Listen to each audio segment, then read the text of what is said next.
Preface. Why this big book? Why a full-scale discussion of the magic of thinking big? Thousands of books will be published this year. Why one more? Permit me to give you just a little background. Several years ago, I witnessed an exceptionally impressive sales meeting. The vice president in charge of marketing for this company was tremendously excited. He wanted to drive home a point. He had with him on the platform the leading representative in the organization, a very ordinary-looking fellow who earned in the year just ended just a little under $60,000. The earnings of other representatives averaged $12,000. The executive challenged the group. Here is what he said. I want you to take a good look at Harry. Look at him. Now what's Harry got that the rest of you haven't? Harry earned 5 times the average, but is Harry 5 times smarter? No, not according to our personnel tests. I checked. They show he's about average in that department. And did Harry work 5 times harder than you fellows? No, not according to the reports. In fact, he took more time off than most of you. Did Harry have a better territory? Again, I've got to say no. The accounts averaged about the same. Did Harry have more education, better health? Again, no. Harry is about as average as an average guy could be, except for one thing. The difference between Harry and the rest of you, said the vice president, the difference is that Harry thought 5 times bigger. Then the executive proceeded to show that success is determined not so much by the size of one's brain as it is by the size of one's thinking. This was an intriguing thought, and it stayed with me.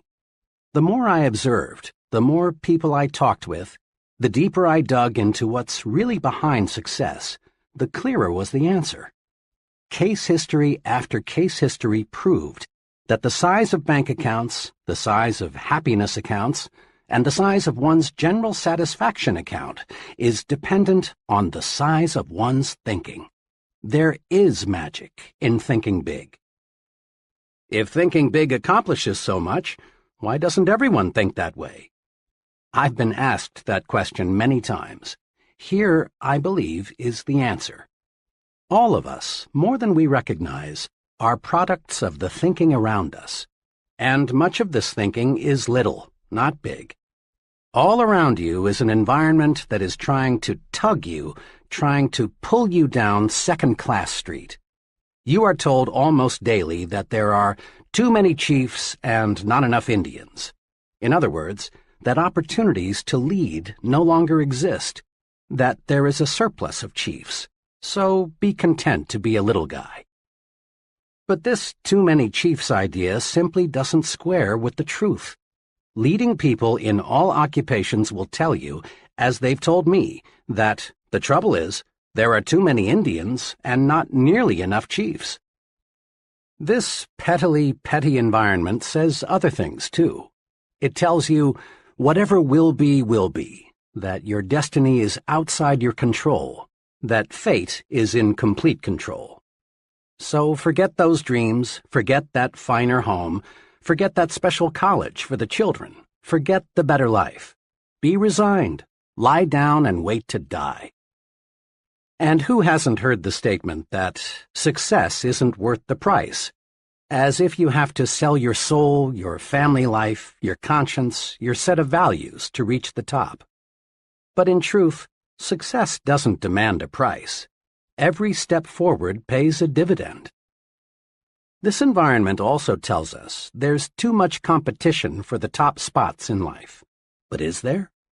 A personnel selection executive told me that he receives 50 to 250 times as many applicants for jobs that pay $10,000 per year as for jobs that pay $50,000 a year.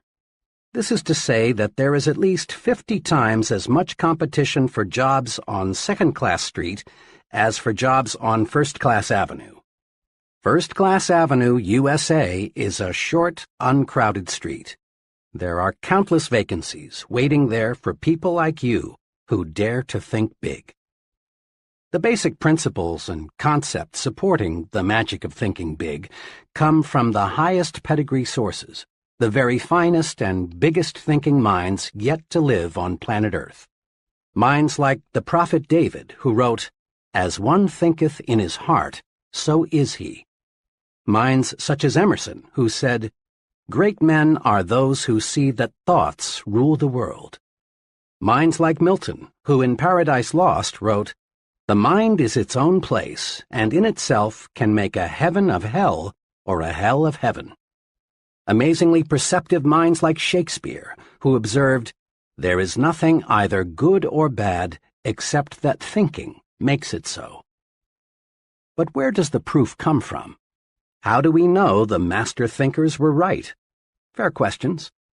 The proof comes from the lives of the select people around us who, through winning success, achievement, and happiness, prove that thinking big does work magic. The simple steps we have set down here are not untested theories. They are not one man's guesses and opinions. They are proven approaches to life's situations, and they are universally applicable steps that work, and work like magic. That you're listening to this proves you are interested in larger success. You want to fulfill your desires. You want to enjoy a fine standard of living.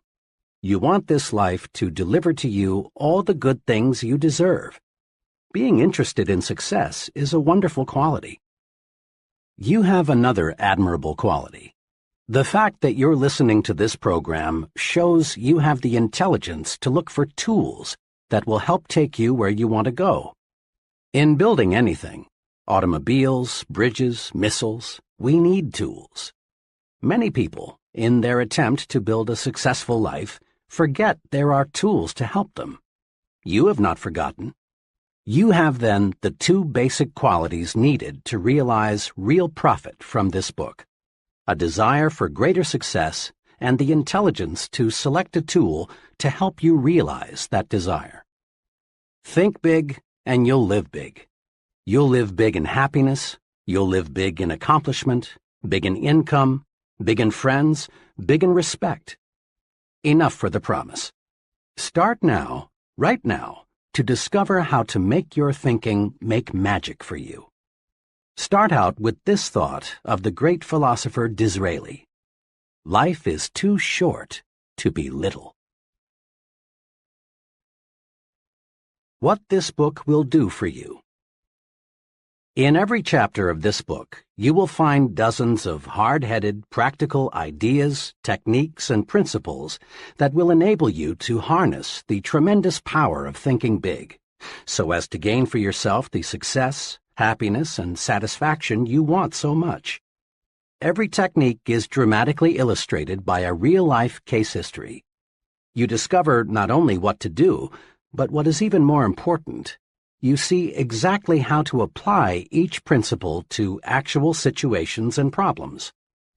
Here, then, is what this book will do for you. It will show you how you can launch yourself to success with the power of belief, win success by believing you can succeed, defeat disbelief and the negative power it creates, get big results by believing big, make your mind produce positive thoughts, develop the power of belief, plan a concrete success-building program, vaccinate yourself against excusitis, the failure disease, learn the secret that lies in your attitude toward health, take 4 positive steps to lick health excusitis, discover why your thinking power is more important than mere intelligence, use your mind for thinking, not simply as a warehouse for facts. Master 3 easy ways to cure intelligence excusitis. Overcome the problem of age, being too young or too old. Conquer luck excusitis and attract good luck to you. Use the action technique to cure fear and build confidence. Manage your memory so as to increase your store of confidence. Overcome your fear of other people. Increase self-confidence by satisfying your own conscience. Think confidently by acting confidently. Learn the 5 positive steps to build confidence and destroy fear. Discover that success is measured by the size of your thinking. Measure your true size and find out what assets you have. Think as big as you really are. Develop the big thinker's vocabulary with these 4 specific steps. Think big by visualizing what can be done in the future. Add value to things, to people, and to yourself. Get the thinking big view of your job. Think above trivialities and concentrate on what's important. Test yourself. Find out how big your thinking really is. Use creative thinking to find new and better ways to get things done. Develop creative power by believing it can be done. Fight mind-freezing traditional thinking. Do more and do it better by turning on your creative power. Use the 3 keys to strengthening creativity by opening your ears and your mind. Stretch your thinking and stimulate your mind. Harness and develop your ideas, the fruit of your thinking. Look important because it helps you think important. Become important by thinking your work is important. Build your own sell yourself to yourself commercial. Upgrade your thinking. Think like important people think. Make your environment work for you. Prevent small people from holding you back. Manage your work environment. Get plenty of psychological sunshine during leisure hours. Throw thought poison out of your environment. Go first class in everything you do. Grow the attitudes that will help you win what you want. Get activated, get enthusiastic. Develop the power of real enthusiasm. Grow the you are important attitude. Make more money by getting the put service first attitude. Win the support of other people by thinking right toward them. Become more likable by making yourself lighter to lift. Take the initiative in building friendships. Master the technique of thinking only good thoughts about people. Win friends by practicing conversation generosity. Think big, even when you lose or receive a setback. Get the action habit. You don't need to wait until conditions are perfect. Make up your mind to do something about your ideas. Use action to cure fear and gain confidence. Discover the secret of mind action. Capitalize on the magic of now. Strengthen yourself by getting the speak up habit. Develop initiative, a special kind of action. Discover that defeat is nothing more than a state of mind. Salvage something from every setback. Use the force of constructive self-criticism. Achieve positive results through persistence and experimentation. Whip discouragement by finding the good side to every situation. Multiply your energy by setting definite goals. Set goals that will help you get things done and live longer. Accomplish your goals with this 30-day improvement guide. Invest in yourself for future profit. Learn the 4 rules of leadership. Develop your power to trade minds with the people you want to influence. Put the be human approach to work for you. Think progress, believe in progress, push for progress. Test yourself to learn whether you are a progressive thinker. Tap your supreme thinking power. Use the magic of thinking big in life's most crucial situations. Chapter 1. Believe you can succeed and you will. Success means many wonderful, positive things. Success means personal prosperity, a fine home, vacations, travel, new things, financial security, giving your children maximum advantages. Success means winning admiration, leadership, being looked up to by people in your business and social life. Success means freedom, freedom from worries, fears, frustrations, and failure. Success means self-respect, continually finding more real happiness and satisfaction from life, being able to do more for those who depend on you. Success means winning. Success, achievement, is the goal of life. Every human being wants success. Everybody wants the best this life can deliver. Nobody enjoys crawling, living in mediocrity. No one likes feeling second class and feeling forced to go that way. Some of the most practical success-building wisdom is found in that biblical quotation stating that faith can move mountains. Believe, really believe you can move a mountain, and you can. Not many people believe that they can move mountains, so, as a result, not many people do. On some occasion, you've probably heard someone say something like, "It's nonsense to think you can make a mountain move away just by saying, 'Mountain, move away.' It's simply impossible." People who think this way have belief confused with wishful thinking. And true enough, you can't wish away a mountain. You can't wish yourself into an executive suite. Nor can you wish yourself into a 5-bedroom, 3-bath house or the high-income brackets. You can't wish yourself into a position of leadership. But you can move a mountain with belief. You can win success by believing you can succeed. There is nothing magical or mystical about the power of belief. Belief works this way.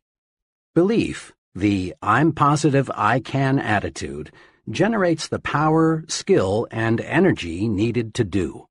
When you believe I can do it, the how to do it develops. Every day, all over the nation, young people start working in new jobs. Each of them wishes that someday he could enjoy the success that goes with reaching the top. But the majority of these young people simply don't have the belief that it takes to reach the top rungs. And they don't reach the top. Believing it's impossible to climb high, they do not discover the steps that lead to great heights.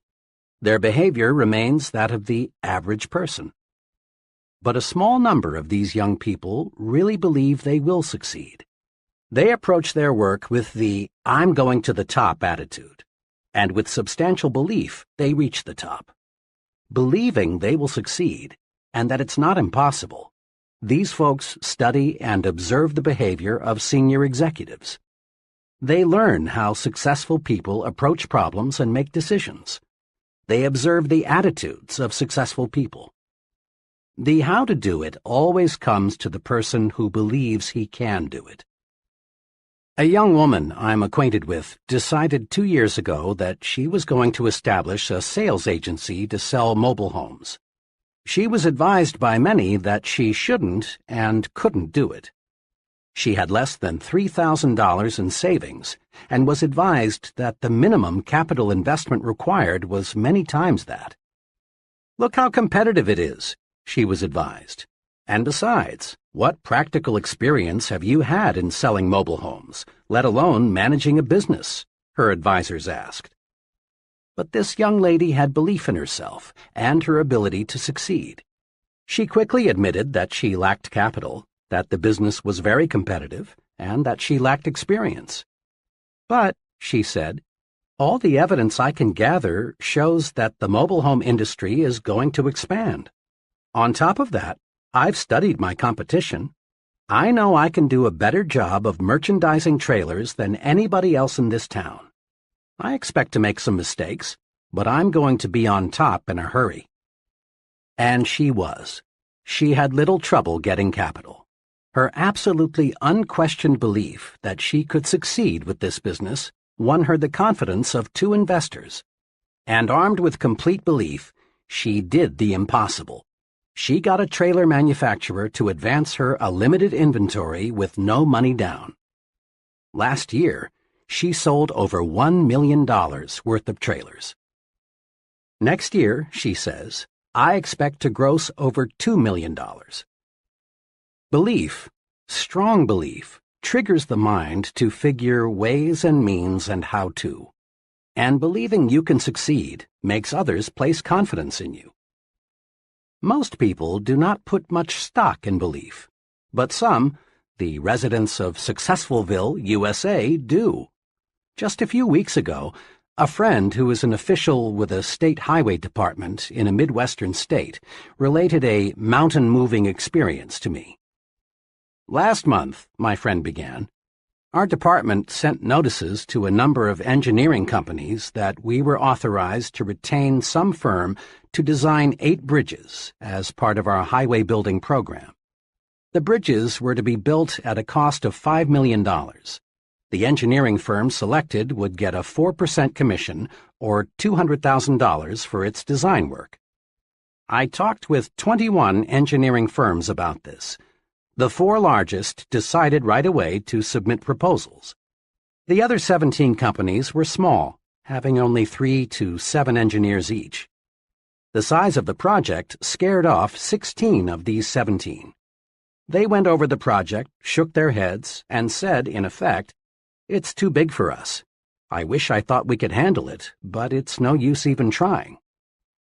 But one of these small firms, a company with only 3 engineers, studied the plans and said, "We can do it. We'll submit a proposal." They did, and they got the job. Those who believe they can move mountains do. Those who believe they can't, cannot. Belief triggers the power to do. Actually, in these modern times, belief is doing much bigger things than moving mountains. The most essential element, in fact, the essential element in our space explorations today, is belief that space can be mastered. Without firm, unwavering belief that man can travel in space, our scientists would not have the courage, interest, and enthusiasm to proceed. Belief that cancer can be cured will ultimately produce cures for cancer. Currently, there is some talk of building a tunnel under the English Channel to connect England with the continent. Whether this tunnel is ever built depends on whether responsible people believe it can be built. Belief in great results is the driving force, the power behind all great books, plays, scientific discoveries. Belief in success is behind every successful business, church, and political organization. Belief in success is the one basic, absolutely essential ingredient of successful people. Believe, really believe you can succeed, and you will. Over the years, I've talked with many people who have failed in business ventures and in various careers. I've heard a lot of reasons and excuses for failure. Something especially significant unfolds as conversations with failures develop. In a casual sort of way, the failure drops a remark like, "To tell the truth, I didn't think it would work," or "I had my misgivings before I even started out," or "Actually, I wasn't too surprised that it didn't work out." The "okay, I'll give it a try, but I don't think it will work" attitude produces failures. Disbelief is negative power. When the mind disbelieves or doubts, the mind attracts reasons to support the disbelief. Doubt, disbelief, the subconscious will to fail, the not really wanting to succeed, is responsible for most failures. Think doubt and fail. Think victory and succeed. A young fiction writer talked with me recently about her writing ambitions. The name of one of the top writers in her field came up. "Oh," she said, "Mr. X is a wonderful writer, but, of course, I can't be nearly as successful as he is." Her attitude disappointed me very much, because I know the writer mentioned. He is not super intelligent, nor super perceptive, nor super anything else except super confident. He believes he is among the best, and so he acts and performs the best. It is well to respect the leader, learn from him, observe him, study him, but don't worship him. Believe you can surpass. Believe you can go beyond. Those who harbor the second-best attitude are invariably second-best doers. Look at it this way. Belief is the thermostat that regulates what we accomplish in life. Study the fellow who is shuffling down there in mediocrity. He believes he is worth little, so he receives little. He believes he can't do big things, and he doesn't. He believes he is unimportant, so everything he does has an unimportant mark. As time goes by, lack of belief in himself shows through in the way the fellow talks, walks, acts.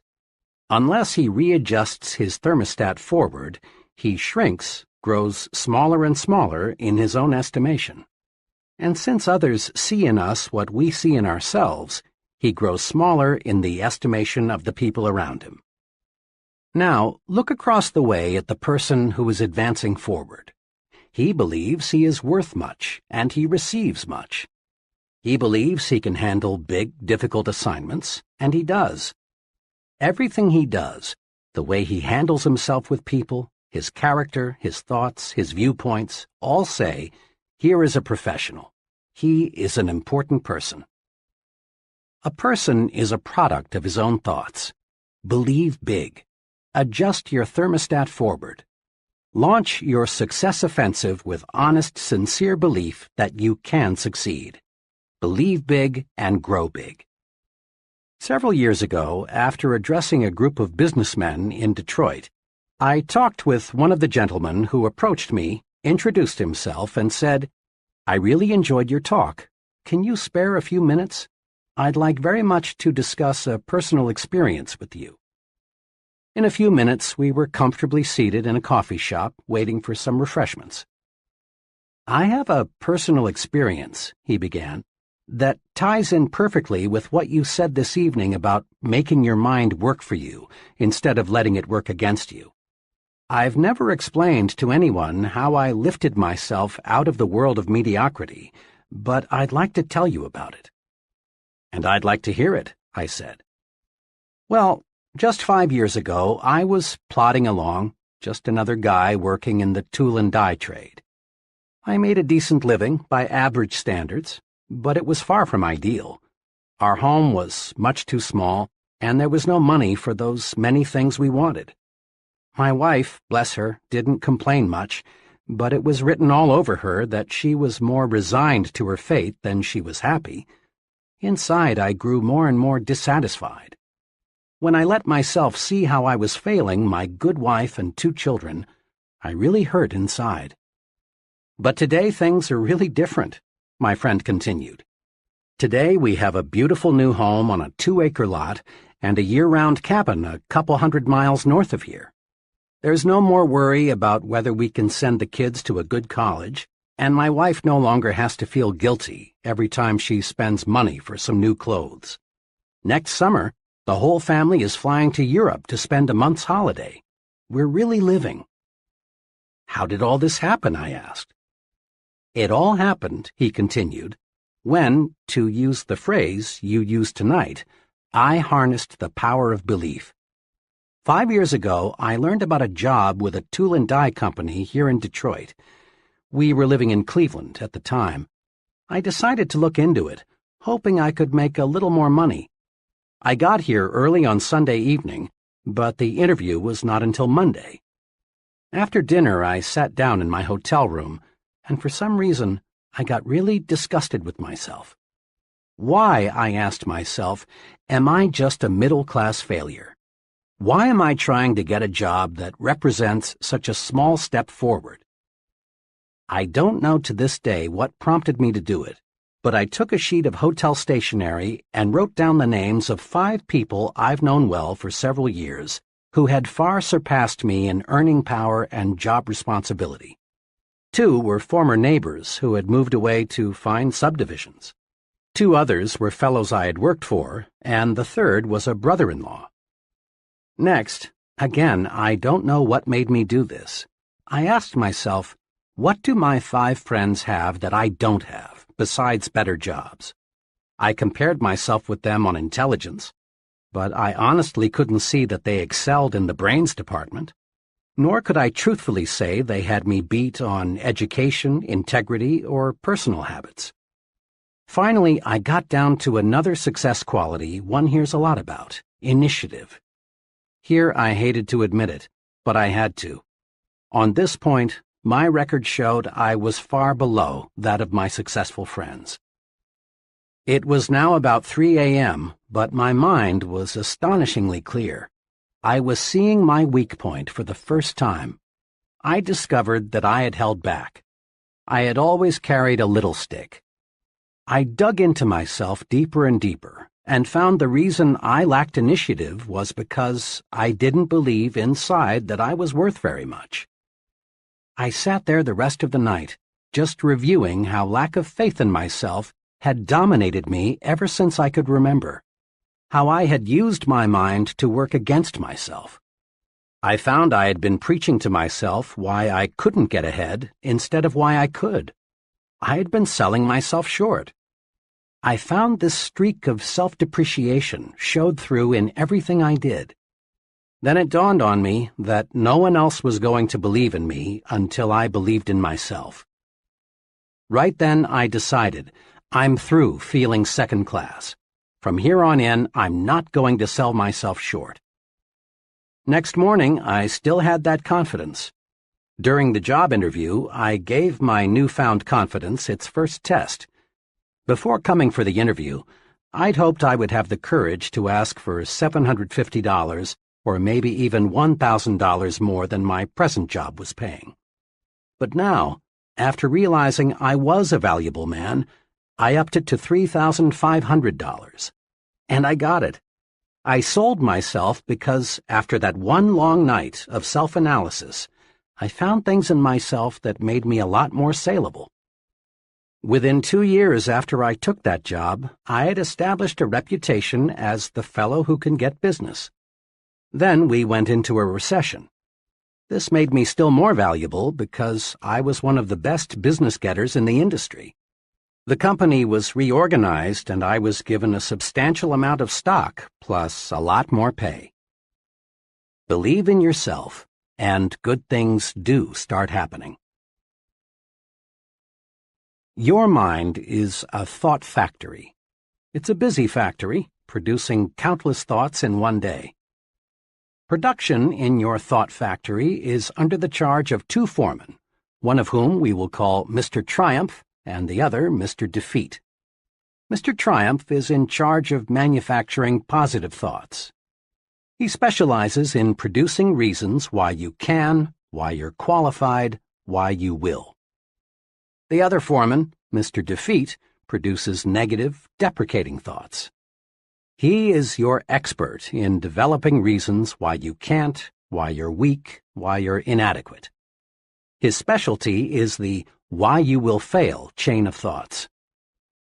Both Mr. Triumph and Mr. Defeat are intensely obedient. They snap to attention immediately. All you need do to signal either foreman is to give the slightest mental beck and call. If the signal is positive, Mr. Triumph will step forward and go to work. Likewise, a negative signal brings Mr. Defeat forward. To see how these 2 foremen work for you, try this example. Tell yourself, today is a lousy day. This signals Mr. Defeat into action, and he manufactures some facts to prove you are right. He suggests to you that it's too hot or it's too cold. Business will be bad today. Sales will drop. Other people will be on edge. You may get sick. Your wife will be in a fussy mood. Mr. Defeat is tremendously efficient. In just a few moments, he's got you sold. It is a bad day. Before you know it, it is a heck of a bad day. But tell yourself, today is a fine day, and Mr. Triumph is signaled forward to act. He tells you, this is a wonderful day. The weather is refreshing. It's good to be alive. Today you can catch up on some of your work. And then it is a good day. In like fashion, Mr. Defeat can show you why you can't sell Mr. Smith. Mr. Triumph will show you that you can. Mr. Defeat will convince you that you will fail, while Mr. Triumph will demonstrate why you will succeed. Mr. Defeat will prepare a brilliant case against Tom, while Mr. Triumph will show you more reasons why you like Tom. Now, the more work you give either of these 2 foremen, the stronger he becomes. If Mr. Defeat is given more work to do, he adds personnel and takes up more space in your mind. Eventually, He will take over the entire thought manufacturing division, and virtually all thought will be of a negative nature. The only wise thing to do is fire Mr. Defeat. You don't need him. You don't want him around telling you that you can't, you're not up to it, you'll fail, and so on. Mr. Defeat won't help you get where you want to go, so boot him out. Use Mr. Triumph 100% of the time. When any thought enters your mind, ask Mr. Triumph to go to work for you. He'll show you how you can succeed. Between now and tomorrow at this time, another 11,500 new consumers will have made their grand entry into the USA. Population is growing at a record rate. In the next 10 years, the increase is conservatively estimated at 35 million. That's equal to the present combined metropolitan population of our 5 biggest cities: New York, Chicago, Los Angeles, Detroit, and Philadelphia. Imagine. New industries, new scientific breakthroughs, expanding markets, all spell opportunity. This is good news. This is a most wonderful time to be alive. All signs point to a record demand for top-level people in every field. People who have superior ability to influence others, to direct their work, to serve them in a leadership capacity. And the people who will fill these leadership positions are all adults or near adults right now. One of them is you. The guarantee of a boom is not, of course, a guarantee of personal success. Over the long pull, the United States has always been booming. But just a fast glance shows that millions and millions of people, in fact, a majority of them, struggle but don't really succeed. The majority of folks still plug along in mediocrity despite the record opportunity of the last 2 decades. And in the boom period ahead, most people will continue to worry, to be afraid, to crawl through life feeling unimportant, unappreciated, not able to do what they want to do. As a result, their performance will earn them petty rewards, petty happiness. Those who convert opportunity into reward, and let me say, I sincerely believe you are one of those, else you'd rely on luck and not bother with this book, will be those wise people who learn how to think themselves to success. Walk in. The door to success is open wider than ever before. Put yourself on record now that you are going to join that select group that is getting what it wants from life. Here is the first step toward success. It's a basic step. It can't be avoided. Step 1. Believe in yourself. Believe you can succeed. How to develop the power of belief. Here are the 3 guides to acquiring and strengthening the power of belief. 1. Think success. Don't think failure. At work, in your home, substitute success thinking for failure thinking. When you face a difficult situation, think, I'll win, not I'll probably lose. When you compete with someone else, think, I'm equal to the best, not I'm outclassed. When opportunity appears, think, I can do it, never I can't. Let the master thought, I will succeed, dominate your thinking process. Thinking success conditions your mind to create plans that produce success. Thinking failure does the exact opposite. Failure thinking conditions the mind to think other thoughts that produce failure. 2. Remind yourself regularly that you are better than you think you are. Successful people are not supermen. Success does not require a super intellect, nor is there anything mystical about success. And success isn't based on luck. Successful people are just ordinary folks who have developed belief in themselves and what they do. Never, yes, never, sell yourself short. 3. Believe big. The size of your success is determined by the size of your belief. Think little goals and expect little achievements. Think big goals and win big success. Remember this, too. Big ideas and big plans are often easier, certainly no more difficult, then small ideas and small plans. Mr. Ralph J. Cordiner, chairman of the board of the General Electric Company, said this to a leadership conference: "We need from every man who aspires to leadership, for himself and his company, a determination to undertake a personal program of self-development. Nobody is going to order a man to develop. Whether a man lags behind or moves ahead in his specialty is a matter of his own personal application. This is something which takes time, work, and sacrifice. Nobody can do it for you." Mr. Cordiner's advice is sound and practical. Live it. Persons who reach the top rungs in business management, selling, engineering, religious work, writing, acting, and in every other pursuit get there by following conscientiously and continuously a plan for self-development and growth. Any training program, and that's exactly what this book is, must do three things. It must provide content, the what to do. Second, it must supply a method, the how to do it. And third, it must meet the acid test, that is, get results. The what of your personal training program for success is built on the attitudes and techniques of successful people. How do they manage themselves? How do they overcome obstacles? How do they earn the respect of others?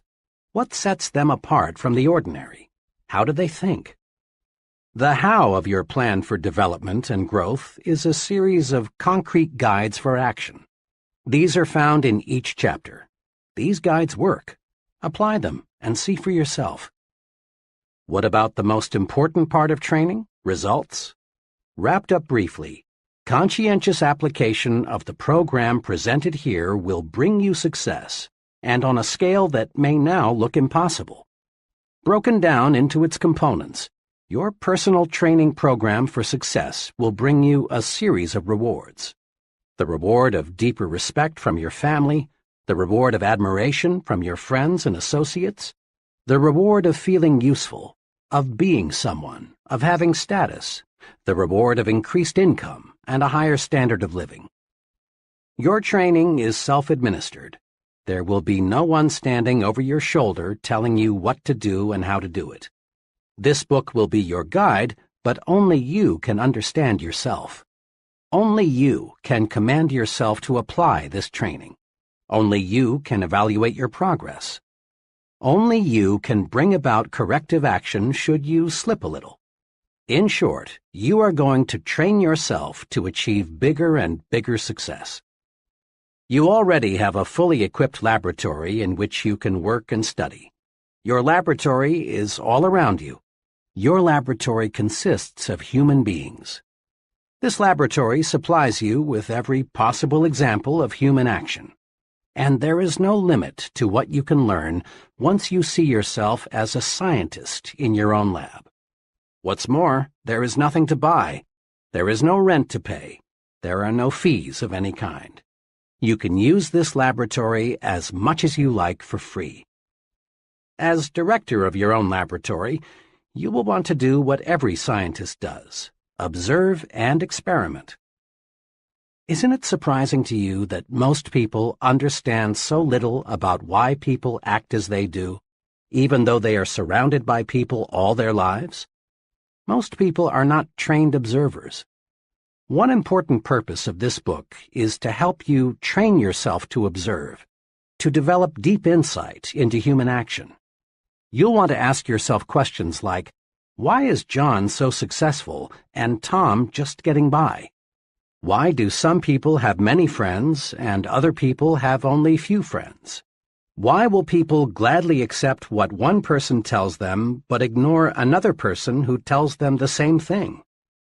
Once trained, you will learn valuable lessons just through the very simple process of observing. Here are two special suggestions to help you make yourself a trained observer. Select for special study the most successful and the most unsuccessful person you know. Then, as the book unfolds, observe how closely your successful friend adheres to the success principles. Notice also how studying the two extremes will help you see the unmistakable wisdom of following the truths outlined in this book. Each contact you make with another person gives you a chance to see success development principles at work. Your objective is to make successful action habitual. The more we practice, the sooner it becomes second nature to act in the desired way. Most of us have friends who grow things for a hobby, and we've all heard them say something like, "It's exciting to watch those plants grow. Just look how they respond to plant food and water. See how much bigger they are today than they were last week." To be sure, it is thrilling to watch what can happen when men cooperate carefully with nature. But it is not 1/10 as fascinating as watching yourself respond to your own carefully administered thought management program. It's fun to feel yourself growing more confident, more effective, more successful, day by day, month by month. Nothing, absolutely nothing, in this life gives you more satisfaction than knowing you're on the road to success and achievement. And nothing stands as a bigger challenge than making the most of yourself. Chapter 2. Cure yourself of excusitis, the failure disease. People. As you think yourself to success, that's what you will study, people. You will study people very carefully to discover, then apply, success-rewarding principles to your life. And you want to begin right away. Go deep into your study of people, and you'll discover unsuccessful people suffer a mind-deadening thought disease. We call this disease excusitis. Every failure has this disease in its advanced form, and most average persons have at least a mild case of it. You will discover that excusitis explains the difference between the person who is going places and the fellow who is barely holding his own. You will find that the more successful the individual, the less inclined he is to make excuses. But the fellow who has gone nowhere and has no plans for getting anywhere always has a book full of reasons to explain why. Persons with mediocre accomplishments are quick to explain why they haven't, why they don't, why they can't, and why they aren't. Study the lives of successful people and you'll discover this. All the excuses made by the mediocre fellow could be, but aren't, made by the successful person. I have never met nor heard of a highly successful business executive, military officer, salesman, professional person, or leader in any field who could not have found one or more major excuses to hide behind. Roosevelt could have hidden behind his lifeless legs. Truman could have used no college education. Kennedy could have said, "I'm too young to be president." Johnson and Eisenhower could have ducked behind heart attacks. Like any disease, excusitis gets worse if it isn't treated properly. A victim of this thought disease goes through this mental process. I'm not doing as well as I should. What can I use as an alibi that will help me save face? Let's see. Poor health? Lack of education? Too old? Too young? Bad luck? Personal misfortune? Wife? The way my family brought me up? Once the victim of this failure disease has selected a good excuse, he sticks with it. Then he relies on the excuse to explain to himself and others why he is not going forward. And each time the victim makes the excuse becomes embedded deeper within his subconsciousness. Thoughts, positive or negative, grow stronger when fertilized with constant repetition. At first, the victim of excusitis knows his alibi is more or less a lie. But the more frequently he repeats it, the more convinced he becomes that it is completely true, that the alibi is the real reason for his not being the success he should be. Procedure 1, then, in your individual program of thinking yourself to success, must be to vaccinate yourself against excusitis, the disease of the failures. The 4 most common forms of excusitis. Excusitis appears in a wide variety of forms, but the worst types of this disease are health excusitis, intelligence excusitis, age excusitis, and luck excusitis. Now let's see just how we can protect ourselves from these 4 common ailments. 1. But my health isn't good. Health excusitis ranges all the way from the chronic I don't feel good to the more specific I've got such and such wrong with me. Bad health, in 1,000 different forms, is used as an excuse for failing to do what a person wants to do, failing to accept greater responsibilities, failing to make more money, failing to achieve success. Millions and millions of people suffer from health excusitis. But is it in most cases a legitimate excuse? Think for a moment of all the highly successful people you know who could, but who don't, use health as an excuse. My physician and surgeon friends tell me the perfect specimen of adult life is non-existent. There is something physically wrong with everybody. Many surrender in whole or in part to health excusitis, but success-thinking people do not. 2 experiences happened to me in one afternoon that illustrate the correct and incorrect attitudes toward health. I had just finished a talk in Cleveland. Afterward, one fellow, about 30, asked to speak to me privately for a few minutes. He complimented me on the meeting, but then said, "I'm afraid your ideas can't do me much good." "You see," he continued, "I've got a bad heart, and I've got to hold myself in check." He went on to explain that he'd seen 4 doctors, but they couldn't find his trouble. He asked me what I would suggest he do. "Well," I said, "I know nothing about the heart, but as one layman to another, here are 3 things I'd do. First, I'd visit the finest heart specialist I could find and accept his diagnosis as final. You've already checked with 4 doctors, and none of them has found anything peculiar with your heart. Let the 5th doctor be your final check. It may very well be you've got a perfectly sound heart. But if you keep on worrying about it, eventually you may have a very serious heart ailment. Looking and looking and looking for an illness often actually produces illness." The second thing I'd recommend is that you read Dr. Schindler's great book, How to Live 365 Days a Year. Dr. Schindler shows in this book that 3 out of every 4 hospital beds are occupied by people who have EII, emotionally induced illness. Imagine, 3 out of 4 people who are sick right now would be well if they learned how to handle their emotions. Read Dr. Schindler's book and develop your program for emotions management. Third, I'd resolve to live until I die. I went on to explain to this troubled fellow some sound advice I received many years ago from a lawyer friend who had an arrested case of tuberculosis. This friend knew he would have to live a regulated life, but this hasn't stopped him from practicing law, rearing a fine family, and really enjoying life. My friend, who now is 78 years old, expresses his philosophy in these words: "I'm going to live until I die, and I'm not going to get life and death confused. While I'm on this earth, I'm going to live. Why be only half alive? Every minute a person spends worrying about dying is just 1 minute that fellow might as well have been dead." I had to leave at that point because I had to be on a certain plane for Detroit.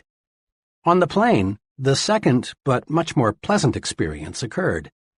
After the noise of the takeoff, I heard a ticking sound.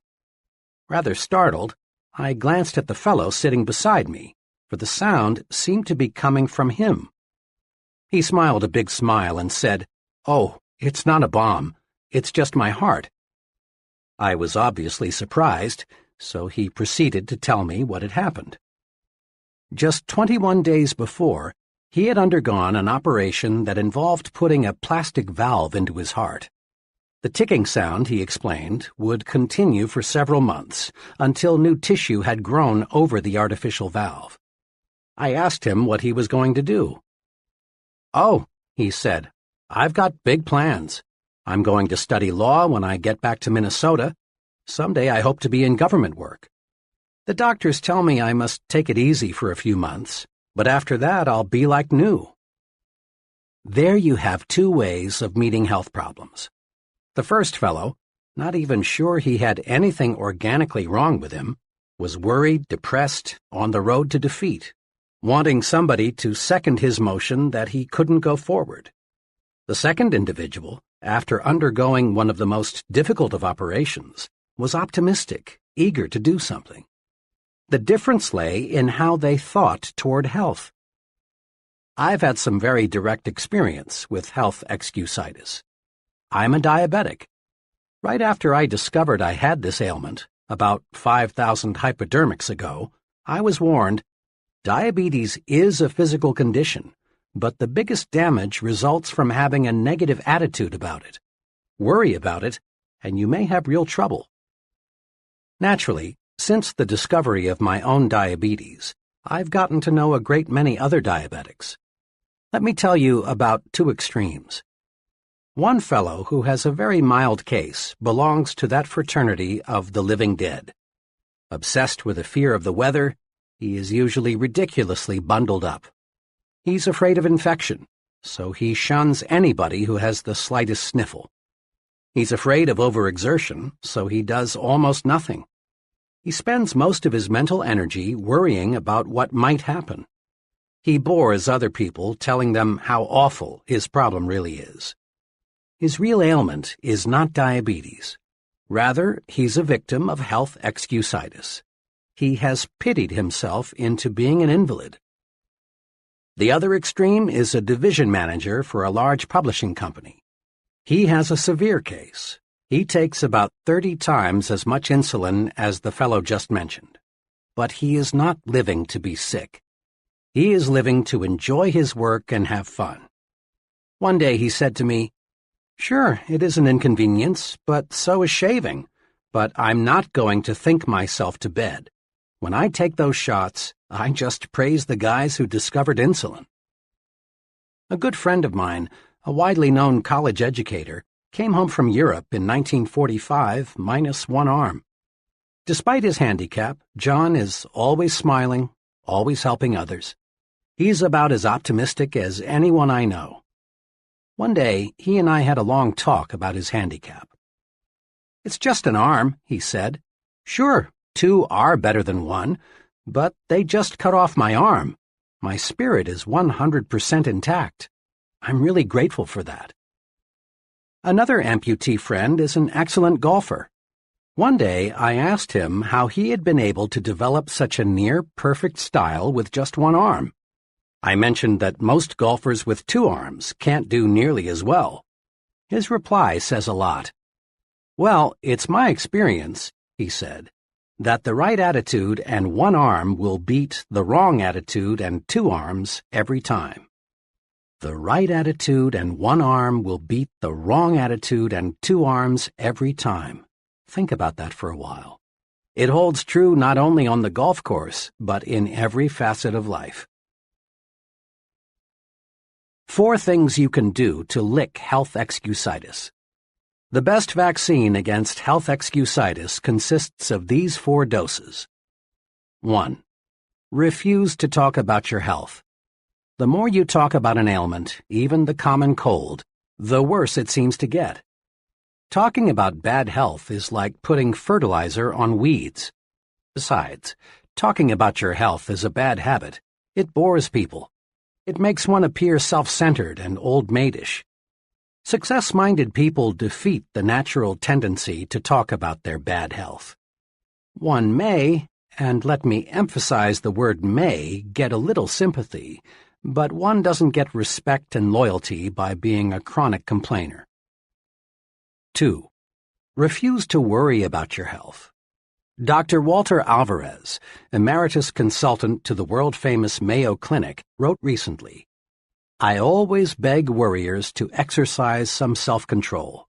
For instance, when I saw this man, a fellow who was convinced he had a diseased gallbladder, although 8 separate X-ray examinations showed that the organ was perfectly normal, I begged him to quit getting his gallbladder X-rayed. I have begged hundreds of heart-conscious men to quit getting electrocardiograms made." 3. Be genuinely grateful that your health is as good as it is. There's an old saying worth repeating often. I felt sorry for myself because I had ragged shoes until I met a man who had no feet. Instead of complaining about not feeling good, it's far better to be glad you are as healthy as you are. Just being grateful for the health you have is powerful vaccination against developing new aches and pains and real illness. 4. Remind yourself often, it's better to wear out than rust out. Life is yours to enjoy. Don't waste it.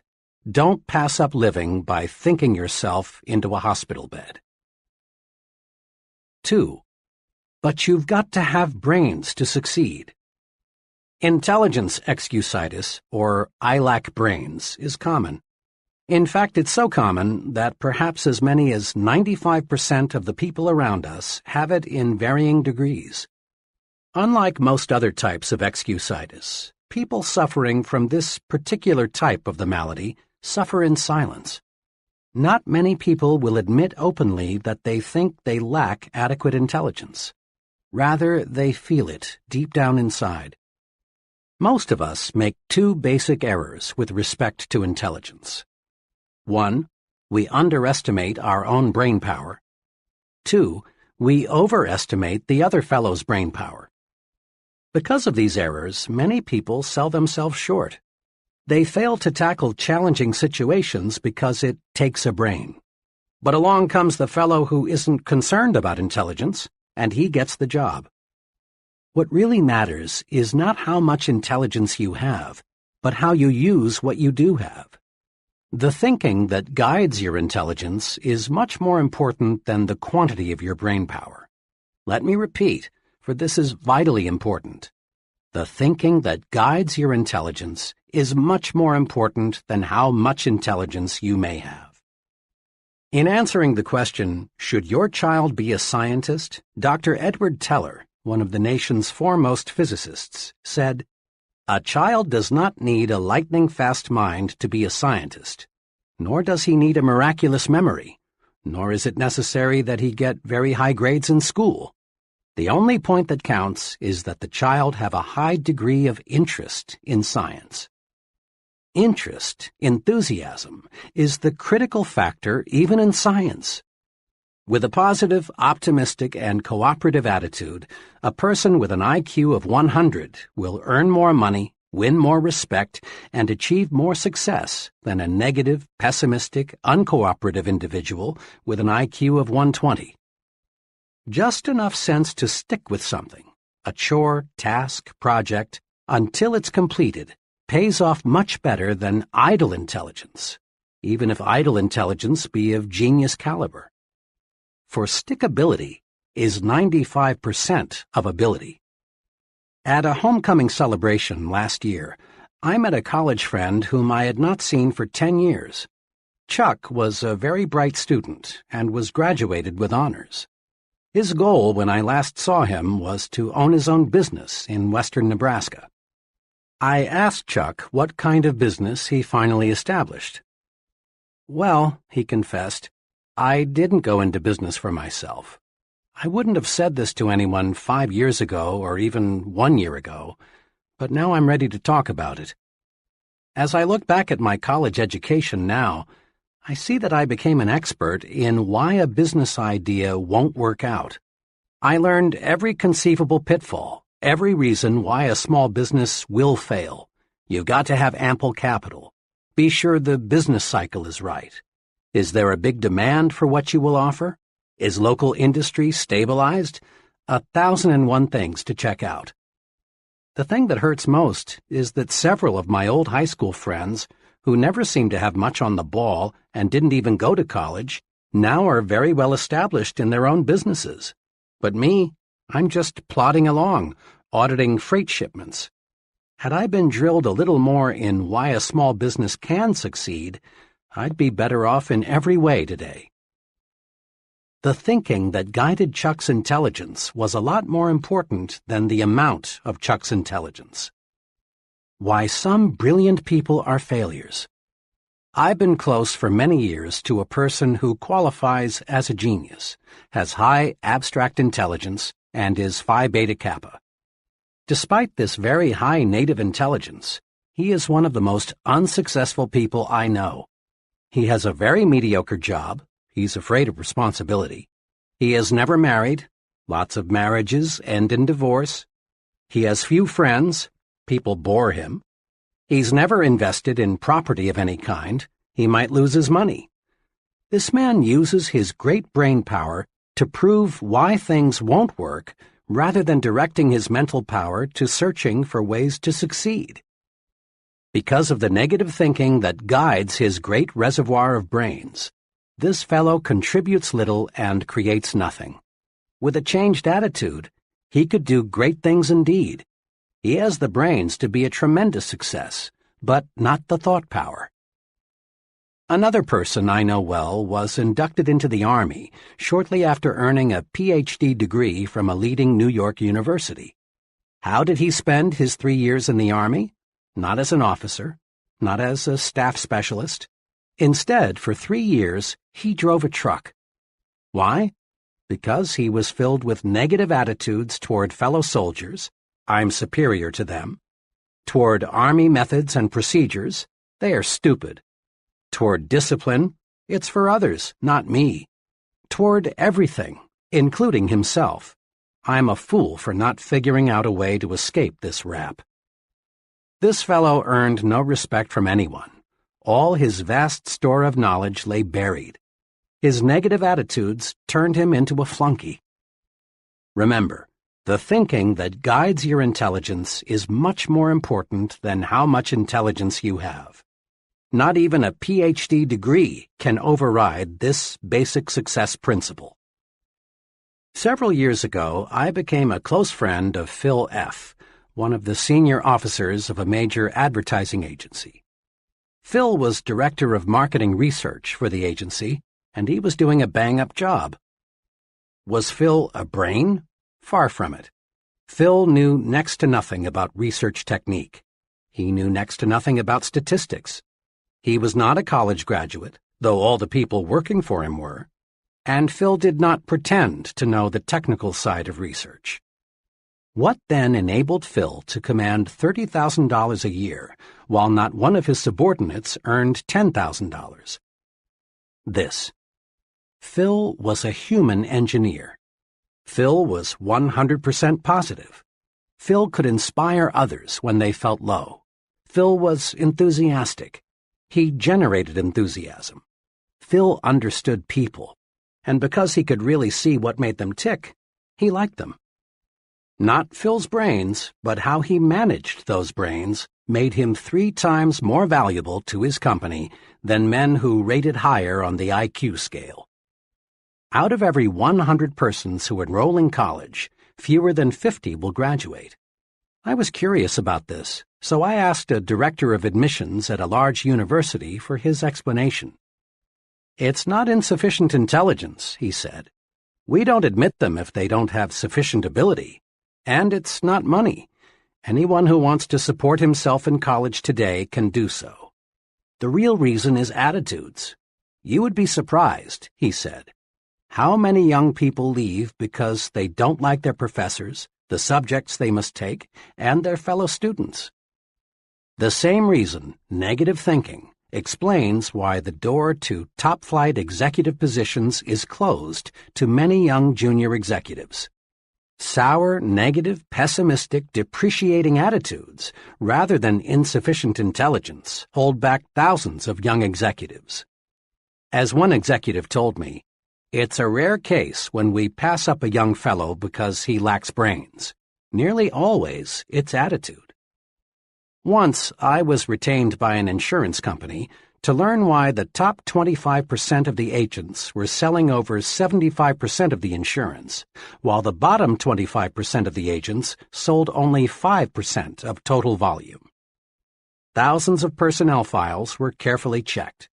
The search proved beyond any question that no significant difference existed in native intelligence. What's more, differences in education did not explain the difference in selling success. the difference in the very successful and the very unsuccessful finally reduced to differences in attitudes, or difference in thought management. The top group worried less, was more enthusiastic, had a sincere liking for people. We can't do much to change the amount of native ability, but we can certainly change the way we use what we have. Knowledge is power, when you use it constructively. Closely allied to intelligence excusitis is some incorrect thinking about knowledge. We often hear that knowledge is power, but this statement is only a half-truth. Knowledge is only potential power. Knowledge is power only when put to use, and then only when the use made of it is constructive. The story is told that the great scientist Einstein was once asked how many feet are in a mile. Einstein's reply was, "I don't know. Why should I fill my brain with facts I can find in 2 minutes in any standard reference book?" Einstein taught us a big lesson. He felt it was more important to use your mind to think than to use it as a warehouse for facts. One time, Henry Ford was involved in a libel suit with the Chicago Tribune.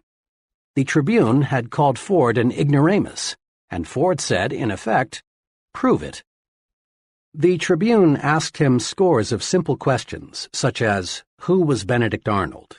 When was the Revolutionary War fought? And others, most of which Ford, who had little formal education, could not answer. Finally, he became quite exasperated and said, "I don't know the answers to those questions, but I could find a man in 5 minutes who does." Henry Ford was never interested in miscellaneous information. He knew what every major executive knows, that the ability to know how to get information is more important than using the mind as a garage for facts. How much is a fact man worth? I spent a very interesting evening recently with a friend who is the president of a young but rapidly growing manufacturing concern. The TV set happened to be turned to one of the most popular quiz programs.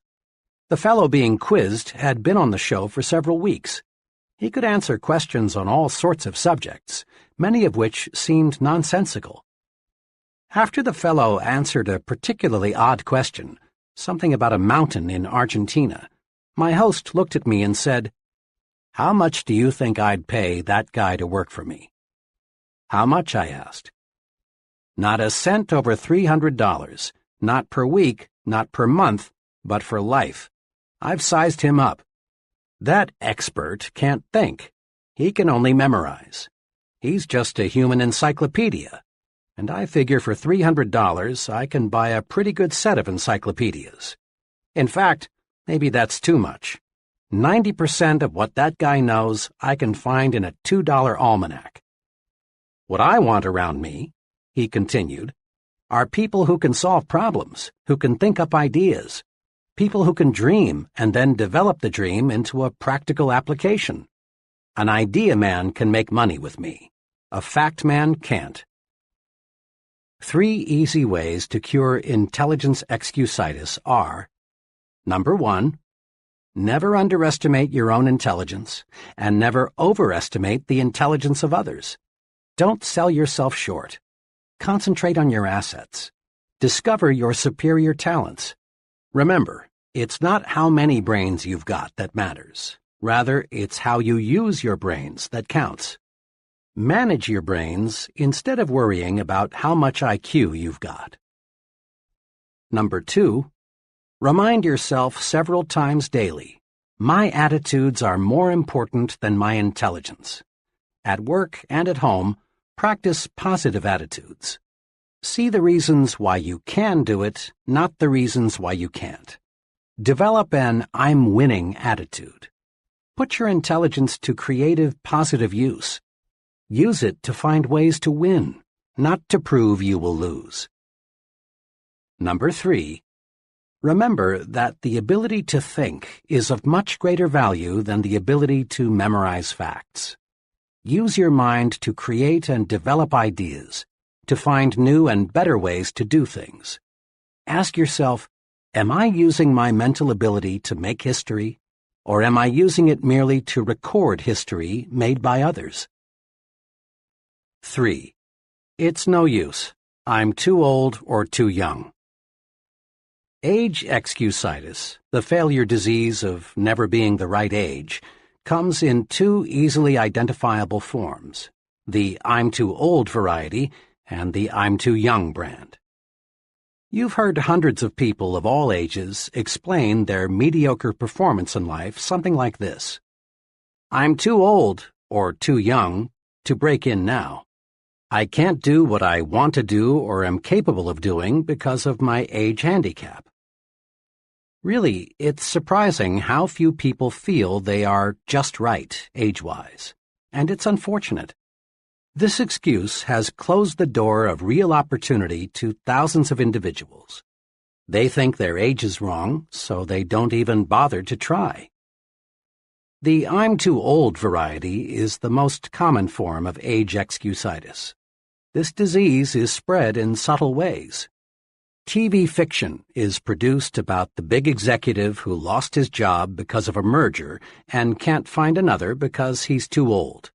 Mr. Executive looks for months to find another job, but he can't, and in the end, after contemplating suicide for a while, he decides to rationalize that it's nice to be on the shelf. Plays and magazine articles on the topic "Why You Are Washed Up at 40" are popular, not because they represent true facts, but because they appeal to many worried minds looking for an excuse. How to handle age excusitis. Age excusitis can be cured. A few years ago, while I was conducting a sales training program, I discovered a good serum that both cures this disease and vaccinates you so you won't get it in the first place. In that training program, there was a trainee named Cecil.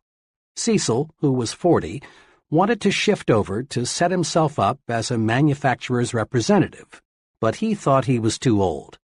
After all, he explained, I'd have to start from scratch, and I'm too old for that now. I'm 40. I talked with Cecil several times about his old age problem.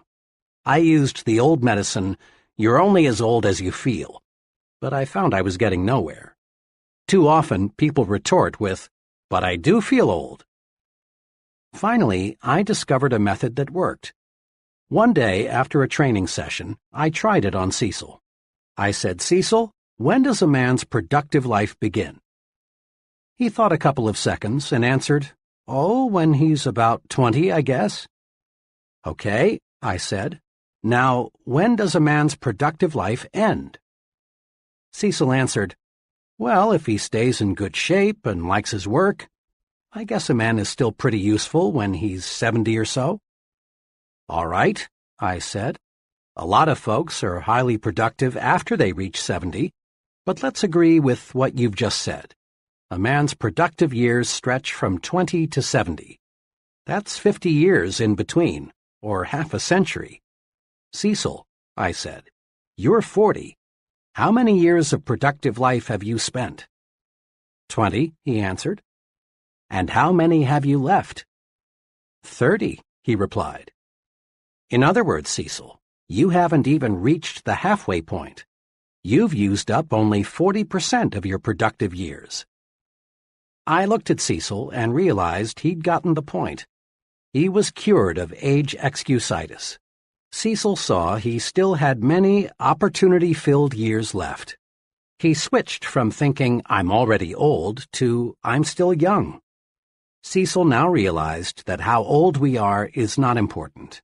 It's one's attitude toward age that makes it a blessing or a barricade. Curing yourself of age excusitis often opens doors to opportunities that you thought were locked tight. A relative of mine spent years doing many different things, selling, operating his own business, working in a bank, but he never quite found what he really wanted to do most. Finally, he concluded that the one thing he wanted more than anything else was to be a minister. But when he thought about it, he found he was too old. After all, he was 45, had 3 young children and little money. But fortunately, He mustered all of his strength and told himself, 45 or not, I'm going to be a minister.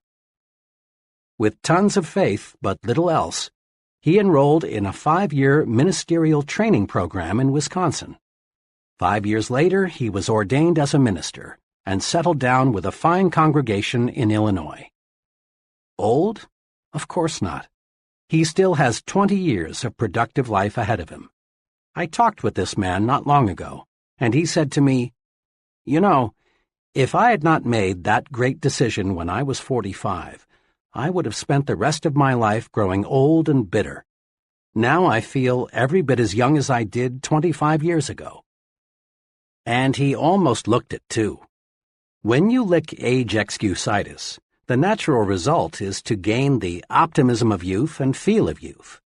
When you beat down your fears of age limitations, you add years to your life as well as success.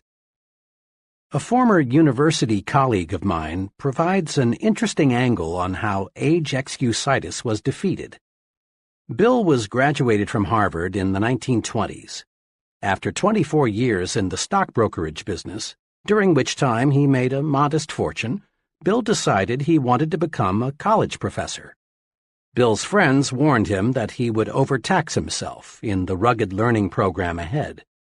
But Bill was determined to reach his goal and enrolled in the University of Illinois at the age of 51. At 55, he had earned his degree. Today, Bill is chairman of the Department of Economics at a fine liberal arts college. He's happy, too. He smiles when he says, "I've got almost a third of my good years left."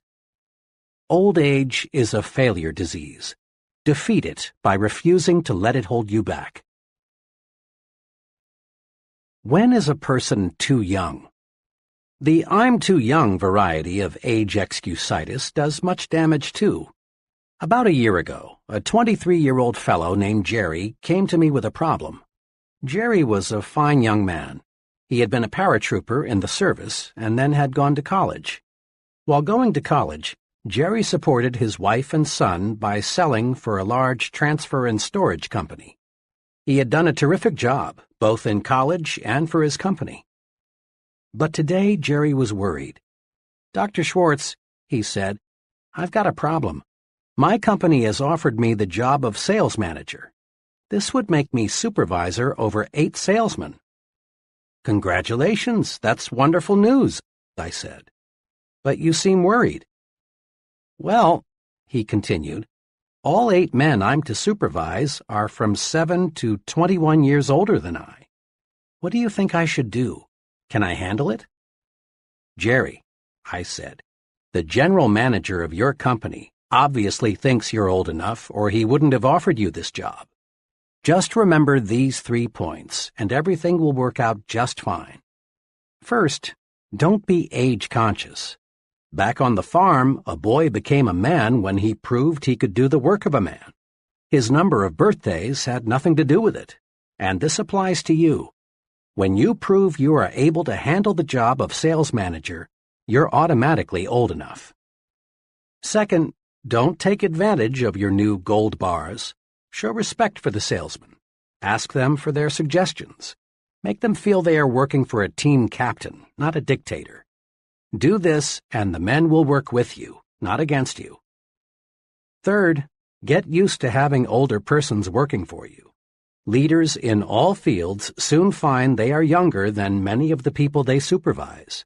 So get used to having older men work for you. It will help you a lot in the coming years, when even bigger opportunities develop. And remember, Jerry, your age won't be a handicap unless you make it one. Today, Jerry's doing fine. He loves the transportation business, and now he's planning to organize his own company in a few years. Youth is a liability only when the youth thinks it is.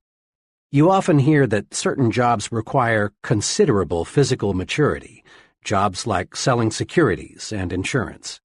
That you've got to have either gray hair or no hair at all in order to gain an investor's confidence is plain nonsense. What really matters is how well you know your job. If you know your job and understand people, you're sufficiently mature to handle it. Age has no real relation to ability, unless you convince yourself that years alone will give you the stuff you need to make your mark. Many young people feel that they are being held back because of their youth. Now, it is true that another person in an organization who is insecure and job-scared may try to block your way forward, using age or some other reason. But the people who really count in the company will not. They will give you as much responsibility as they feel you can handle well. Demonstrate that you have ability and positive attitudes, and your youthfulness will be considered an advantage. In quick recap, the cure for age excusitis is: Number 1. Look at your present age positively. Think, I'm still young, not I'm already old. Practice looking forward to new horizons and gain the enthusiasm and the feel of youth. Number 2. Compute how much productive time you have left. Remember, a person age 30 still has 80% of his productive life ahead of him. And the 50-year-old still has a big 40%, the best 40% of his opportunity years left. Life is actually longer than most people think. 3. Invest future time in doing what you really want to do. It's too late only when you let your mind go negative and think it's too late. Stop thinking, I should have started years ago. That's failure thinking. Instead think, I'm going to start now. My best years are ahead of me. That's the way successful people think. 4. But my case is different. I attract bad luck. Recently, I heard a traffic engineer discuss highway safety. He pointed out that upward of 40,000 persons are killed each year in so-called traffic accidents. The main point of his talk was that there is no such thing as a true accident. What we call an accident is the result of human or mechanical failure, or a combination of both. What this traffic expert was saying substantiates what wise men throughout the ages have said. There is a cause for everything. Nothing happens without a cause. There is nothing accidental about the weather outside today. It is the result of specific causes. And there is no reason to believe that human affairs are an exception. Yet hardly a day passes that you do not hear someone blame his problems on bad luck. And it's a rare day that you do not hear someone attribute another person's success to good luck. Let me illustrate how people succumb to luck excusitis. I lunched recently with 3 young junior executives. The topic of conversation that day was George C., who just yesterday had been picked from among their group for a major promotion. Why did George get the position? These 3 fellows dug up all sorts of reasons: luck, pull, bootlicking, George's wife and how she flattered the boss, everything but the truth. The facts were that George was simply better qualified. He had been doing a better job. He was working harder. He had a more effective personality. I also knew that the senior officers in the company had spent much time considering which one of the 4 would be promoted. My 3 disillusioned friends should have realized that top executives don't select major executives by drawing names from a hat. I was talking about the seriousness of luck excusitis not long ago with a sales executive of a machine tool manufacturing company. He became excited about the problem and began to talk about his own experience with it.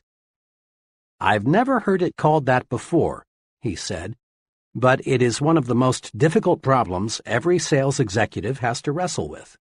Just yesterday, a perfect example of what you're talking about happened in my company.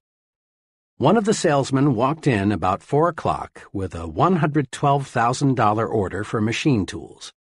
Another salesman, whose volume is so low he's a problem, was in the office at the time. Hearing John tell the good news, he rather enviously congratulated him and then said, "Well, John, you're lucky again." Now, what the weak salesman won't accept is that luck had nothing to do with John's big order. John had been working on that customer for months. He had talked repeatedly to a half-dozen people out there. John had stayed up nights figuring out exactly what was best for them. Then he got our engineers to make preliminary designs of the equipment. John wasn't lucky, unless you can call carefully planned work and patiently executed plans luck. Suppose luck were used to reorganize General Motors. If luck determined who does what and who goes where, every business in the nation would fall apart. Assume for a moment that General Motors were to be completely reorganized on the basis of luck. To carry out the reorganization, the names of all employees would be placed in a barrel. The first name drawn would be the president, the second name the executive vice president, and so on down the line. Sounds stupid, doesn't it? Well, that's how luck would work. People who rise to the top in any occupation, business management, selling, law, engineering, acting, or what have you, get there because they have superior attitudes and use their good sense in applied hard work. Conquer luck excusitis in two ways. Number 1. Accept the law of cause and effect. Take a second look at what appears to be someone's good luck. You'll find that not luck, but preparation, planning, and success-producing thinking preceded his good fortune. Take a second look at what appears to be someone's bad luck. Look, and you'll discover certain specific reasons. Mr. Success receives a setback. He learns and profits. But when Mr. Mediocre loses, he fails to learn. Number 2. Don't be a wishful thinker. Don't waste your mental muscles dreaming of an effortless way to win success. We don't become successful simply through luck. Success comes from doing those things and mastering those principles that produce success. Don't count on luck for promotions, victories, the good things in life.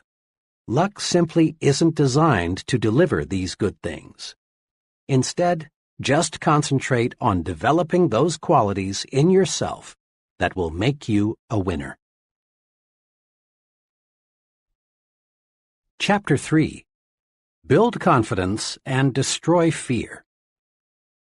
Friends mean well when they say, "It's only your imagination. Don't worry. There's nothing to be afraid of." But you and I know this kind of fear medicine never really works. Such soothing remarks may give us fear relief for a few minutes or maybe even a few hours. But the "it's only in your imagination" treatment doesn't really build confidence and cure fear. Yes, fear is real, and we must recognize it exists before we can conquer it. Most fear today is psychological. Worry, tension, embarrassment, panic all stem from mismanaged negative imagination. But simply knowing the breeding ground of fear doesn't cure fear. If a physician discovers you have an infection in some part of your body, he doesn't stop there. He proceeds with treatment to cure the infection.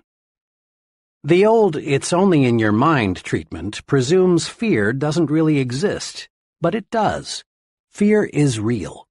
Fear is success enemy number 1. Fear stops people from capitalizing on opportunity.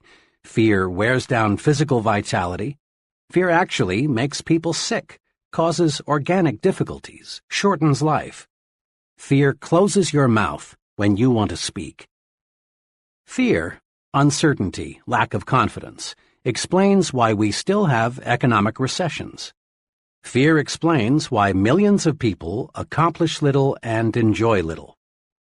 Truly, fear is a powerful force. In one way or another, fear prevents people from getting what they want from life. Fear of all kinds and sizes is a form of psychological infection. We can cure a mental infection the same way we cure a body infection, with specific proved treatments. First, though, as part of your pre-treatment preparation, condition yourself with this fact. All confidence is acquired, developed. No one is born with confidence. Those people you know who radiate confidence, who have conquered worry, who are at ease everywhere and all the time, acquired their confidence, every bit of it. You can too. This chapter shows how. During World War II, the Navy made sure that all of its new recruits either knew how to swim or learned how, the idea being, of course, that the ability to swim might someday save the sailor's life at sea. Non-swimming recruits were put into swimming classes. I watched a number of these training experiences. In a superficial sort of way, it was amusing to see young, healthy men terrified by a few feet of water. One of the exercises I recall required the new sailor to jump, not dive, from a board 6 feet in the air into 8 or more feet of water, while a half-dozen expert swimmers stood by. In a deeper sense, it was a sad sight. The fear those young men displayed was real. Yet all that stood between them and the defeat of that fear was one drop into the water below. On more than one occasion, I saw young men accidentally pushed off the board. The result, fear defeated. This incident, familiar to thousands of former Navy men, illustrates just one point. Action cures fear. Indecision, postponement, on the other hand, fertilize fear. Jot that down in your success rulebook right now. Action cures fear. Action does cure fear.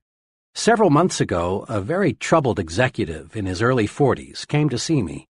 He had a responsible job as a buyer for a large retailing organization. Worriedly, he explained, "I'm afraid of losing my job. I've got that feeling that my days are numbered." "Why?" I asked. "Well, the pattern is against me. Sales figures in my department are off 7% from a year ago. This is pretty bad, especially since the store's total sales are up 6%. I've made a couple of unwise decisions recently, and I've been singled out several times by the merchandise manager for not keeping pace with the company's progress." "I've never felt quite like this before," he continued. "I've lost my grip, and it shows. My assistant buyer senses it. The salespeople see it too. Other executives, of course, are aware that I'm slipping.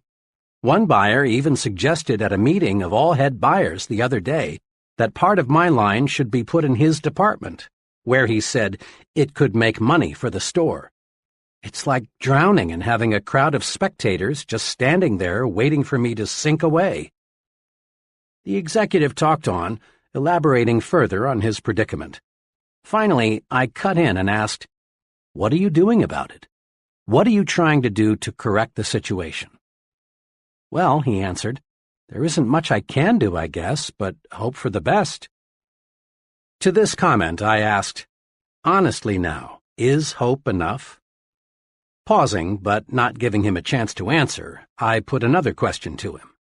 "Why not take action to support your hope?" "Go on," he said. "Well, there are two kinds of action that seem to fit your case. First, start this afternoon to move those sales figures upward. We've got to face it. There's a reason your sales are slipping. Find it. Maybe you need a special sale to clear out your slow-moving merchandise, so you'll be in a position to buy some fresh stock. Perhaps you can rearrange your display counters. Maybe your salespeople need more enthusiasm. I can't pinpoint what will turn your sales volume upward, but something will. And it would probably be wise to talk privately with your merchandise manager. He may be on the verge of putting you out, but when you talk it over with him and ask his advice, he'll certainly give you more time to work things out. It's too expensive for the store to replace you as long as top management feels there's a chance you'll find a solution." I went on. "Then get your assistant buyers on the ball. Quit acting like a drowning man. Let people around you know that you're still alive." Courage was again in his eyes. Then he asked, "You said there are two kinds of action I should take. What's the second?" "The second type of action, which you might say is an insurance policy, is to let 2 or 3 of your closest business friends in the trade know you might consider an offer from another store, assuming, of course, it is substantially better than your present job. I don't believe your job will be insecure after you take some affirmative action to get those sales figures on the rise. But just in case, it's good to have an offer or two. Remember, it's 10 times easier for a man with a job to get another job than it is for someone unemployed to connect. 2 days ago, this once troubled executive called me. After our talk, I buckled down.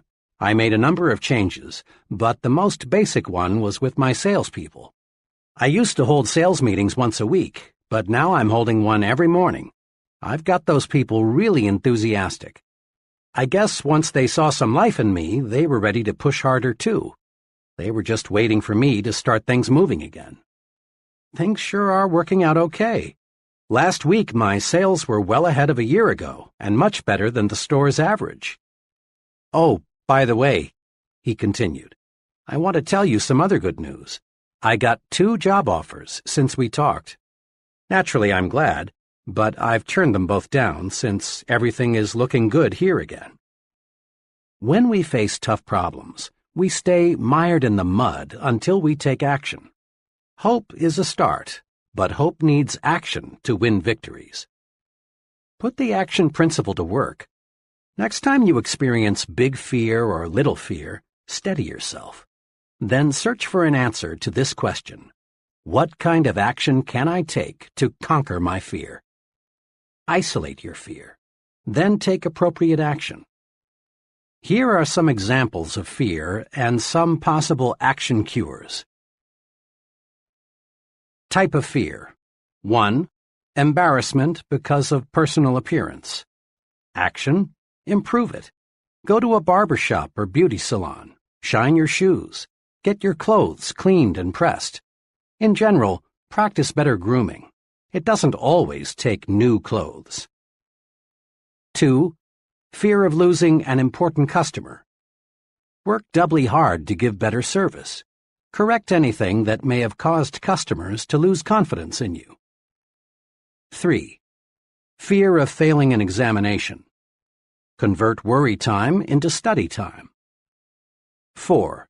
Fear of things totally beyond your control. Turn your attention to helping to relieve the fear of others. Pray. 5. Fear of being physically hurt by something you can't control, such as a tornado or an airplane out of control. Switch your attention to something totally different. Go out into your yard and pull up weeds. Play with your children. Go to a movie. 6. Fear of what other people may think and say. Make sure that what you plan to do is right, then do it. No one ever does anything worthwhile for which he is not criticized. 7. Fear of making an investment or purchasing a home. Analyze all factors, then be decisive. Make a decision and stick with it. Trust your own judgment. 8. Fear of people. Put them in proper perspective. Remember, the other person is just another human being pretty much like yourself. Use this 2-step procedure to cure fear and win confidence. 1. Isolate your fear. Pin it down. Determine exactly what you are afraid of. 2. Then take action. There is some kind of action for any kind of fear. And remember, hesitation only enlarges, magnifies the fear. Take action promptly. Be decisive. Much lack of self-confidence can be traced directly to a mismanaged memory. Your brain is very much like a bank. Every day you make thought deposits in your mind bank. These thought deposits grow and become your memory. When you settle down to think, or when you face a problem, in effect you say to your memory bank, "What do I already know about this?" Your memory bank automatically answers and supplies you with bits of information relating to this situation that you deposited on previous occasions. Your memory, then, is the basic supplier of raw material for your new thought. The teller in your memory bank is tremendously reliable. He never crosses you up. If you approach him and say, "Mr. Teller, Let me withdraw some thoughts I deposited in the past, proving I'm inferior to just about everybody else. He'll say, "Certainly, sir. Recall how you failed 2 times previously when you tried this? Recall what your 6th grade teacher told you about your inability to accomplish things? Recall what you overheard some fellow workers saying about you. Recall—" And on Mr. Teller goes, digging out of your brain thought after thought that proves you are inadequate. But suppose you visit your memory teller with this request. "Mr. Teller, I face a difficult decision. Can you supply me with any thoughts which will give me reassurance?" And again, Mr. Teller says, "Certainly, sir." But this time, he delivers thoughts you deposited earlier that say you can succeed. Recall the excellent job you did in a similar situation before? Recall how much confidence Mr. Smith placed in you. Recall what your good friends said about you. Recall— Mr. Teller, perfectly responsive, lets you withdraw the thought deposits you want to withdraw. After all, it is your bank. Here are 2 specific things to do to build confidence through efficient management of your memory bank. 1. Deposit only positive thoughts in your memory bank. Let's face it squarely. Everyone encounters plenty of unpleasant, embarrassing, and discouraging situations. But unsuccessful and successful people deal with these situations in directly opposite ways. Unsuccessful people take them to heart, so to speak. They dwell on the unpleasant situations, thereby giving them a good start in their memory. They don't take their minds away from them.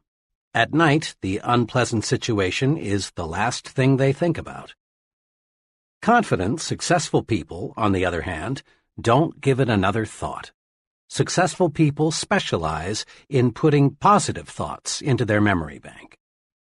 What kind of performance would your car deliver if every morning before you left for work, you scooped up a double handful of dirt and put it into your crankcase? That fine engine would soon be a mess, unable to do what you want it to do. Negative, unpleasant thoughts deposited in your mind affect your mind the same way. Negative thoughts produce needless wear and tear on your mental motor. They create worry, frustration, and feelings of inferiority. They put you beside the road while others drive ahead. Do this. In these moments when you're alone with your thoughts, when you're driving your car or eating alone, recall pleasant, positive experiences. Put good thoughts in your memory bank. This boosts confidence. It gives you that "I sure feel good" feeling. It helps keep your body functioning right, too. Here is an excellent plan. Just before you go to sleep, deposit good thoughts in your memory bank. Count your blessings. Recall the many good things you have to be thankful for. Your wife or husband, your children, your friends, your health. Recall the good things you saw people do today. Recall your little victories and accomplishments. Go over the reasons why you are glad to be alive. 2. Withdraw only positive thoughts from your memory bank. I was closely associated several years ago in Chicago with a firm of psychological consultants. They handled many types of cases, but mostly marriage problems and psychological adjustment situations, all dealing with mind matters. One afternoon, as I was talking with the head of the firm about his profession and his techniques for helping the seriously maladjusted person, he made this remark: "You know, there would be no need for my services if people would do just one thing." "What's that?" I asked eagerly. "Simply this: destroy their negative thoughts before those thoughts become mental monsters. Most individuals I try to help," he continued, "are operating their own private museum of mental horror. Many marriage difficulties, for example, involve the honeymoon monster. The honeymoon wasn't as satisfactory as one or both of the marriage partners had hoped, but instead of burying the memory, they reflected on it hundreds of times until it was a giant obstacle to successful marital relationships. They come to me as much as 5 or 10 years later. Usually, of course, my clients don't see where their trouble lies. It's my job to uncover and explain the source of their difficulty to them and help them to see what a triviality it really is. A person can make a mental monster out of almost any unpleasant happening, my psychologist friend went on. A job failure, a jilted romance, a bad investment, disappointment in the behavior of a teenage child. These are common monsters I have to help troubled people destroy. It is clear that any negative thought, if fertilized with repeated recall, can develop into a real mind monster, breaking down confidence and paving the way to serious psychological difficulties. In an article in Cosmopolitan magazine, The Drive Towards Self-Destruction, Alice Mulcahy pointed out that upward of 30,000 Americans commit suicide each year and another 100,000 attempt to take their own lives. She went on to say, "There is shocking evidence that millions of other people are killing themselves by slower, less obvious methods. Still others are committing spiritual rather than physical suicide, constantly seeking out ways to humiliate, punish, and generally diminish themselves." The psychologist friend mentioned before told me how he helped one of his patients to stop committing mental and spiritual suicide. This patient, he explained, was in her late 30s and had 2 children. In lay terminology, she suffered from severe depression.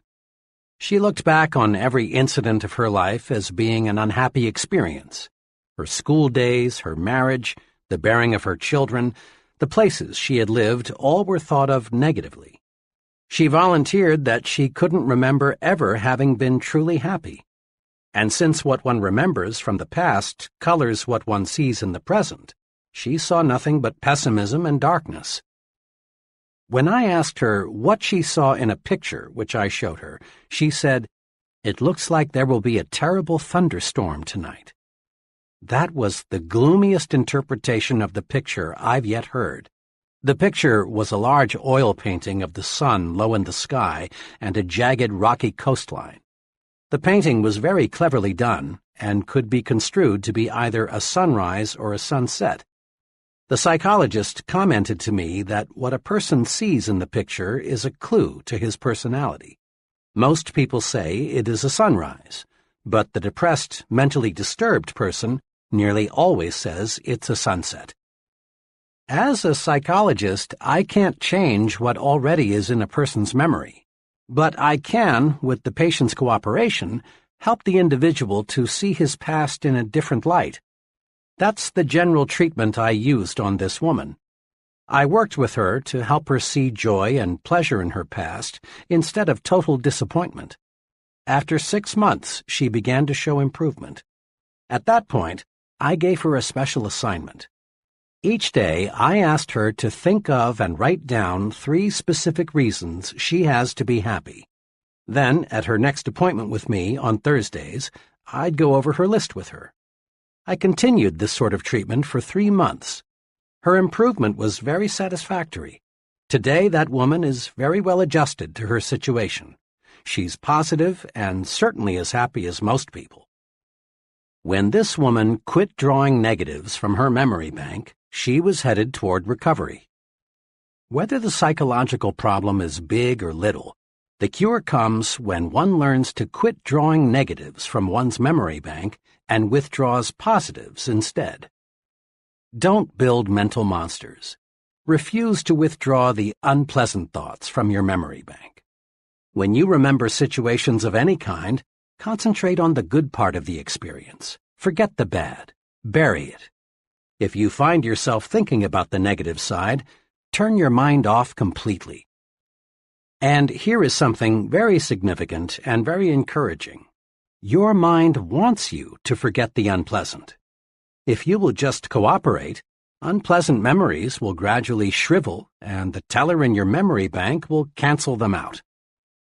Dr. Melvin S. Hatwick, noted advertising psychologist, in commenting on our ability to remember, says, "When the feeling aroused is pleasant, the advertisement has a better chance to be remembered.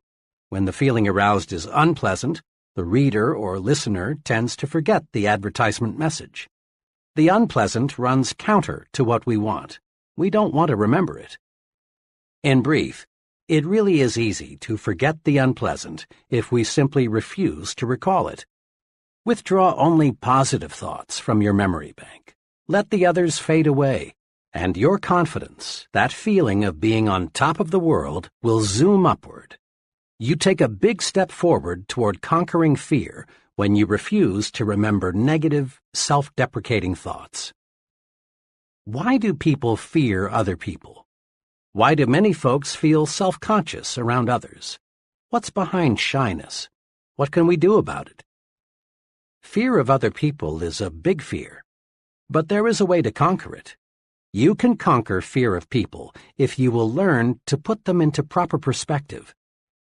A business friend, who was doing exceptionally well operating his own wood novelty plant, explained to me how he got the proper perspective of people. His example is interesting. Before I went into the Army in World War II, I was scared of just about everybody. You just wouldn't believe how shy and timid I was. I felt everyone else was a lot smarter. I worried about my physical and mental inadequacies. I thought I was born to fail.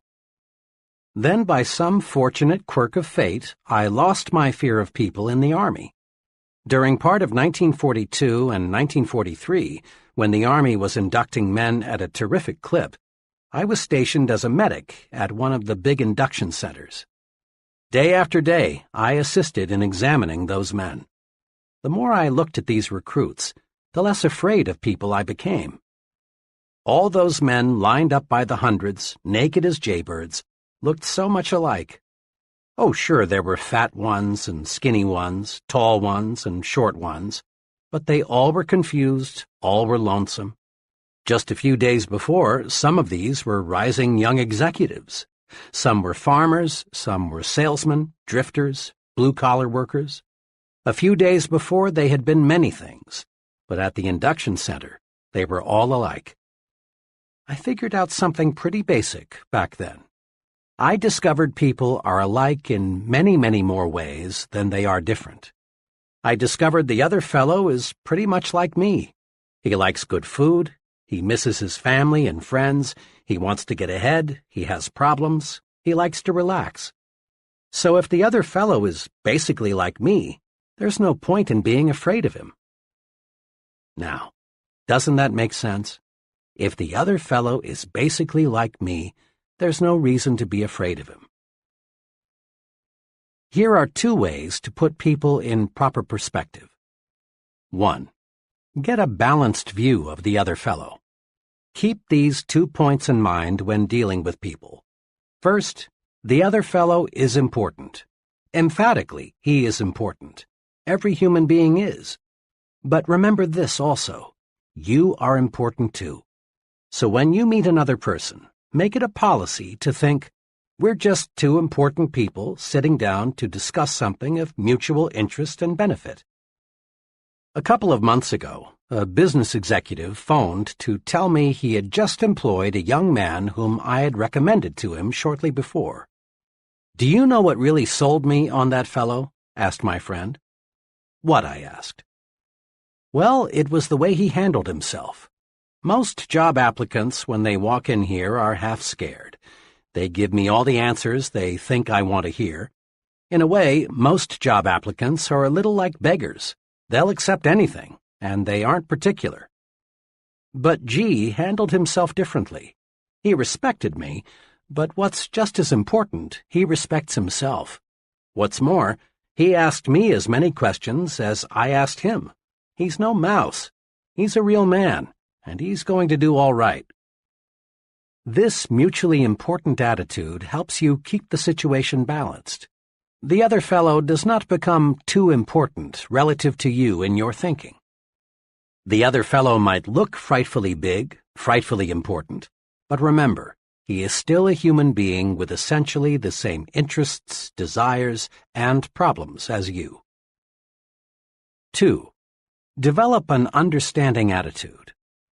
People who want figuratively to bite you, growl at you, pick on you, and otherwise chop you down are not rare.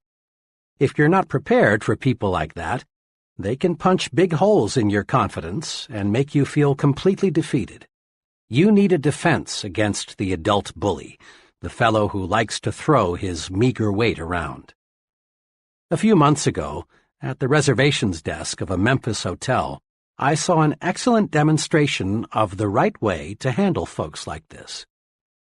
It was shortly after 5 p.m., and the hotel was busy registering new guests. The fellow ahead of me gave his name to the clerk in a commanding way. The clerk said, "Yes, sir, Mr. R., we have a fine single for you."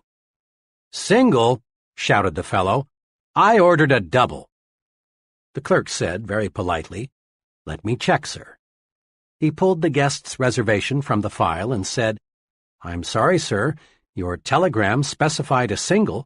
I'd be happy to put you in a double room, sir, if we had any available, but we simply do not." Then the irate customer said, "I don't care what the H that piece of paper says, I want a double." Then he started in with that "do you know who I am" bit, followed with, "I'll have you fired. You'll see, I'll have you fired." As best he could, under the verbal tornado, the young clerk injected, "Sir, we're terribly sorry, but we acted on your instructions."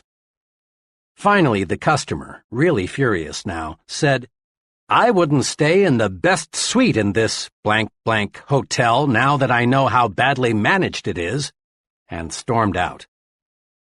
I stepped up to the desk, thinking the clerk, who had taken one of the worst public tongue-lashings I'd seen in some time, would be upset. Instead, he greeted me with one of the finest "good evening, sirs" I'd ever heard. As he went through the routine of processing my room, I said to him, "I certainly admire the way you handled yourself just a moment ago. You have tremendous temper control." "Well, sir," he said, "I really can't get mad at a fellow like that. You see, he really isn't mad at me. I was just the scapegoat. The poor fellow may be in bad trouble with his wife, or his business may be off, or maybe he feels inferior and this was his golden chance to feel like a wheel. I'm just the guy who gave him a chance to get something out of his system." The clerk added, "Underneath, he's probably a very nice guy. Most folks are." Walking toward the elevators, I caught myself repeating aloud, "Underneath, he's probably a very nice guy. Most folks are." Remember those two short sentences next time someone declares war on you. Hold your fire. The way to win in situations like this is to let the other fellow blow his stack and then forget it. Several years ago, while checking student examination papers, I came across one that especially disturbed me. The student who wrote the examination had demonstrated in class discussions and previous tests that he was far better qualified than his paper indicated. He was, in fact, the fellow who I thought would finish at the top of the class. Instead, his paper put him at the bottom. As was my custom in such cases, I had my secretary call the student and ask him to come by my office on an urgent matter. Paul W. appeared shortly. He looked as though he had been through a terrible experience. After he was comfortably seated, I said to him, "What happened, Paul? This just isn't the quality paper I expected you to write." Paul struggled with himself, looked in the direction of his feet, and replied, "Sir, after I saw that you had spotted me cheating, I just went to pieces. I couldn't concentrate on anything. Honest, this is the first time I've ever cheated at the university. I desperately wanted an A, so I worked up a little pony to use." He was terribly upset, but now that he was talking, he wouldn't stop. "I suppose you'll have to recommend me for dismissal. The university rule says any student found cheating in any manner is subject to permanent dismissal." Here Paul started bringing up the shame this incident would bring to his family, how it would wreck his life, and all sorts of repercussions. Finally, I said, "Hold it now. Slow down. Let me explain something. I didn't see you cheat. Until you walked in and told me, I hadn't the faintest idea that was the trouble. I am sorry, Paul, that you did." Then I continued, "Paul, tell me, just what do you want to gain from your university experience?" He was a little calmer now, and after a short pause he said, "Well, Doctor, I think my overall aim is to learn how to live, but I guess I'm failing pretty badly." "We learn in different ways," I said. "I think you can learn a real success lesson from this experience. When you used your pony in there, your conscience bothered you terribly. This gave you a guilt complex that in turn broke your confidence. As you expressed it, you went to pieces. Most of the time, Paul, this matter of right and wrong is approached from a moral or religious standpoint. Now understand, I'm not here to preach to you, give you a sermon about right and wrong. But let's look at the practical side. When you do anything that goes contrary to your conscience, you feel guilty, and this guilty feeling jams your thought processes.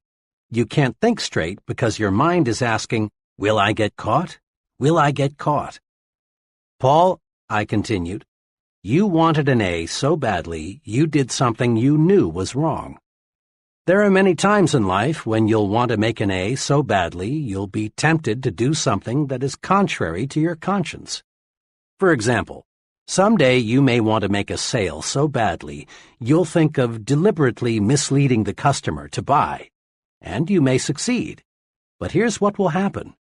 Your guilty feeling will grab hold of you, and the next time you see your customer, you'll be self-conscious, ill at ease. You'll be wondering, has he discovered that I put something over?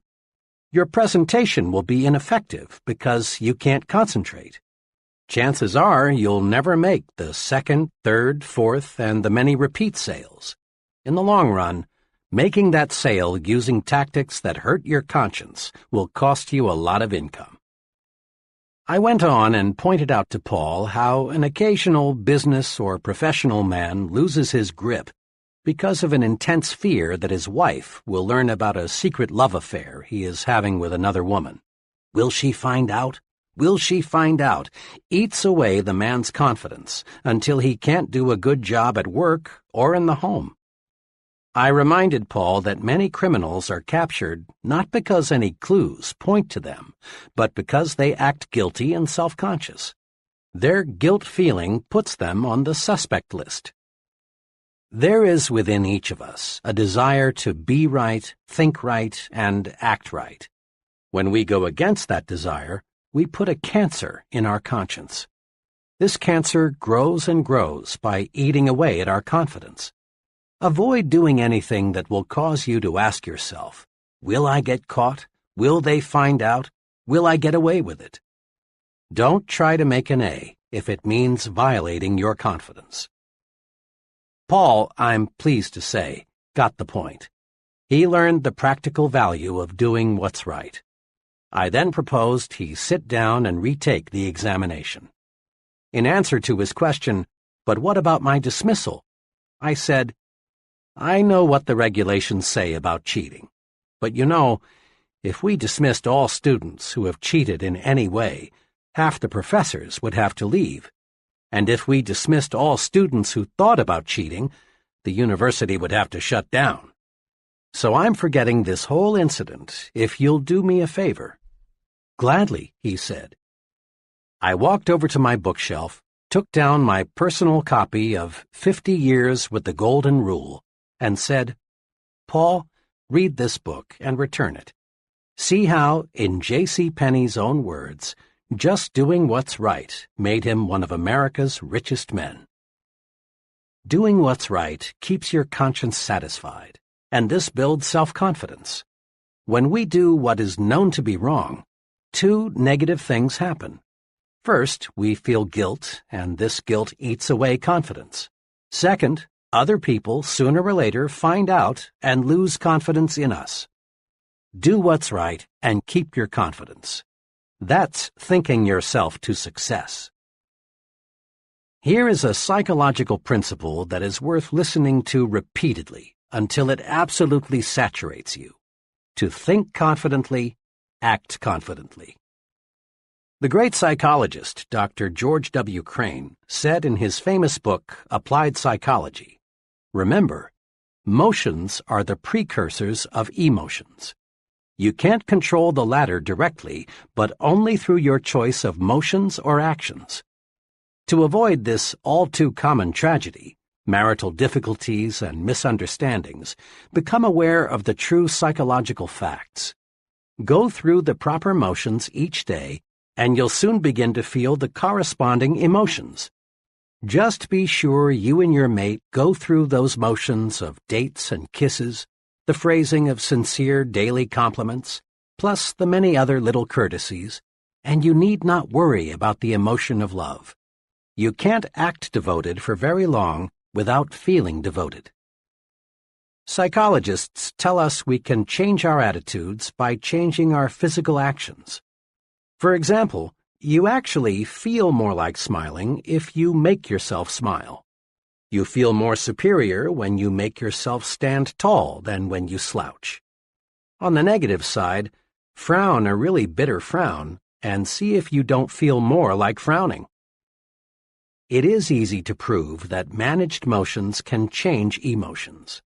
People who are shy in introducing themselves can replace this timidity with confidence just by taking 3 simple actions simultaneously. First, reach for the other person's hand and clasp it warmly. Second, look directly at the other person. And third, say, "I'm very glad to know you." These 3 simple actions automatically and instantaneously banish shyness. Confident action produces confident thinking. So, to think confidently, act confidently. Act the way you want to feel. Here are 5 confidence-building exercises. Listen to these guides carefully. Then make a conscious effort to practice them and build your confidence. 1. Be a front-seater. Ever notice in meetings, in church, classrooms, and other kinds of assemblies, how the back seats fill up first? Most folks scramble to sit in the back rows so they won't be too conspicuous. And the reason they are afraid to be conspicuous is that they lack confidence. Sitting up front builds confidence. Practice it. From now on, make it a rule to sit as close to the front as you can. Sure, you may be a little more conspicuous in the front, but remember, there is nothing inconspicuous about success. 2. Practice making eye contact. How a person uses his eyes tells us a lot about him. Instinctively, you ask yourself questions about the fellow who doesn't look you in the eye. What's he trying to hide? What's he afraid of? Is he trying to put something over on me? Is he holding something back? Usually, failure to make eye contact says one of 2 things. It may say, "I feel weak beside you. I feel inferior to you. I'm afraid of you." Or avoiding another person's eyes may say, "I feel guilty. I've done something or I've thought something that I don't want you to know. I'm afraid if I let my eyes connect with yours, you'll see through me." You say nothing good about yourself when you avoid making eye contact. You say, "I'm afraid. I lack confidence." Conquer this fear by making yourself look the other person in the eyes. Looking the other person in the eye tells him, "I'm honest and above board. I believe in what I'm telling you. I'm not afraid. I'm confident." Make your eyes work for you. Aim them right at the other person's eyes. It not only gives you confidence, it wins you confidence too. 3. Walk 25% faster. When I was a youngster, just going to the county seat was a big treat. After all the errands were accomplished and we were back in the car, my mother would often say, "Davy, let's just sit here a while and watch the people walk by." Mother was an excellent game player. She'd say, "See that fellow? What do you suppose is troubling him?" Or, "What do you think that lady there is going to do?" Or, "Look at that person. He just seems to be in a fog." Watching people walk and move about became real fun. It was a lot cheaper than the movies. which was one of the reasons I learned later that Mother developed the game, and it was a lot more instructive. I still am a walk watcher. In corridors, lobbies, on sidewalks, I still occasionally find myself studying human behavior simply by watching people move about. Psychologists link slovenly posture and sluggish walking to unpleasant attitudes toward oneself, work, and the people around us. But psychologists also tell us you can actually change your attitudes by changing your posture and speed of movement. Watch, and you discover that body action is the result of mind action. The extremely beaten people, the real down-and-outers, just shuffle and stumble along. They have zero self-confidence. Average people have the average walk. Their pace is average. They have the look of, I really don't have very much pride in myself. Then there's a third group. Persons in this group show superconfidence. They walk faster than the average. There seems to be a slight sprint in the way they walk. Their walk tells the world, I've got someplace important to go, something important to do. What's more, I will succeed at what I will do 15 minutes from now. Use the walk 25% faster technique to help build self-confidence. Throw your shoulders back, lift up your head, move ahead just a little faster, and feel self-confidence grow. Just try and see. 4. Practice speaking up. In working with many kinds of groups of all sizes, I've watched many persons with keen perception and much native ability freeze and fail to participate in discussions. It isn't that these folks don't want to get in and wade with the rest. Rather, it's a simple lack of confidence. The conference clam thinks to himself, my opinion is probably worthless. If I say something, I'll probably look foolish. I'll just say nothing. Besides, the others in the group probably know more than I. I don't want the others to know how ignorant I am. Each time the conference clam fails to speak, he feels even more inadequate, more inferior. Often he makes a faint promise to himself that deep down he knows he won't keep, to speak next time. This is very important. Each time our clam fails to speak, he takes one more dose of confidence poison. He becomes less and less confident of himself. But on the positive side, the more you speak up, the more you add to your confidence, and the easier it is to speak up the next time. Speak up. It's a confidence-building vitamin. Put this confidence builder to use. Make it a rule to speak up at every open meeting you attend. Speak up. Say something voluntarily at every business conference, committee meeting, community forum you attend. Make no exception. Comment, make a suggestion, ask a question, and don't be the last to speak. Try to be the icebreaker, the first one in with a comment. And never worry about looking foolish. You won't. For each person who doesn't agree with you, odds are another person will. Quit asking yourself, I wonder if I dare speak. Instead, concentrate on getting the discussion leader's attention so you can speak. For special training and experience in speaking, consider joining your local Toastmasters Club. Thousands of conscientious people have developed confidence through a planned program to feel at ease talking with people and to people. 5. Smile big. Most folks have heard at one time or another that a smile will give them a real boost. They've been told that a smile is excellent medicine for confidence deficiency. But lots of people still don't really believe this because they've never tried smiling when they feel fear. Make this little test. Try to feel defeated and smile big at the same time. You can't. A big smile gives you confidence. A big smile beats fear, rolls away worry, defeats despondency. And a real smile does more than cure just your ill feeling. A real smile melts away the opposition of others, and instantly, too. Another person simply can't be angry with you if you give him a big, sincere smile. Just the other day, a little incident happened to me that illustrates this. I was parked at an intersection, waiting for the light to change, when bam! The driver behind me had let his foot slip the brake and put my rear bumper to a test. I looked back through my mirror and saw him getting out. I got out too, and forgetting the rule book, started preparing myself for verbal combat. I confess I was ready verbally to bite him to pieces. But fortunately, before I got the chance, he walked up to me, smiled, and said in the most earnest voice, "Friend, I really didn't mean to do that." That smile, matched with his sincere comment, melted me. I mumbled something about, "That's okay. Happens all the time." Almost in less time than it takes to wink an eye, my opposition turned into friendship. Smile big and you feel like happy days are here again. But smile big. A half-developed smile is not fully guaranteed. Smile until your teeth show. That large-size smile is fully guaranteed. I've heard many times, "Yes, but when I fear something or when I'm angry, I don't feel like smiling." Of course you don't. No one does. The trick is to tell yourself forcefully, "I'm going to smile."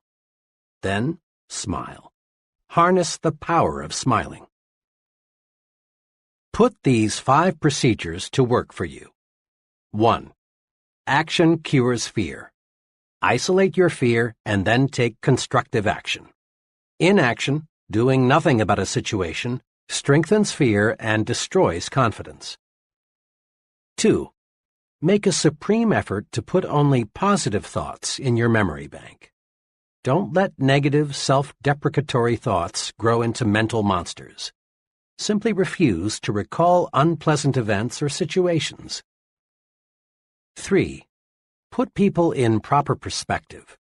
Remember, people are more alike, much more alike, than they are different. Get a balanced view of the other fellow.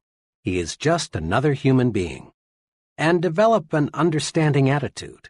Many people will bark, but it's a rare one who bites. 4.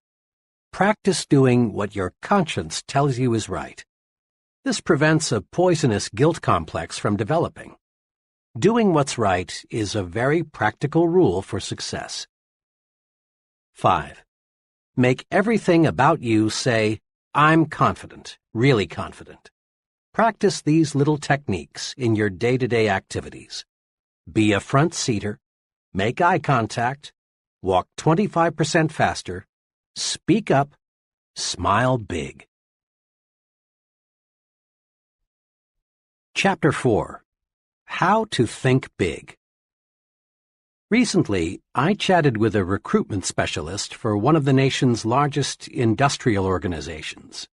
4 months each year, she visits college campuses to recruit graduating seniors for her company's junior executive training program.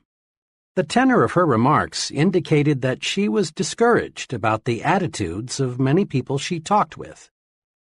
Most days, I interview between 8 and 12 college seniors, all in the upper third of their class, all at least mildly interested in coming with us. One of the main things we want to determine in the screening interview is the individual's motivation. We want to find out if he or she is the kind of person who can, in a few years, direct major projects, manage a branch office or plant, or in some other way make a really substantial contribution to the company. I must say I'm not too pleased with the personal objectives of most of those I talk with. "You'd be surprised," she went on, "how many 22-year-olds are more interested in our retirement plan than in anything else we have to offer. A second favorite question is, will I move around a lot? Most of them seem to define the word success as synonymous with security. Can we risk turning our company over to people like that? The thing I can't understand is why should young people these days be so ultra-conservative, so narrow in their view of the future?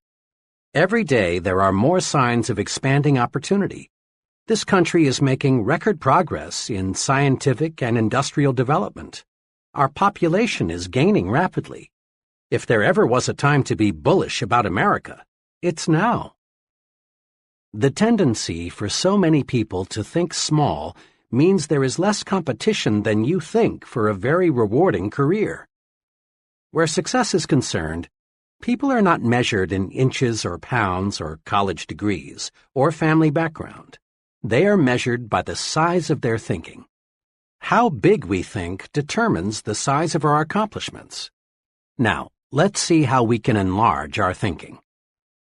Ever ask yourself, what is my greatest weakness? Probably the greatest human weakness is self-deprecation, that is, selling oneself short. Self-deprecation shows through in countless ways. John sees a job advertisement in the paper. It's exactly what he would like. But he does nothing about it because he thinks, I'm not good enough for that job, so why bother? Or Jim wants a date with Joan, but he doesn't call her because he thinks he wouldn't rate with her. Tom feels Mr. Richards would be a very good prospect for his product, but Tom doesn't call. He feels Mr. Richards is too big to see him. Pete is filling out a job application form. One question asks, what beginning salary do you expect? Pete puts down a modest figure because he feels he really isn't worth the bigger sum he would like to earn. Philosophers for thousands of years have issued good advice. Know thyself. But most people, it seems, interpret this suggestion to mean know only thy negative self. Most self-evaluation consists of making long mental lists of one's faults, shortcomings, inadequacies. It's well to know our inabilities, for this shows us areas in which we can improve. But if we know only our negative characteristics, we're in a mess. Our value is small. Here is an exercise to help you measure your true size. I've used it in training programs for executives and sales personnel. It works. 1. Determine your 5 chief assets. Invite some objective friend to help, possibly your wife, your superior, a professor, some intelligent person who will give you an honest opinion. Examples of assets frequently listed are education, experience, technical skills, appearance, well-adjusted home life, attitudes, personality, initiative. 2. Next, under each asset, write the names of 3 persons you know who have achieved large success but who do not have this asset to as great a degree as you. When you've completed this exercise, you will find you outrank many successful people on at least one asset. There is only one conclusion you can honestly reach. You're bigger than you think. So fit your thinking to your true size. Think as big as you really are. Never, never, never sell yourself short. The person who says adamantine when in plain talk he means immovable, or says coquette when we would understand him better if he said flirt, may have a big vocabulary. But does he have a big thinker's vocabulary? Probably not. People who use difficult, high-sounding words and phrases that most folks have to strain themselves to understand are inclined to be overbearing and stuffed shirts. And stuffed shirts are usually small thinkers. The important measure of a person's vocabulary is not the size or the number of words he uses. Rather, the thing that counts, the only thing that counts about one's vocabulary, is the effect his words and phrases have on his own and others' thinking. Here is something very basic. We do not think in words and phrases. We think only in pictures and/or images. Words are the raw materials of thought. When spoken or read, that amazing instrument, the mind, automatically converts words and phrases into mind pictures. Each word, each phrase, creates a slightly different mind picture. If someone tells you, Jim bought a new split level, you see one picture. But if you're told, Jim bought a new ranch house, you see another picture. The mind pictures we see are modified by the kinds of words we use to name things and describe things. Look at it this way. When you speak or write, you are, in a sense, a projector showing movies in the minds of others, and the pictures you create determine how you and others react. Suppose you tell a group of people, I'm sorry to report we've failed. What do these people see? They see defeat and all the disappointment and grief the word failed conveys. Now suppose you said instead, here's a new approach that I think will work. They would feel encouraged, ready to try again. Suppose you say, we face a problem. You have created a picture in the minds of others of something difficult, unpleasant to solve. Instead say, we face a challenge, and you create a mind picture of fun, sport, something pleasant to do. Or tell a group, we incurred a big expense, and people see money spent that will never return. Indeed, this is unpleasant. Instead say, we made a big investment, and people see a picture of something that will return profits later on, a very pleasant sight. The point is this.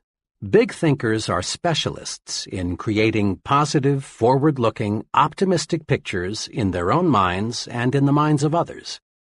To think big, we must use words and phrases that produce big, positive mental images. Here are examples of phrases that create small, negative, depressing thoughts. And then, the same situation is discussed, but in a big, positive way. As you listen to these, ask yourself, what mind pictures do I see? Phrases that create small, negative mind images. 1. It's no use, we're whipped.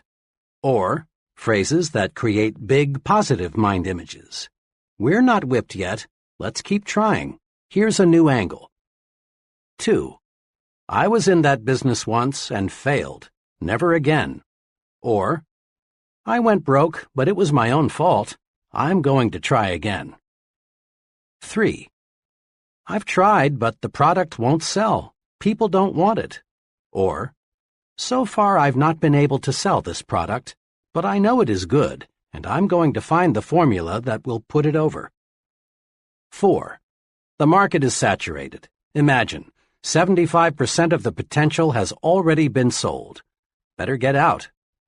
Or, imagine, 25% of the market is still not sold. Count me in. This looks big. 5. Their orders have been small. Cut them off. Or, their orders have been small. Let's map out a plan for selling them more of their needs. 6. 5 years is too long a time to spend before I'll get into the top ranks in your company. Count me out. Or, 5 years is not really a long time. Just think. That leaves me 30 years to serve at a high level. 7. The competition has all the advantage. How do you expect me to sell against them? Or, competition is strong, there's no denying that, but no one ever has all the advantages.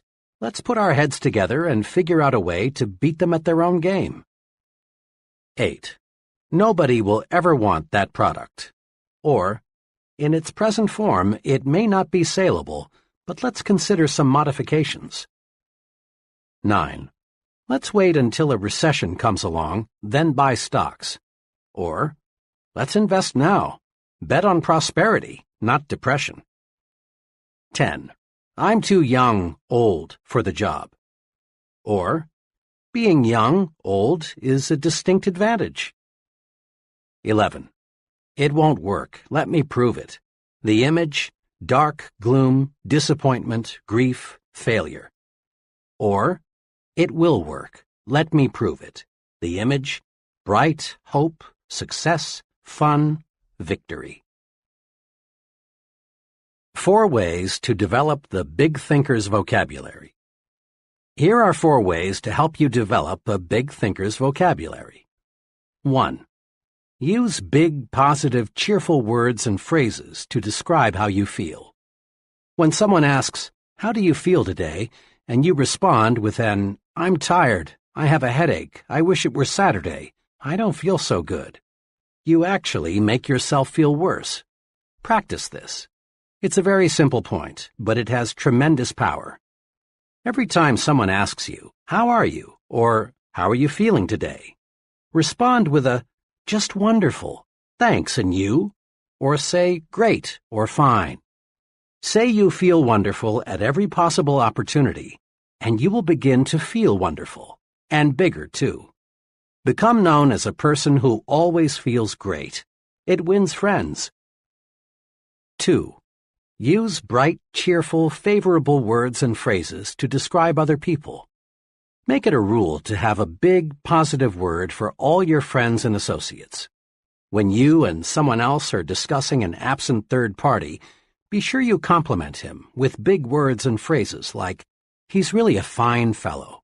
They tell me he's working out wonderfully well." Be extremely careful to avoid the petty, cut-him-down language. Sooner or later, third parties hear what's been said, and then such talk only cuts you down. 3. Use positive language to encourage others. Compliment people personally, at every opportunity.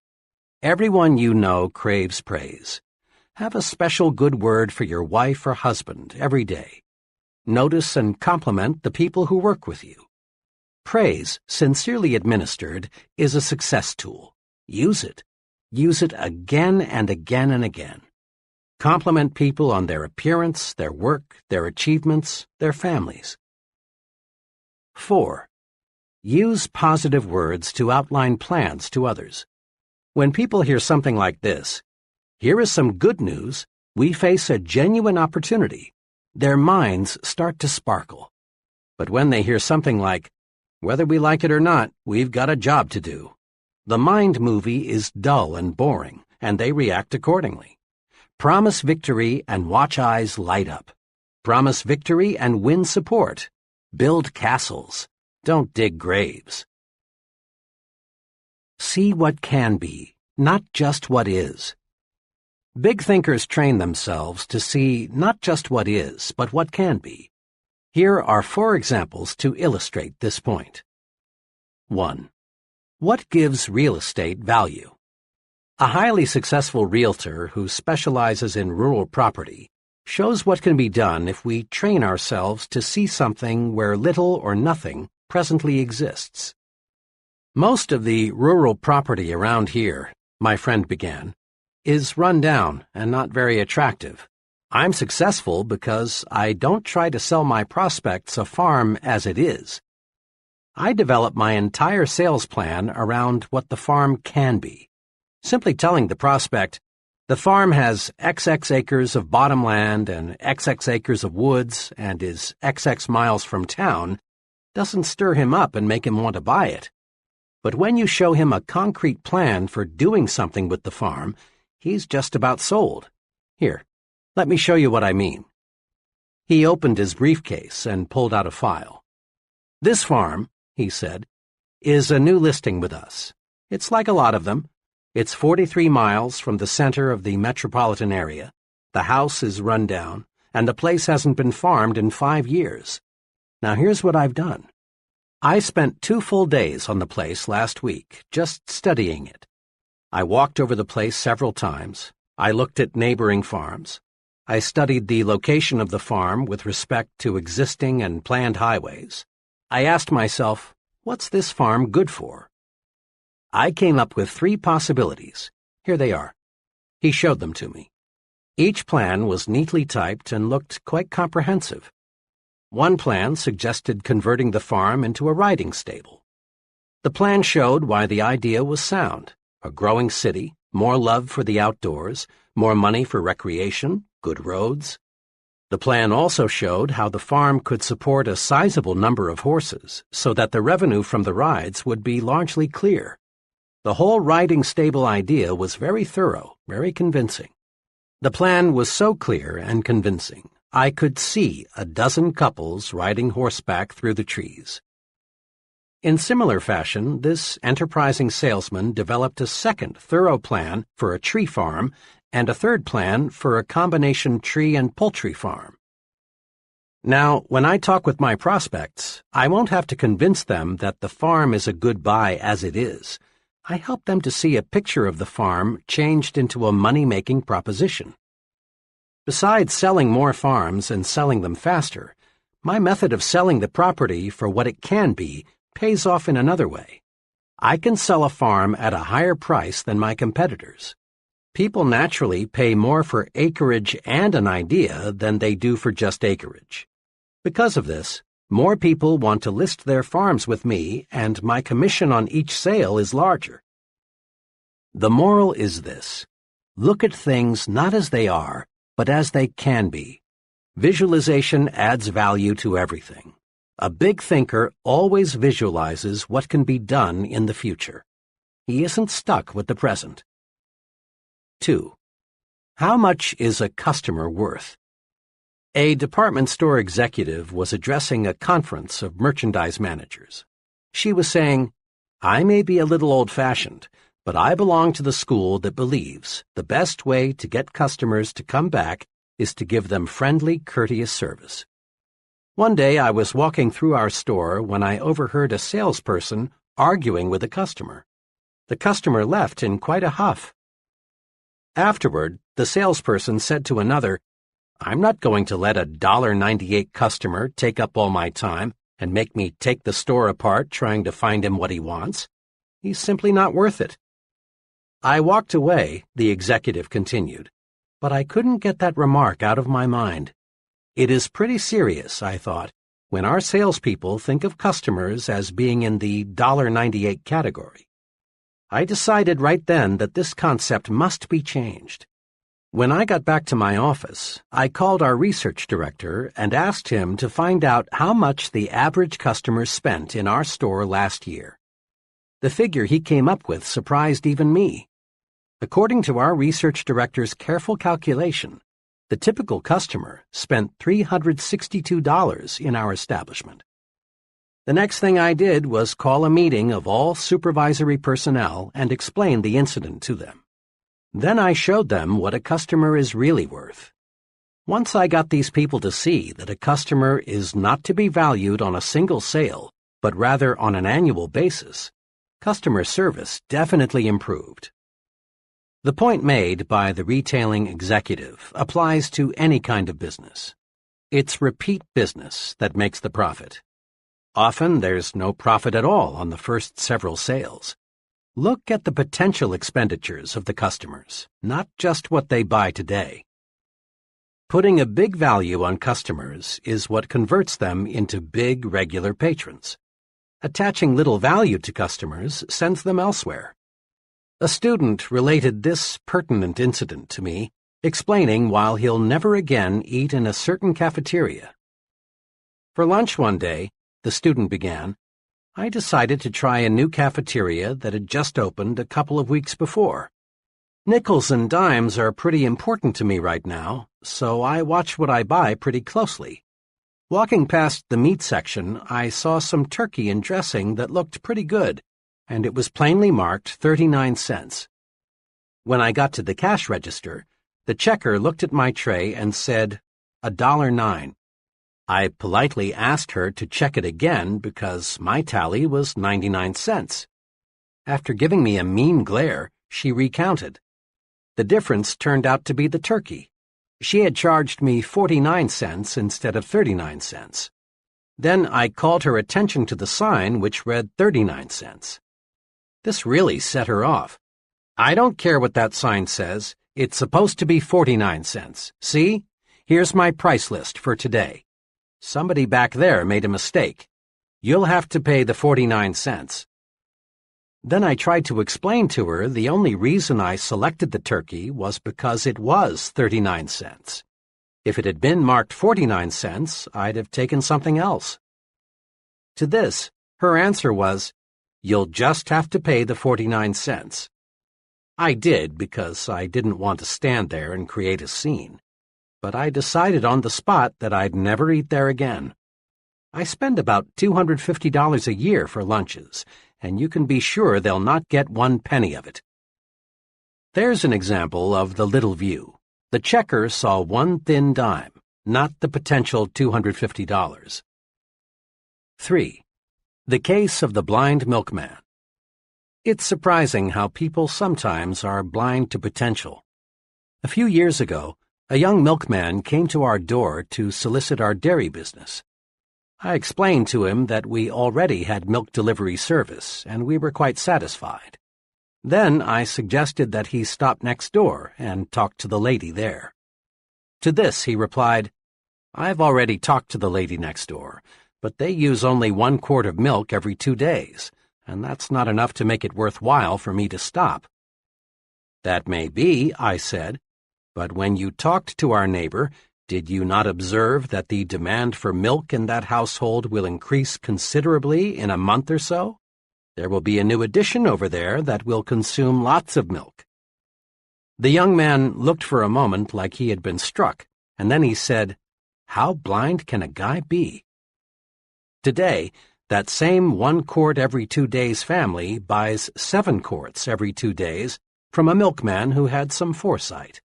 That first youngster, a boy, now has 2 brothers and 1 sister, and I'm told there'll be another young one soon. How blind can we be? See what can be, not just what is. The schoolteacher who thinks of Jimmy only as he is, an ill-mannered, backward, uncouth brat, certainly will not aid Jimmy's development.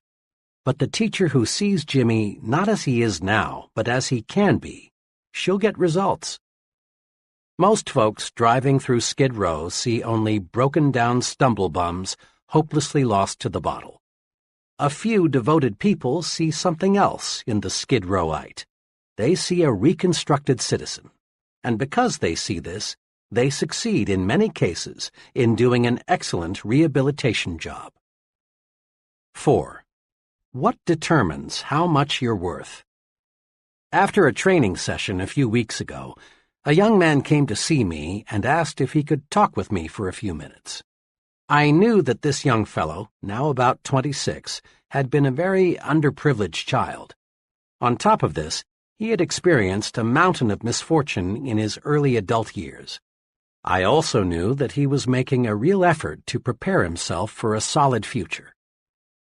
Over coffee, we quickly worked out his technical problem, and our discussion turned to how people who have few physical possessions should look toward the future.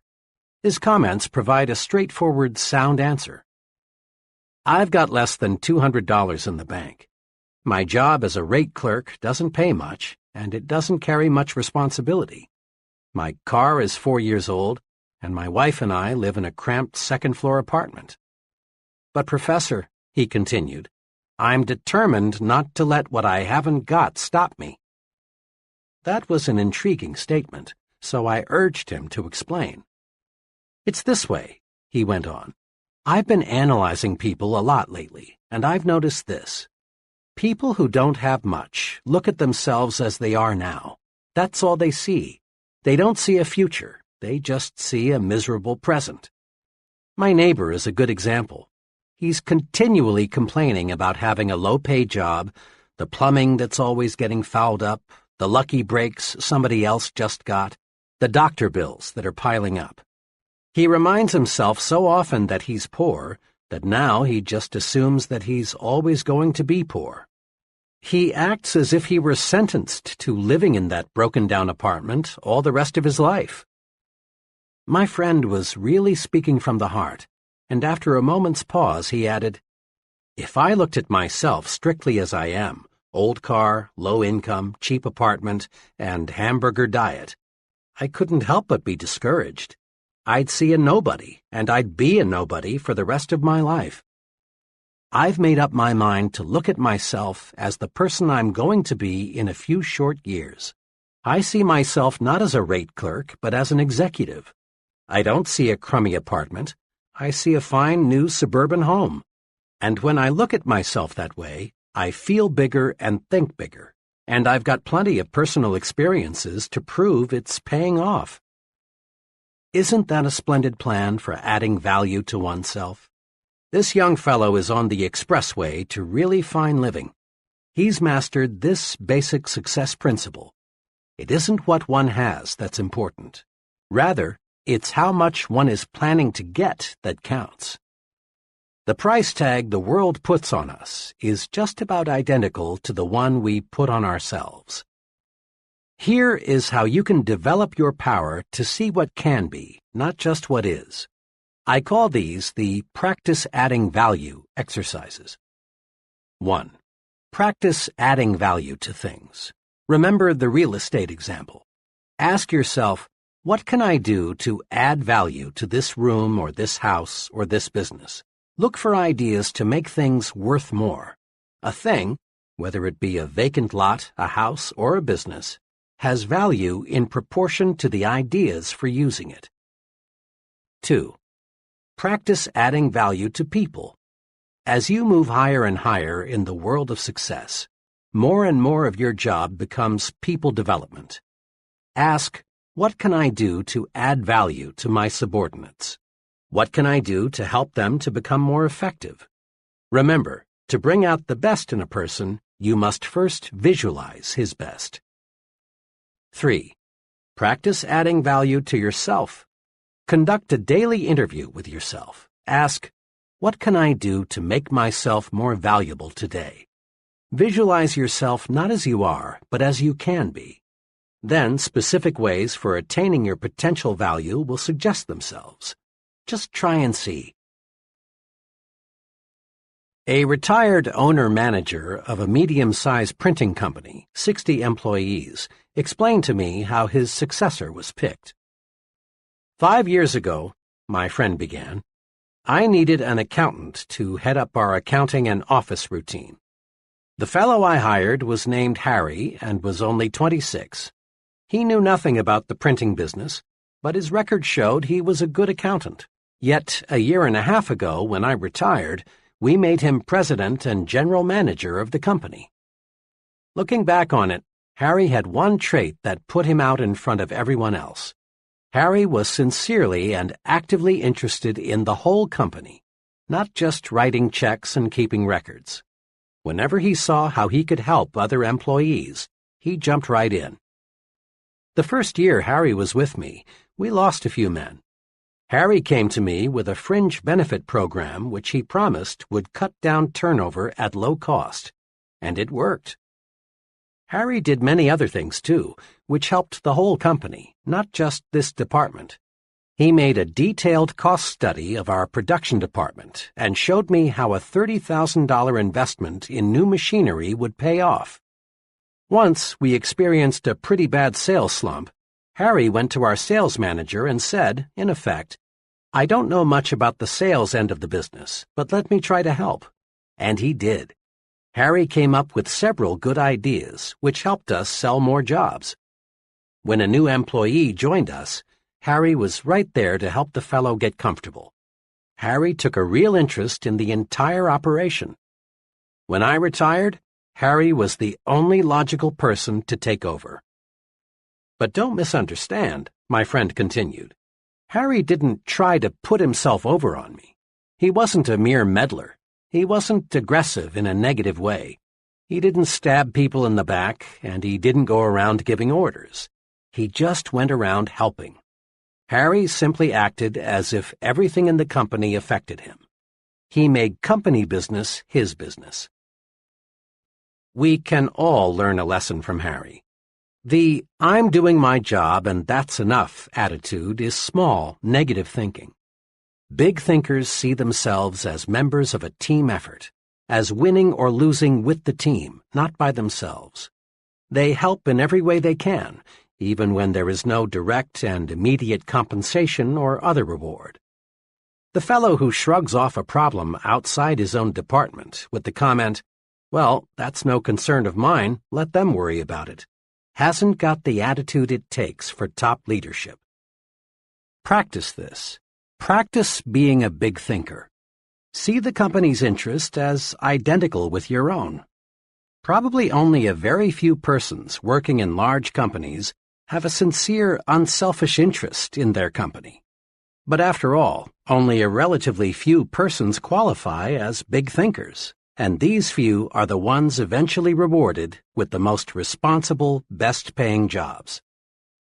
Many potentially powerful people let petty, small, insignificant things block their way to achievement. Let's look at 4 examples. 1.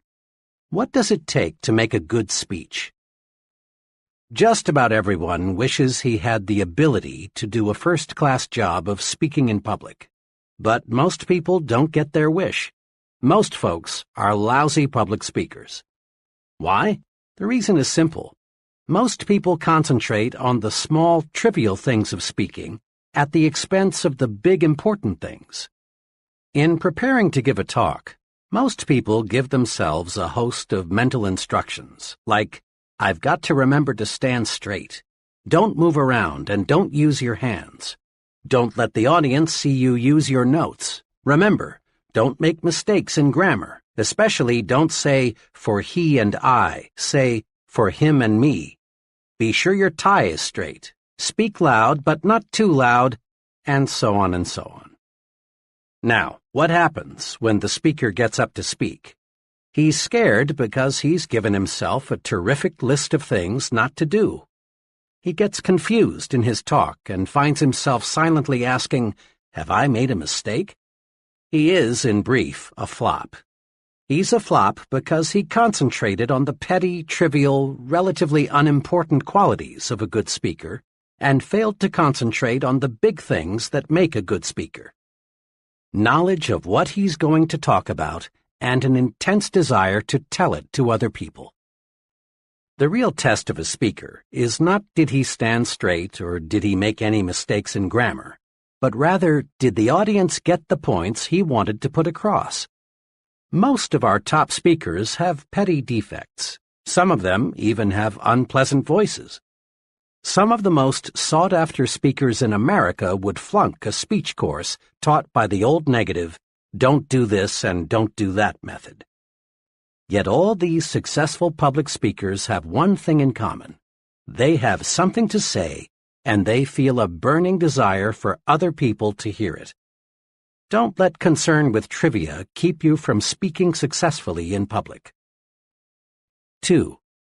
What causes quarrels? Ever stop to ask yourself just what causes quarrels? At least 99% of the time, quarrels start over petty, unimportant matters like this. John comes home a little tired, a little on edge. Dinner doesn't exactly please him, so he turns up his nose and complains. Joan's day wasn't perfect either, so she rallies to her own defense with, well, what do you expect on my food budget? Or, maybe I could cook better if I had a new stove like everybody else. This insults John's pride, so he attacks with, now, Joan, it's not lack of money. It's simply that you don't know how to manage. And away they go. Before a truce is finally declared, all sorts of accusations are made by each party. In-laws, sex, money, premarital and postmarital promises, and other issues will be introduced. Both parties leave the battle nervous, tense. Nothing has been settled, and both parties have new ammunition to make the next quarrel more vicious. Little things, petty thinking, causes arguments. So, to eliminate quarrels, eliminate petty thinking. Here's a technique that works. Before complaining or accusing or reprimanding someone or launching a counterattack in self-defense, ask yourself, is it really important? In most cases, it isn't, and you avoid conflict. Ask yourself, is it really important if he or she is messy with cigarettes or forgets to put the cap on the toothpaste or is late coming home? Is it really important if he or she squandered a little money or invited some people in I don't like? When you feel like taking negative action, ask yourself, is it really important? That question works magic in building a finer home situation. It works at the office, too. It works in homegoing traffic when another driver cuts in ahead of you. It works in any situation in life that is apt to produce quarrels. 3. John got the smallest office and fizzled out. Several years ago, I observed small thinking about an office assignment destroy a young fellow's chances for a profitable career in advertising. 4 young executives, all on the same status level, were moved into new offices. 3 of the offices were identical in size and decoration. The 4th was smaller and less elaborate. J.M. was assigned the 4th office. This turned out to be a real blow to his pride. Immediately, he felt discriminated against. Negative thinking, resentment, bitterness, jealousy built up. JM began to feel inadequate. The result was that JM grew hostile toward his fellow executives. Rather than cooperate, he did his best to undermine their efforts. Things got worse. 3 months later, JM slipped so badly that management had no choice but to issue him a pink slip. Small thinking over a very small matter stopped JM. In his haste to feel he was discriminated against, JM failed to observe that the company was expanding rapidly and office space was at a premium. He didn't stop to consider the possibility that the executive who made the office assignments didn't even know which one was the smallest. No one in the organization, except JM, regarded his office as an index of his value. Small thinking about unimportant things, like seeing your name last on the department route sheet or getting the fourth carbon of an office memo, can hurt you. Think big, and none of these little things can hold you back. 4. Even stuttering is a detail. A sales executive told me how even stuttering is a mere detail in salesmanship, if the fellow has the really important qualities. I have a friend, also a sales executive, who loves to play practical jokes, though sometimes these jokes aren't jokes at all. A few months ago, a young fellow called on my practical joking friend and asked for a sales job. The fellow had a terrible stutter, though, and my friend decided right here was a chance to play a joke on me. So the friend told the stammering applicant that he wasn't in the market for a salesman right now, but one of his friends, me, had a spot to fill. Then he phoned me, and boy did he give this fellow a build-up. Not suspecting anything, I said, "Send him right over." 30 minutes later, in he walked. The young fellow hadn't said 3 words before I knew why my friend was so eager to send him over. I'm Jack R., he said. "Mr. X sent me over to talk to you about a job." Almost every word was a struggle. I thought to myself, this guy couldn't sell a dollar bill for 90 cents on Wall Street. I was sore at my friend, but I really felt sorry for this fellow, so I thought the least I could do was to ask him some polite questions while I thought up a good excuse as to why I couldn't use him. As we talked on, however, I discovered this fellow was no stoop. He was intelligent. He handled himself very nicely, but I just couldn't overlook the fact that he stuttered. Finally, I decided I'd wind up the interview by asking one last question. What makes you think you can sell? "Well," he said, "I learn fast. I like people. I think you've got a good company, and I want to make money. Now, I do have a speech impairment, but that doesn't bother me, so why should it bother anybody else?" His answer showed me he had all the really important qualifications for a salesman. I decided right then to give him a chance, and you know, he's working out very well.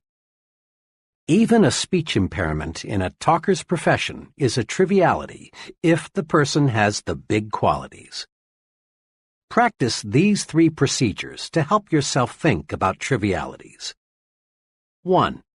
Keep your eyes focused on the big objective.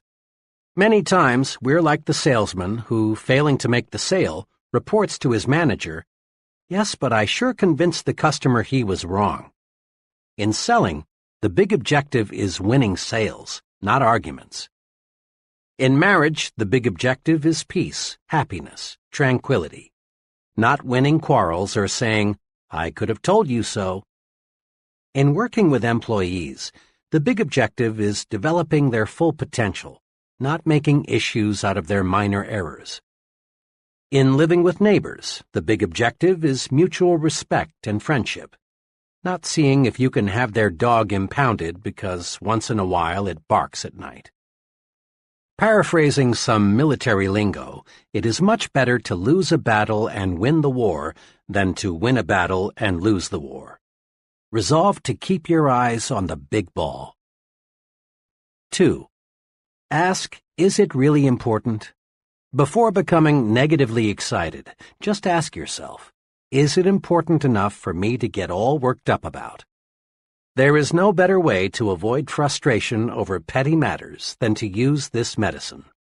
At least 90% of quarrels and feuds would never take place if we just faced troublesome situations with, is this really important? 3. Don't fall into the triviality trap. In making speeches, solving problems, counseling employees, think of those things that really matter, things that make the difference. Don't become submerged under surface issues. Concentrate on important things. Take this test to measure the size of your thinking. Here listed are several common situations of how petty thinkers and big thinkers see the same situation. Check yourself, then decide which will get me where I want to go, petty thinking or big thinking. The same situation handled in two entirely different ways. The choice is yours. Situation: expense accounts. The petty thinker's approach: figures out ways to increase income through chiseling on expense accounts. The big thinker's approach: figures out ways to increase income by selling more merchandise. Situation: conversation. The petty thinker's approach talks about the negative qualities of his friends, the economy, his company, the competition. The big thinker's approach talks about the positive qualities of his friends, his company, the competition. Progress: believes in retrenchment or, at best, the status quo, or believes in expansion.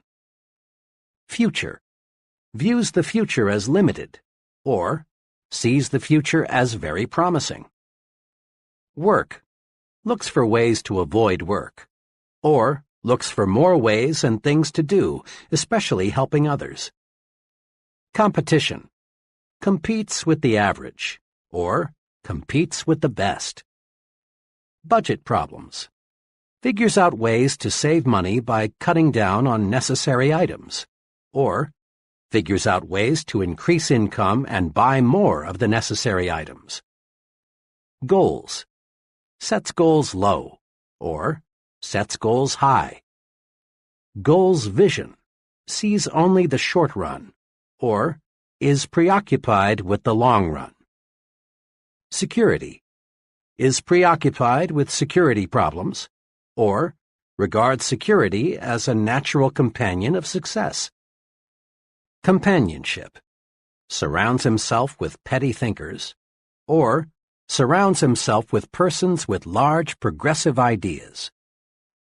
Mistakes: magnifies minor errors, turns them into big issues, or ignores errors of little consequence. Remember, it pays in every way to think big. 1. Don't sell yourself short. Conquer the crime of self-deprecation. Concentrate on your assets. You're better than you think you are. 2. Use the big thinker's vocabulary. Use big, bright, cheerful words. Use words that promise victory, hope, happiness, pleasure. Avoid words that create unpleasant images of failure, defeat, grief. 3. Stretch your vision. See what can be, not just what is. Practice adding value to things, to people, and to yourself. 4. Get the big view of your job. Really think your present job is important. That next promotion depends mostly on how you think toward your present job. 5. Think above trivial things. Focus your attention on big objectives.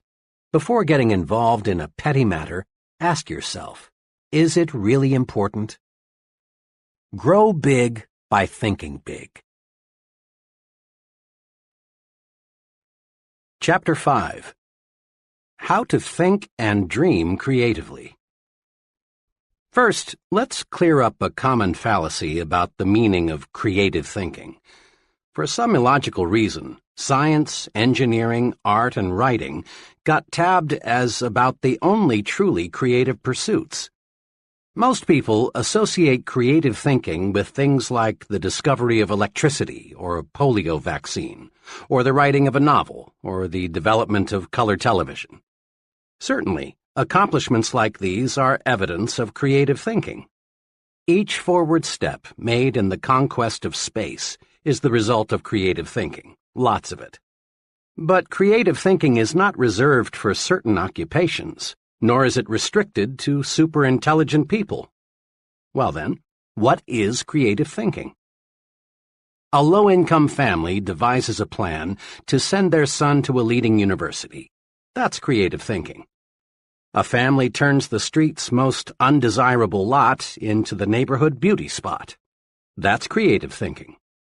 A minister develops a plan that doubles his Sunday evening attendance. That's creative thinking. Figuring out ways to simplify record-keeping, selling the impossible customer, keeping the children occupied constructively, making employees really like their work, or preventing a certain quarrel. All of these are examples of practical, everyday creative thinking. Creative thinking is simply finding new improved ways to do anything. The rewards of all types of success in the home, at work, in the community, hinge on finding ways to do things better. Now, let's see what we can do to develop and strengthen our creative thinking ability. Step 1. Believe it can be done. Here is a basic truth. To do anything, we must first believe it can be done. Believing something can be done sets the mind in motion to find a way to do it. To illustrate this point of creative thinking in training sessions, I often use this example. I ask the group, how many of you feel it is possible to eliminate jails within the next 30 years? Invariably, the group looks bewildered, not quite sure they heard right, and thinking they are listening to a real fuzzbrain. So, after a pause, I repeat, how many of you feel it is possible to eliminate jails within the next 30 years? Once they're sure I'm not joking, someone always blasts me with something like, "You mean to say you want to turn all those murderers, thieves, and rapists loose? Don't you realize what this would mean? Why, none of us would be safe. We have to have jails." Then the others cut loose. All order would break down if we didn't have jails. Some people are born criminals. If anything, we need more jails. Did you read in this morning's paper about that murder? And the group goes on, telling me all sorts of good reasons why we must have jails. One fellow even suggested we've got to have jails so the police and prison guards can have jobs. After about 10 minutes of letting the group prove why we can't eliminate the need for jails, I say to them, now, let me mention here that this question of eliminating jails is used to make a point. Each of you has come up with reasons why we can't eliminate the need for jails. Will you do me a favor? Will you try extra hard for a few minutes to believe we can eliminate jails? Joining in the spirit of the experiment, the group says, in effect, oh well, but just for kicks. Then I ask, now, assuming we can eliminate jails, how could we begin? Suggestions come slowly at first. Someone hesitantly says something like, well, you might cut down crime if you established more youth centers. Before long, the group, which 10 minutes ago was solidly against the idea, now begins to work up real enthusiasm. Work to eliminate poverty. Most crime stems from the low income levels. Conduct research to spot potential criminals before they commit a crime. Develop surgical procedures to cure some kinds of criminals. Educate law enforcement personnel in positive methods of reform. These are just samples of the 78 specific ideas I've tabulated that could help accomplish the goal of eliminating jails. When you believe, your mind finds ways to do. This experiment has just one point. When you believe something is impossible, your mind goes to work for you to prove why. But when you believe, really believe, something can be done, your mind goes to work for you and helps you find the ways to do it. Believing something can be done paves the way for creative solutions. Believing something can't be done is destructive thinking. This point applies to all situations, little and big. The political leaders who do not genuinely believe permanent world peace can be established will fail because their minds are closed to creative ways to bring about peace. The economists who believe business depressions are inevitable will not develop creative ways to beat the business cycle. In a similar fashion, you can find ways to like a person if you believe you can. You can discover solutions to personal problems if you believe you can. You can find a way to purchase that new, larger home if you believe you can. Belief releases creative powers. Disbelief puts the brakes on. Believe, and you'll start thinking constructively. Your mind will create a way if you let it. A little over 2 years ago, a young man asked me to help him find a job with more future. He was employed as a clerk in the credit department of a mail-order company and felt that he was getting nowhere. We talked about his past record and what he wanted to do. After knowing something about him, I said, "I admire you very much for wanting to move up the ladder to a better job and more responsibility. But getting a start in the kind of job you want requires a college degree these days. I notice you finished 3 semesters. May I suggest you finish college? Going summers, you can do it in 2 years. Then I'm sure you can land the job you want, with the company you want to work for." "I realize," he answered, "that a college education would help, but it's impossible for me to go back to school." "Impossible? Why?" I asked. "Well, for one thing," he began, "I'm 24. On top of that, my wife and I are expecting our second child in a couple of months. We barely get by now on what I make. I wouldn't have time to study since I'd have to keep my job. It's just impossible, that's all." This young man really had himself convinced that finishing college was impossible. Then I said to him, "If you believe it is impossible to finish school, then it is. But by the same token, if you'll just believe it is possible to return to the university, a solution will come. Now here's what I would like you to do. Make up your mind you are going to go back to school. Let that one thought dominate your thinking. Then think, really think about how you can do it and still support your family. Come back in a couple of weeks and let me know what ideas you've come up with." My young friend returned 2 weeks later. "I thought a lot about what you said," he began. "I've decided I must go back to school. I haven't figured out all the angles yet, but I'll find a solution." And he did. He managed to get a scholarship provided by a trade association, which paid his tuition, books, and incidentals. He rearranged his work schedule so he could attend classes. His enthusiasm and the promise of a better life won him his wife's full support. Together, they creatively found ways to budget money and time more effectively. Last month, he received his degree one day and went to work the next as a management trainee for a large corporation. Where there's a will, there is a way. Believe it can be done. That's basic to creative thinking. Here are suggestions to help you develop creative power through belief. 1. Eliminate the word impossible from your thinking and speaking vocabularies. Impossible is a failure word. The thought, "it's impossible," sets off a chain reaction of other thoughts to prove you're right. 2. Think of something you've been wanting to do but felt you couldn't. Now, make a list of reasons why you can do it.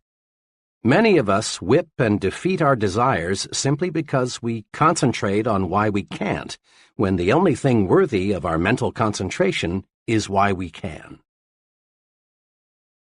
Recently, I read a newspaper item that said there are too many counties in most states. The article pointed out that most county boundaries were established decades before the first automobile was built, and while the horse and buggy was the chief mode of travel. But today, with fast automobiles and good roads, there is no reason why 3 or 4 counties could not be combined. This would cut down greatly on duplicated services so that taxpayers would actually get better service for less money. The writer of this article said he thought he had stumbled across a really live idea, so he interviewed 30 people at random to get their reactions. The result? Not one person thought the idea had merit, even though it would provide them with better local government at less cost. That's an example of traditional thinking. The traditional thinker's mind is paralyzed. He reasons, it's been this way for 100 years. Therefore, it must be good and must stay this way. Why risk a change? Average people have always resented progress. Many voiced a protest toward the automobile on the grounds that nature meant for us to walk or use horses. The airplane seemed drastic to many. Man had no right to enter the province reserved for birds. A lot of status quoers still insist that man has no business in space. One top missile expert recently gave an answer to this kind of thinking. Man belongs, says Dr. von Braun, where man wants to go. Around 1900, a sales executive discovered a scientific principle of sales management. It received a lot of publicity and even found its way into textbooks. The principle was this: there is one best way to sell a product. Find the best way, then never deviate from it. Fortunately for this man's company, new leadership came in time to save the organization from financial ruin.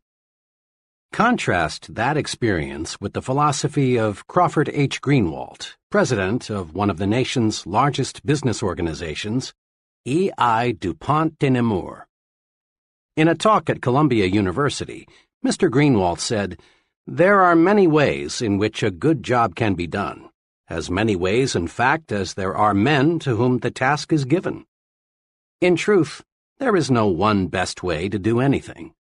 There is no one best way to decorate an apartment, landscape a lawn, make a sale, rear a child, or cook a steak. There are as many best ways as there are creative minds. Nothing grows in ice. If we let tradition freeze our minds, new ideas can't sprout. Make this test sometime soon. Propose one of these ideas to someone and then watch his behavior. 1. The postal system, long a government monopoly, should be turned over to private enterprise. 2. Presidential elections should be held every 2 or 6 years instead of 4. 3. Regular hours for retail stores should be 1 p.m. to 8 p.m. instead of 9 a.m. to 5:30 p.m. 4. The retirement age should be raised to 70. Whether these ideas are sound or practical is not the point. What is significant is how a person handles propositions like these.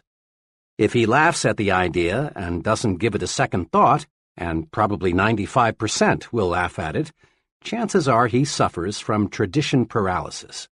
But the 1 in 20 who says, "That's an interesting idea, tell me more about it," has a mind that's turned to creativity. Traditional thinking is personal enemy number 1 for the person who is interested in a creative personal success program. Traditional thinking freezes your mind, blocks your progress, and prevents you from developing creative power. Here are 3 ways to fight it. 1. Become receptive to ideas. Welcome new ideas. Destroy these thought repellents. Won't work. Can't be done. It's useless. And it's stupid.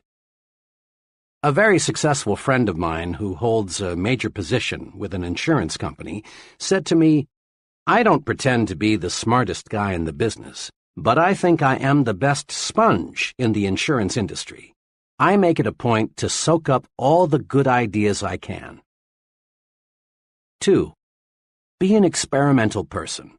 Break up fixed routines. Expose yourself to new restaurants, new books, new theaters, new friends.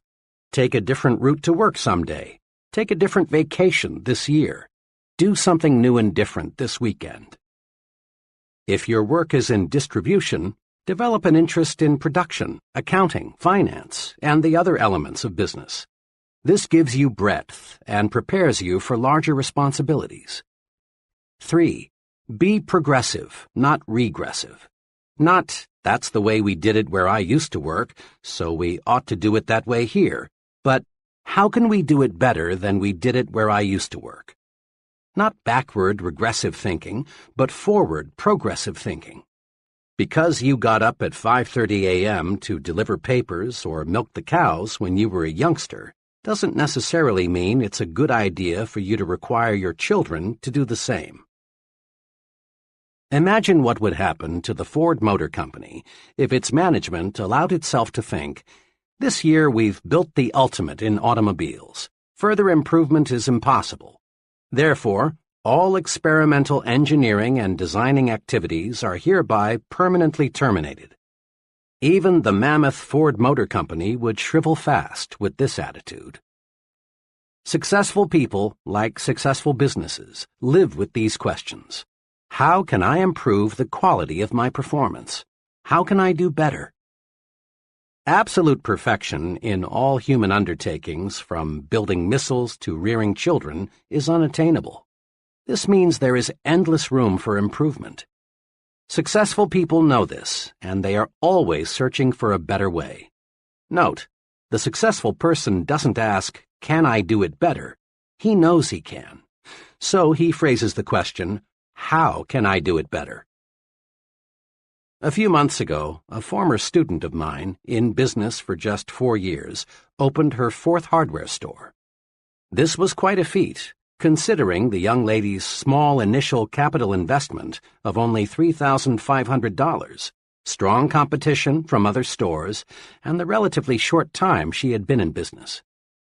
I visited her new store shortly after it opened to congratulate her on the fine progress she had made.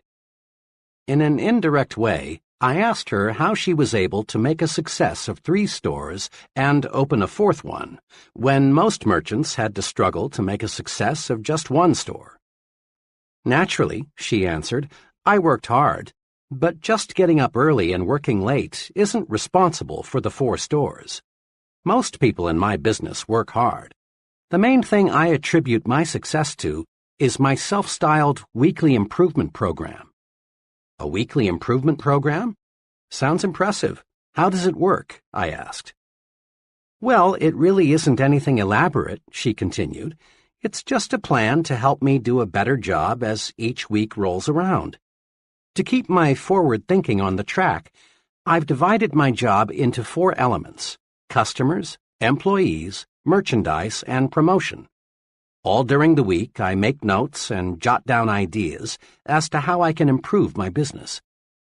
Then, every Monday evening, I set aside 4 hours to review the ideas I've jotted down and figure out how to put the solid ones to use in the business. In this 4-hour period, I force myself to take a hard look at my operation. I don't simply wish more customers would shop in my store. Instead, I ask myself, what can I do to attract more customers?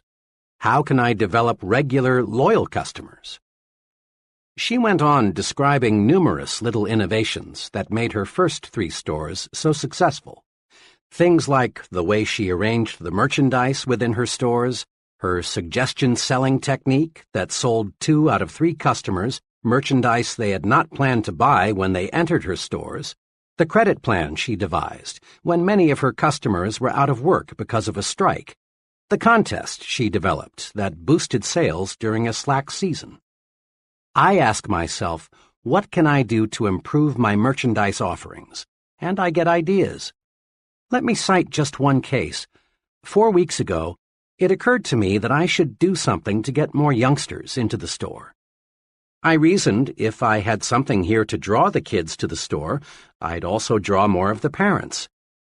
I kept thinking about it, and then this idea came. Put in a line of small carded toys for children in the 4 to 8 age bracket. It's working. The toys take little space, and I make a nice profit on them. But most important, the toys have increased store traffic. Believe me, she went on, my weekly improvement plan works. Just by conscientiously asking myself, how can I do a better job, I find the answers. It's a rare Monday night that I don't come up with some plan or technique that makes that profit and loss statement look better. And I've learned something else, too, about successful merchandising. Something that I think every person going into business for himself should know. What's that? I asked. Just this. It isn't so much what you know when you start that matters. It's what you learn and put to use after you open your doors that counts most. Big success calls for persons who continually set higher standards for themselves and others. Persons who are searching for ways to increase efficiency, to get more output at lower cost, do more with less effort. Top success is reserved for the I can do it better kind of person. General Electric uses the slogan, progress is our most important product. Why not make progress your most important product? The I can do better philosophy works magic. When you ask yourself, how can I do better? Your creative power is switched on, and ways for doing things better suggest themselves. Here is a daily exercise that will help you discover and develop the power of the I can do better attitude. Each day before you begin work, devote 10 minutes to thinking, how can I do a better job today? Ask, what can I do today to encourage my employees? What special favor can I do for my customers? How can I increase my personal efficiency? This exercise is simple, but it works. Try it, and you'll find unlimited creative ways to win greater success. Just about every time my wife and I would get together with a certain couple, the conversation would turn to working wives. Mrs. S. had worked several years before her marriage, and she had genuinely liked it. But now, she'd say, I've got 2 youngsters in school, a home to manage, and meals to prepare. I simply haven't got time. Then, one Sunday evening, Mr. and Mrs. S. and their children were in an automobile accident. Mrs. S. and the youngsters escaped serious injury, but Mr. S. received a back injury that left him permanently disabled. Now, Mrs. S. had no choice but to go to work. When we saw her several months after the accident, we were amazed to find how well she had adjusted to her new responsibilities. You know, she said, 6 months ago I never dreamed I could possibly manage the house and work full-time. But after the accident, I just made up my mind that I had to find the time. Believe me, my efficiency has gone up 100%. I discovered a lot of things I was doing didn't need to be done at all. Then I discovered that the children could and wanted to help. I found dozens of ways to conserve time. Fewer trips to the store, less TV, less telephoning, less of those time killers. This experience teaches us a lesson. Capacity is a state of mind. How much we can do depends on how much we think we can do. When you really believe you can do more, your mind thinks creatively and shows you the way. A young bank executive related this personal experience about work capacity. One of the other executives in our bank left us with very short notice. This put our department on the spot. The fellow leaving had filled an important job, and his work couldn't be postponed or left undone. The day after he left, the vice president in charge of my department called me in. He explained to me that he had already talked individually to the 2 others in my group, asking them if they could divide the work of the man who had just left until a replacement could be found. Neither of them flatly refused, said the vice president, but each stated that he is up to his neck now with his own pressing work. I'm wondering if you could handle some of the overload temporarily? Throughout my working career, I've learned that it never pays to turn down what looks like an opportunity. So I agreed and promised to do my very best to handle all the vacated job as well as keep up with my own work. The vice president was pleased at this. I walked out of his office knowing I had taken on a big job. I was just as busy as the two others in my department who had wiggled out of this extra duty, but I was determined to find a way to handle both jobs. I finished up my work that afternoon, and when the offices were closed, I sat down to figure out how I could increase my personal efficiency. I got a pencil and started writing down every idea I could think of.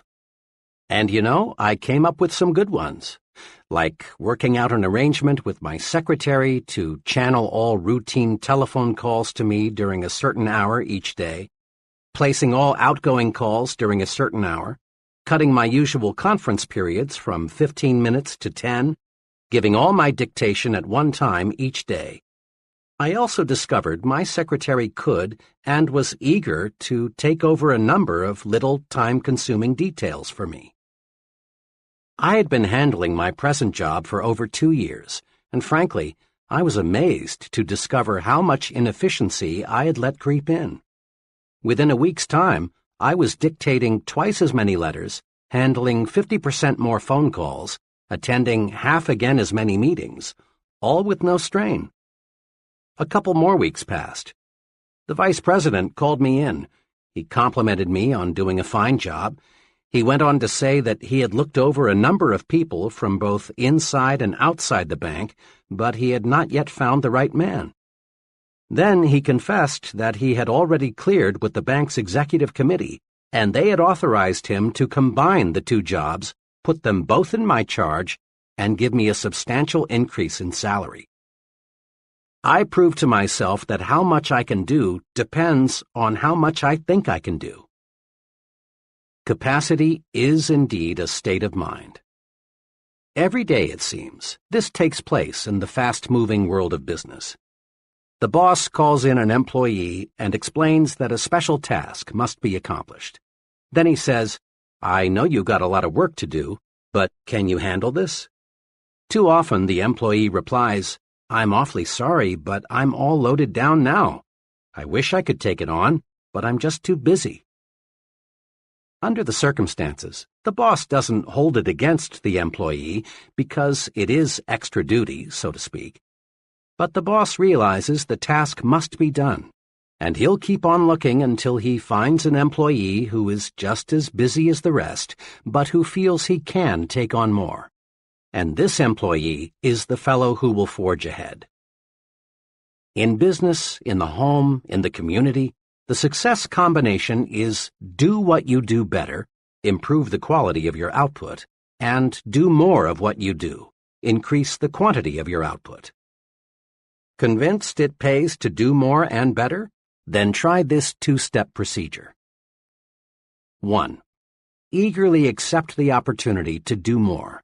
It's a compliment to be asked to take on a new responsibility. Accepting greater responsibility on the job makes you stand out and shows that you're more valuable. When your neighbors ask you to represent them on a civic matter, accept. It helps you to become a community leader. 2. Next, concentrate on how can I do more. Creative answers will come.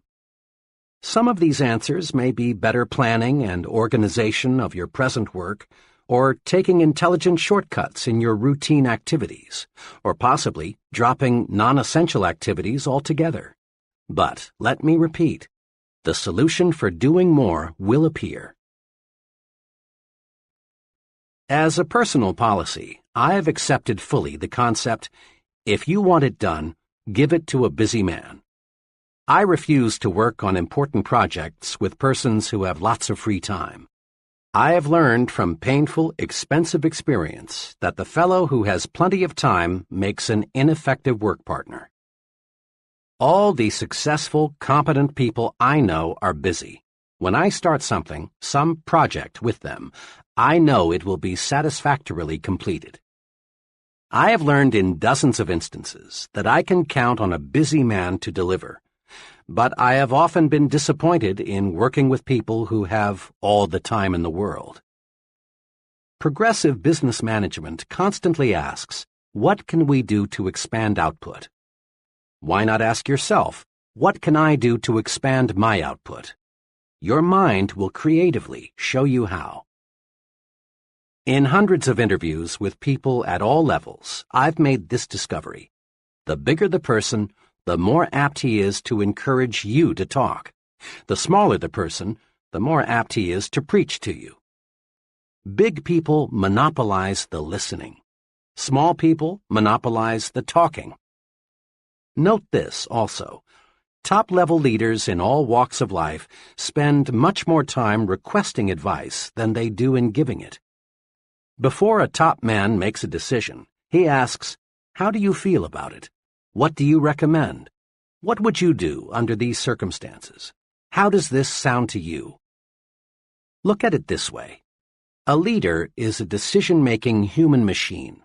Now, to manufacture anything, you've got to have raw material. In reaching creative decisions, the raw materials are the ideas and suggestions of others. Don't, of course, expect other people to give you ready-made solutions. That's not the primary reason for asking and listening. Ideas of others help to spark your own ideas, so your mind is more creative. Recently, I participated as a staff instructor in an executive management seminar. The seminar consisted of 12 sessions. One of the highlights of each meeting was a 15-minute discussion by one of the executives on the topic, "How I Solved My Most Pressing Management Problem." At the 9th session, the executive whose turn it was, a vice president of a large milk processing company, did something different. Instead of telling how he had solved his problem, he announced his topic as "Needed, Help on Solving My Most Pressing Management Problem." He quickly outlined his problem and then asked the group for ideas on solving it. To be sure, he got a record of each idea suggested. He had a stenographer in the room taking down everything that was said. Later, I talked with this man and complimented him on his unique approach. His comment was, "There are some very sharp men in this group. I just figured I'd harvest some ideas. There's a good possibility something someone said during that session may give me the clue I need to solve the problem." Note, this executive presented his problem, then listened. In so doing, he got some decision-making raw material, and as a side benefit, the other executives in the audience enjoyed the discussion because it gave them the opportunity to take part. Successful businesses invest large sums in consumer research. They ask people about the taste, quality, size, and appearance of a product. Listening to people provides definite ideas for making the product more saleable. It also suggests to the manufacturer what he should tell consumers about the product in his advertising. The procedure for developing successful products is to get as much opinion as you can, listen to the people who will buy the product, and then design the product and its promotion to please these people. In an office recently, I noticed a sign that said, "To sell John Brown what John Brown buys, you've got to see things through John Brown's eyes." And the way to get John Brown's vision is to listen to what John Brown has to say. Your ears are your intake valves. They feed your mind raw materials that can be converted into creative power. We learn nothing from telling, but there is no limit to what we can learn by asking and listening. Try this 3-stage program to strengthen your creativity through asking and listening. 1. Encourage others to talk. In personal conversation or in group meetings, draw out people with little urges, such as, "Tell me about your experience," or "What do you think should be done about," or "What do you think is the key point?" Encourage others to talk, and you win a double-barreled victory. Your mind soaks up raw material that you can use to produce creative thought, and you win friends. There is no surer way to get people to like you than to encourage them to talk to you. 2. Test your own views in the form of questions. Let other people help you smooth and polish your ideas. Use the "What do you think of this suggestion" approach. Don't be dogmatic. Don't announce a fresh idea as if it were handed down on a gold tablet. Do a little informal research first. See how your associates react to it. If you do, chances are you'll end up with a better idea. 3. Concentrate on what the other person says. Listening is more than just keeping your own mouth shut. Listening means letting what's said penetrate your mind. So often, people pretend to listen when they aren't listening at all. They're just waiting for the other person to pause so they can take over with the talking. Concentrate on what the other person says. Evaluate it. That's how you collect mind food. More and more leading universities are offering advanced management training programs for senior business executives. According to the sponsors, the big benefit of these programs is not that the executives get ready-made formulae that they can use to operate their business more efficiently. Rather, they benefit most from the opportunity to exchange and discuss new ideas. Many of these programs require the executives to live together in college dormitories, thus encouraging bull sessions. Boiled down to one word, the executives benefit most from the stimulation received. A year ago, I directed 2 sessions in a 1-week sales management school in Atlanta, sponsored by the National Sales Executives Incorporated. A few weeks later, I met a salesman friend who worked for one of the sales executives who'd attended the school. "You people at the school sure gave my sales manager a lot of things to do to run our company better," my young friend said. Curious, I asked him specifically what changes he'd noticed. He reeled off a number of things: a revision in the compensation plan, sales meetings twice a month instead of once a month, new business cards and stationery, a revision in sales territories, not one of which was specifically recommended in the training program. The sales manager didn't get a bunch of canned techniques. Instead, he got something much more valuable: the stimulation to think of ideas directly beneficial to his own particular organization. A young accountant for a paint manufacturer told me about a very successful venture of his that was sparked by the ideas of others. "I never had more than a casual interest in real estate," he told me. "I've been a professional accountant for several years now, and I've stuck pretty close to my profession. One day, a realtor friend invited me to be his guest at a luncheon of one of the city's real estate groups. The speaker that day was an older man who had seen the city grow. His talk was about the next 20 years. He predicted that the metropolitan area would continue to grow far out into the surrounding farmland. He also predicted that there would be a record demand for what he called gentleman-size farms, 2 to 5 acres. Big enough so the businessman or professional person could have a pool, horses, a garden, and other hobbies that require space. This man's talk really stimulated me. What he described was exactly what I wanted. The next few days, I asked several friends what they thought about the idea of someday owning a 5-acre estate. Everyone I talked to said, in effect, "I'd love that." I continued to think about it and to figure how I could turn the idea into profit. Then one day, as I was driving to work, the answer came out of nowhere. Why not buy a farm and divide it into estates? I figured the land might be worth more in relatively small pieces than in one big piece. 22 miles from the center of the city, I found a worn-out 50-acre farm priced at $8,500. I bought it, paying only 1/3 down and working out a mortgage with the owner for the balance. Next, I planted pine seedlings where there were no trees. I did this because a real estate man, whom I feel knows his business, told me, "People want trees these days, lots of trees." I wanted my prospective buyers to see that in a few years their estate would be covered with beautiful pine trees. Then I got a surveyor to divide the 50 acres into 10 5-acre plots. Now I was ready to start selling. I got several mailing lists of young executives in the city and put on a small-scale direct mail campaign. I pointed out how for only $3,000, the price of a small city lot, they could buy an estate. I also described the potentials for recreation and wholesome living. In 6 weeks' time, working only evenings and on weekends, I sold all 10 plots. Total income, $30,000.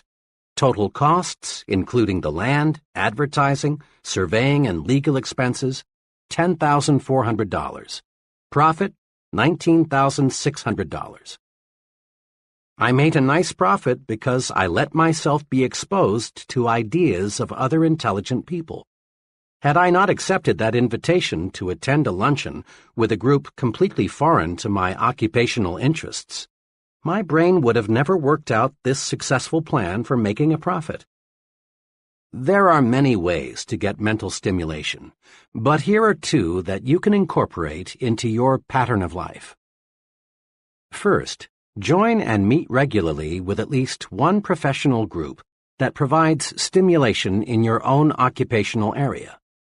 Rub shoulders and minds with other success-oriented people. So often I hear someone say, "I picked up a great idea this noon at the blank meeting," or, "During the meeting yesterday, I got to thinking." Remember, a mind that feeds only on itself soon is undernourished, becoming weak and incapable of creative, progressive thought. Stimulation from others is excellent mind food. Second, join and participate in at least one group outside your occupational interests. Association with people who have different job interests broadens your thinking and helps you to see the big picture. You'll be surprised how mixing regularly with people outside your occupational area will stimulate your on-the-job thinking. Ideas are fruits of your thinking, but they've got to be harnessed and put to work to have value. Each year, an oak tree produces enough acorns to populate a good-sized forest. Yet from these bushels of seeds, perhaps only 1 or 2 acorns will become a tree. The squirrels destroy most of them, and the hard ground beneath the tree doesn't give the few remaining seeds much chance for a start. So it is with ideas. Very few bear fruit. Ideas are highly perishable. If we're not on guard, the squirrels, negative-thinking people, will destroy most of them. Ideas require special handling from the time they are born until they're transformed into practical ways for doing things better. Use these 3 ways to harness and develop your ideas. 1. Don't let ideas escape. Write them down. Every day, lots of good ideas are born only to die quickly because they aren't nailed to paper. Memory is a weak slave when it comes to preserving and nurturing brand new ideas. Carry a notebook or some small cards with you. When you get an idea, write it down. A friend who travels a lot keeps a clipboard beside him so that he can write down an idea the instant it occurs to him. People with fertile creative minds know a good idea may sprout any time, any place. Don't let ideas escape, else you destroy the fruits of your thinking. Fence them in. 2. Next, review your ideas. File these ideas in an active file. The file can be an elaborate cabinet or it can be a desk drawer. A shoebox will do. But build a file and then examine your storehouse of ideas regularly. As you go over your ideas, some may, for very good reasons, have no value at all. Get rid of them. But so long as the idea has any promise, keep it. 3. Cultivate and fertilize your idea. Now make your idea grow. Think about it. Tie the idea to related ideas. Read anything you can find that is in any way akin to your idea. Investigate all angles. Then, when the time is ripe, put it to work for yourself, your job, your future. When an architect gets an idea for a new building, he makes a preliminary drawing. When a creative advertising person gets an idea for a new TV commercial, he puts it into storyboard form, a series of drawings that suggest what the idea will look like in finished form. Writers with idea prepare a first draft. Note: shape up the idea on paper. There are 2 excellent reasons for this. When the idea takes tangible form, you can literally look at it, see the loopholes, see what it needs in the way of polish. Then, too, ideas have to be sold to someone. Customers, employees, the boss, friends, fellow club members, investors. Somebody must buy the idea, else it has no value. One summer, I was contacted by 2 life insurance salesmen. Both wanted to work on my insurance program. Both promised to return with a plan for making the needed changes. The first salesman gave me strictly an oral presentation. He told me in words what I needed, but I soon was confused. He brought in taxes, options, Social Security, all the technical details of insurance programming. Frankly, he lost me, and I had to say no. The second salesman used a different approach. He had charted his recommendations. All the details were shown in diagram form. I could grasp his proposal easily and quickly because I could literally see it. He sold me. Resolve to put your ideas in saleable form. An idea written or in some sort of picture or diagram form has many times more selling power than the idea presented only in oral form. Use these tools and think creatively. 1. Believe it can be done. When you believe something can be done, your mind will find the ways to do it. Believing a solution paves the way to solution. Eliminate impossible, won't work, can't do, no use trying from your thinking and speaking vocabularies. 2. Don't let tradition paralyze your mind. Be receptive to new ideas. Be experimental. Try new approaches. Be progressive in everything you do. 3. Ask yourself daily, how can I do better? There is no limit to self-improvement. When you ask yourself, how can I do better, sound answers will appear. Try it and see. 4. Ask yourself, how can I do more? Capacity is a state of mind. Asking yourself this question puts your mind to work to find intelligent shortcuts. The success combination in business is do what you do better, improve the quality of your output, and do more of what you do, increase the quantity of your output. 5. Practice asking and listening. Ask and listen, and you'll obtain raw material for reaching sound decisions. Remember, big people monopolize the listening. Small people monopolize the talking. 6. Stretch your mind. Get stimulated. Associate with people who can help you think of new ideas, new ways of doing things.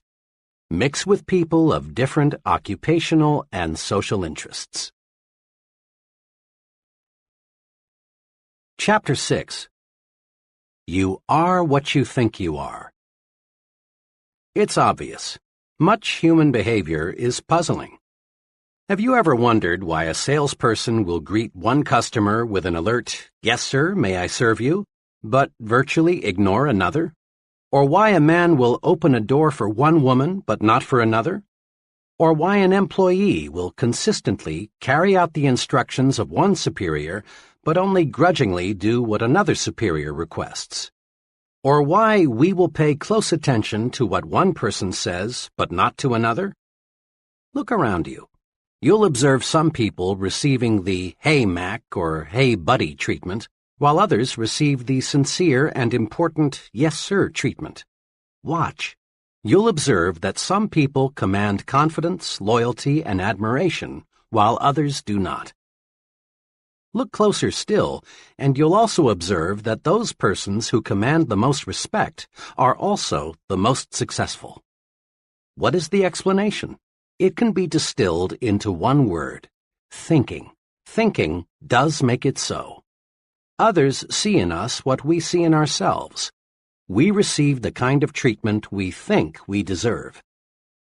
Thinking does make it so.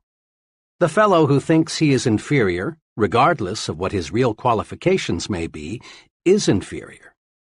For thinking regulates actions. If a man feels inferior, he acts that way, and no veneer of cover-up or bluff will hide this basic feeling for long. The person who feels he isn't important isn't. On the other side, A fellow who really thinks he is equal to the task is. To be important, we must think we are important, really think so. Then others will think so too. Here again is the logic. How you think determines how you act. How you act, in turn, determines how others react to you. Like other phases of your personal program for success, winning respect is fundamentally simple. To gain the respect of others, you must first think you deserve respect. And the more respect you have for yourself, the more respect others will have for you. Test this principle. Do you have much respect for the fellow on Skid Row? Of course not. Why? Because the poor fellow doesn't respect himself. He's letting himself rot away from lack of self-respect. Self-respect shows through in everything we do. Let's focus our attention now on some of the specific ways we can increase self-respect and thereby earn more respect from others. Look important. It helps you think important. Rule. Remember, your appearance talks. Be sure it says positive things about you. Never leave home without feeling certain you look like the kind of person you want to be. The most honest advertisement ever appearing in print is the "Dress Right, You Can't Afford Not To" slogan, sponsored by the American Institute of Men's and Boys' Wear. This slogan deserves to be framed in every office, restroom, bedroom, and schoolroom in America. In one ad, a policeman speaks. He says, "You can usually spot a wrong kid just by the way he looks. Sure, it's unfair, but it's a fact. People today judge a youngster by appearance, and once they've tabbed a boy, it's tough to change their minds about him, their attitude toward him. Look at your boy. Look at him through his teacher's eyes, your neighbor's eyes. Could the way he looks, the clothes he wears, give them the wrong impression? Are you making sure he looks right, dresses right, everywhere he goes?" This advertisement, of course, refers primarily to children, but it can be applied to adults as well. In the sentence beginning with "look," substitute the word yourself for him, your for his, superiors for teachers, and associates for neighbors, and repeat the sentence. Look at yourself through your superior's eyes, your associate's eyes. It costs so little to be neat. Take the slogan literally. Interpret it to say, "Dress right, it always pays." Remember, look important because it helps you to think important.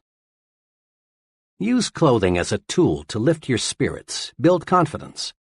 An old psychology professor of mine used to give this advice to students on last-minute preparations for final examinations. Dress up for this important exam. Get a new tie, have your suit pressed, shine your shoes.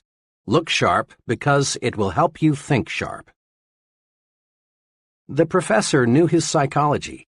Make no mistake about it. Your physical exterior affects your mental interior. How you look on the outside affects how you think and feel on the inside. All boys, I'm told, go through the hat stage. That is, they use hats to identify themselves with the person or character they want to be. I will always remember a hat incident with my own son, Davy. One day, he was dead set on being the Lone Ranger, but he had no Lone Ranger hat. I tried to persuade him to substitute another. His protest was, "But Dad, I can't think like the Lone Ranger without a Lone Ranger hat." I gave in finally and bought him the hat he needed. Sure enough, donning the hat, he was the Lone Ranger. I often recall that incident because it says so much about the effect of appearance on thinking. Anyone who has ever served in the Army knows a soldier feels and thinks like a soldier when he is in uniform. A woman feels more like going to a party when she is dressed for a party. By the same token, an executive feels more like an executive when he is dressed like one. A salesman expressed it to me this way: "I can't feel prosperous, and I have to if I'm going to make big sales, unless I know I look that way." Your appearance talks to you, but it also talks to others. It helps determine what others think of you. In theory, it's pleasant to hear that people should look at a man's intellect, not his clothes. But don't be misled. People do evaluate you on the basis of your appearance. Your appearance is the first basis for evaluation other people have, and first impressions last, out of all proportion to the time it takes to form them. In a supermarket one day, I noticed one table of seedless grapes marked 15 cents a pound. On another table were what appeared to be identical grapes, this time packaged in polyethylene bags and marked 2 pounds for 35 cents. I asked the young fellow at the weighing station, "What's the difference between the grapes priced at 15 cents a pound and those priced at 2 pounds for 35 cents? "The difference," he answered, "is polyethylene. We sell about twice as many of the grapes in the polyethylene bags. They look better that way." Think about the grape example the next time you're selling yourself. Properly packaged, you have a better chance to make the sale, and at a higher price. The point is, the better you are packaged, the more public acceptance you will receive. Tomorrow, watch who is shown the most respect and courtesy in restaurants, on buses, in crowded lobbies, in stores, and at work. People look at another person, make a quick and often subconscious appraisal, and then treat them accordingly. We look at some people and respond with the "Hey, Mac" attitude. We look at others and respond with the "Yes, sir" feeling. Yes, a person's appearance definitely talks. The well-dressed person's appearance says positive things. It tells people, here is an important person, intelligent, prosperous, and dependable. This man can be looked up to, admired, trusted. He respects himself, and I respect him. The shabby-looking fellow's appearance says negative things. It says, here is a person who isn't doing well. He's careless, inefficient, unimportant. He's just an average person. He deserves no special consideration. He's used to being pushed around. When I stress respect your appearance in training programs, almost always I am asked the question, I'm sold, appearance is important. But how do you expect me to afford the kind of clothing that really makes me feel right and that causes others to look up to me? That question puzzles many people. It plagued me for a long time. But the answer is really a simple one. Pay twice as much and buy half as many. Commit this answer to memory, then practice it. Apply it to hats, suits, shoes, socks, coats, everything you wear.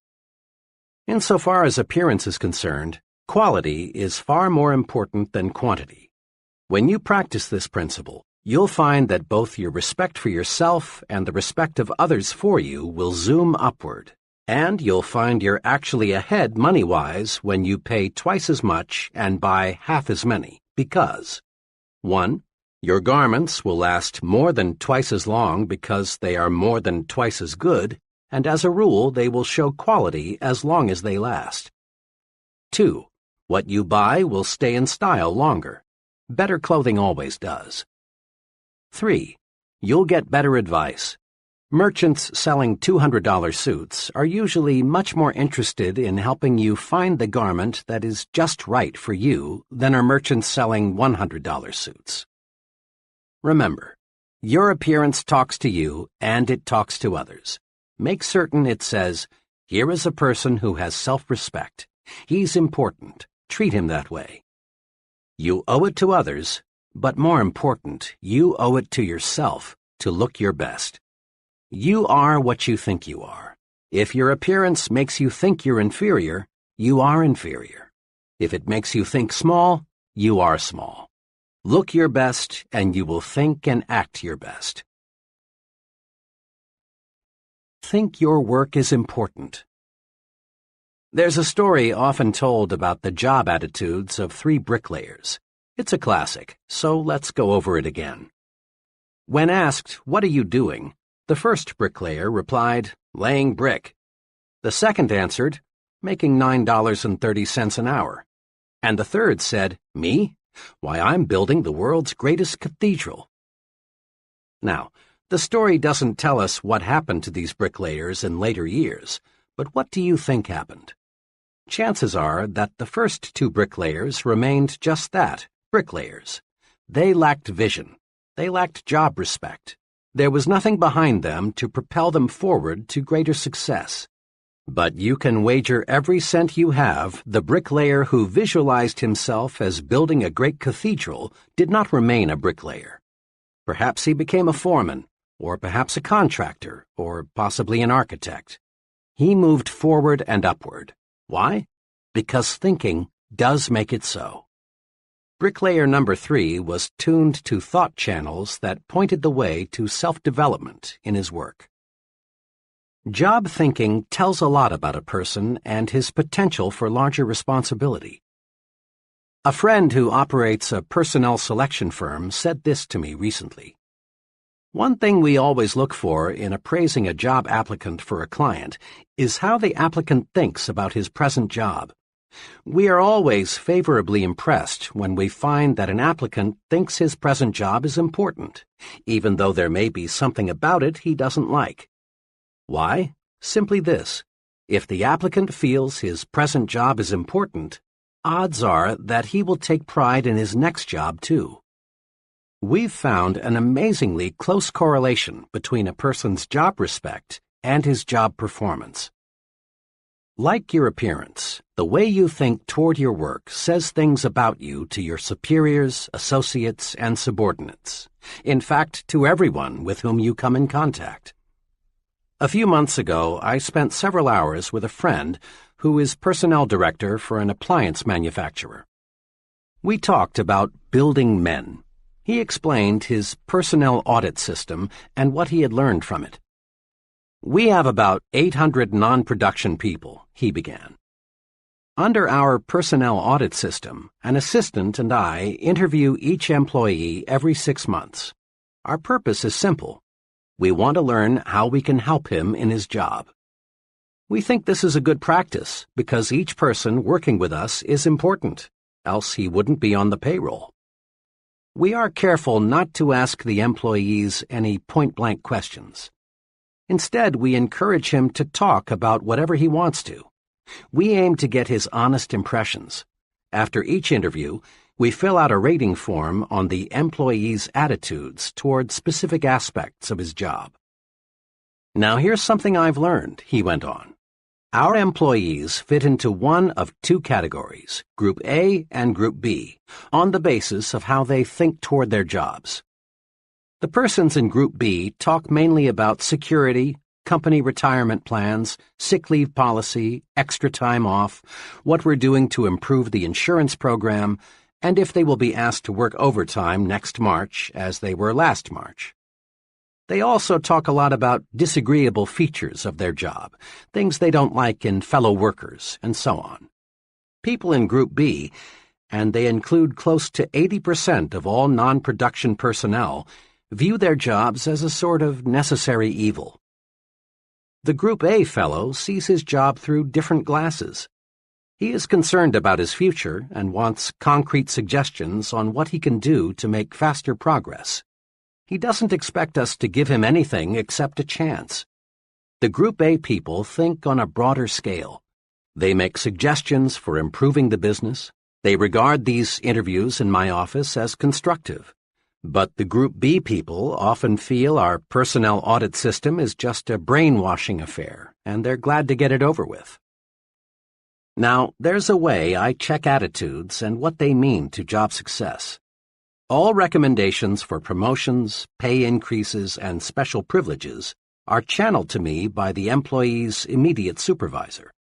Almost invariably, it's a Group A person who was recommended. And again, almost without exception, problems come from the Group B category.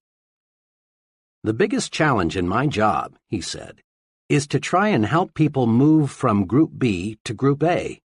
It's not easy, though, because until a person thinks his job is important and thinks positively about it, he can't be helped. This is concrete evidence that you are what you think you are, what your thought power directs you to become. Think you're weak, think you lack what it takes, think you will lose, think you are second class. Think this way, and you are doomed to mediocrity. But think instead, I am important. I do have what it takes. I am a first-class performer. My work is important.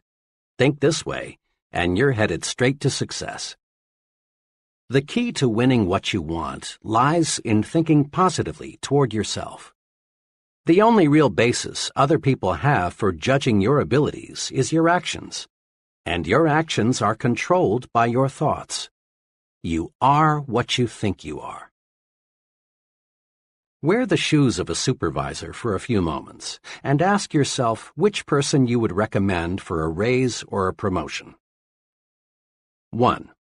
The secretary who, when the executive is out of the office, spends her time reading magazines, or the secretary who uses such time to do the many little things that help the executive to accomplish more when he returns.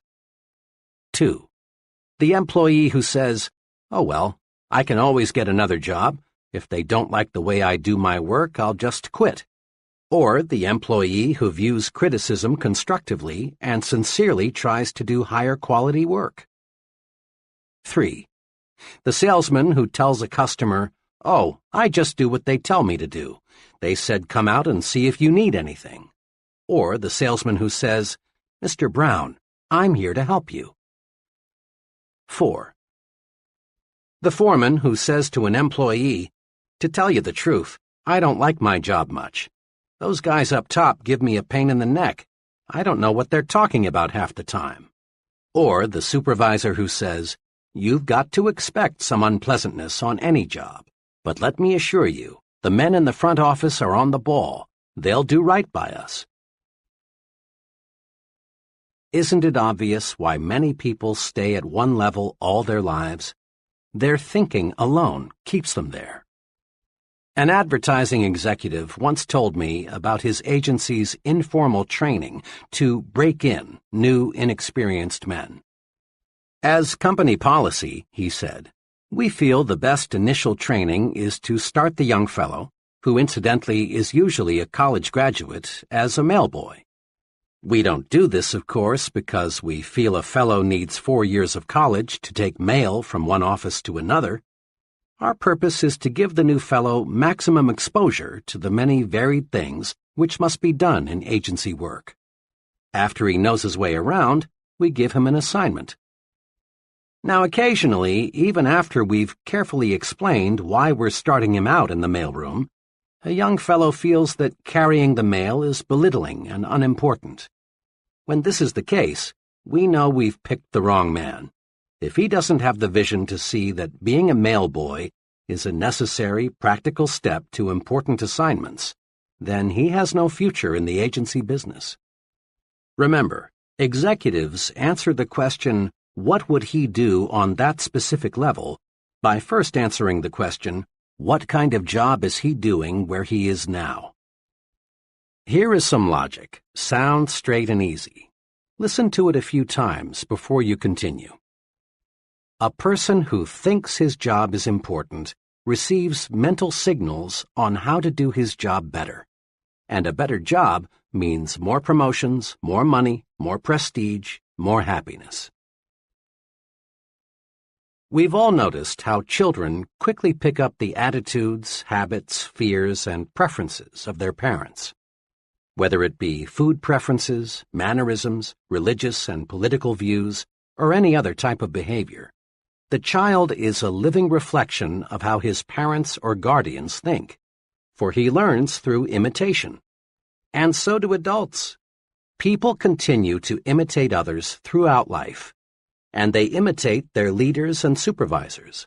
Their thoughts and actions are influenced by these people.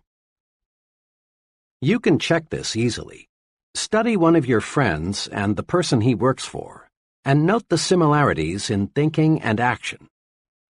Here are some of the ways your friend may imitate his boss or other associate: slang and word choice, the way he smokes cigarettes, some facial expressions and mannerisms, choice of clothing, and automobile preferences. There are many, many more, of course. Another way to note the power of imitation is to observe the attitudes of employees and compare them with those of the chief. When the chief is nervous, tense, worried, his close associates reflect similar attitudes. But when Mr. Chief is on top, feeling good, so are his employees. The point is this: the way we think toward our jobs determines how our subordinates think toward their jobs. The job attitudes of our subordinates are direct reflections of our own job attitudes. It's well to remember that our points of superiority and weakness show up in the behavior of those who report to us, just as a child reflects the attitudes of his parents. Consider just one characteristic of successful people: enthusiasm. Ever notice how an enthusiastic salesperson in a department store gets you, the customer, more excited about the merchandise? Or have you observed how an enthusiastic minister or other speaker has a wide-awake, alert, enthusiastic audience? If you have enthusiasm, those around you will have it too. But how does one develop enthusiasm? The basic step is simple. Think enthusiastically. Build in yourself an optimistic, progressive glow, a feeling that this is great and I'm 100% for it. You are what you think. Think enthusiasm and you'll be enthusiastic. To get high-quality work, be enthusiastic about the job you want done. Others will catch the enthusiasm you generate, and you'll get first-class performance. But if in negative fashion you cheat that company on expense money, supplies, and time, and in other little ways, then what can you expect your subordinates to do? Habitually arrive late and leave early, and what do you think the troops will do?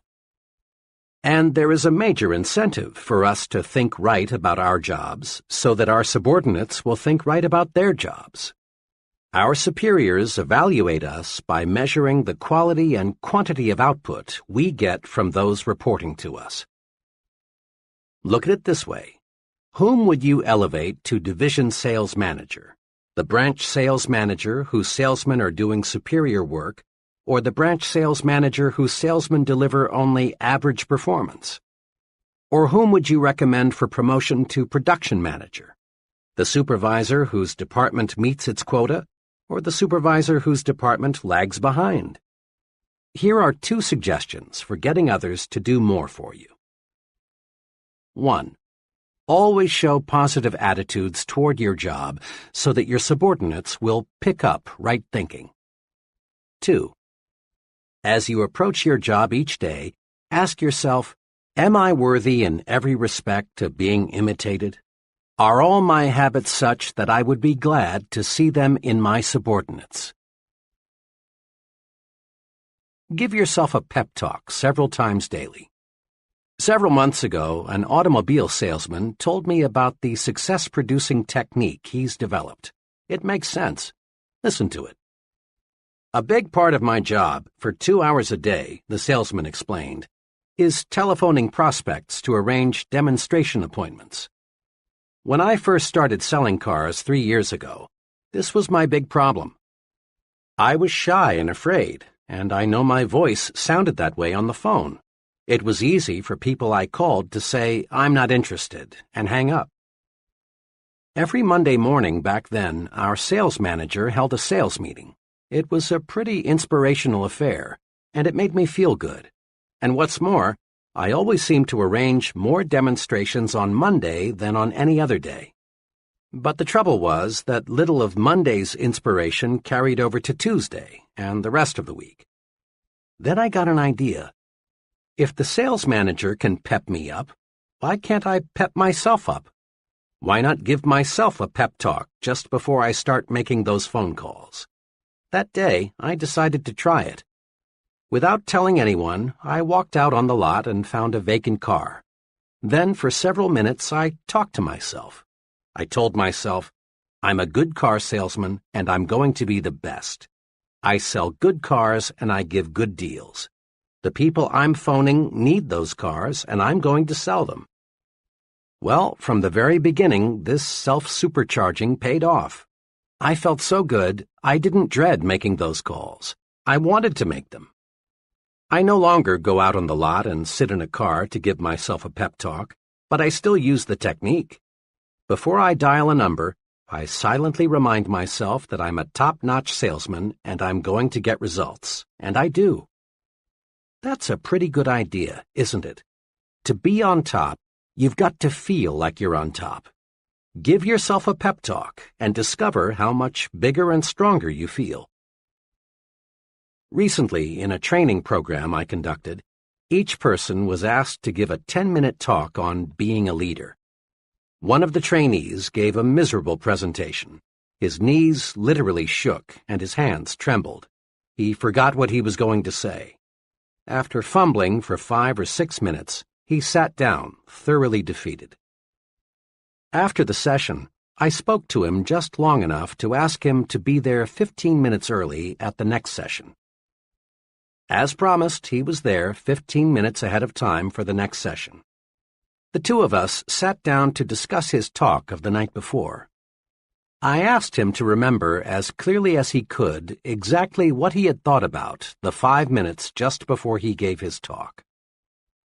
Well, I guess all I thought about was how scared I was. I knew I was going to make a fool of myself. I knew I was going to be a flop. I kept thinking, who am I to be talking about being a leader? I tried to remember what I was going to say, but all I could think about was failing. Right there, I injected, is the answer to your problem. Before you got up to talk, you gave yourself a terrible mental beating. You convinced yourself that you would fail. Is it any wonder your talk didn't come off well? Instead of developing courage, you developed fear. Now this evening's session, I continued, starts in just 4 minutes. Here's what I'd like you to do. Give yourself a pep talk for the next few minutes. Go in that vacant room across the hall and tell yourself, I'm going to give a great talk. I've got something those people need to hear and I want to say. Keep repeating those sentences forcefully, with complete conviction. Then come into the conference room and give your talk again. I wish you could have been there to hear the difference. That brief, self-administered, hard-hitting pep talk helped him to make a splendid speech. The moral? Practice uplifting self-praise. Don't practice belittling self-punishment. You are what you think you are. Think more of yourself, and there is more of you. Build your own sell yourself to yourself commercial. Think for a moment about one of America's most popular products, Coca-Cola. Every day, your eyes or ears come in contact many times with the good news about Coke. The people who make Coca-Cola are continually reselling you on Coke, and for a good reason. If they stopped reselling you, chances are you'd grow lukewarm and eventually cold to Coke. Then sales would drop. But the Coca-Cola Company isn't going to let this happen. They resell you and resell you and resell you on Coke. Every day, you and I see half-alive people who are no longer sold on themselves. They lack self-respect for their most important product, themselves. These folks are indifferent. They feel small. They feel like nobodies, and because they feel that way, that's what they are. The half-alive person needs to be resold on himself. He needs to realize that he's a first-class person. He needs honest, sincere belief in himself. Tom Staley is a young fellow who is going places, and fast. Tom regularly resells himself on himself 3 times every day, with what he calls Tom Staley's 60-second commercial. He carries his personalized commercial in his billfold at all times. Here is exactly what it says. Tom Staley, meet Tom Staley, a really important person. Tom, you're a big thinker, so think big. Think big about everything. You've got plenty of ability to do a first-class job, so do a first-class job. Tom, you believe in happiness, progress, and prosperity. So, talk only happiness. Talk only progress. Talk only prosperity. You have lots of drive, Tom. Lots of drive. So put that drive to work. Nothing can stop you, Tom. Nothing. Tom, you're enthusiastic. Let your enthusiasm show through. You look good, Tom, and you feel good. Stay that way.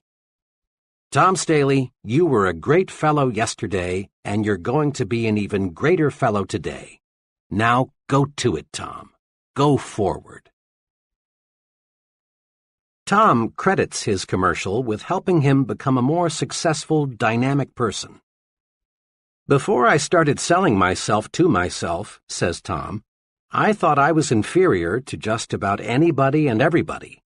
Now I realize that I've got what it takes to win, and I'm winning, and I'm always going to win. Here's how to build your sell yourself to yourself commercial. First, select your assets, your points of superiority. Ask yourself, what are my best qualities? Don't be shy in describing yourself. Next, put these points down on paper in your own words. Write your commercial to you. Reread Tom Staley's commercial. Notice how he talks to Tom. Talk to yourself. Be very direct. Don't think of anyone but you as you say your commercial. Third, practice your commercial out loud in private at least once a day. It helps a lot to do this before a mirror. Put your body into it. Repeat your commercial forcefully with determination. Make your blood travel faster through your body. Get yourself warmed up. Fourth, read your commercial silently several times every day. Read it before you tackle anything that demands courage. Read it every time you feel let down. Keep your commercial handy at all times, then use it. Just one thing more. A lot of people, maybe even a majority, may laugh at this success-rewarding technique. That's because they refuse to believe that success comes from managed thinking. But please, don't accept the judgment of average people. You are not average. If you have any doubts as to the basic soundness of the sell yourself to yourself principle, ask the most successful person you know what he thinks about it. Ask him, and then start selling yourself to yourself. Upgrade your thinking. Think like important people think. Upgrading your thinking upgrades your actions, and this produces success. Here is an easy way to help you make more of yourself by thinking like important people think. Use the following form as a guide. How am I thinking checklist? Situation, when I worry. Ask yourself, would an important person worry about this? Would the most successful person I know be disturbed about this? Situation, an idea. Ask yourself, what would an important person do if he had this idea? Situation, my appearance. Ask yourself, do I look like someone who has maximum self-respect? Situation, my language. Ask yourself, am I using the language of successful people? Situation, what I read. Ask yourself, would an important person read this? Situation, conversation. Ask yourself, is this something successful people would discuss?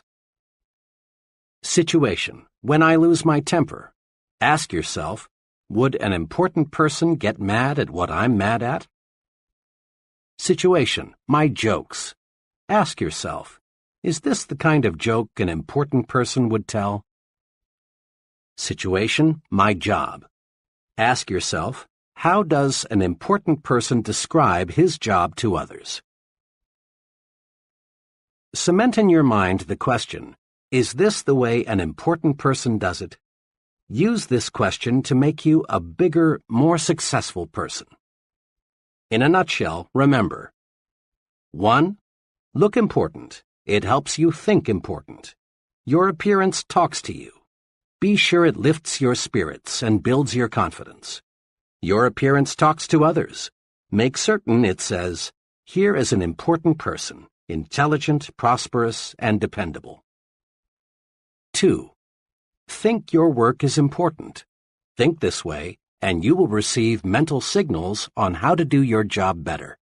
Think your work is important, and your subordinates will think their work is important too. 3. Give yourself a pep talk several times daily. Build a sell yourself to yourself commercial. Remind yourself at every opportunity that you're a first-class person. 4. In all of life's situations, ask yourself, is this the way an important person thinks? Then, obey the answer. Chapter 7. Manage your environment.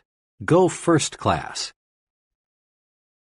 Your mind is an amazing mechanism.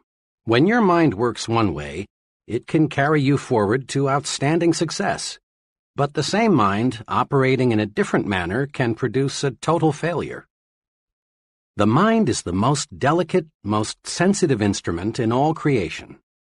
Let's look now and see what makes the mind think the way it does. Millions of people are diet conscious. We're a calorie-counting nation. We spend millions of dollars on vitamins, minerals, and other dietary supplements. And we all know why. Through nutritional research, we've learned that the body reflects the diet fed the body. Physical stamina, resistance to disease, body size, even how long we live are all closely related to what we eat. The body is what the body is fed. By the same token, the mind is what the mind is fed. Mind food, of course, doesn't come in packages, and you can't buy it at the store.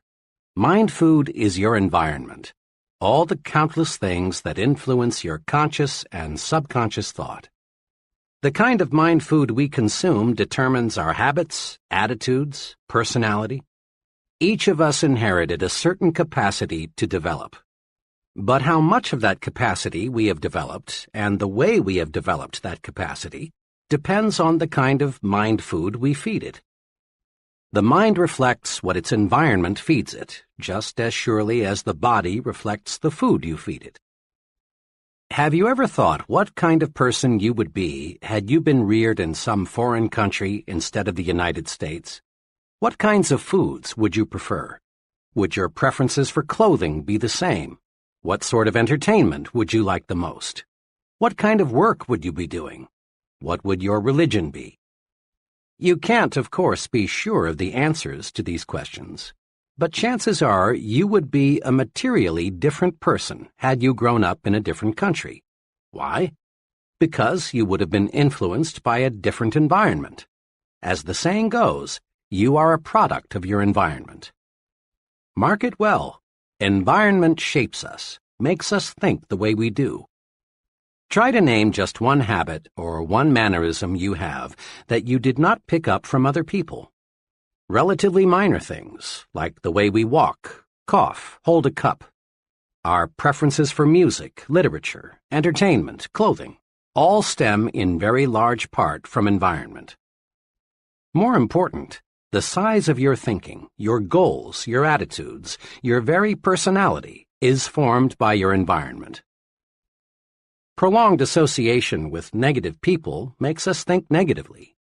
Close contact with petty individuals develops petty habits in us. On the bright side, companionship with people with big ideas raises the level of our thinking. Close contact with ambitious people gives us ambition. Experts agree that the person you are today, your personality, ambitions, present status in life, are largely the result of your psychological environment. And experts agree also that the person you will be 1, 5, 10, 20 years from now depends almost entirely on your future environment. You will change over the months and years, this we know. But how you will change depends on your future environment, the mind food you feed yourself. Let's look now at what we can do to make our future environment pay off in satisfaction and prosperity. Recondition yourself for success. The number one obstacle on the road to high-level success is the feeling that major accomplishment is beyond reach. This attitude stems from many, many suppressive forces, that direct our thinking toward mediocre levels. To understand these suppressive forces, let's go back to the time we were children. As children, all of us set high goals. At a surprisingly young age, we made plans to conquer the unknown, to be leaders, to attain positions of high importance, to do exciting and stimulating things, to become wealthy and famous. In short, to be first, biggest, and best. And in our blessed ignorance, we saw our way clear to accomplish these goals. But what happened? Long before we reached the age when we could begin to work toward our great objectives, a multitude of suppressive influences went to work. From all sides we heard, it's foolish to be a dreamer, and that our ideas were impractical, stupid, naive, or foolish, that you have got to have money to go places, that luck determines who gets ahead, or you've got to have important friends, or you're too old or too young. As a result of being bombarded with the "you can't get ahead, so don't bother to try" propaganda, most people you know can be classified into three groups. First group, those who surrendered completely. The majority of people are convinced deep down inside that they haven't got what it takes, that real success, real accomplishment, is for others who are lucky or fortunate in some special respect. You can easily spot these people because they go to great lengths to rationalize their status and explain how happy they really are. A very intelligent man, age 32, who has dead-ended himself in a safe but mediocre position, recently spent hours telling me why he was so satisfied with his job. He did a good job of rationalizing, but he was only kidding himself, and he knew it. What he really wanted was to work in a challenging situation where he could grow and develop. But that multitude of suppressive influences had convinced him that he was inadequate for big things. This group is, in reality, just the other extreme of the discontented job switcher searching for opportunity. Rationalizing yourself into a rut, which, incidentally, has been described as a grave with both ends open, can be as bad as wandering aimlessly, hoping opportunity will somehow, someday, hit you in the face. Second group, those who surrendered partially. A second but much smaller group enters adult life with considerable hope for success. These people prepare themselves, they work, they plan. But after a decade or so, resistance begins to build up. Competition for top-level jobs looks rugged. This group then decides that greater success is not worth the effort. They rationalize, we're earning more than the average, and we live better than the average. Why should we knock ourselves out? Actually, this group has developed a set of fears: fear of failure, fear of social disapproval, fear of insecurity, fear of losing what they already have. These people aren't satisfied because deep down they know they have surrendered. This group includes many talented, intelligent people who elect to crawl through life because they are afraid to stand up and run. Third group, those who never surrender. This group, maybe 2 or 3% of the total, doesn't let pessimism dictate, doesn't believe in surrendering to suppressive forces, doesn't believe in crawling. Instead, these people live and breathe success. This group is the happiest because it accomplishes the most. These people become top salesmen, top executives, top leaders in their respective fields. These people find life stimulating, rewarding, worthwhile. These people look forward to each new day, each new encounter with other people, as adventures to be lived fully. Let's be honest. All of us would like to be in the third group, the one that finds greater success each year, the one that does things and gets results. To get and stay in this group, however, we must fight off the suppressive influences of our environment. To understand how persons in the first and second groups will unwittingly try to hold you back, study this example. Suppose you tell several of your average friends with the greatest sincerity, Someday, I'm going to be vice president of this company. What will happen? Your friends will probably think you are joking. And if they should believe you mean it, chances are they will say, "You poor guy, you sure have a lot to learn." Behind your back, they may even question whether you have all your marbles. Now, assume you repeat the same statement with equal sincerity to the president of your company. How will he react? One thing is certain, he will not laugh. He will look at you intently and ask himself, "Does this fellow really mean this?" But he will not, we repeat, laugh. Because big men do not laugh at big ideas. Or suppose you tell some average people you plan to own an expensive home, and they may laugh at you because they think it's impossible. But tell your plan to a person already living in an expensive home, and he won't be surprised. He knows it isn't impossible because he's already done it. Remember, people who tell you it cannot be done almost always are unsuccessful people, are strictly average or mediocre at best in terms of accomplishment. The opinions of these people can be poison. Develop a defense against people who want to convince you that you can't do it. Accept negative advice only as a challenge to prove that you can do it. Be extra cautious about this. Don't let negative thinking people, negators, destroy your plan to think yourself to success.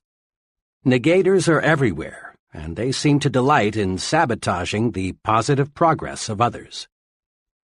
During college, I buddied for a couple of semesters with W.W. He was a fine friend, the kind of fellow who would loan you a little money when you were short, or help you in many little ways. Despite this fine loyalty, W.W. was just about 100% sour and bitter toward life, the future, opportunity. He was a real negator. During that period, I was an enthusiastic reader of a certain newspaper columnist who stressed hope, the positive approach, opportunity. When W.W. would find me reading this columnist, or when her column was mentioned, he'd swing verbally and say, "Oh, for Pete's sake, Dave, read the front page. That's where you learn about life. You ought to know that columnist is just making a quick buck, dishing out sweet sauce for the weak." When our discussions turned to getting ahead in life, W.W. was right there with his money-making formula. In his own words, it went like this. "Dave, there are just 3 ways to make money these days. 1, marry a rich woman. 2, steal in a nice, clean, legal way. Or 3, get to know the right people, somebody with plenty of pull." W.W. was always prepared to defend his formula with examples. Sticking to the front page, he was quick to cite that one labor leader in 1,000 who had siphoned off a pile of money from the union till and got away with it. He kept his eyes open for that rare marriage of the fruit picker to Miss Millionaire. And he knew a fellow who knew a fellow who knew a big man and got cut in on a big deal that made him rich. W.W. was several years older than I, and he made excellent grades in his engineering classes. I looked up to him in a younger brother sort of way. I came dangerously close to ditching my basic convictions about what it takes to be a success and accepting the negator's philosophy. Fortunately, one evening, after a long discussion with W.W., I grabbed hold of myself. It dawned on me that I was listening to the voice of failure. It seemed to me W.W. was talking more to convince himself than he was to convert me to his way of thinking.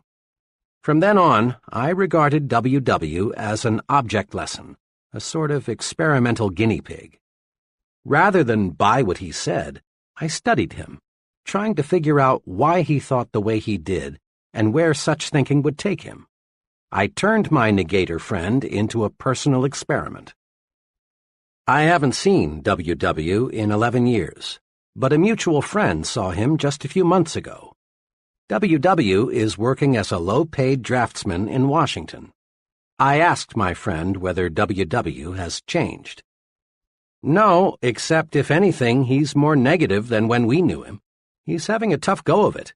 He has 4 children, and on his income it's rough.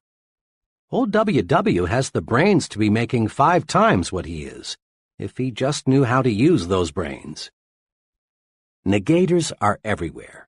Some negators, like the one who almost tripped me, are well-meaning folks, but others are jealous people who, not moving ahead themselves, want you to stumble too. They feel inadequate themselves, so they want to make a mediocre person out of you.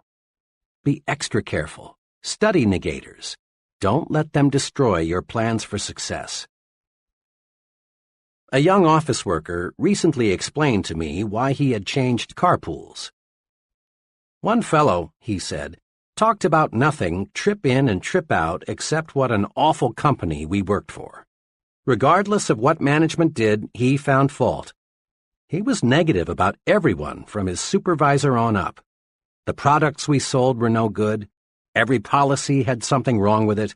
As he saw it, absolutely everything had something wrong with it.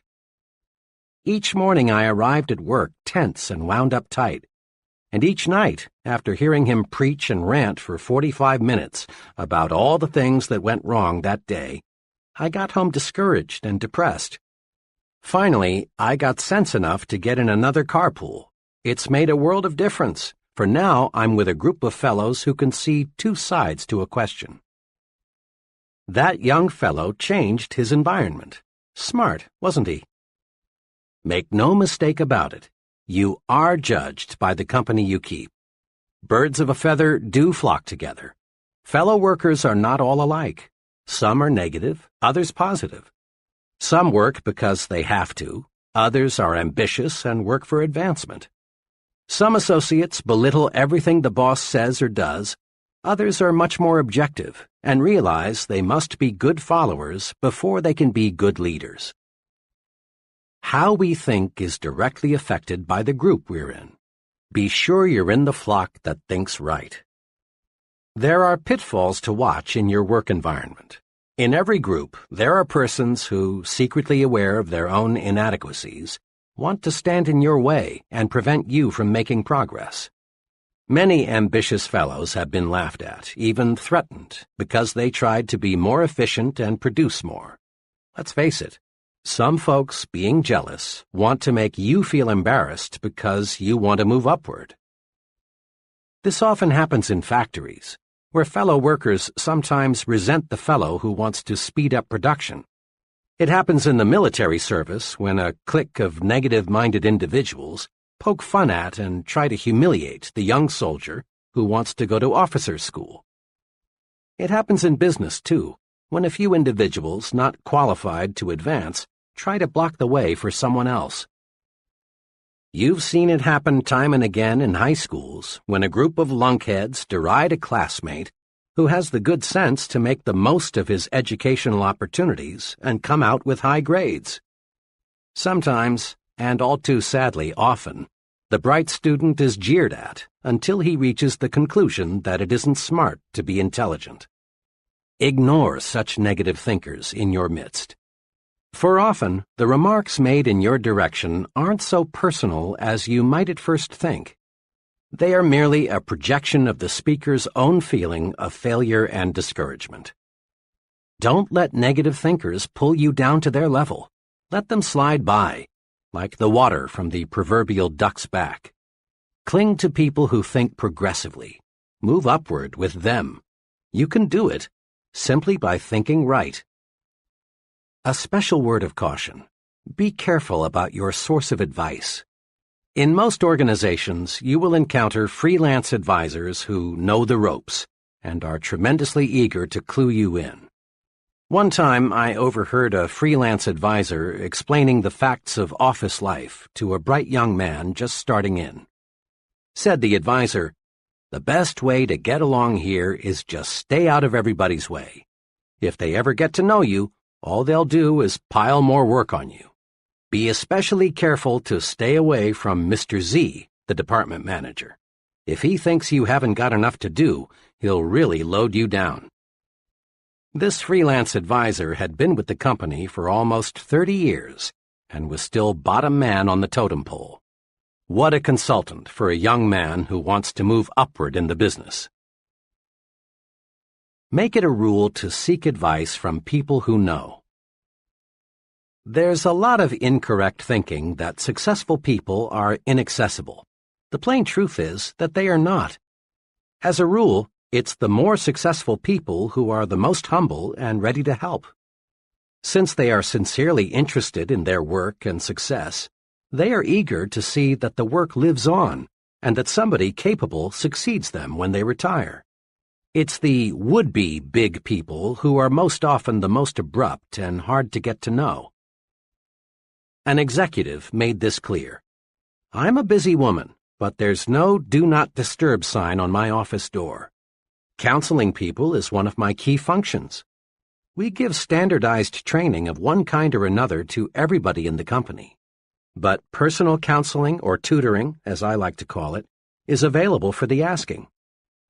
I stand ready to help the fellow who comes in here with either a company or a personal problem. The fellow who displays curiosity and exhibits a real desire to know more about his job and how it relates to other jobs is the individual I like most to help. But, she said, for obvious reasons, I can't spend time offering advice to anybody who isn't sincere in seeking it.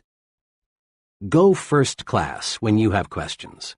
Seeking advice from a failure is like consulting a quack on how to cure cancer. Many executives today never employ persons for key jobs without first interviewing the fellow's wife. One sales executive explained to me, I want to be sure the prospective salesman has his family behind him, a cooperative family that won't object to travel, irregular hours, and other inconveniences which are part of selling, a family that will help the salesman over those inevitable rough spots. Executives today realize that what happens on weekends and between 6 p.m. and 9 a.m. directly affects a person's performance from 9 a.m. to 6 p.m. The person with a constructive off-the-job life nearly always is more successful than the person who lives in a dull, dreary home situation. Let's look in on the traditional way two co-workers, John and Milton, spend their weekends. Let's look, too, at the ultimate results. John's psychological diet on weekends is something like this. Usually, one evening is spent with some carefully selected, interesting friends. Another evening is generally spent out, perhaps at a movie, a civic or community project, or some friend's house. John devotes Saturday morning to Boy Scout work. Saturday afternoon he does errands and chores around the house. Often he works on some special project. Currently, it's building a patio in the backyard. On Sundays, John and his family do something special. One Sunday, recently, they climbed a mountain. Another Sunday, they visited a museum. Occasionally, they drive into the nearby countryside, for John wants to buy some country property in the not-too-distant future. Sunday evening is spent quietly. John usually reads a book and catches up on the news. Wrapped up, John's weekends are planned. His many refreshing activities keep boredom locked out. John gets plenty of psychological sunshine.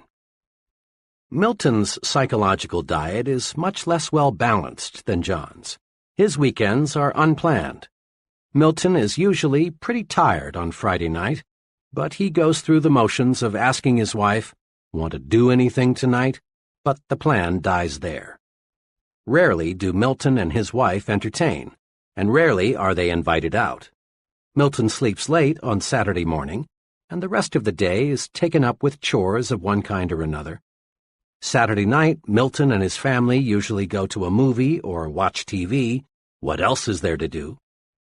Milton spends most of Sunday morning in bed. Sunday afternoon, they drive over to Bill and Mary's, or Bill and Mary drive over to see them. Bill and Mary are the only couple Milton and his wife visit regularly. Milton's entire weekend is marked by boredom.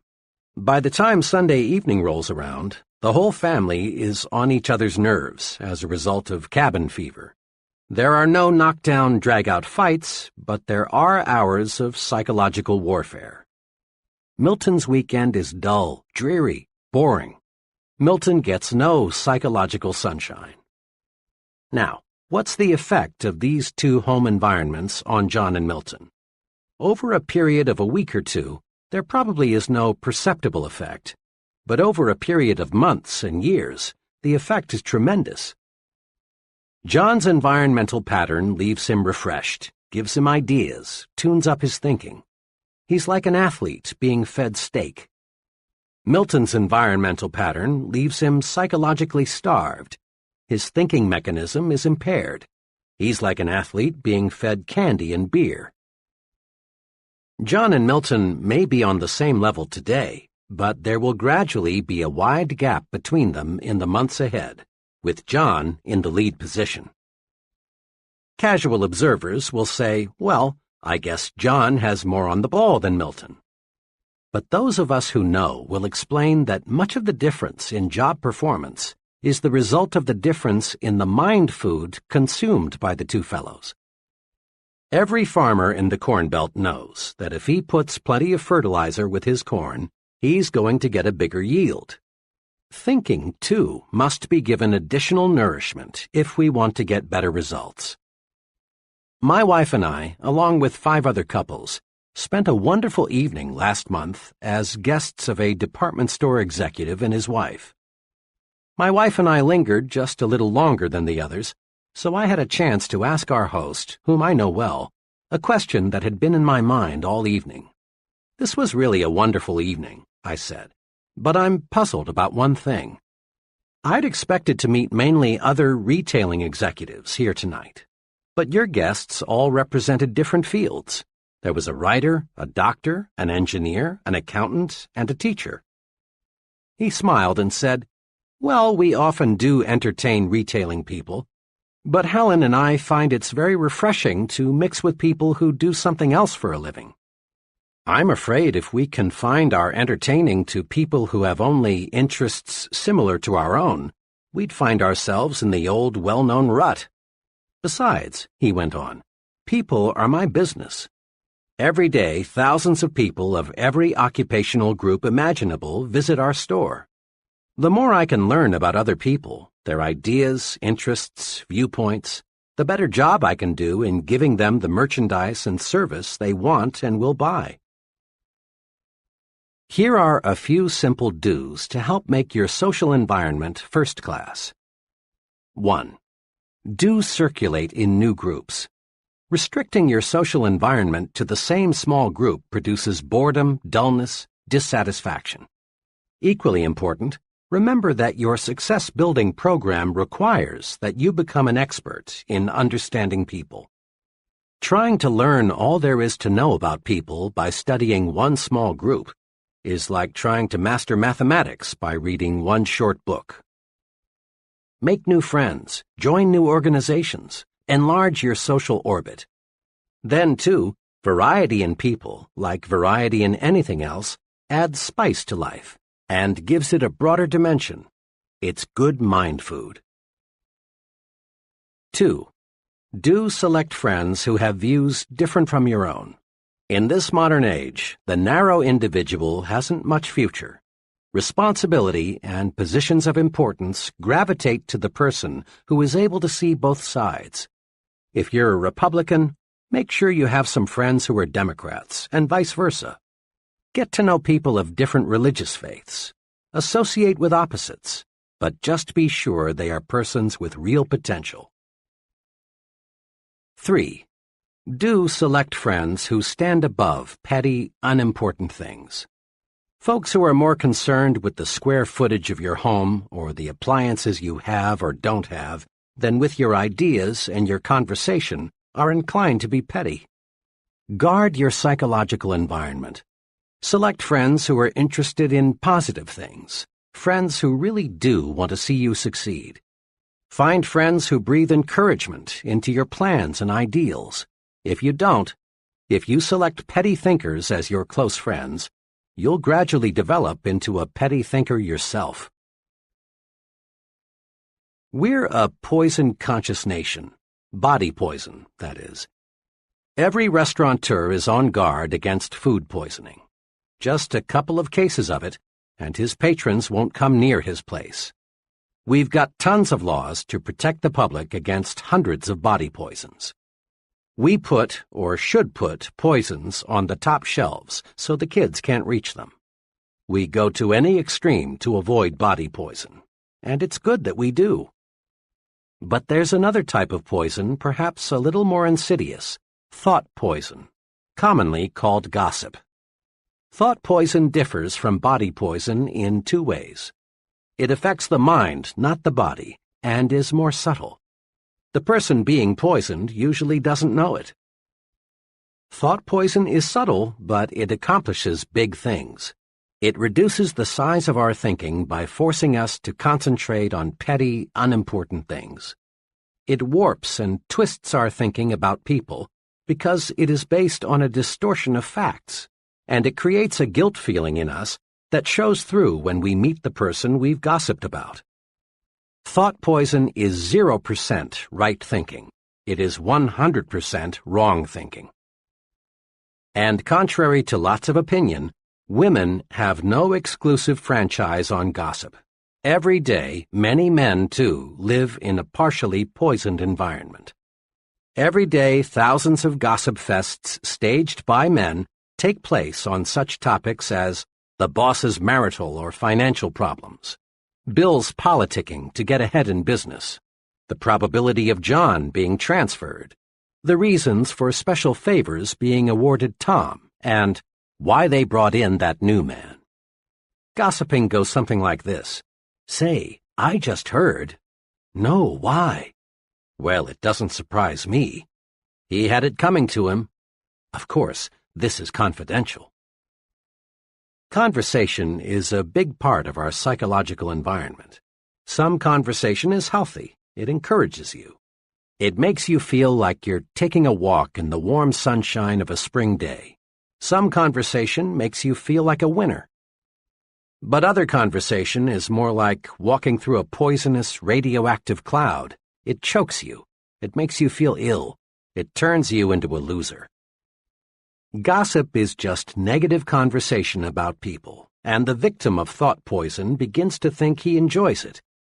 He seems to get a form of poisoned joy from talking negatively about others, not knowing that to successful people, he is becoming increasingly unlikable and unreliable. One of these thought poison addicts walked into a conversation some friends and I were having about Benjamin Franklin. As soon as Mr. Killjoy learned the topic of our chat, he came through with choice bits about Franklin's personal life in a negative way.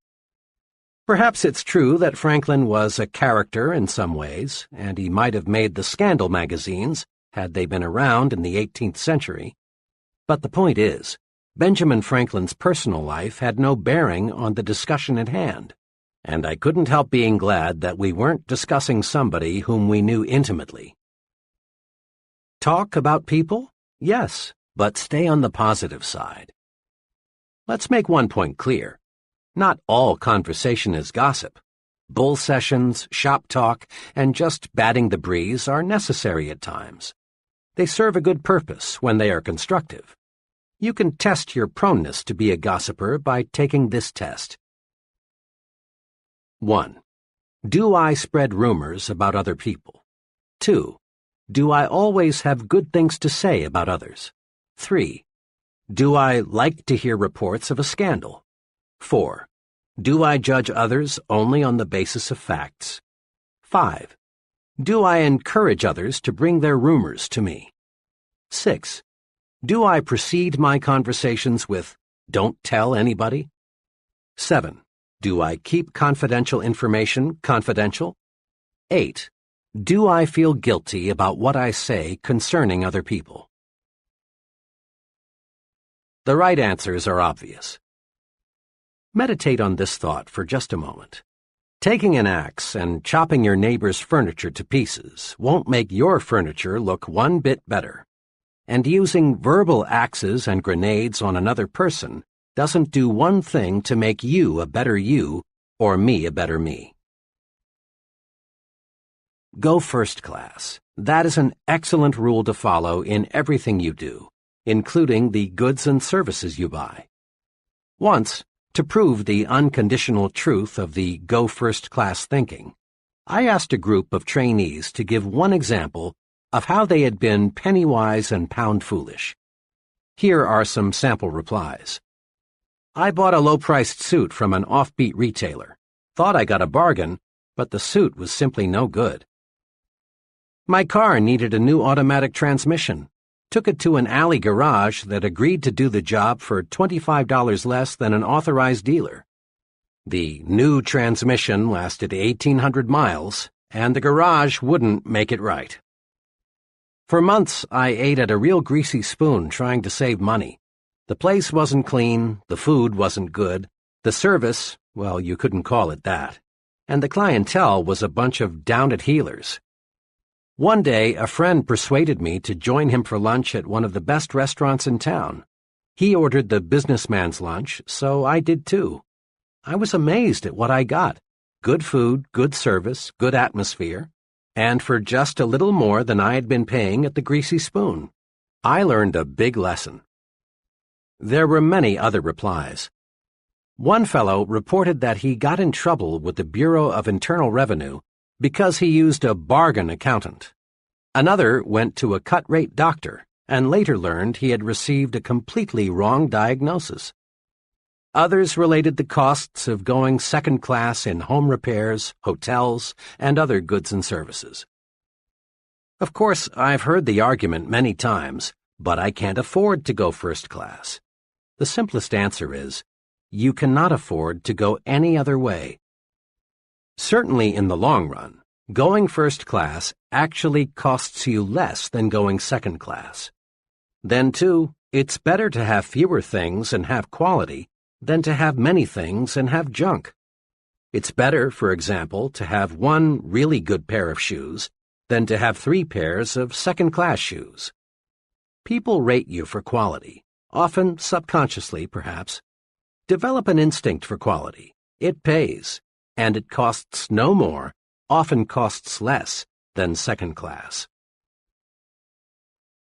Make your environment make you successful. 1. Be environment conscious. Just as body diet makes the body, mind diet makes the mind. 2. Make your environment work for you, not against you. Don't let suppressive forces, the negative, you can't do it people, make you think defeat. 3. Don't let small-thinking people hold you back. Jealous people want to see you stumble. Don't give them that satisfaction. 4. Get your advice from successful people. Your future is important. Never risk it with freelance advisors who are living failures. 5. Get plenty of psychological sunshine. Circulate in new groups. Discover new and stimulating things to do. 6. Throw thought poison out of your environment. Avoid gossip. Talk about people, but stay on the positive side. 7. Go first class in everything you do. You can't afford to go any other way. Chapter 8. Make your attitudes your allies. Can you read minds? Reading minds is easier than you think. Perhaps you've never thought of it, but you read the minds of other people, and they read your mind every day. How do we do it? We do it automatically, through attitude appraisals. Remember the song, "You Don't Need to Know the Language to Say You're in Love"? Bing Crosby made it famous some years ago. There's a whole book full of applied psychology packed into those simple lyrics. You don't need to know the language to say you're in love. Anyone who's ever been in love knows that. And you don't need to know any language to say, I like you, or I despise you, or I think you're important, or unimportant, or I envy you. You don't need to know words or to use words to say, I like my job, or I'm bored, or I'm hungry. People speak without a sound. How we think shows through in how we act. Attitudes are mirrors of the mind. They reflect thinking. You can read the mind of the fellow sitting at a desk.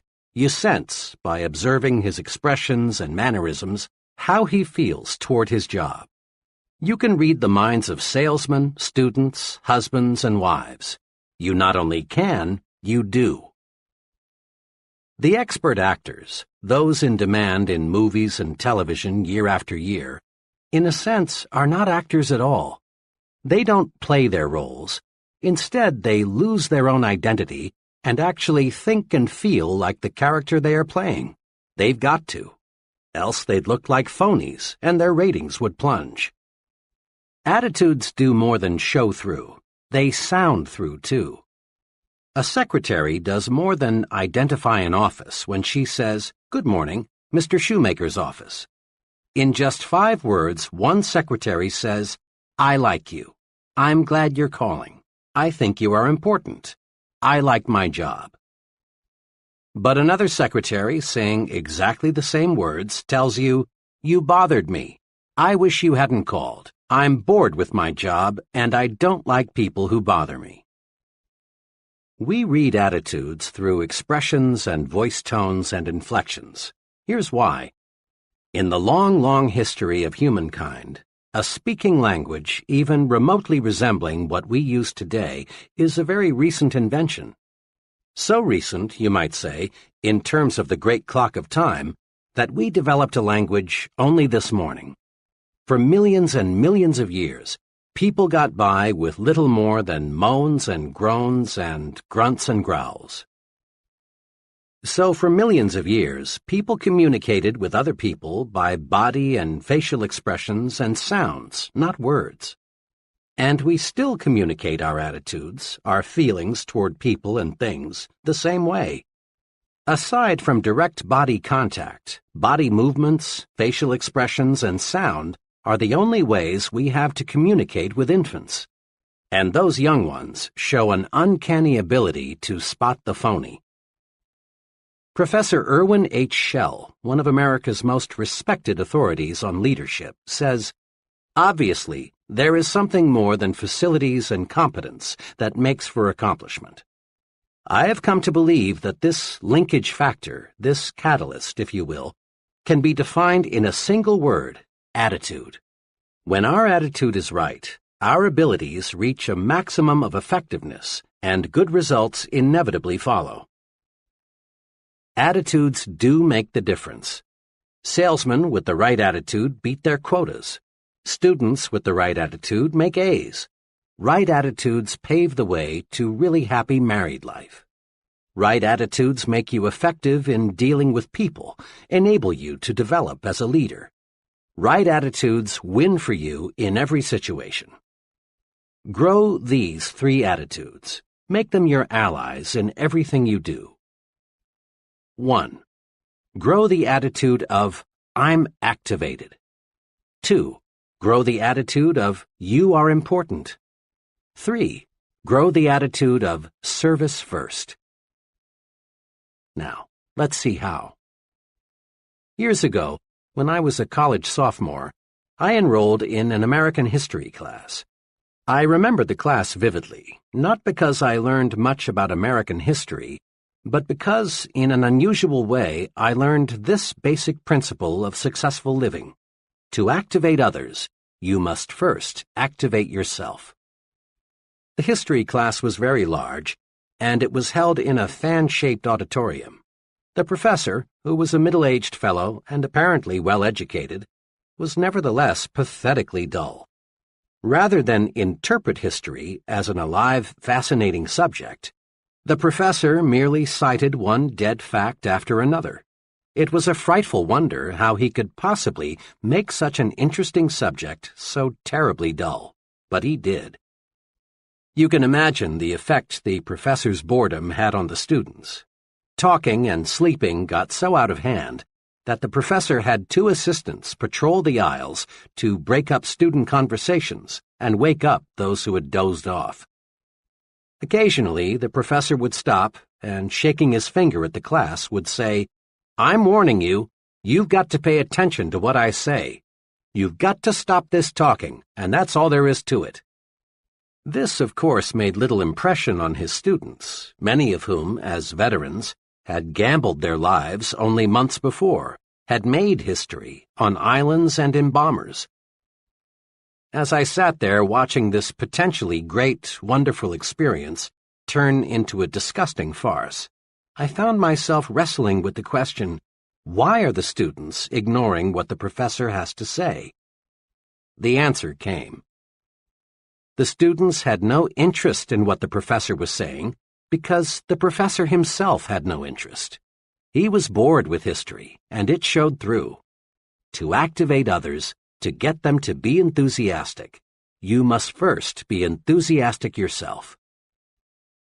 Over the years, I've tested this principle in hundreds of different situations. It always holds true. A man who lacks enthusiasm never develops it in another. But a person who is enthusiastic soon has enthusiastic followers. The enthusiastic salesman need never worry about unenthusiastic buyers. The enthusiastic teacher need never worry about disinterested students. The activated minister need never be distressed by a sleepy congregation. Enthusiasm can make things 1,100% better. 2 years ago, employees in a business I'm acquainted with donated $94.35 to the Red Cross.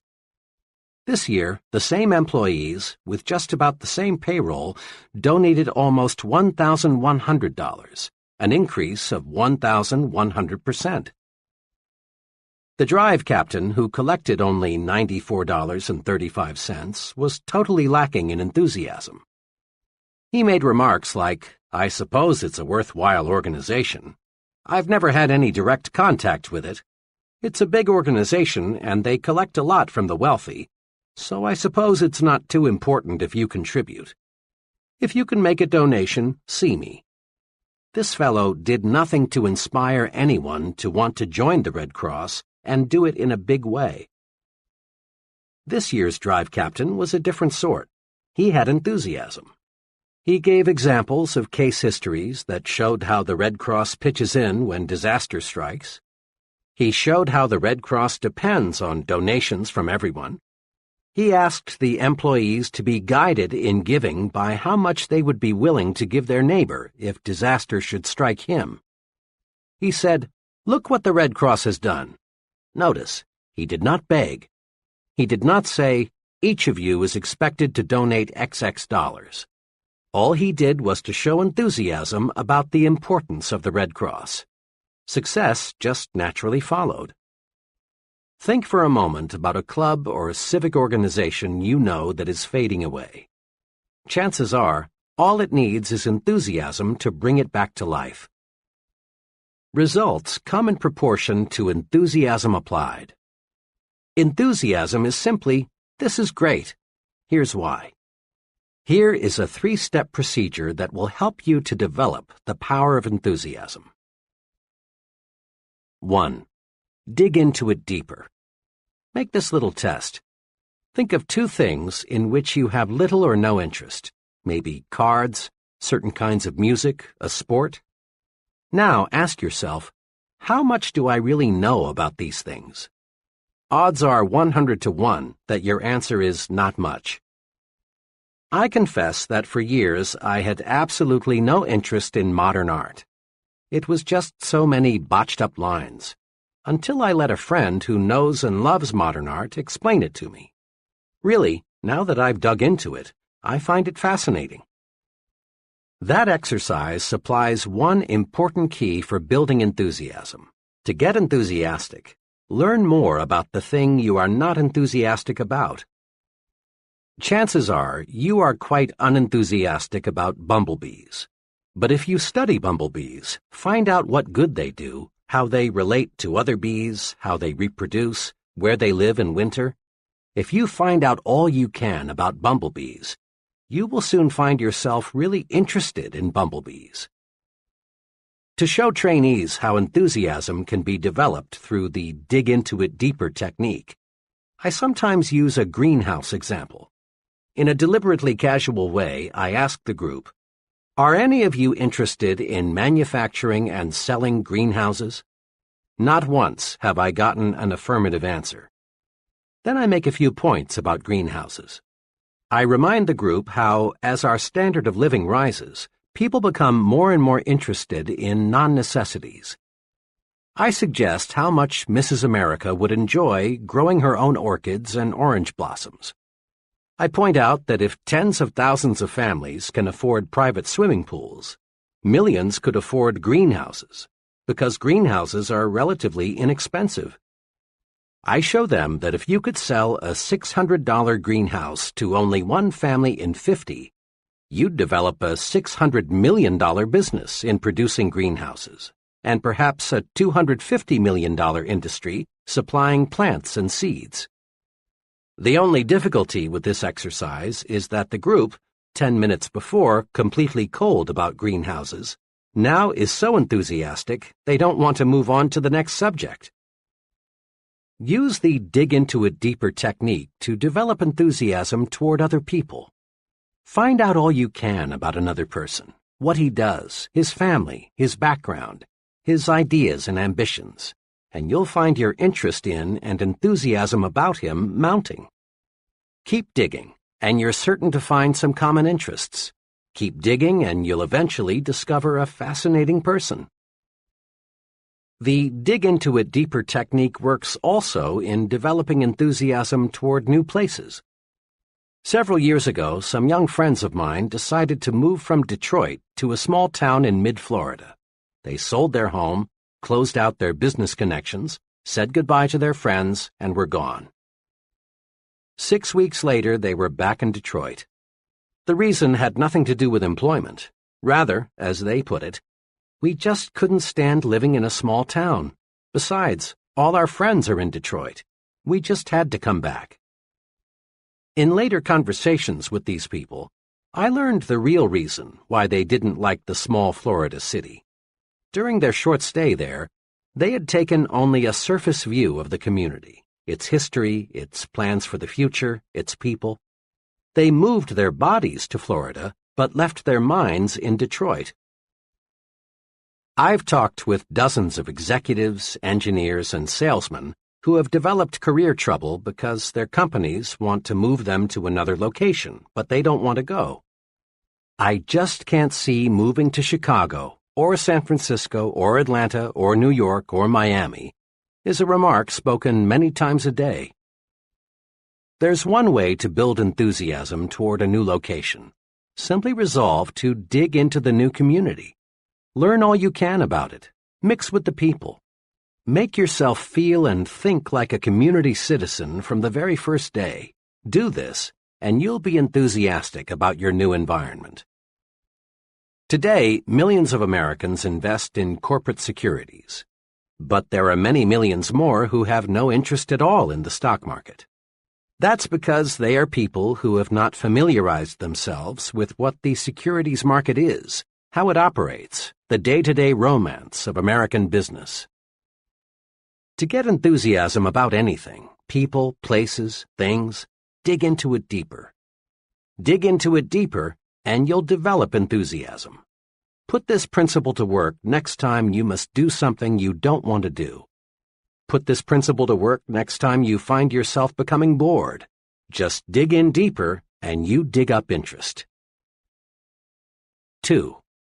In everything you do, life it up. Enthusiasm, or lack of it, shows through in everything you do and say. Life up your handshaking. When you shake hands, shake. Make your hand clasp say, "I'm glad to know you. I am glad to see you again." A conservative, mouse-like handshake is worse than no handshake at all.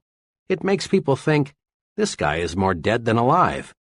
Try to find a highly successful person with a conservative handshake. You'll have to look a long, long time.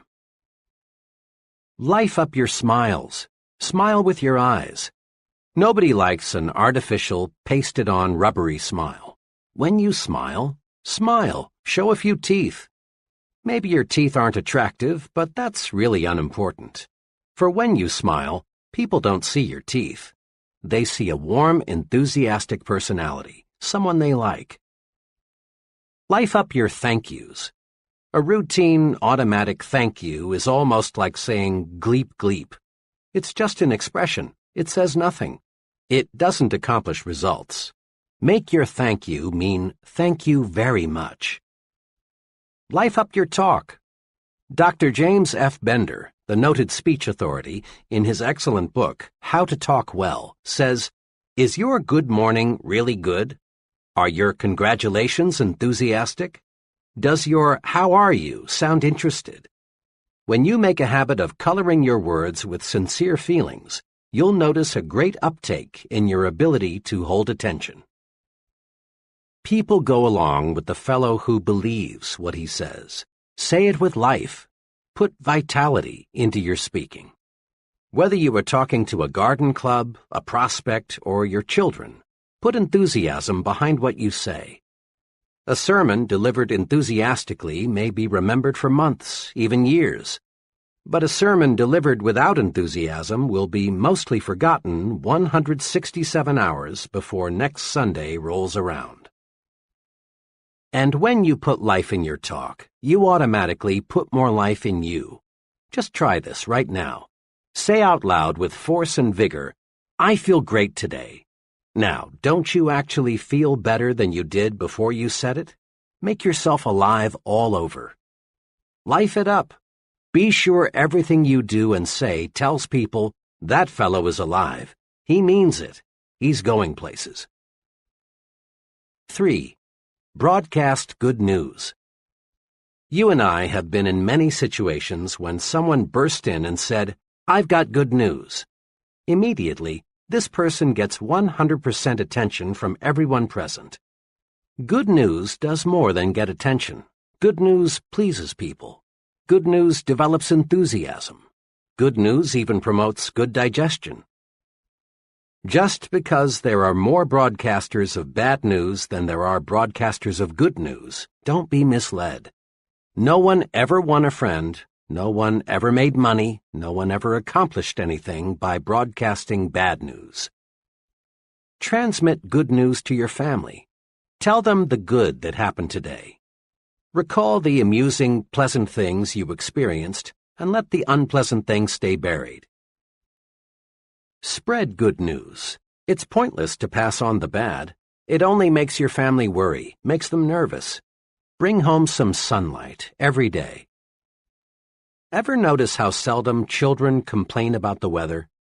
They take hot weather in stride until the negative news corps educate them to be conscious of unpleasant temperatures. Make it a habit always to speak favorably about the weather, regardless of what the weather actually is. Complaining about the weather makes you more miserable, and it spreads misery to others. Broadcast good news about how you feel. Be an "I feel great" person. Just say, "I feel great" at every possible opportunity, and you will feel better. By the same token, tell people, "I feel awful, just awful," and you will feel worse.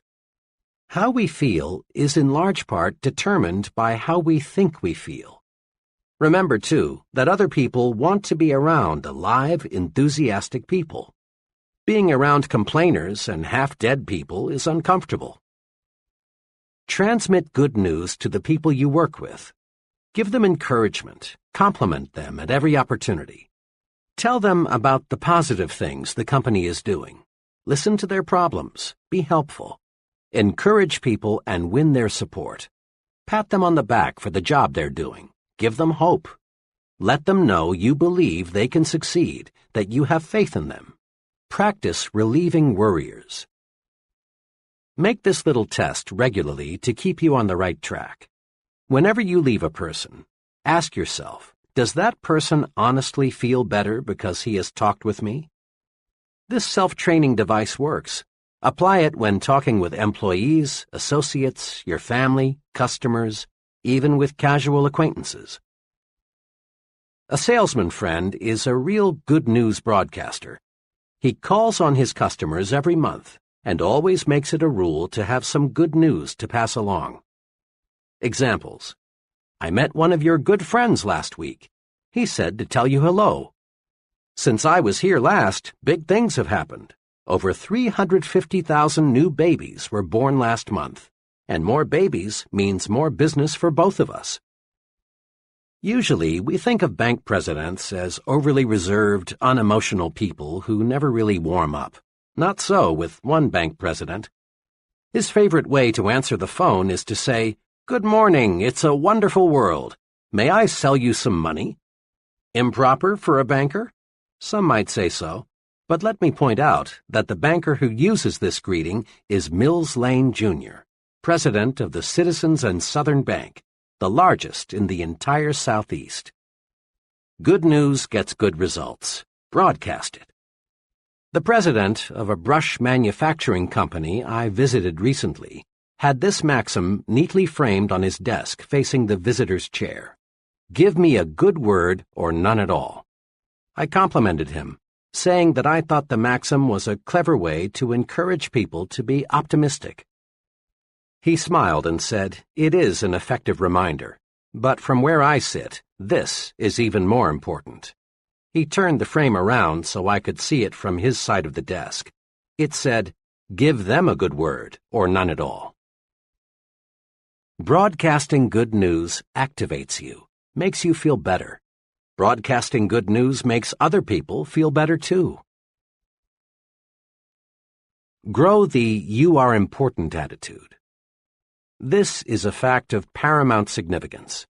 Each human being, whether he lives in India or Indianapolis, whether he's ignorant or brilliant, civilized or uncivilized, young or old, has this desire. He wants to feel important.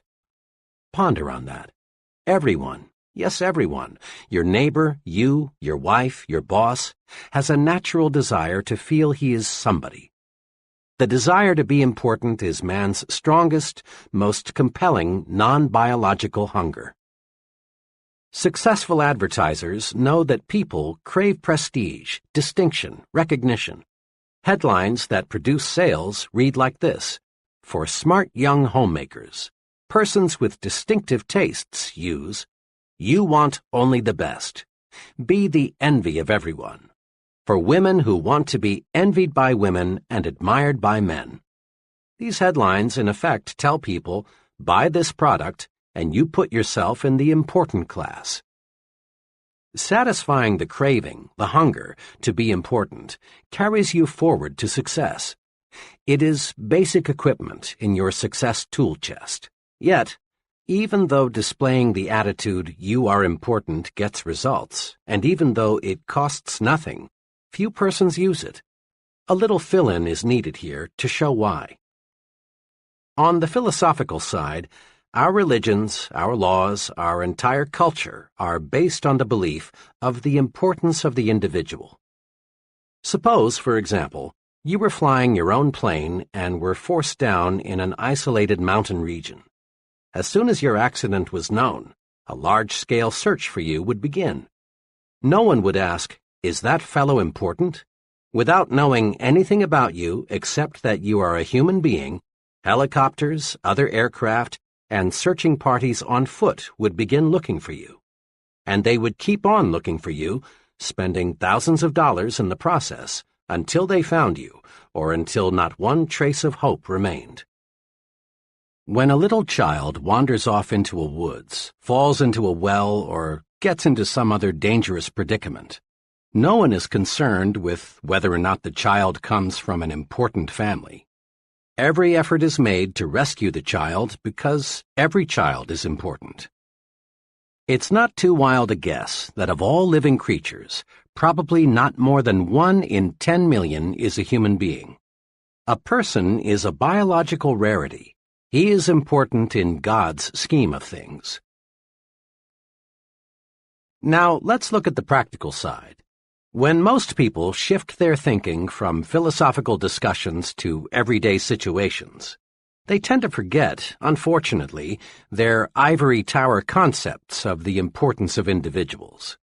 Tomorrow, take a good look at how most people exhibit an attitude that seems to say, "You are a nobody, you count for nothing, you mean nothing, absolutely nothing to me."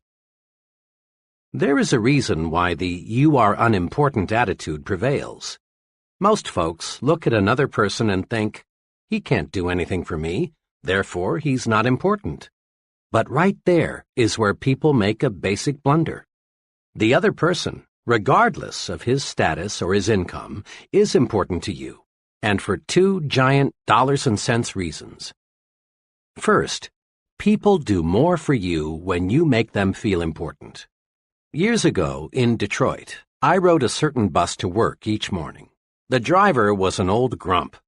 Dozens, maybe hundreds of times, I saw this driver pull away from the curb when a wildly waving, shouting, and running passenger was just a second or two from the door.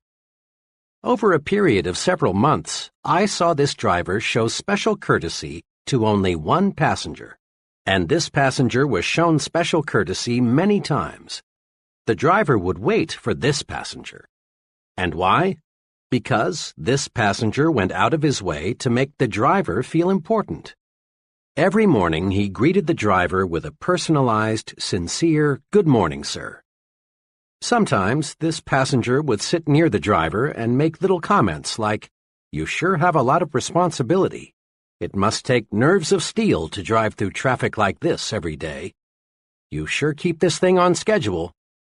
That passenger made the driver feel as important as if he were piloting a 180-passenger jet airliner. And the driver, in return, showed special courtesy to the passenger. It pays to make little people feel like big people. Today, in thousands of offices all over America, secretaries are helping salesmen make sales or lose sales, depending on how the salesman has treated them. Make someone feel important, and he cares about you. And when he cares about you, he does more for you. Customers will buy more from you, employees will work harder for you, associates will go out of their way to cooperate with you, your boss will do more to help you if you will only make these people feel important. It pays to make big people feel even bigger. The big thinker always adds value to people by visualizing them at their best. Because he thinks big about people, he gets their best out of them. Here's the second giant reason for making others feel important. When you help others feel important, you help yourself feel important too. One of the elevator operators who carried me up and down for several months had the look of complete unimportance written all over. She was 50-ish, unattractive, and certainly uninspired in her work. It was obvious that her longing to be important was completely unfulfilled. She was one of the millions of people who live for months at a time without ever being given a reason to believe that someone notices them or cares about them. One morning, shortly after I became one of her regular uppers and downers, I noticed that she had had her hair redone. It was nothing fancy. It was obviously a homemade job. But it had been cut, and it did look better. So I said, "Miss S." Note, I had learned her name. "I do like what you've done to your hair. It really looks fine." She blushed, said, "Thank you, sir," and nearly missed her next stop. She appreciated the compliment. Next morning, lo and behold, when I stepped into the elevator, I heard, "Good morning, Dr. Schwartz." Not one time before had I heard this operator address anyone by name. And in the remaining months that I had an office in the building, I never heard anyone called by name except me. I had made the operator feel important. I had sincerely complimented her and called her by name. I had made her feel important. Now she was repaying me by making me feel important. Let's not kid ourselves. People who do not have a deep-down feeling of self-importance are slated for mediocrity. Again and again, this point must be driven home. You must feel important to succeed. Helping others to feel important rewards you because it makes you feel more important. Try it and see. Here's how to do it. 1. Practice appreciation. Make it a rule to let others know you appreciate what they do for you. Never, never let anyone feel he is taken for granted. Practice appreciation with a warm, sincere smile. A smile lets others know you notice them and feel kindly toward them. Practice appreciation by letting others know how you depend on them. An earnest, "Jim, "I don't know what we'd do without you" type of remark makes people feel necessary, and when they feel necessary, they do increasingly better work. Practice appreciation with honest, personalized compliments. People thrive on compliments, whether 2 or 20, 9 or 90. A person craves praise. He wants to be assured that he's doing a good job, that he is important.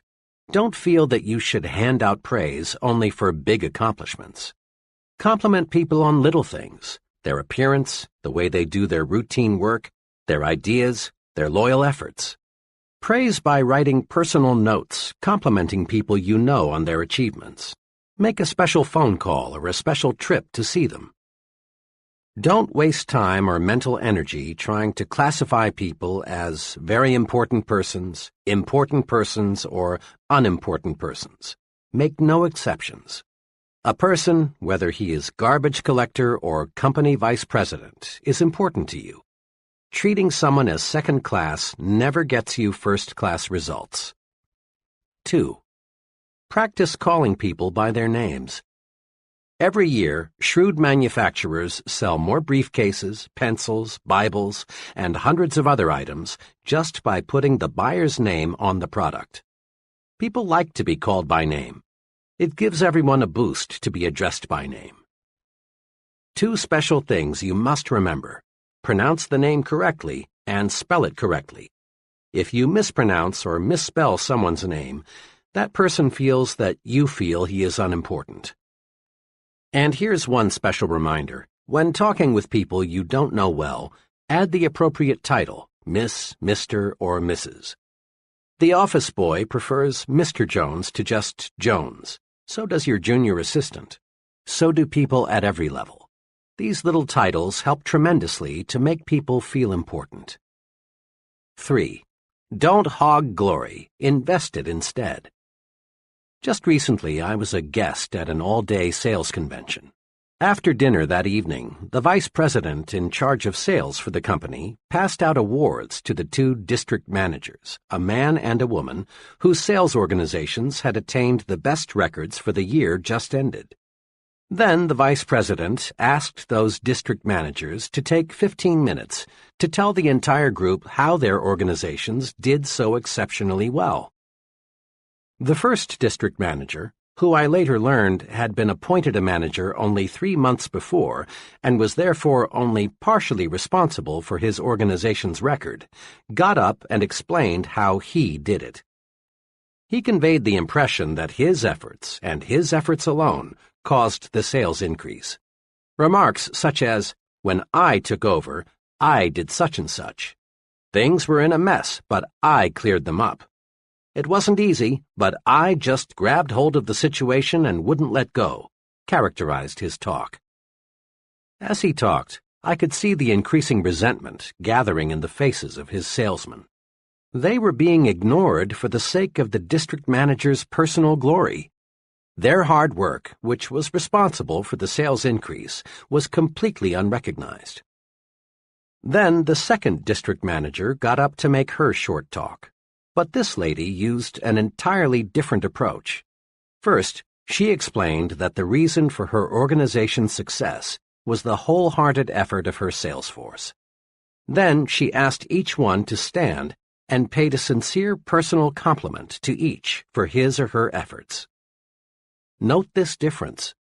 The first manager squandered the vice president's praise entirely on himself. In doing so, he offended his own people. His sales force was demoralized. The second passed the praise on to her sales force, where it could do more good. This manager knew that praise, like money, can be invested to pay dividends. She knew that passing the credit on to her salespeople would make them work even harder next year. Remember, praise is power. Invest the praise you receive from your superior.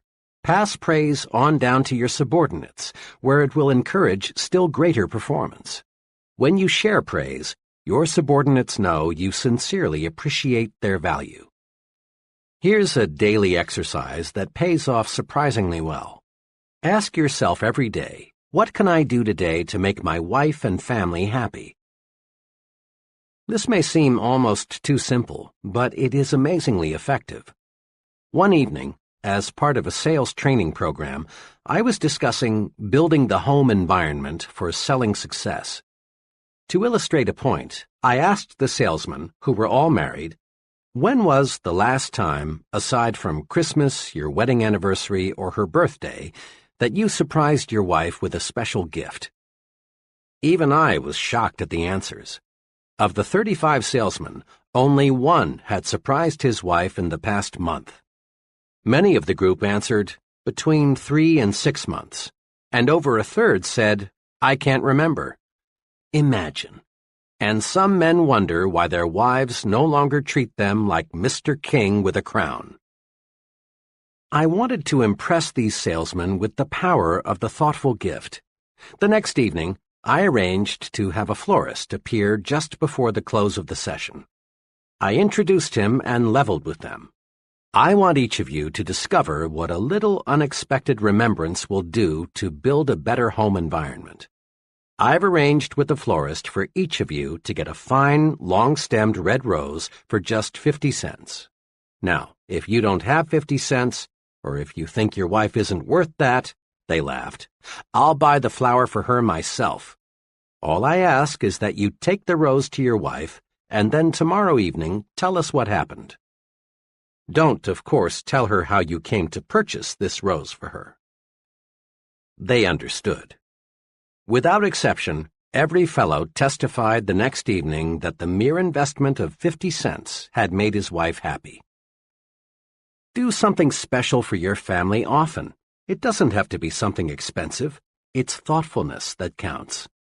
Anything that shows that you put your family's interests first will do the trick.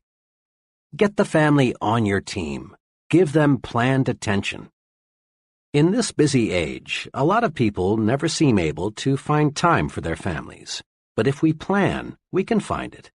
One company vice president told me of this method, which he says works well for him. My job carries a lot of responsibility, and I have no choice but to bring quite a lot of work home every night. But I will not neglect my family, because it's the most important thing in my life. It's the main reason I work as hard as I do. I've worked out a schedule that enables me to give attention to my family as well as to my work. From 7:30 to 8:30 every evening, I devote my time to my 2 young children. I play games with them, read them stories, draw, answer questions, anything they want me to do. After an hour with those kids of mine, they're not only satisfied, but I'm 100% fresher. At 8:30, they trot off to bed, and I settle down to work for 2 hours. At 10:30, I quit working and spend the next hour with my wife. We talk about the kids, her various activities, our plans for the future. This hour, undisturbed by anything, is a wonderful way to cap off the day. I also reserve Sundays for my family. The whole day is theirs. I find my organized program for giving my family the attention it deserves is good not only for them, but also good for me. It gives me new energy. Want to make money? Then get the put service first attitude. It's perfectly natural, in fact, it's highly desirable, to want to make money and accumulate wealth. Money is power to give your family and yourself the standard of living they deserve. Money is power to help the unfortunate. Money is one of the means to living life fully. Once criticized for urging people to make money, the great minister Russell H. Conwell, author of Acres of Diamonds, said, "Money printed your Bible, money builds your churches, money sends your missionaries, and money pays your preachers, and you would not have many of them either if you did not pay them." The person who says he wants to be poor usually suffers from a guilt complex or a feeling of inadequacy. He's like the youngster who feels he can't make A's in school or make the football team, so he pretends he doesn't want to make A's or play football. Money, then, is a desirable objective. What's puzzling about money is the backward approach so many people use in trying to make it. Everywhere you see people with a money-first attitude. Yet these same people always have little money. Why? Simply this. People with a money-first attitude become so money-conscious that they forget money can't be harvested unless they plant the seeds that grow the money. And the seed of money is service. That's why put service first is an attitude that creates wealth. Put service first, and money takes care of itself. One summer evening, I was traveling by car through Cincinnati. It was time for a gas-up. I stopped at an ordinary-looking but surprisingly busy service station. 4 minutes later, I knew why this particular service station was so popular. After filling my car with gasoline, checking under the hood, and cleaning the outside of my windshield, the attendant walked around to my side of the car and said, "Pardon me, sir, it's been a dusty day. Let me clean the inside of your windshield." Quickly and efficiently, he did a thorough job of cleaning the inside of my windshield, something not one service station attendant in 100 ever does. This little special service did more than improve my night visibility, and it improved a lot.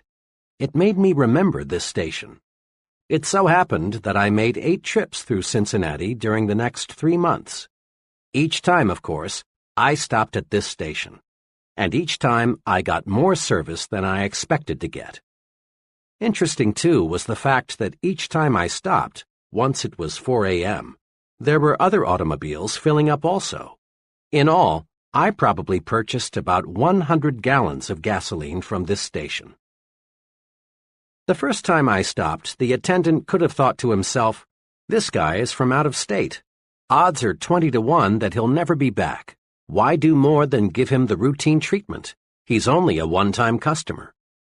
But the attendants in that station didn't think that way. They put service first, and that's why they were busy pumping gasoline while other stations looked almost deserted. If the gasoline was any better than a dozen other brands, I didn't notice it, and the price was competitive. The difference was service, and it was obvious that service was paying off in profits.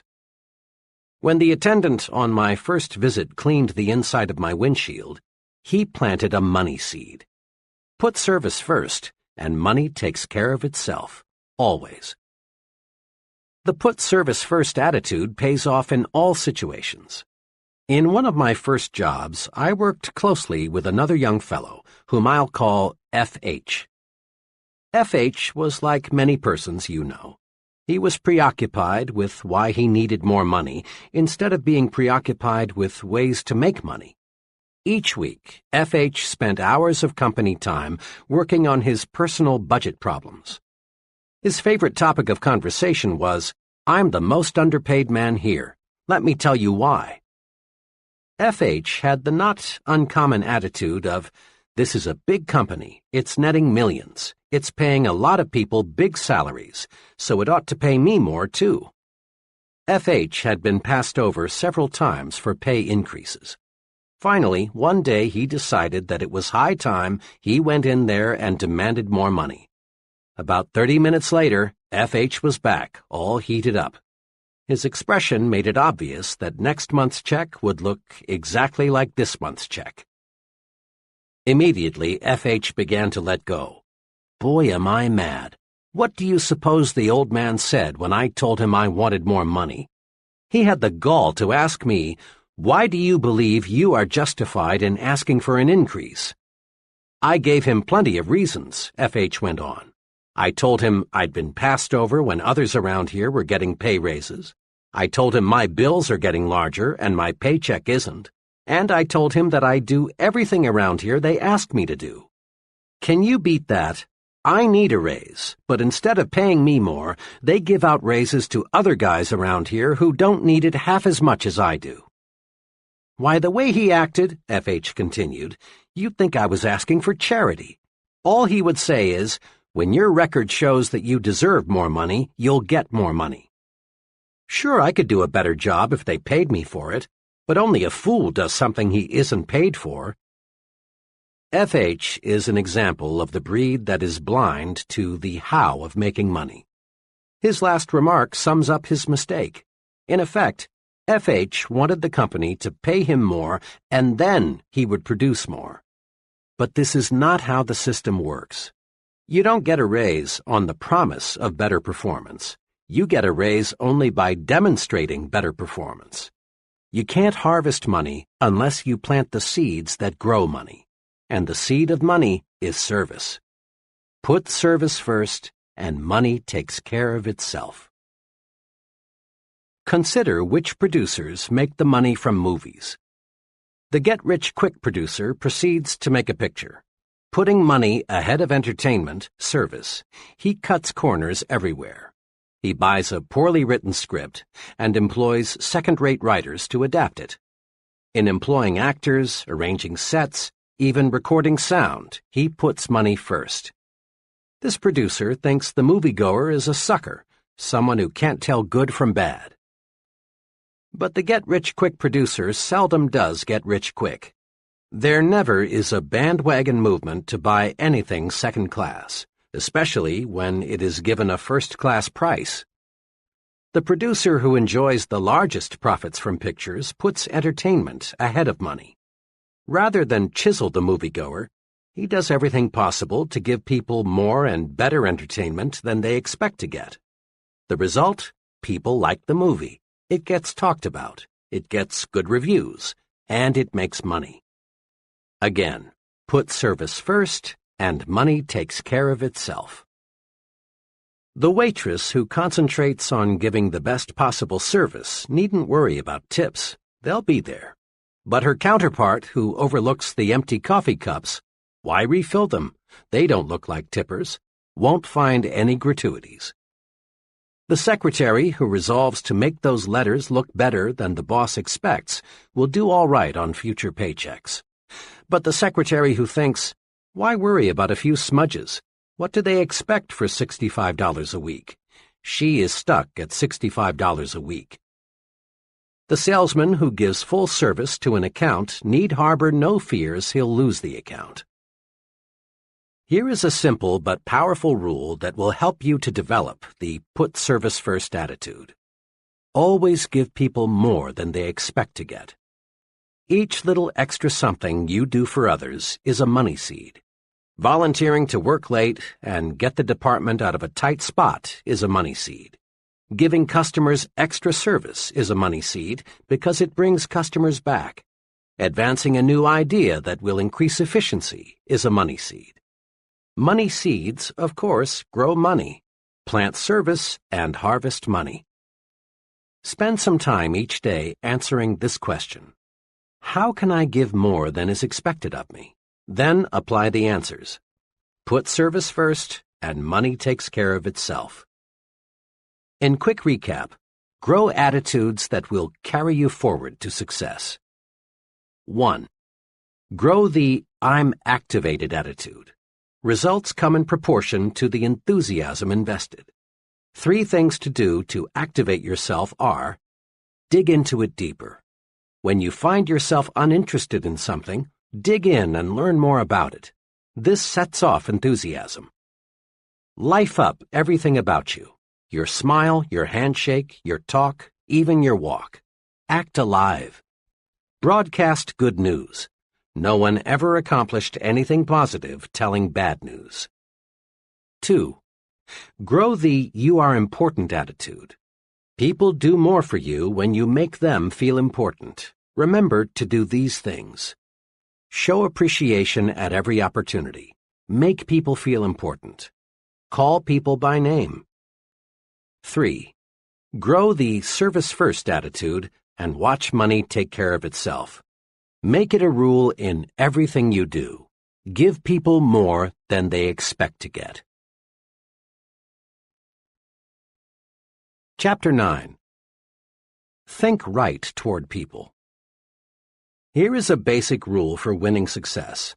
Let's mark it and remember it. The rule is, success depends on the support of other people. The only hurdle between you and what you want to be is the support of others. Look at it this way. An executive depends on people to carry out his instructions. If they don't, the company president will fire the executive, not the employees. A salesman depends on people to buy his product. If they don't, the salesman fails. Likewise, a college dean depends on professors to carry forward his educational program. A politician depends on voters to elect him. A writer depends on people to read what he writes. A chain store magnate got to be a chain store magnate because employees accepted his leadership and consumers accepted his merchandising program. There were times in history when a person could gain a position of authority through force and hold it with force and/or threats of force. In those days, a man either cooperated with the leader or risked literally losing his head.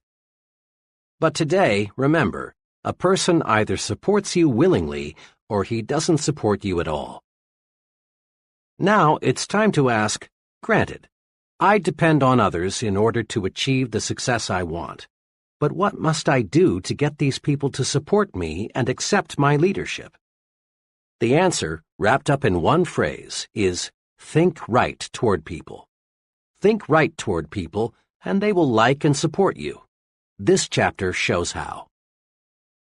Thousands of times daily, a scene like this takes place. A committee or group is in session. The purpose, to consider names for a promotion, a new job, a club membership, an honor, someone to be the new company president, the new supervisor, the new sales manager. A name is placed before the group. The chairman asks, "What is your feeling about so-and-so?" Comments come forth. For some names, there are positive remarks, such as, "He's a good fellow. People there speak highly of him. He has a good technical background, too." Mr. F. "Oh, he's a personable sort of man, very human. I believe he would fit in well with our group." Some names draw negative, lukewarm statements. "I think we should investigate that fellow carefully. He doesn't seem to get along too well with people. I know he has a good academic and technical background. I don't question his competence, but I am concerned about the acceptance he would receive. He doesn't command much respect from people." Now, here is an exceptionally important observation. In at least 9 cases out of 10, the likability factor is the first thing mentioned. And in an overwhelmingly large number of cases, the likability factor is given far more weight than the technical factor. This holds true even in selecting scholars for university professorships. In my own academic experience, I've sat in on a considerable number of occasions when names for new faculty personnel were under question. When a name came up, the group would weigh most carefully thoughts such as, will he fit in? Will students like him? Will he cooperate with others on the staff? Unfair? Unacademic? No. If the fellow isn't likable, he can't be expected to get through to his students with maximum effectiveness. Mark this point well. A person is not pulled up to a higher level job, rather he is lifted up. In this day and age, nobody has time or patience to pull another up the job ladder, degree by painful degree. The individual is chosen whose record makes him stand higher than the rest. We are lifted to higher levels by those who know us as likable, personable individuals. Every friend you make lifts you just one notch higher, and being likable makes you lighter to lift. Successful people follow a plan for liking people. Do you? People who reach the top don't discuss much their techniques for thinking right toward people. But you would be surprised how many really big people have a clear, definite, even written plan for liking people. Consider the case of President Lyndon Johnson. Long before he became president, Johnson, in the process of developing his amazing power of personal persuasion, developed his own 10-point formula for success. His rules, which even a casual observer of the president can see are practiced in everything he does, are quoted directly. 1. Learn to remember names. Inefficiency at this point may indicate that your interest is not sufficiently outgoing. 2. Be a comfortable person, so there is no strain in being with you. Be an old shoe kind of individual. 3. Acquire the quality of relaxed easygoing so that things do not ruffle you. 4. Don't be egotistical. Guard against the impression that you know it all. 5. Cultivate the quality of being interesting so people will get something of value from their association with you. 6. Study to get the scratchy elements out of your personality, even those of which you may be unconscious. 7. Sincerely attempt to heal on an honest basis every misunderstanding you have had or now have. Drain off your grievances. 8. Practice liking people until you learn to do so genuinely. 9. Never miss an opportunity to say a word of congratulation upon anyone's achievement, or express sympathy in sorrow or disappointment. 10. Give spiritual strength to people, and they will give genuine affection to you. Living these 10 simple but tremendously powerful like people rules makes President Johnson easier to vote for, easier to support in Congress. Living these 10 rules makes President Johnson easier to lift. Listen to these rules again. Notice that there's no get-even philosophy here. There's no let the other fellow come to me to patch up differences. There's no I know it all, other people are stupid. Big people, those on top in industry, the arts, sciences, and politics, are human, warm. They specialize in being likable. But don't try to buy friendship. It's not for sale. Giving gifts is a wonderful practice if the gift is backed up with genuine sincerity, a liking to give, and liking for the person to whom it is given. But without real sincerity, the gift is often regarded as nothing more than a payoff or a bribe. Last year, just a few days before Christmas, I was in the office of the president of a medium-sized trucking firm. Just as I was about to leave, in marched a delivery man with a gift of liquid refreshment from a local tire recapping firm. My friend was obviously provoked, and with a certain amount of chill in his voice, asked the delivery man to return the gift to its sender. After the delivery man left, my friend hastened to explain to me, "Don't misunderstand. I like to give gifts, and I like to get them." Then he named a number of gifts he had already received from business friends that Christmas. "But," he went on, "when the gift is just an attempt to get my business, an obvious bribe, I don't want it. I quit doing business with that firm 3 months ago because their work isn't what it should be, and I don't like the employees. But their salesman keeps on calling. What burns me," he continued, "is that last week that same blank salesman was in here and had the gall to say, 'I sure would like to get your business back. I'm going to tell Santa to be real good to you this year.' If I hadn't sent their booze back, the first thing that so-and-so would have said to me next time he's in is, 'I'll bet you enjoyed our gift, didn't you?' Friendship can't be bought, and when we try, we lose in 2 ways. 1, we waste money. 2, we create contempt. Take the initiative in building friendships. Leaders always do. It's easy and natural for us to tell ourselves, let him make the first move. Let them call us. Let her speak first. It's easy, too, virtually, to ignore other people. Yes, it's easy and natural, but it isn't right thinking toward people. If you follow the rule of letting the other person build the foundation for friendship, you may not have many friends. Actually, it's a mark of real leadership to take the lead in getting to know people. Next time you are in a large group, observe something very significant. The most important person present is the one person most active in introducing himself. It's always a big person who walks up to you, offers his hand, and says, "Hello, I'm Jack R." Digest this observation for a moment, and you'll discover the reason the fellow is important is that he works at building friendships. Think right toward people. As a friend of mine expresses it, I may not be very important to him, but he's important to me. That's why I've got to get to know him. Have you ever noticed how people freeze while waiting for elevators? Unless they are with someone they know, most folks never say anything to the person standing beside them. One day, I resolved to do a little experimenting. I resolved to say something to the stranger who was waiting as I was. I kept track of his reaction 25 consecutive times, and 25 times I got back a positive, friendly response.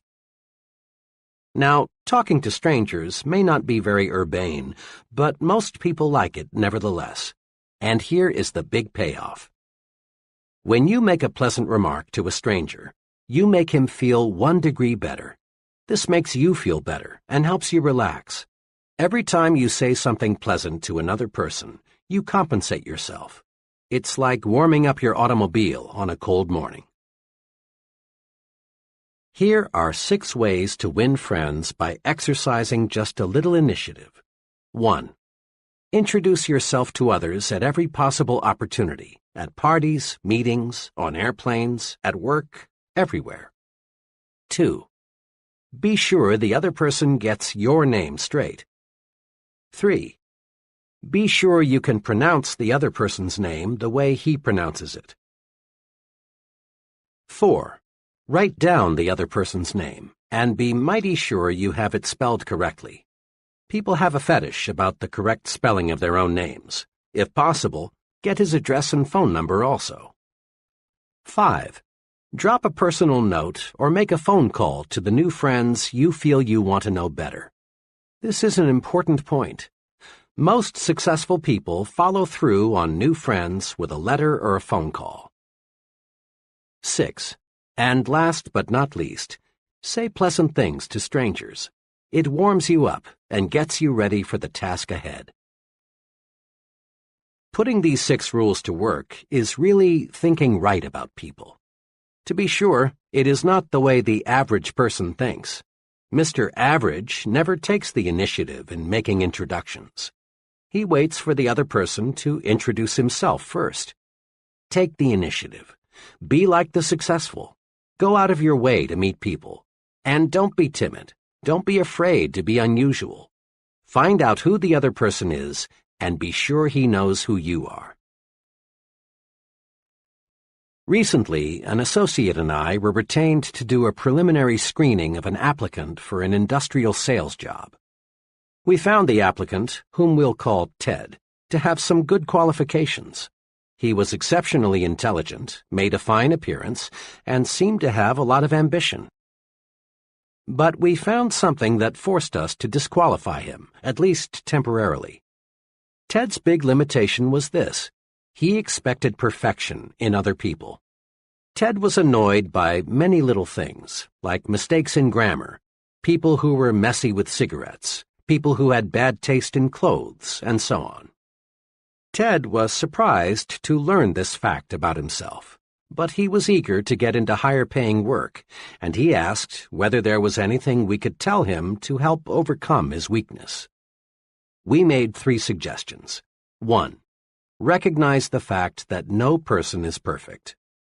Some people are more nearly perfect than others, but no man is absolutely perfect. The most human quality about human beings is that they make mistakes, all kinds of them. 2.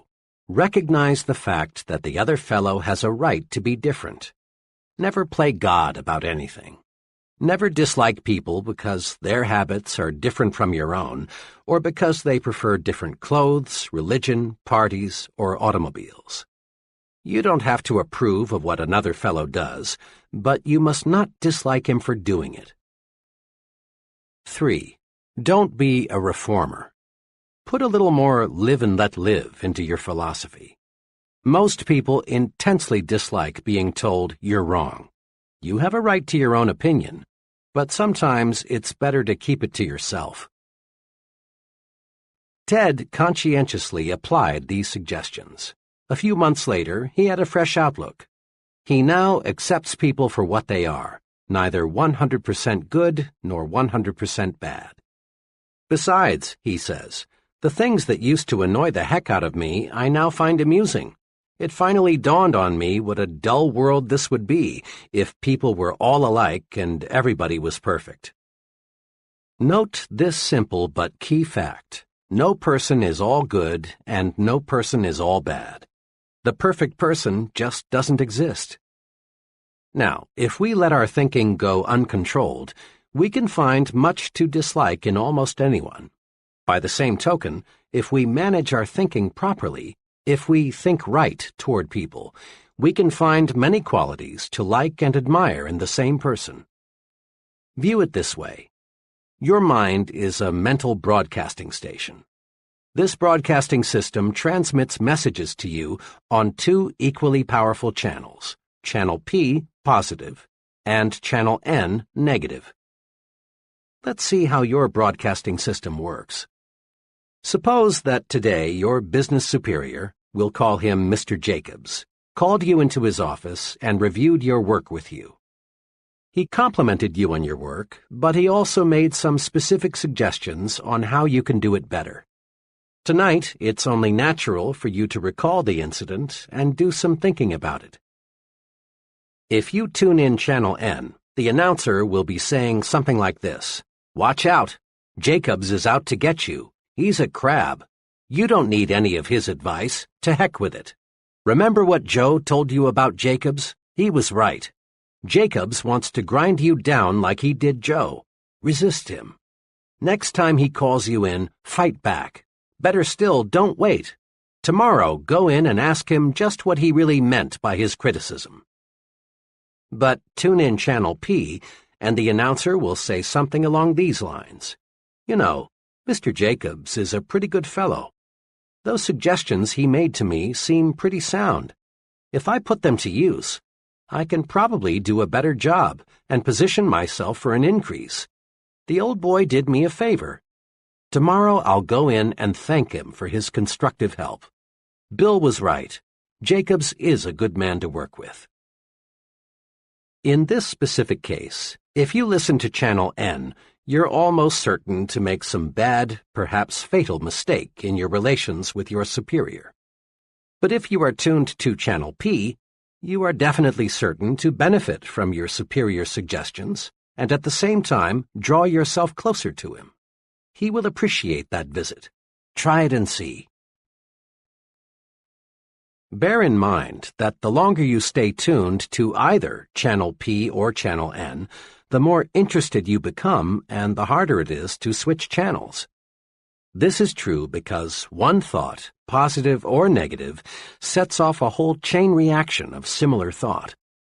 You may, for example, start off with such a simple minor negative thought as a person's accent, and find yourself soon thinking negatively about such unrelated topics as his political and religious beliefs, the car he drives, his personal habits, his relationship with his wife, even the way he combs his hair.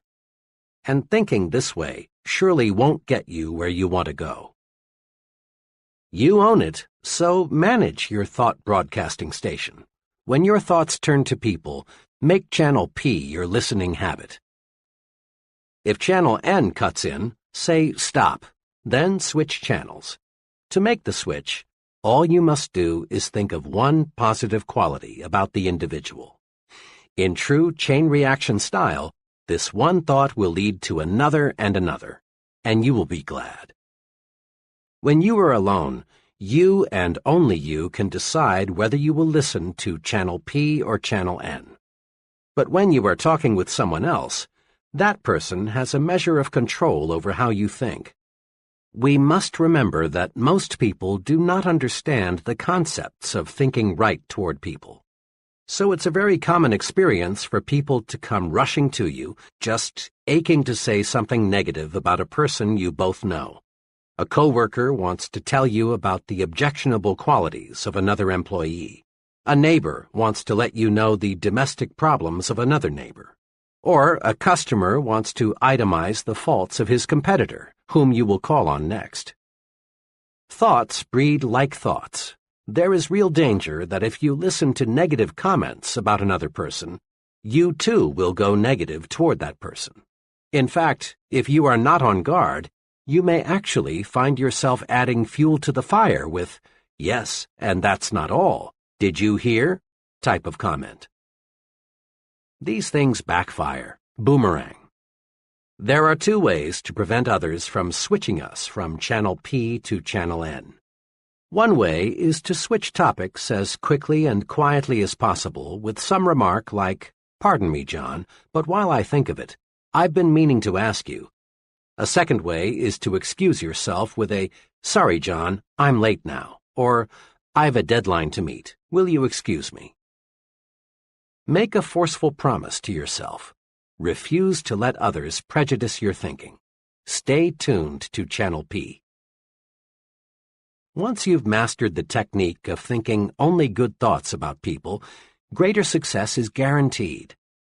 Let me tell you what an unusually successful insurance salesman told me about how thinking good thoughts about people pays off for him. "When I first got in the insurance business," he began, "the going was tough, believe me. At first, it seemed there were about as many competing agents as there were prospects. And I soon learned what all insurance men know, that 9 prospects out of 10 firmly believe they don't need any more insurance. I'm doing well, but let me tell you, it's not because I know a lot about the technical side of insurance. That's important, don't misunderstand me. But there are men trying to sell insurance who know policies and contracts better than I. In fact, I know one man who wrote a book about insurance, but he couldn't sell a policy to a man who knew he had only 5 days to live. My success," he continued, "is based on one thing. I really like the guy I'm selling. Let me say again, I really like him. Some of my fellow salesmen try to pretend they like the other fellow, but this won't work. You can't even fool a dog. Your mannerisms, eyes, facial expressions, all spell PHONY when you pretend. Now, when I'm gathering information about a prospect, I do what every other agent does. I get his age, where he works, how much he makes, how many kids he's got, and so on. But I also get something else, which most salesmen never search for. That is, some sound reasons why I can like the prospect. Maybe the job he's doing will supply the reason, or perhaps I can find it someplace in his past record. But I find some good reasons to like him. Then, whenever my attention is focused on the prospect, I review the reasons why I like him. I build a likable image of the prospect before I say one word to him about insurance. This little technique works. Because I like him, he sooner or later likes me. Pretty soon, instead of sitting across the table from him, I'm on the same side with him, and we're working out his insurance plan together. He trusts and believes in my judgment because I am a friend. Now, people don't always accept me right off the bat, but I've found that so long as I continue to like a fellow, he'll come around and we can get down to business. "Just last week," my friend went on, "I was making the 3rd call on a difficult prospect. He met me at the door, and before I could even say good evening, he proceeded to give me hell. He went on, not even stopping for a breath until he had run down and finished with, 'And don't ever come back here again.' After he had said that, I just stood there looking into his eyes for about 5 seconds, and then said softly and with genuine sincerity, because I meant it, 'But Mr. S., I'm calling tonight as your friend.' Yesterday, he bought a $250,000 endowment policy." Saul Polk is popularly called the appliance king of Chicago.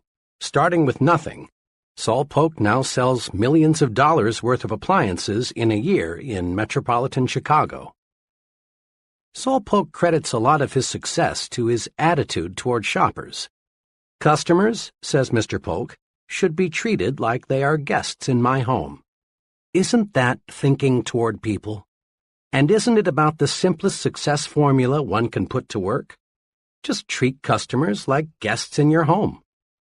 This technique works outside the store, too. Substitute the word employees for customers so that it reads, "Employees should be treated like guests in my home." Give first-class treatment to your employees, and you get first-class cooperation, first-class output. Think first-class about everyone around you, and you'll receive first-class results in return. One of the reviewers of an early version of this book is a close personal friend who owns his own business management consulting firm. When he read the above illustration, he commented, "That's the positive result of liking and respecting people." Let me give you a personal experience of a friend of mine which shows what happens if you don't like and admire people. His experience has a big point. Here it is. My firm obtained a contract to provide consulting services to a relatively small soft drink bottling concern. The contract was substantial. The client had little formal education. His business was in bad shape, and in recent years he had made some very costly mistakes.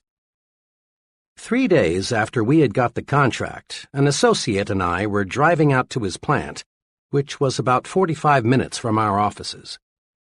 To this day, I don't know how it started, but somehow we began talking about the negative qualities of our client. Before we realized it, we were talking about how his own stupidity had brought about the mess he was in, instead of discussing how we could best approach solving his problems. I remember one remark I made which I thought particularly clever. "The only thing holding up Mr. F is fat." My associate laughed and came up with an equally choice observation. "And that son of his, Junior, must be all of 35, but the only qualification he has for the job he's holding is he speaks English." The whole drive out, we talked about nothing else but what a weak-minded numbskull we had as a client. Well, the conference that afternoon was cold. Looking back, I think our client sensed somehow the way we felt toward him. He must have thought, "These fellows think I'm stupid or something, and all they're going to do for my money is give me some smooth-sounding talk." 2 days later, I got a 2-sentence letter from this client. It said, "I've decided to cancel our contract for your consulting services. If there is a charge for your services to date, please bill me." Printing ourselves with negative thoughts for only 40 minutes cost us a contract. What made it even more painful was learning about a month later that this former client had contracted with an out-of-town firm for the professional assistance he needed. We would never have lost him had we concentrated on his many fine qualities, and he has them. Most people do. Here's how you can have some fun and discover a basic success principle at the same time. For the next 2 days, listen in on as many conversations as you can. Note 2 things. Which person in the conversation does the most talking, and which person is the more successful. Hundreds of my own little experiments have revealed this. The person who does the most talking and the person who is the most successful are rarely the same person. Almost without exception, the more successful the person, the more he practices conversation generosity. That is, he encourages the other person to talk about himself, his views, his accomplishments, his family, his job, his problems. Conversation generosity paves the way to greater success in 2 important ways. 1. Conversation generosity wins friends. 2. Conversation generosity helps you learn more about people. Remember this, the average person would rather talk about himself than anything else in this world. When you give him the chance, he likes you for it. Conversation generosity is the easiest, simplest, and surest way there is to win a friend. The second benefit of conversation generosity, learning more about other people, is important too.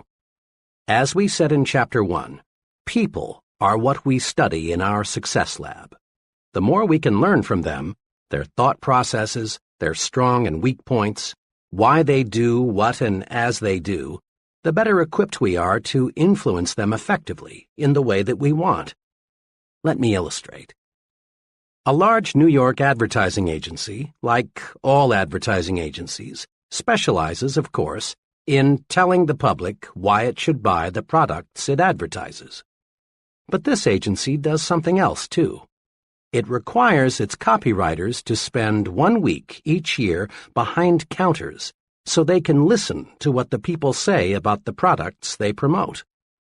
Listening provides the clues these copywriters need to write better, more effective ads.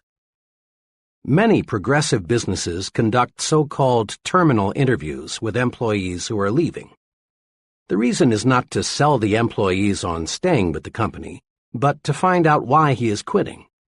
Then the company can bring about improvements in its employee relations. Listening pays off. Listening pays off for the salesman, too. Often people think of a good salesman as a good talker or a fast talker. Sales managers, however, are not as impressed by a good talker as they are by a good listener, a fellow who can ask questions and get desired answers. Don't be a conversation hog. Listen, win friends, and learn. Courtesy, practiced in every relationship with another person, is the finest tranquilizer you can use. No commercial preparation is 1/10 as effective in relaxing you as doing little things for other people.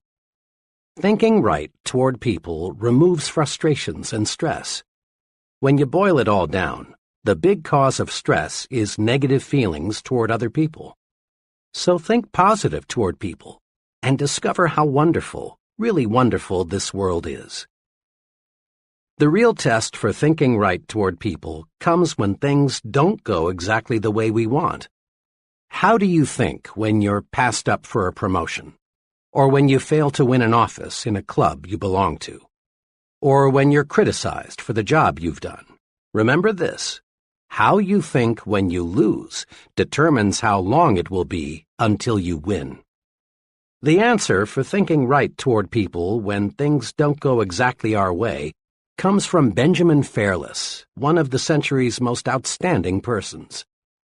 Mr. Fairless, who rose from very modest circumstances to become chief executive of the United States Steel Corporation, said this, quoted in Life magazine, October 15, 1956.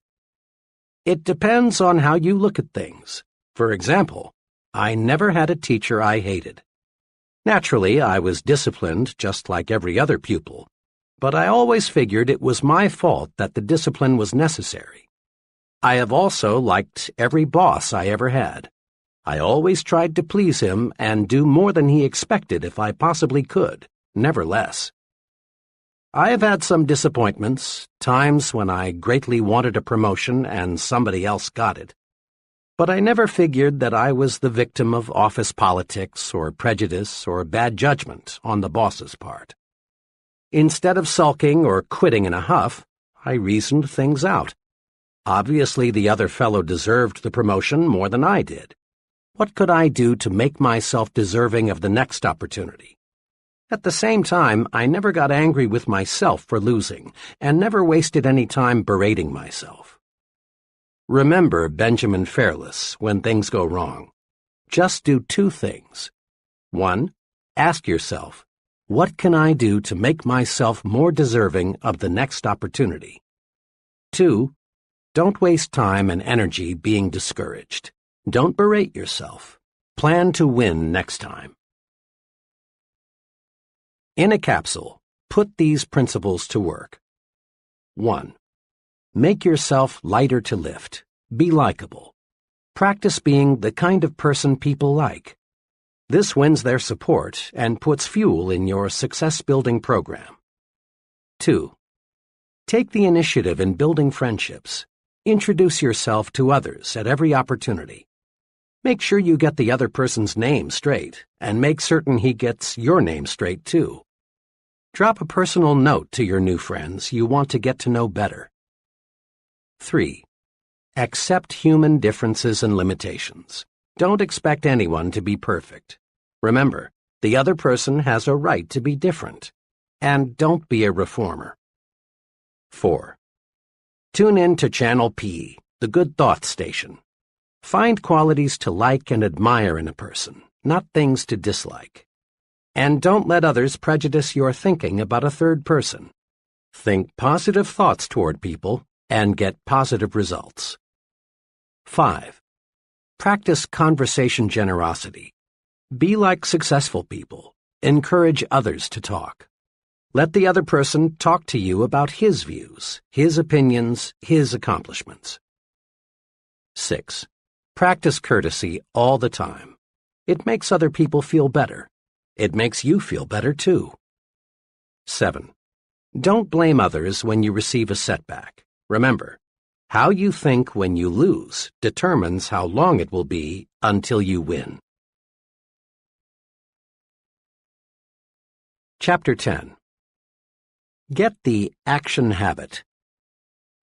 Here's something leaders in every field agree on. There is a shortage of top-flight, expertly qualified persons to fill key positions. There really is, as the saying goes, plenty of room at the top. As one executive explained, there are many almost qualified people, but there is one success ingredient often missing. That is, the ability to get things done, to get results. Every big job, whether it be operating a business, high-level selling, in science, the military, or the government, requires a man who thinks action. Principal executives, looking for a key person, demand answers to questions like, will he do the job? Will he follow through? Is he a self-starter? Can he get results, or is he just a talker? All these questions have one aim: to find out if the fellow is a man of action. Excellent ideas are not enough. An only fair idea acted upon and developed is 100% better than a terrific idea that dies because it isn't followed up. The great self-made merchant John Wanamaker often said, "Nothing comes merely by thinking about it." Think of it. Everything we have in this world, from satellites to skyscrapers to baby food, is just an idea acted upon. As you study people, both the successful and the just average, you find they fall into two classes. The successful are active. We'll call them activationists. The just average, the mediocre, the unsuccessful, are passive. We'll call them passivationists. We can discover a success principle by studying both groups. Mr. Activationist is a doer. He takes action, gets things done, follows through on ideas and plans. Mr. Passivationist is a don'ter. He postpones doing things until he has proved he shouldn't or can't do them, or until it's too late. The difference between Mr. Activationist and Mr. Passivationist shows through in countless little ways. Mr. Activationist plans a vacation. He takes it. Mr. Passivationist plans a vacation, but he postpones it until next year. Mr. A decides he should attend church regularly. He does. Mr. P thinks it's a good idea to go to church regularly too, but he finds ways to postpone acquiring this new habit. Mr. A feels that he should drop a note to someone he knows to congratulate him on some achievement. He writes the note. Under the same circumstances, Mr. P finds a good reason to put off writing the note, and it never gets written. The difference shows up in big things, too. Mr. A wants to go into business for himself. He does. Mr. P also wants to go into business for himself, but he discovers just in the nick of time a good reason why he had better not. Mr. A, age 40, decides he wants to take up a new line of work. He does. The same idea occurs to Mr. P, but he debates himself out of doing anything about it. The difference between Messrs. Activationist and Passivationist shows through in all forms of behavior. Mr. A gets the things done he wants done, and as byproducts he gains confidence, a feeling of inner security, self-reliance, and more income. Mr. P doesn't get the things done he wants done because he won't act. As byproducts, he loses confidence in himself, destroys his self-reliance, lives in mediocrity. Mr. Activationist does. Mr. Passivationist is going to do but doesn't. Everyone wants to be an activationist, so let's get the action habit. A lot of passivationists got that way because they insisted on waiting until everything was 100% favorable before they took action. Perfection is highly desirable, but nothing man-made or man-designed is or can be absolutely perfect. So to wait for the perfect set of conditions is to wait forever. Here are 3 case histories that show how 3 persons reacted to conditions. Case number 1. Why G.N. hasn't married. Mr. G.N. is now in his late 30s, is well-educated, works as an accountant, and lives alone in Chicago. G.N.'s big desire is to get married. He wants love, companionship, a home, children, the works. G.N. has been close to marriage. Once he was only 1 day away. But each time he has been near marriage, he discovers something wrong with the girl he's about to marry. Just in time before I made an awful mistake. One instance stands out. 2 years ago, G.N. thought he finally had met just the right girl. She was attractive, pleasant, intelligent. But G.N. had to be absolutely sure that marriage was the right thing. As they were discussing marriage plans one evening, the future Mrs. G.N. made a few remarks that bothered G.N. So, to make certain he was marrying the right girl, G.N. drew up a 4-page document of stipulations she was to agree to before they got married. The document, neatly typed and looking very legal, covered every segment of living G.N. could think of. There was one section on religion, what church they would go to, how often they would attend, how much they would donate. Another section covered children, how many and when. In detail, G.N. outlined the kind of friends they would have, his future wife's employment status, where they would live, how their income would be spent. To finish the document, G.N. devoted half a page to listing specific habits the girl must break or must acquire. This covered such habits as smoking, drinking, makeup, entertainment, and so on. When G.N.'s prospective bride reviewed his ultimatum, she did what you would expect.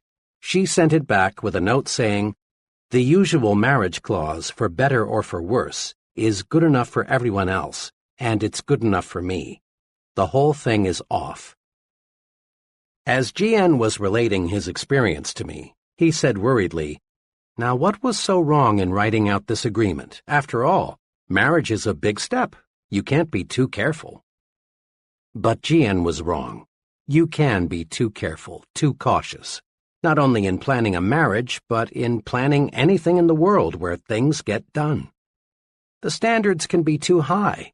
G.N.'s approach to marriage was very much like his approach to his work, his savings, his friendships, everything else. The test of a successful person is not an ability to eliminate all problems before they arise, but to meet and work out difficulties when they do arise. We must be willing to make an intelligent compromise with perfection, lest we wait forever before taking action. It's still good advice to cross bridges as we come to them. Case number 2. Why J.M. lives in a new home. In every big decision, the mind battles with itself, to act or not to act, to do or not to do. Here's how one young fellow elected to act and reaped big rewards.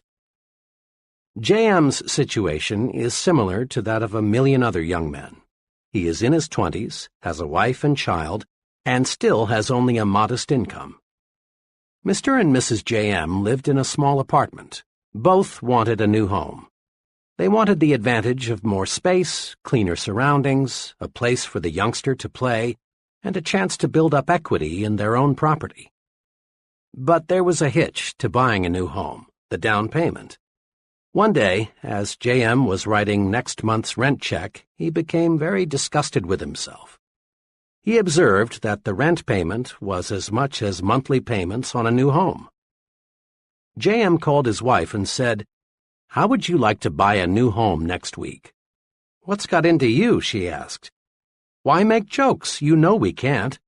We haven't even got the money for the down payment." But JM was determined.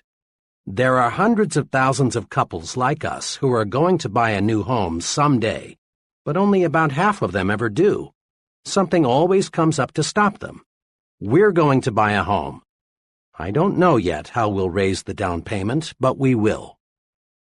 Well, the next week they found a house they both liked, quite unpretentious but nice, for $1,200 down. Now, the obstacle was to find a way to raise $1,200. JM knew he couldn't borrow it through the usual channels, for this would encumber his credit so that he couldn't get a mortgage for the sale price. Where there's a will, there's always a way. Suddenly, JM got a brainstorm. Why not contact the builder and work out a private loan arrangement for $1,200? This JM did. At first, the builder was cold to the idea, but JM persisted. Finally, it was agreed. The builder would, in effect, advance JM the $1,200 to be repaid at $100 a month plus interest. Now, all JM had to do was to find $100 a month. Mr. and Mrs. JM sharpened their pencils and figured out a way to cut expenditures $25 a month. But that still left $75, which JM would have to raise each month. Then JM got another idea. The next morning he went in to see his boss. He explained to his employer what he was doing. His boss was glad to learn that JM was going to buy a new home. Then JM said, "Look, Mr. T, to work this deal out, I've got to earn at least $75 more each month. Now, I know," JM continued, "you'll give me a raise when you feel that I deserve it. What I want now is just a chance to earn more money. There are some things around here that could best be done on weekends. Will you make it possible for me to work then?" The employer was impressed with JM's sincerity and ambition. He proposed a way for JM to work 10 extra hours each weekend, and Mr. and Mrs. JM moved into their new home. 1. The resolution to take action ignited JM's mind to think of ways to accomplish his goal. 2. JM gained tremendously in new confidence. It will be much easier for him to take action in other major situations. 3. JM provided his wife and child the living standard they deserved. Had he waited, postponed buying the house until conditions were perfect, there is a real possibility they never would have owned a home of their own. Case number 3. CD wanted to start his own business, but Mr. CD represents another case of what happens to big ideas when one waits until conditions are perfect before taking action on those ideas. Shortly after World War II, CD got a job with the Customs Division of the U.S. Post Office Department. He liked his work, but after 5 years he became dissatisfied with the confinement, regular hours, low pay, and the seniority system with its relatively narrow chances for advancement. Then he got an idea. He had learned a great deal about what it takes to be a successful importer. Why not set himself up in the business of importing low-cost gift items and toys? CD knew many successful importers who didn't have his knowledge of the ins and outs of this business. It's been 10 years now since CD decided he wanted to go into business for himself. But today, he's still working for the customs office. Why? Well, every time CD was just about ready to cut loose on his own, something happened that stopped him from taking action. Lack of money, economic recession, new baby, need for temporary security, trade restrictions, and more excuses all served as reasons for waiting, for postponing. The real truth is that CD let himself develop into a passivationist. He wanted conditions to be perfect before he took action. Since conditions were never perfect, CD never took action. Here are 2 things to do to help you avoid the costly mistake of waiting until conditions are perfect before you act. 1. Expect future obstacles and difficulties. Every venture presents risks, problems, and uncertainties. Let's suppose you wanted to drive your car from Chicago to Los Angeles, but you insisted on waiting until you had absolute assurance that there would be no detours, no motor trouble, no bad weather, no drunken drivers, no risk of any kind. When would you start? Never. In planning your trip to Los Angeles, it makes sense to map your route, check your car, in other ways to eliminate as much risk as possible before you start. But you can't eliminate all risks. 2. Meet problems and obstacles as they arise. The test of a successful person is not the ability to eliminate all problems before he takes action, but rather the ability to find solutions to difficulties when he encounters them. In business, marriage, or in any activity, cross bridges when you come to them. We can't buy an insurance policy against all problems. Make up your mind to do something about your ideas. 5 or 6 years ago, a very capable professor told me of his plans for writing a book, a biography of a controversial personality of a few decades ago. His ideas were more than interesting. They were alive, fascinating. The professor knew what he wanted to say, and he had the skill and energy to say it. The project was destined to reward him with much inner satisfaction, prestige, and money.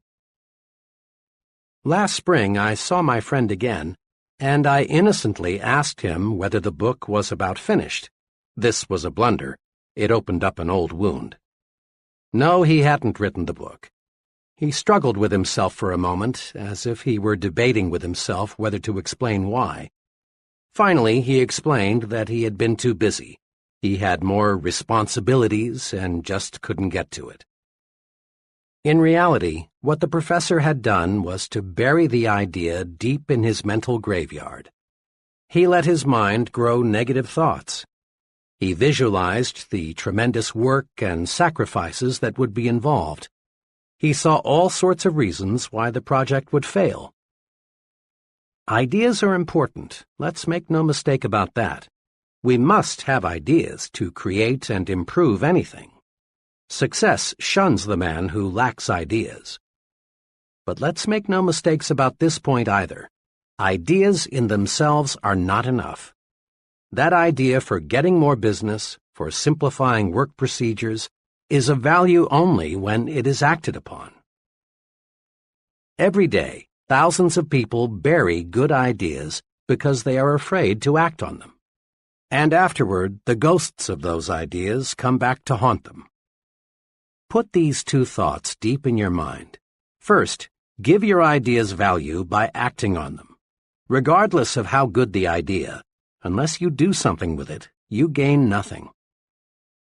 Second, act on your ideas and gain mind tranquility. Someone once said that the saddest words of tongue or pen are these: "It might have been." Every day you hear someone saying something like, "Had I gone into business 7 years ago, I'd sure be sitting pretty now." Or, "I had a hunch it would work out like that. I wish I had done something about it." A good idea, if not acted upon, produces terrible psychological pain. But a good idea acted upon brings enormous mental satisfaction. Got a good idea? Then do something about it. Use action to cure fear and gain confidence. Here's something to remember. Action feeds and strengthens confidence. Inaction, in all forms, feeds fear. To fight fear, act. To increase fear, wait, put off, postpone. Once I heard a young paratrooper instructor explain, "The jump really isn't so bad. It's the waiting to jump that gets a fellow." On the trip to the jump site, I always try to make the time pass quickly for the men. It's happened more than once that a trainee thought too much about what may happen and panicked. If we can't get him to jump the next trip, he's through as a paratrooper. Instead of gaining confidence, the longer he postpones the jump, the more scared he gets.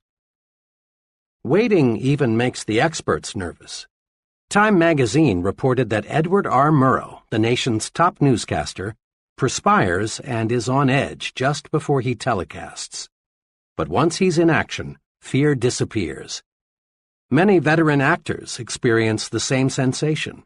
They agree that the only cure for stage fright is action. Getting right out there before the audience is the cure for dread, worry, fear. Action cures fear.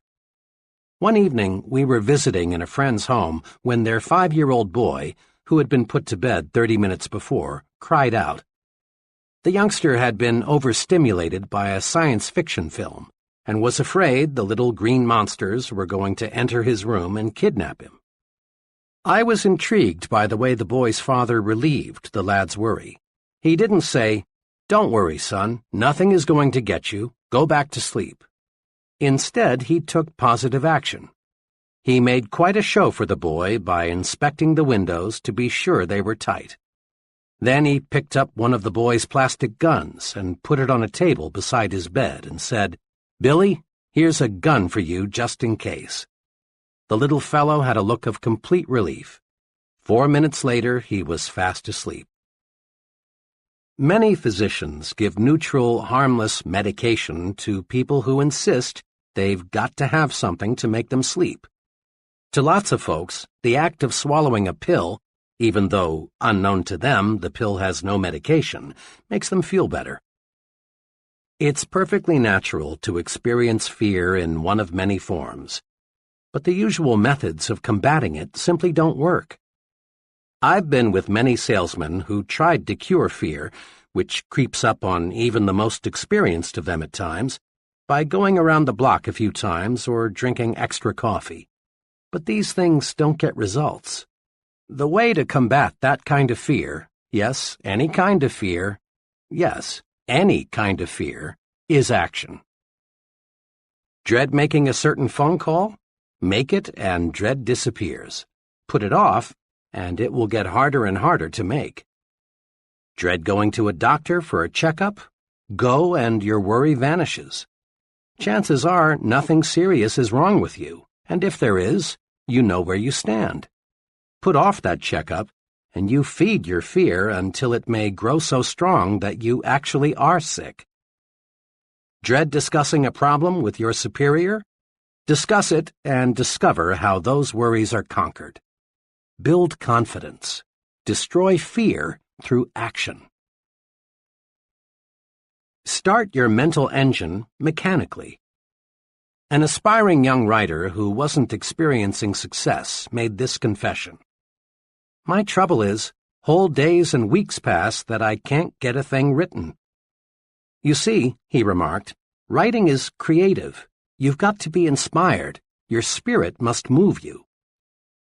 True, writing is creative, but here's how another creative man, also a writer, explained his secret for producing quantities of successful material. I use a mind force technique, he began. I've got deadlines to meet, and I can't wait for my spirit to move me. I've got to move my spirit. Here's how my method works. I make myself sit down at my desk. Then I pick up a pencil and go through mechanical motions of writing. I put down anything. I doodle. I get my fingers and arm in motion, and sooner or later, without my being conscious of it, my mind gets on the right track. Sometimes, of course, I get ideas out of the blue when I'm not trying to write, he went on, but these are just bonuses. Most of the good ideas come from just getting to work. Action must precede action. That's a law of nature. Nothing starts itself, not even the dozens of mechanical gadgets we use daily. Your home is heated automatically, but you must select, take action, the temperature you want. Your car shifts gears automatically only after you have set the right lever. The same principle applies to mind action. You get your mind in gear to make it produce for you. A young branch sales manager for a door-to-door sales organization explained how he trained his sales force the mechanical way to start each day earlier and more successfully. There's a tremendous resistance to the door-to-door salesman, as anyone who has ever sold house-to-house knows, he commented. And it's hard, even for the veteran salesman, to make that first call in the morning. He knows the odds are pretty good that he'll get some pretty rough treatment before the day is over. So it's natural for him to put off getting started in the morning. He'll drink a couple of extra cups of coffee, maybe cruise around the neighborhood a while, or do a dozen little things to postpone that first call.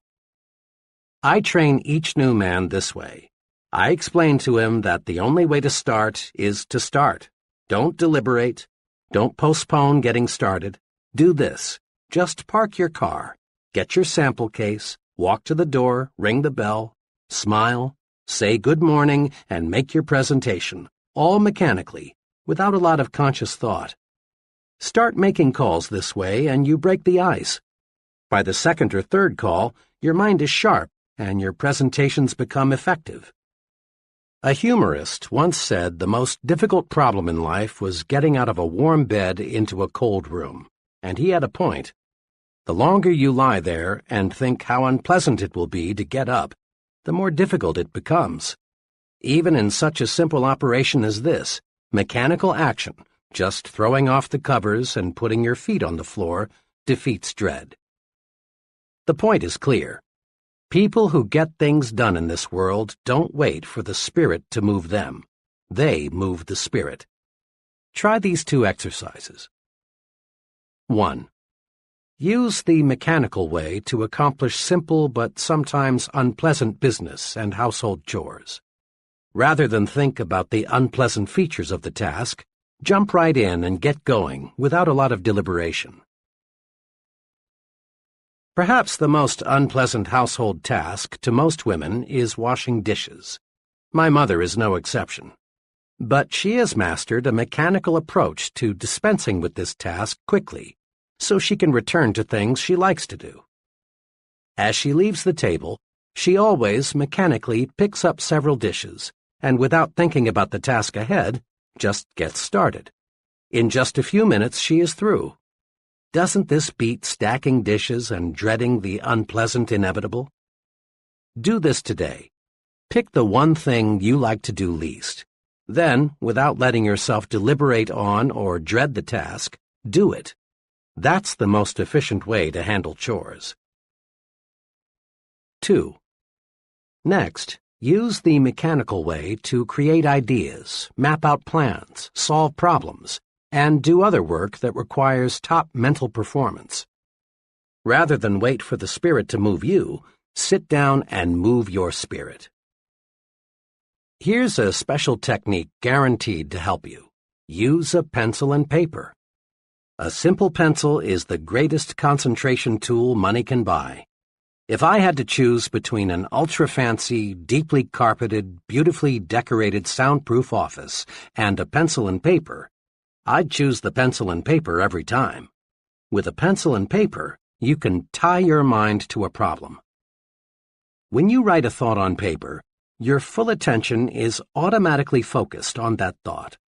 That's because the mind is not designed to think one thought and write another at the same time. When you write on paper, you write on your mind, too. Tests prove conclusively that you remember something much longer and much more exactly if you write the thought on paper. And once you master the pencil and paper technique for concentration, you can think in noisy or other distracting situations. When you want to think, start writing or doodling or diagramming. It's an excellent way to move your spirit. Now is the magic word of success. Tomorrow, next week, later, sometime, someday, often as not are synonyms for the failure word, never. Lots of good dreams never come true because we say, I'll start someday, when we should say, I'll start now, right now. Take one example, saving money. Just about everybody agrees that saving money is a good idea. But just because it's a good idea doesn't mean many folks follow an organized savings and investment program. Many people have intentions to save, but only relatively few act on these intentions.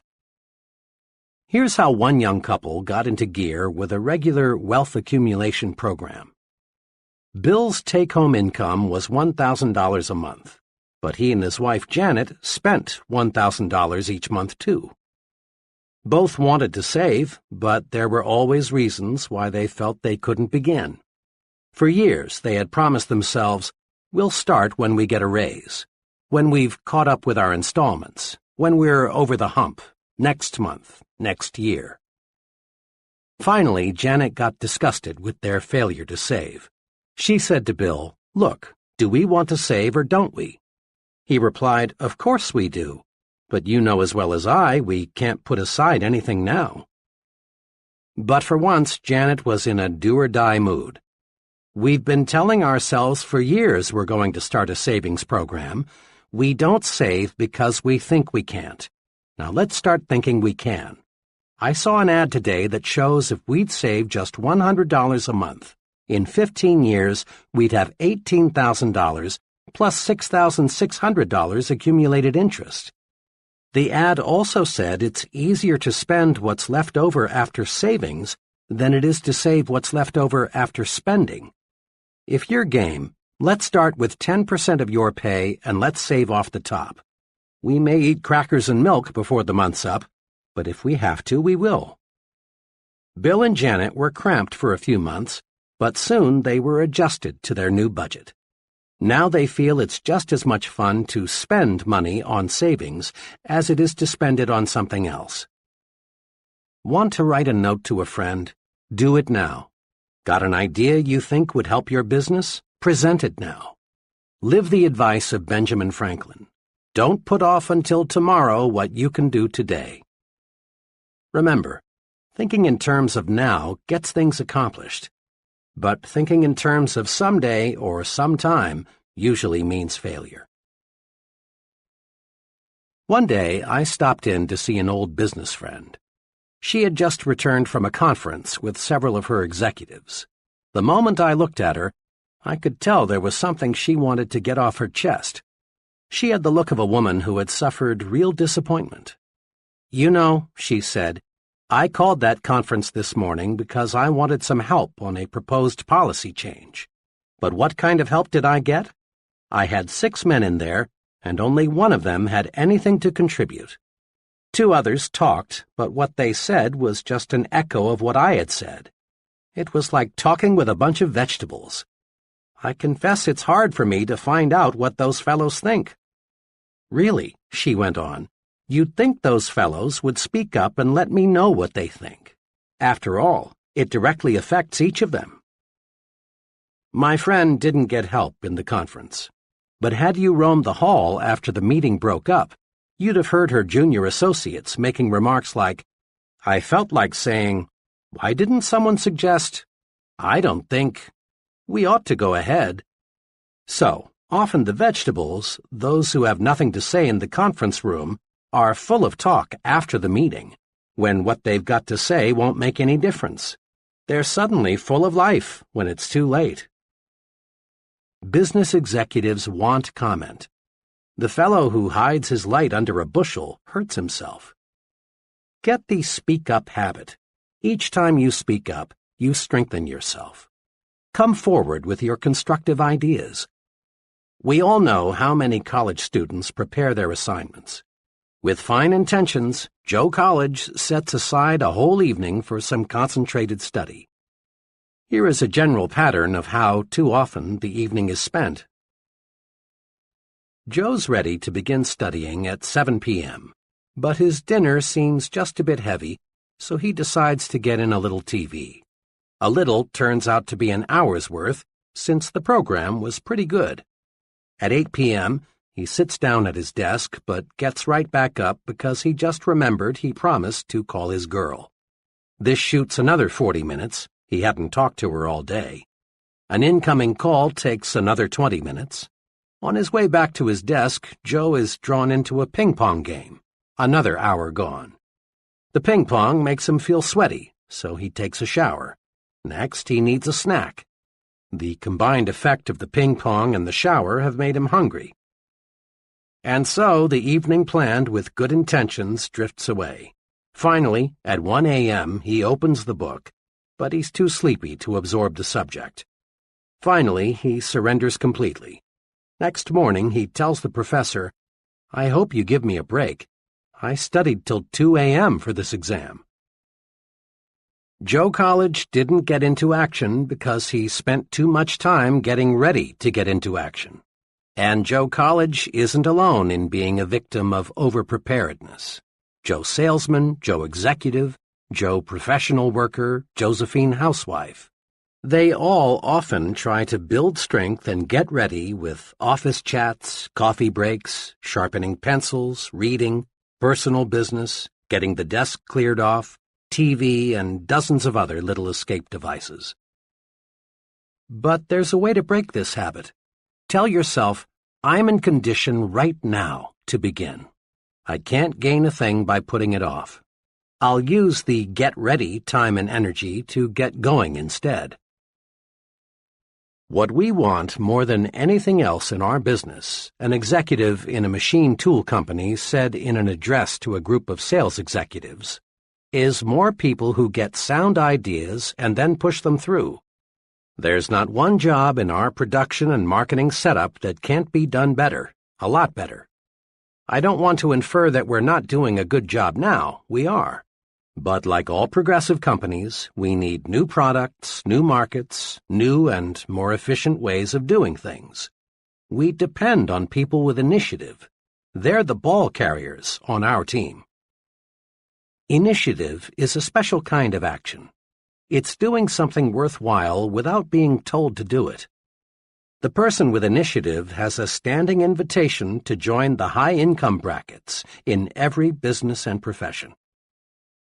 The director of marketing research in a medium-sized drug manufacturing firm told me how he got to be a director of marketing research. It's a good lesson in the power of initiative. 5 years ago, I got an idea, he told me. I was working then as a sort of missionary salesman, calling on wholesalers. I discovered that one thing we lacked was facts about the consumers we wanted to buy our drug line. I talked about the need for market research to everyone here. At first I got only deaf ears because management couldn't see the need for it. I was pretty much obsessed with the idea of marketing research in our company, so I sort of took the bull by the horns. I asked and got permission to prepare a monthly report on facts of drug marketing. I collected information from every source I could find. I kept on with this, and pretty soon management and the other salesmen found themselves really interested in what I was doing. Just 1 year after I started crusading for research, I was relieved of my regular duties and asked to concentrate on developing my ideas. The rest, he continued, was just natural development. Now I've got 2 assistants, a secretary, and about 3 times the yearly income I had 5 years ago. Here are 2 special exercises for developing the initiative habit. 1. Be a crusader. When you see something that you believe ought to be done, pick up the ball and run. A new subdivision not far from where I live was about 2/3 built when expansion came almost to a standstill. A few families with a don't-care attitude had moved in. This prompted several of the finest families in the area to sell their homes at a loss and move on. As so often happens, the do-care families caught the don't-care attitude from their don't-care neighbors. Everyone, that is, except Harry L. Harry, did care, and he decided to crusade for a fine neighborhood. Harry began by calling together some friends. He pointed out that this subdivision had tremendous potential, but that something must be done now or the area would soon be a strictly second-class neighborhood. Harry's enthusiasm and initiative quickly won support. Soon there were clean-up-the-vacant lots projects. Garden clubs were organized. A massive tree-planting project was started. A playground was built for the youngsters. A community swimming pool was constructed. The don't-care families became eager supporters. The whole subdivision took on new life and new sparkle. It's really a pleasure now to drive through that community. It shows what a crusader can do. Do you feel your business should develop a new department, make a new product, or in some other way expand? Well then, crusade for it. Feel your church needs a new building? Crusade for it. Would you like your children's school to have better equipment? Crusade and get it for them. And you can bank on this. While crusades may start out as one-man crusades, if the idea behind the enterprise is good, soon you'll have lots of support. Be an activationist and crusade. 2. Be a volunteer. Each of us has been in situations in which we wanted to volunteer for some activity but didn't. Why? Because of fear. Not fear that we couldn't accomplish the task, but rather fear of what our associates would say. The fear of being laughed at, of being called an eager beaver, of being accused of bucking for a raise holds many people back. It's natural to want to belong, to be accepted, to have group approval. But ask yourself, which group do I want to have accept me? The group that laughs because it is secretly jealous, or the group that is making progress by doing things? The right choice is obvious. The volunteer stands out. He receives special attention. Most important of all, he gives himself an opportunity to show he has special ability and ambition by volunteering. By all means, volunteer for those special assignments. Think about the leaders you know in business, the military, your community. Do they fit the description of activationist, or would you say they are passivationists? 10 times out of 10, they're activationists, people who do things. The fellow who stands on the sidelines, who holds off, who is passive, does not lead. But the doer, the fellow who thinks action, finds others want to follow him. People place confidence in the fellow who acts. They naturally assume he knows what he is doing. I've never heard anyone complimented and praised because he doesn't disturb anyone, he doesn't take action, or he waits until he's told what to do. Have you? Grow the action habit. Practice these key points. 1. Be an activationist. Be someone who does things. Be a doer, not a don'ter. 2. Don't wait until conditions are perfect. They never will be. Expect future obstacles and difficulties and solve them as they arise. 3. Remember, ideas alone won't bring success. Ideas have value only when you act upon them. 4. Use action to cure fear and gain confidence. Do what you fear, and fear disappears. Just try it and see. 5. Start your mental engine mechanically. Don't wait for the spirit to move you. Take action, dig in, and you move the spirit. 6. Think in terms of now. Tomorrow, next week, later, and similar words often are synonymous with the failure word never. Be an I'm starting right now kind of person. 7. Get down to business, pronto. Don't waste time getting ready to act. Start acting instead. 8. Seize the initiative. Be a crusader. Pick up the ball and run. Be a volunteer.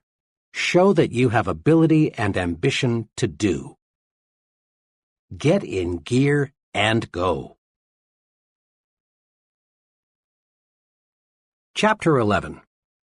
How to turn defeat into victory. Social workers and others who work on Skid Row find many differences in age, religious faith, education, and background among the tragic souls who have dropped into America's gutters. Some of these citizens are surprisingly young. Others are old. A sprinkling are college graduates. A few have essentially no formal education. Some are married, others are not. But the people on Skid Row do have something in common.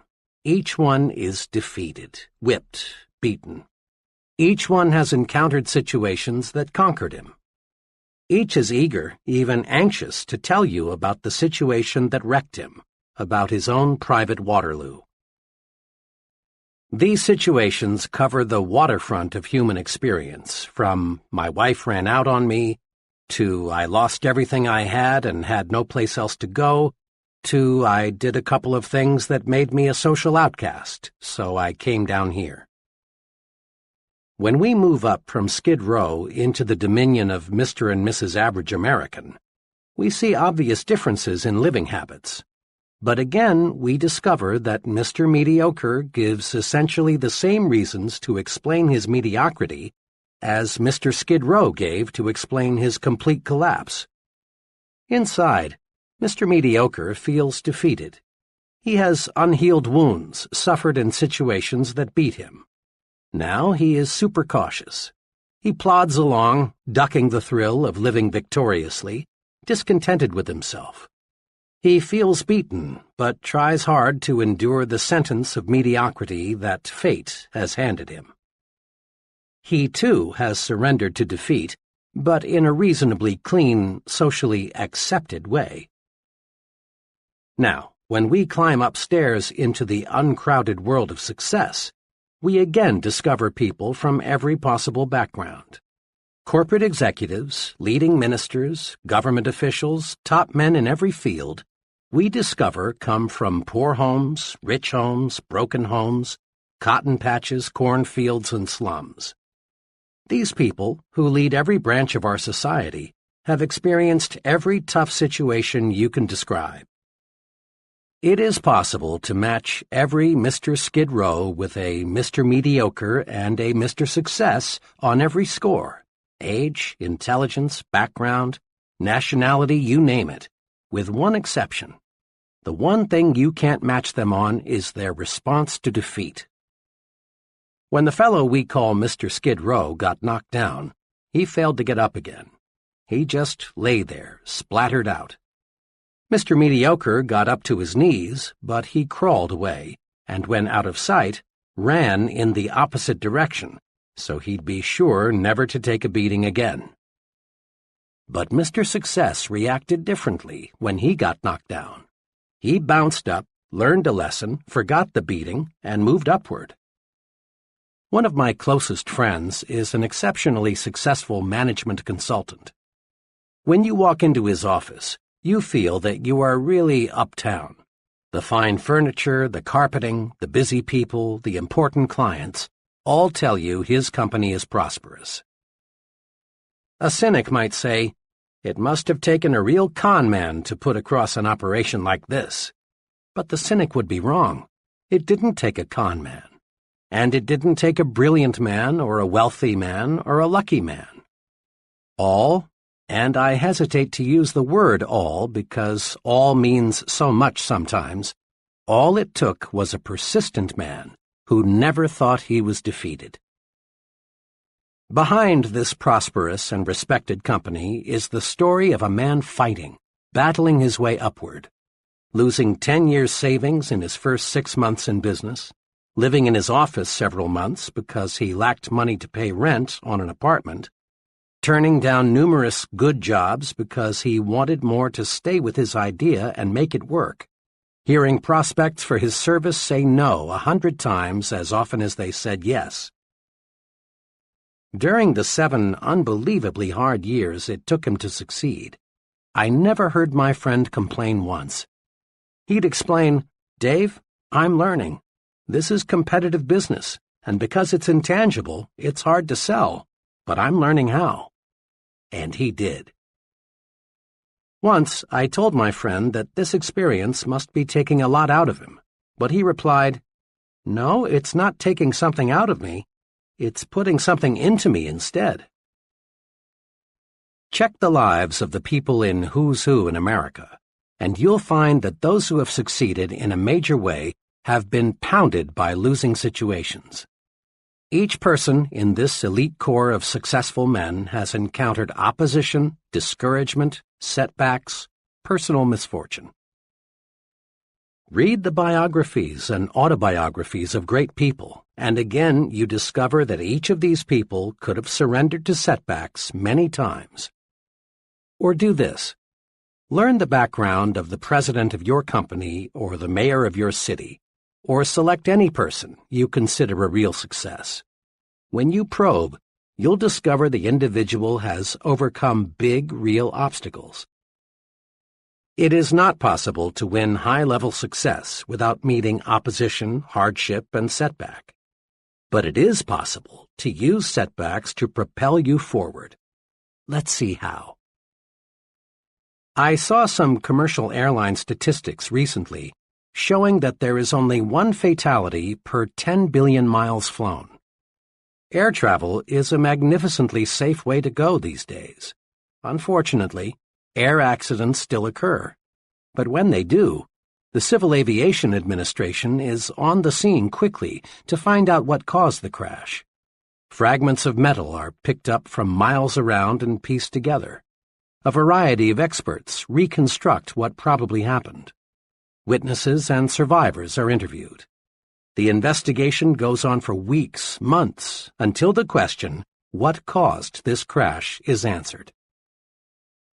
Once the CAA has the answer, immediate steps are taken to prevent a similar accident from happening again. If the crash was caused by a structural defect, other planes of that type must have that defect corrected. Or if certain instruments are found faulty, corrections must be made. Literally hundreds of safety devices on modern aircraft have resulted from CAA investigations. The CAA studies setbacks to pave the way to safer air travel, and it's obvious that their efforts pay off. Doctors use setbacks to pave the way to better health and longer life. Often, when a patient dies for an uncertain reason, doctors perform a post-mortem to find out why. In this way, they learn more about the functioning of the human body, and lives of other people are saved. A sales executive friend of mine devotes one entire sales meeting a month to helping his salesmen discover why they lost important sales. The lost sale is reconstructed and carefully examined. In this way, the salesman learns how to avoid losing similar sales in the future. The football coach who wins more games than he loses goes over the details of each game with his team to point out their mistakes. Some coaches have movies made of each game so the team can literally see its bad moves. The purpose? To play the next game better. CAA officials, successful sales executives, physicians, football coaches, and professionals in every field follow this success principle. Salvage something from every setback. When a setback hits us personally, our first impulse is often to become so emotionally upset that we fail to learn the lesson. Professors know that a student's reaction to a failing grade provides a clue to his success potential. When I was a professor at Wayne State University in Detroit some years ago, I had no choice but to turn in a failing grade for a graduating senior. This was a real blow to the student. He had already made graduation plans, and canceling was embarrassing.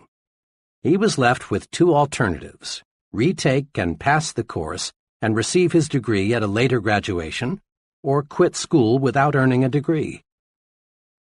I expected that the student would be disappointed, perhaps even somewhat belligerent, when he learned of his setback. I was right. After I explained that his work was far below passing standards, the student admitted that he hadn't put forth a serious effort in the course. But, he continued, my past record is at least average. Can't you consider that?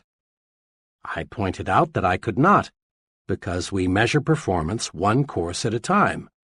I added that rigid academic codes prohibited changing grades for any reason other than an honest mistake on the part of the professor. Then the student, realizing that all avenues toward a grade change were closed, became quite angry. Professor, he said, I could name 50 people in this city who've succeeded in a big way without taking this course or even knowing about it. What's so blasted important about this course?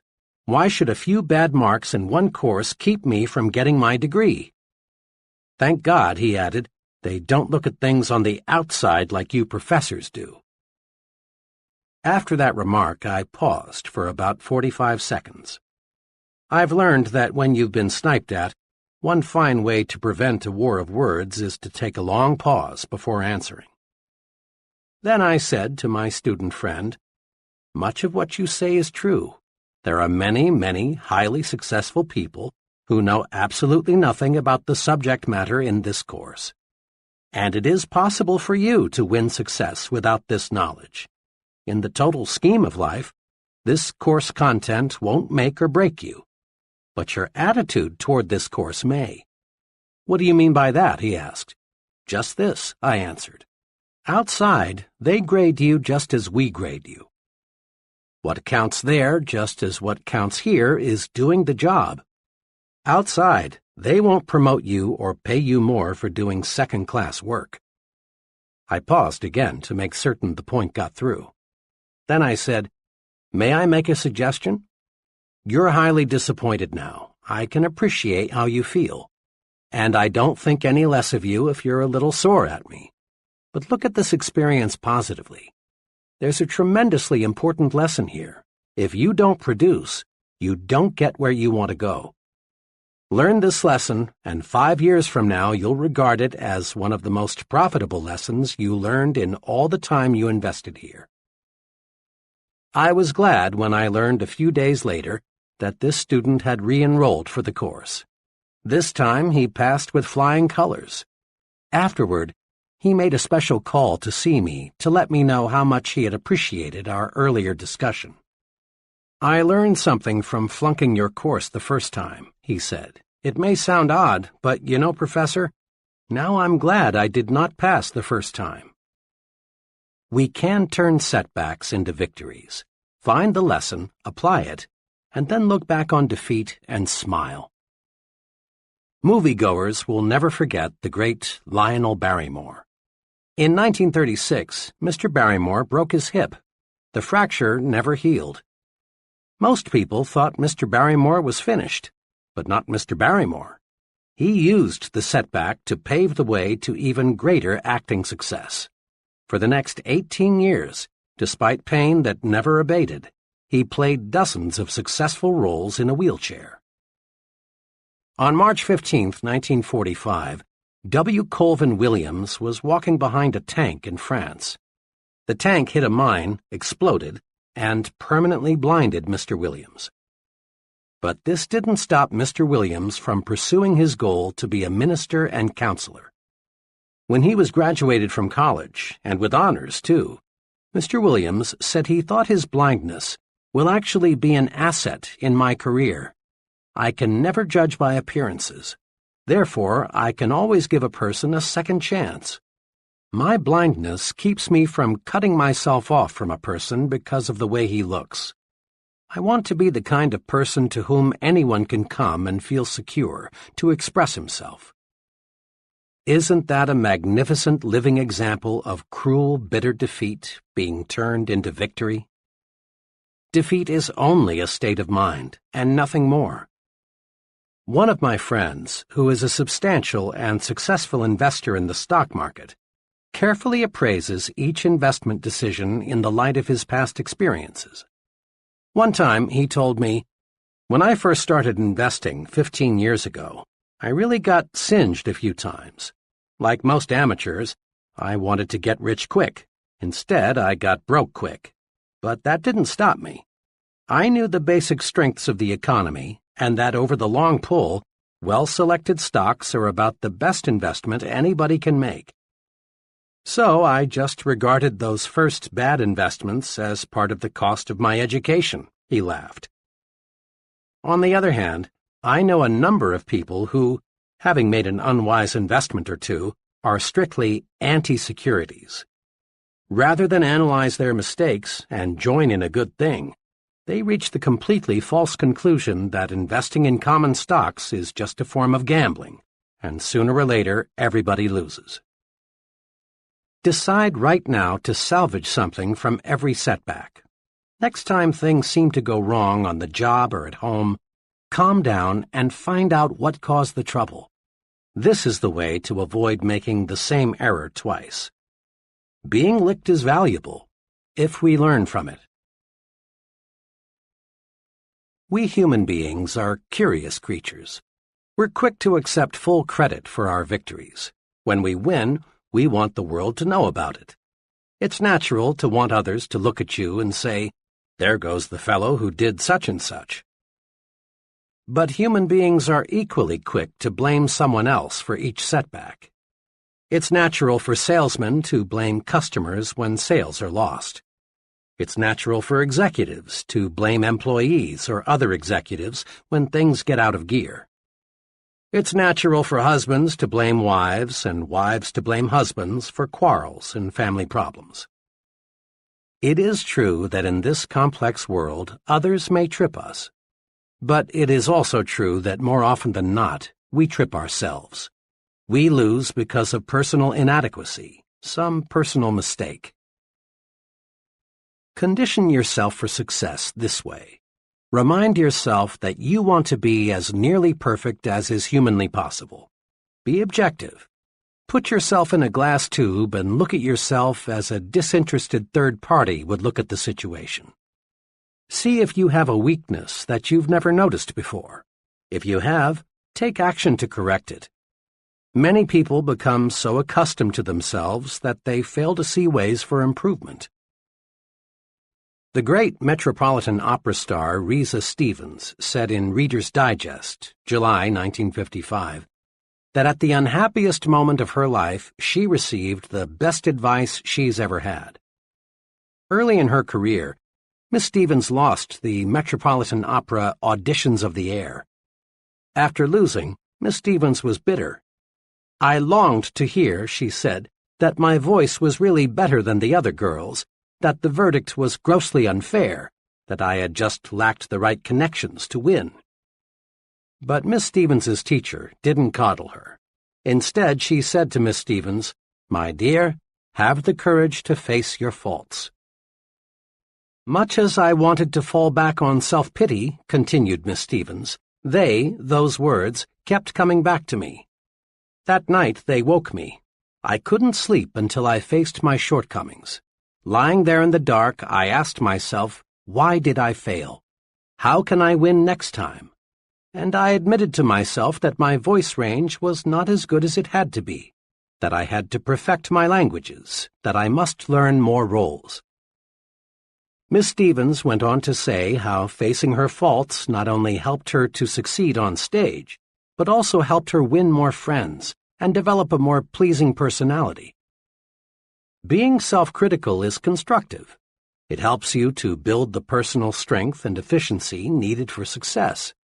Blaming others is destructive. You gain absolutely nothing from proving that someone else is wrong. Be constructively self-critical. Don't run away from inadequacies. Be like the real professionals. They seek out their faults and weaknesses, then correct them. That's what makes them professionals. Don't, of course, try to find your faults so you can say to yourself, "Here's another reason I'm a loser." Instead, view your mistakes as, "Here's another way to make me a bigger winner." The great Orville Hubbard once said, "A failure is a man who has blundered but is not able to cash in on the experience." Often we blame luck for our setbacks. We say, "Well, that's the way the ball bounces," and let it go at that. But stop and think. Balls don't bounce in certain ways for uncertain reasons. The bounce of a ball is determined by three things: the ball, the way it is thrown, and the surface it strikes. Definite physical laws explain the bounce of a ball, not luck. Suppose the CAA were to issue a report saying, "We're sorry the crash occurred, but folks, that's just the way the ball bounces." You'd say it's time to get a new CAA. Or suppose a doctor explained to a relative, "I'm awfully sorry, I don't know what happened. It's just one of those things." You'd switch doctors when you or another relative became ill. The "that's the way the ball bounces" approach teaches us nothing. We're no better prepared to avoid a duplication of the mistake the next time we face a similar situation. The football coach who takes Saturday's loss with, "Well, boys, that's the way the ball bounces," isn't helping his team avoid the same mistakes the next Saturday. Orville Hubbard, mayor of Dearborn, Michigan for 17 consecutive years, is one of the nation's most colorful and respected urban administrators.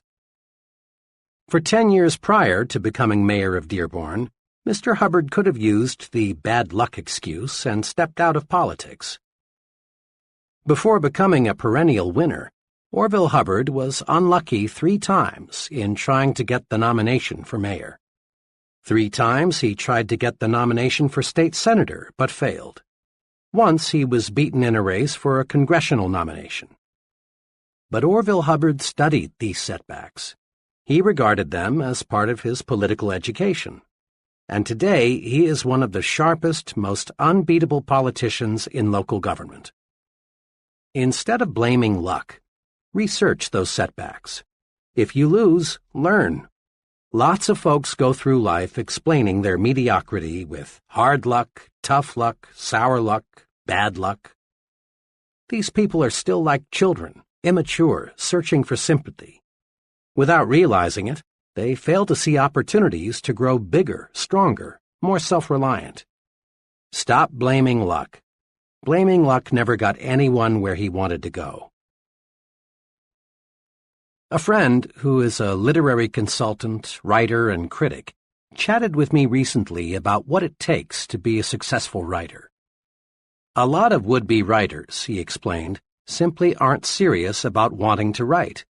They try for a little while, but give it up when they discover there is real work involved. I haven't much patience with these people because they're looking for a shortcut, and there just isn't one. But, he went on, I don't want to imply that pure persistence is enough. The plain truth is, often it isn't. Just now, I'm working with a fellow who's written 62 short fiction pieces but hasn't sold one. Obviously, he is persistent in his goal to become a writer. But this fellow's problem is that he uses the same basic approach in everything he writes. He's developed a hard format for his stories. He has never experimented with his material, his plots and characters, and perhaps even style. What I'm trying to do now is to get this client to try some new approaches and some new techniques. He has ability, and if he'll do some experimenting, I'm sure he'll sell much of what he writes. But until he does, he'll just go on receiving one rejection slip after another. The advice of the literary consultant is good. We must have persistence. But persistence is only one of the ingredients of victory. We can try and try and try and try and try again and still fail, unless we combine persistence with experimentation.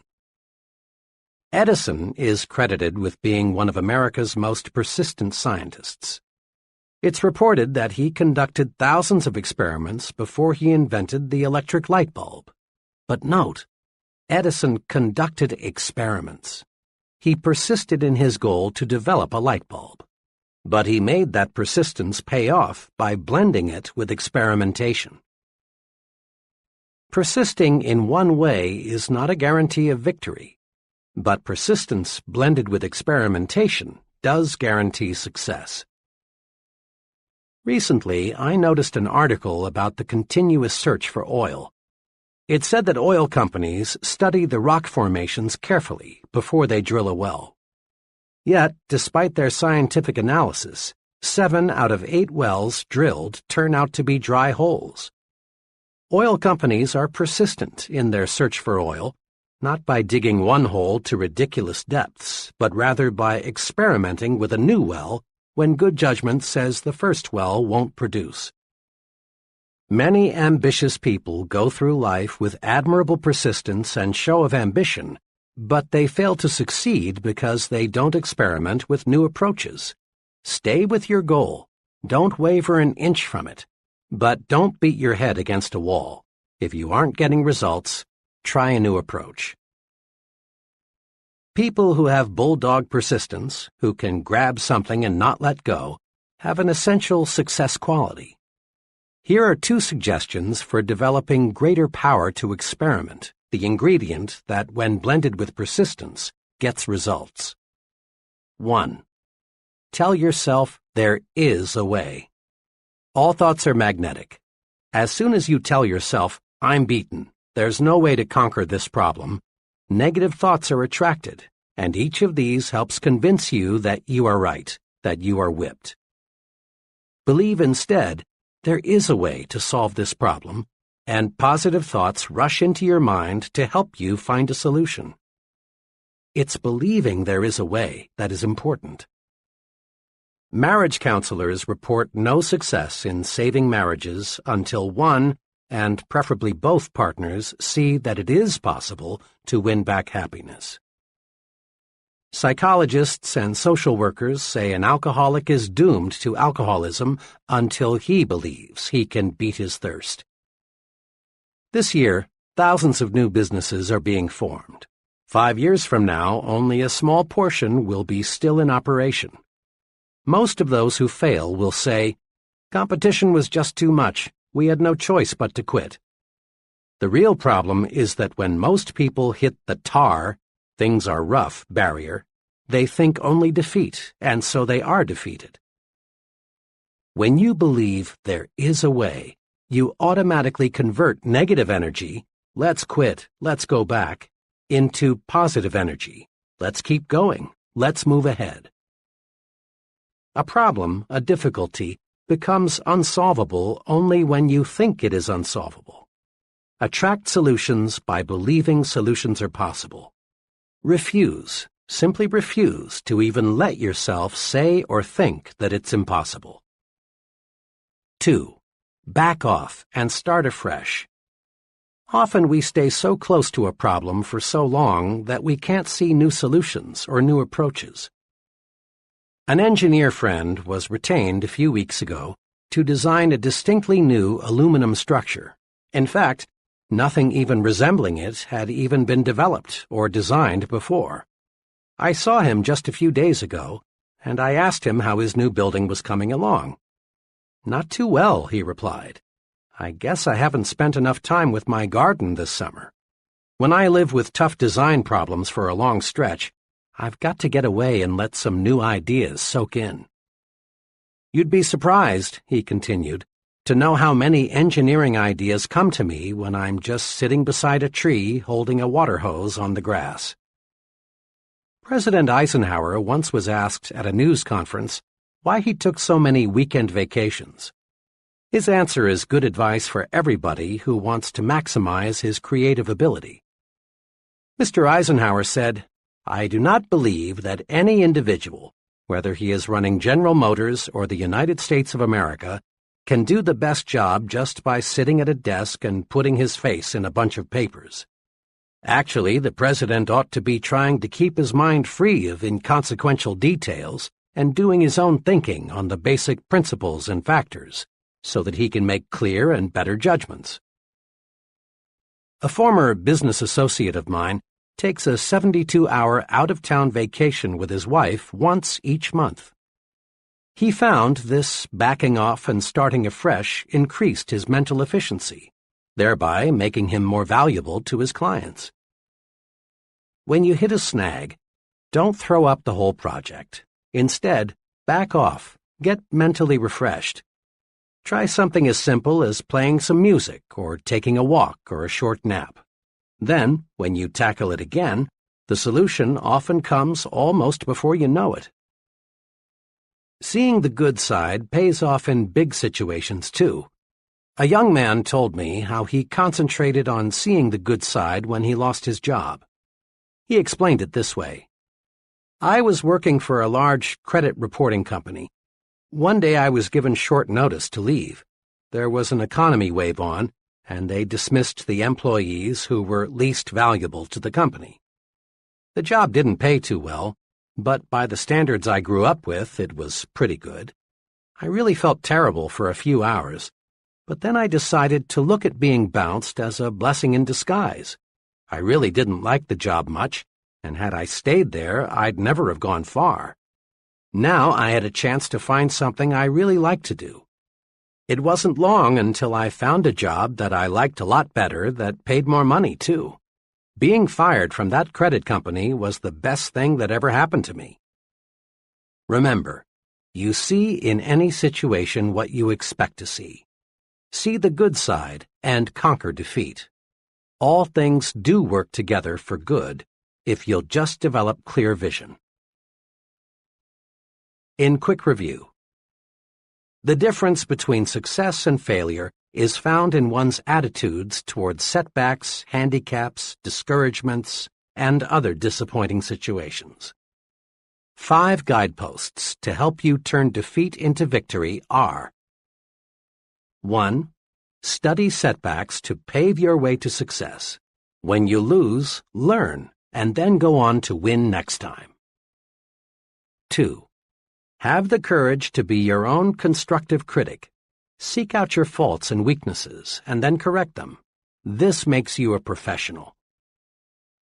3. Stop blaming luck. Research every setback. Find out what went wrong. Remember, blaming luck never got anyone where he wanted to go. 4. Blend persistence with experimentation. Stay with your goal, but don't beat your head against a stone wall. Try new approaches. Experiment. 5. Remember, there is a good side in every situation. Find it. See the good side and whip discouragement. Chapter 12. Use goals to help you grow. Every bit of human progress, our inventions, big and little, our medical discoveries, our engineering triumphs, our business successes, were first visualized before they became realities. Baby moons circle the Earth not because of accidental discoveries, but because scientists set conquer space as a goal. A goal is an objective, a purpose. A goal is more than a dream. It's a dream being acted upon. A goal is more than a hazy, "Oh, I wish I could." A goal is a clear, "This is what I'm working toward." Nothing happens, no forward steps are taken until a goal is established. Without goals, individuals just wander through life. They stumble along, never knowing where they are going, so they never get anywhere. Goals are as essential to success as air is to life. No one ever stumbles into success without a goal. No one ever lives without air. Get a clear fix on where you want to go. Dave Mahoney rose from a low-paying job in the mailroom of an advertising agency to an agency vice president at 27 and president of the Good Humor Company at 33. This is what he says about goals. The important thing is not where you were or where you are, but where you want to get. The Progressive Corporation plans company goals 10 to 15 years ahead. Executives who manage leading businesses must ask, where do we want our company to be 10 years from now? Then they gauge their efforts accordingly. New plant capacity is built not for today's needs, but rather for needs 5 to 10 years in the future. Research is undertaken to develop products that won't appear for a decade or longer. The modern corporation does not leave its future to chance, should you? Each of us can learn a precious lesson from the forward-looking business. We can and should plan at least 10 years ahead. You must form an image now of the person you want to be 10 years from now, if you are to become that image. This is a critical thought.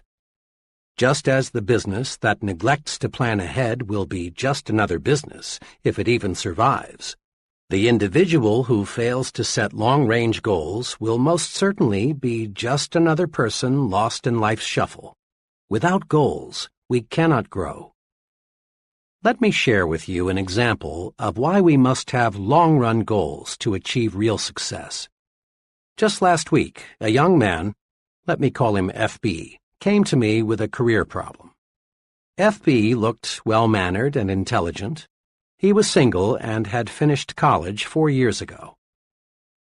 We talked for a while about what he was doing now, his education, his aptitudes, and general background. Then I said to him, "You came to see me for help on making a job change. What kind of job are you looking for?" "Well," he said, "that's what I came to see you about. I don't know what I want to do."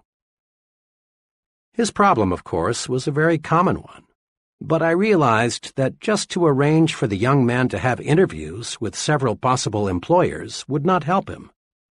Trial and error is a pretty poor way to select a career. With dozens of career possibilities, the odds of stumbling into the right choice are several dozen to 1. I knew I had to help FB see that before he starts going someplace career-wise, he's got to know where that someplace is. So I said, "Let's look at your career plan from this angle. Will you describe for me your image of yourself 10 years from now?" FB, obviously studying the question, finally said, "Well, I guess I want what just about everyone else wants, a good job that pays well and a nice home. Really, though," he continued, "I haven't given it too much thought." This, I assured him, was quite natural. I went on to explain that his approach to selecting a career was like going to an airline ticket counter and saying, "Give me a ticket." The people selling the tickets just can't help you unless you give them a destination. So I said, "And I can't help you find a job until I know what your destination is, and only you can tell me that." This jarred FB into thinking. We spent the next 2 hours not talking about the merits of different kinds of jobs, but rather discussing how to set goals. FB learned, I believe, the most important lesson in career planning. Before you start out, know where you want to go. Like the Progressive Corporation, plan ahead. You are, in a sense, a business unit. Your talent, skills, and abilities are your products. You want to develop your products so they command the highest possible price. Forward planning will do it. Here are 2 steps that will help. First, visualize your future in terms of 3 departments: work, home, and social. Dividing your life this way keeps you from becoming confused, prevents conflicts, helps you look at the whole picture. Second, demand of yourself clear, precise answers to these questions. What do I want to accomplish with my life? What do I want to be? And what does it take to satisfy me? Using this planning guide will help. An image of me 10 years from now. 10 years planning guide. A. Work department. 10 years from now. 1. What income level do I want to attain? 2. What level of responsibility do I seek? 3. How much authority do I want to command? 4. What prestige do I expect to gain from my work? B. Home department, 10 years from now. 1. What kind of standard of living do I want to provide for my family and myself? 2. What kind of house do I want to live in? 3. What kind of vacations do I want to take? 4. What financial support do I want to give my children in their early adult years? C. Social department, 10 years from now. 1. What kinds of friends do I want to have? 2. What social groups do I want to join? 3. What community leadership positions would I like to hold? 4. What worthwhile causes do I want to champion? A few years ago, my young son insisted the 2 of us build a doghouse for Peanut, an intelligent pup of dubious pedigree and my son's pride and joy. His persistence and enthusiasm won, so we proceeded to build a home Peanut could call her own. Our combined carpentry talent equaled 0, and the end product clearly reflected that fact. Shortly afterward, a good friend stopped by, and upon seeing what we had done, asked, "What's that you've stuck up there among the trees? That's not a doghouse, is it?" I replied that it was. Then he pointed out just a few of our mistakes and summed it all up with, "Why didn't you get a plan?" Nobody these days builds a doghouse without a blueprint. And please, as you visualize your future, don't be afraid to be blue sky. People these days are measured by the size of their dreams. No one accomplishes more than he sets out to accomplish. So visualize a big future.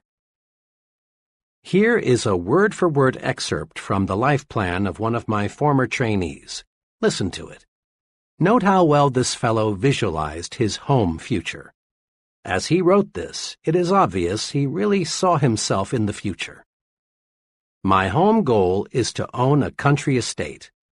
The house will be of the typical Southern manor type, 2 stories, white columns and all.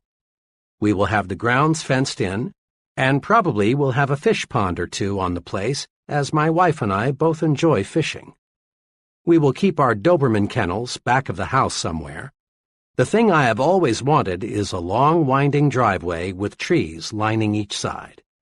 But a house is not necessarily a home. I am going to do everything I can to make our house more than just a place to eat and sleep. Of course, we do not intend to leave God out of our plans, and throughout the years we will spend a certain amount of time in church activities. 10 years from now, I want to be in a position to take a family cruise around the world. I would like very much to do this before the family gets scattered all over the world by marriages, etc. If we can't find the time to make the cruise all at once, we will put it into 4 or 5 separate vacations and visit a different part of the world each year. Naturally, all these plans in home department depend on how well things go in my work department, so I'll have to keep on the ball if I'm to accomplish all this. This plan was written 5 years ago. The trainee then owned 2 small dime stores. Now he owns 5, and he has purchased 17 acres for his country estate. He's thinking and progressing right along toward his goal. The 3 departments of your life are closely interrelated. Each depends on the others to some extent. But the one department that has the most influence over the other departments is your work. Thousands of years ago, the caveman who had the happiest home life and was most respected by his cave mates was the fellow who was most successful as a hunter. As a generalization, the same point holds true today. The standard of living we provide our families and the social and community respect we attain depends largely on our success in the work department. Not long ago, the McKinsey Foundation for Management Research conducted a large-scale study to determine what it takes to become an executive. Leaders in business, government, science, and religion were questioned. Over and over again, in different ways, these researchers kept getting one answer. The most important qualification for an executive is the sheer desire to get ahead. Remember this advice of John Wanamaker. A man is not doing much until the cause he works for possesses all there is of him. Desire, when harnessed, is power. Failure to follow desire, to do what you want to do most, paves the way to mediocrity. I recall a conversation with a very promising young writer on a college newspaper. This fellow had ability. If anyone showed promise for a career in journalism, it was he. Shortly before his graduation, I asked him, "Well, Dan, what are you going to do? Get into some form of journalism?" Dan looked at me and said, "Heck no. I like writing and reporting very much, and I've had a lot of fun working on the college paper. But journalists are a dime a dozen, and I don't want to starve." I didn't see or hear from Dan for 5 years. Then one evening I chanced to meet him in New Orleans. Dan was working as an assistant personnel director for an electronics company, and he was quick to let me know that he was quite dissatisfied with his work. "Oh, I'm reasonably well paid. I'm with a wonderful company, and I've got reasonable security. But you know, my heart isn't in it. I wish now I'd gone with a publisher or a newspaper when I finished school." Dan's attitude reflected boredom, uninterest. He was cynical about many things. He will never achieve maximum success until he quits his present job and gets into journalism.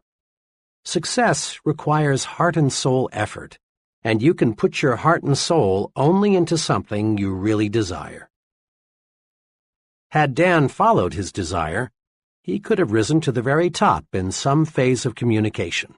And over the long pull, he would have made much more money and achieved far more personal satisfaction than he will find in his present kind of work.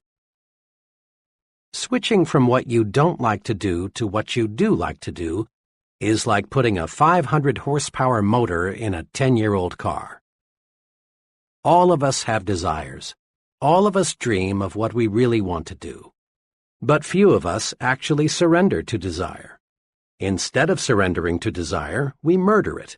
5 weapons are used to commit success suicide. Destroy them. They're dangerous. 1. Self-depreciation. You have heard dozens of people say, "I would like to be a doctor, or an executive, or a commercial artist, or in business for myself, but I can't do it. I lack brains. I'd fail if I tried. I lack the education and/or experience." Many young folks destroy desire with the old negative self-depreciation. 2. Security-itis. Persons who say, "I've got security where I am," use the security weapons to murder their dreams. 3. Competition. The field is already overcrowded. People in that field are standing on top of each other, are remarks which kill desire fast. 4. Parental dictation. I've heard hundreds of young people explain their career choice with, "I'd really like to prepare for something else, but my parents want me to do this, so I must." Most parents, I believe, do not intentionally dictate to their children what they must do. What all intelligent parents want is to see their children live successfully. If the young person will patiently explain why he or she prefers a different career, and if the parent will listen, there will be no friction. The objectives of both the parent and the young person for the young person's career are identical: success. 5. Family responsibility. The attitude of, "It would have been wise for me to change over 5 years ago, but now I've got a family and I can't change," illustrates this kind of desire murder weapon. Throw away those murder weapons.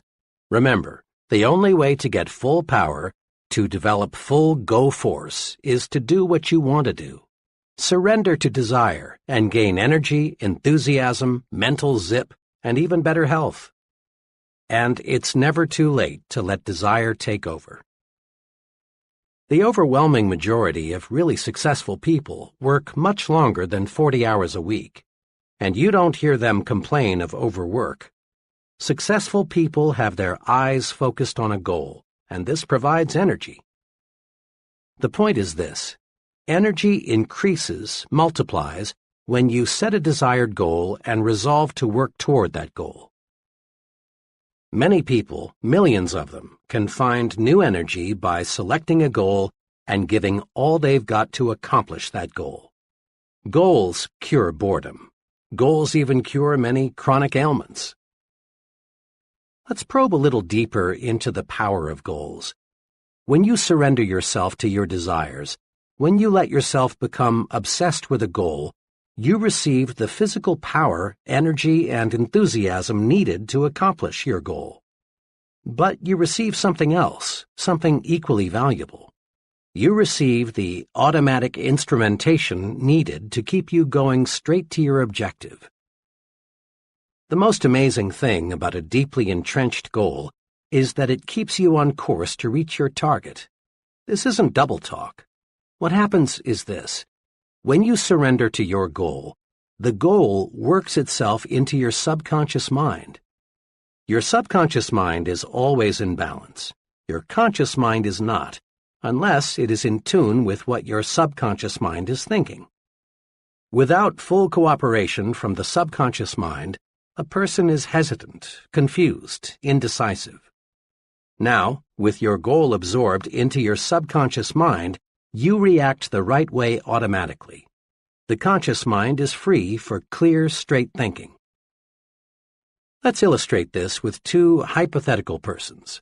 As you listen, you'll recognize these characters among the real people you know. We'll call them Tom and Jack. These fellows are comparable in all respects except one. Tom has a firmly entrenched goal. Jack does not. Tom has a crystal-clear image of what he wants to be.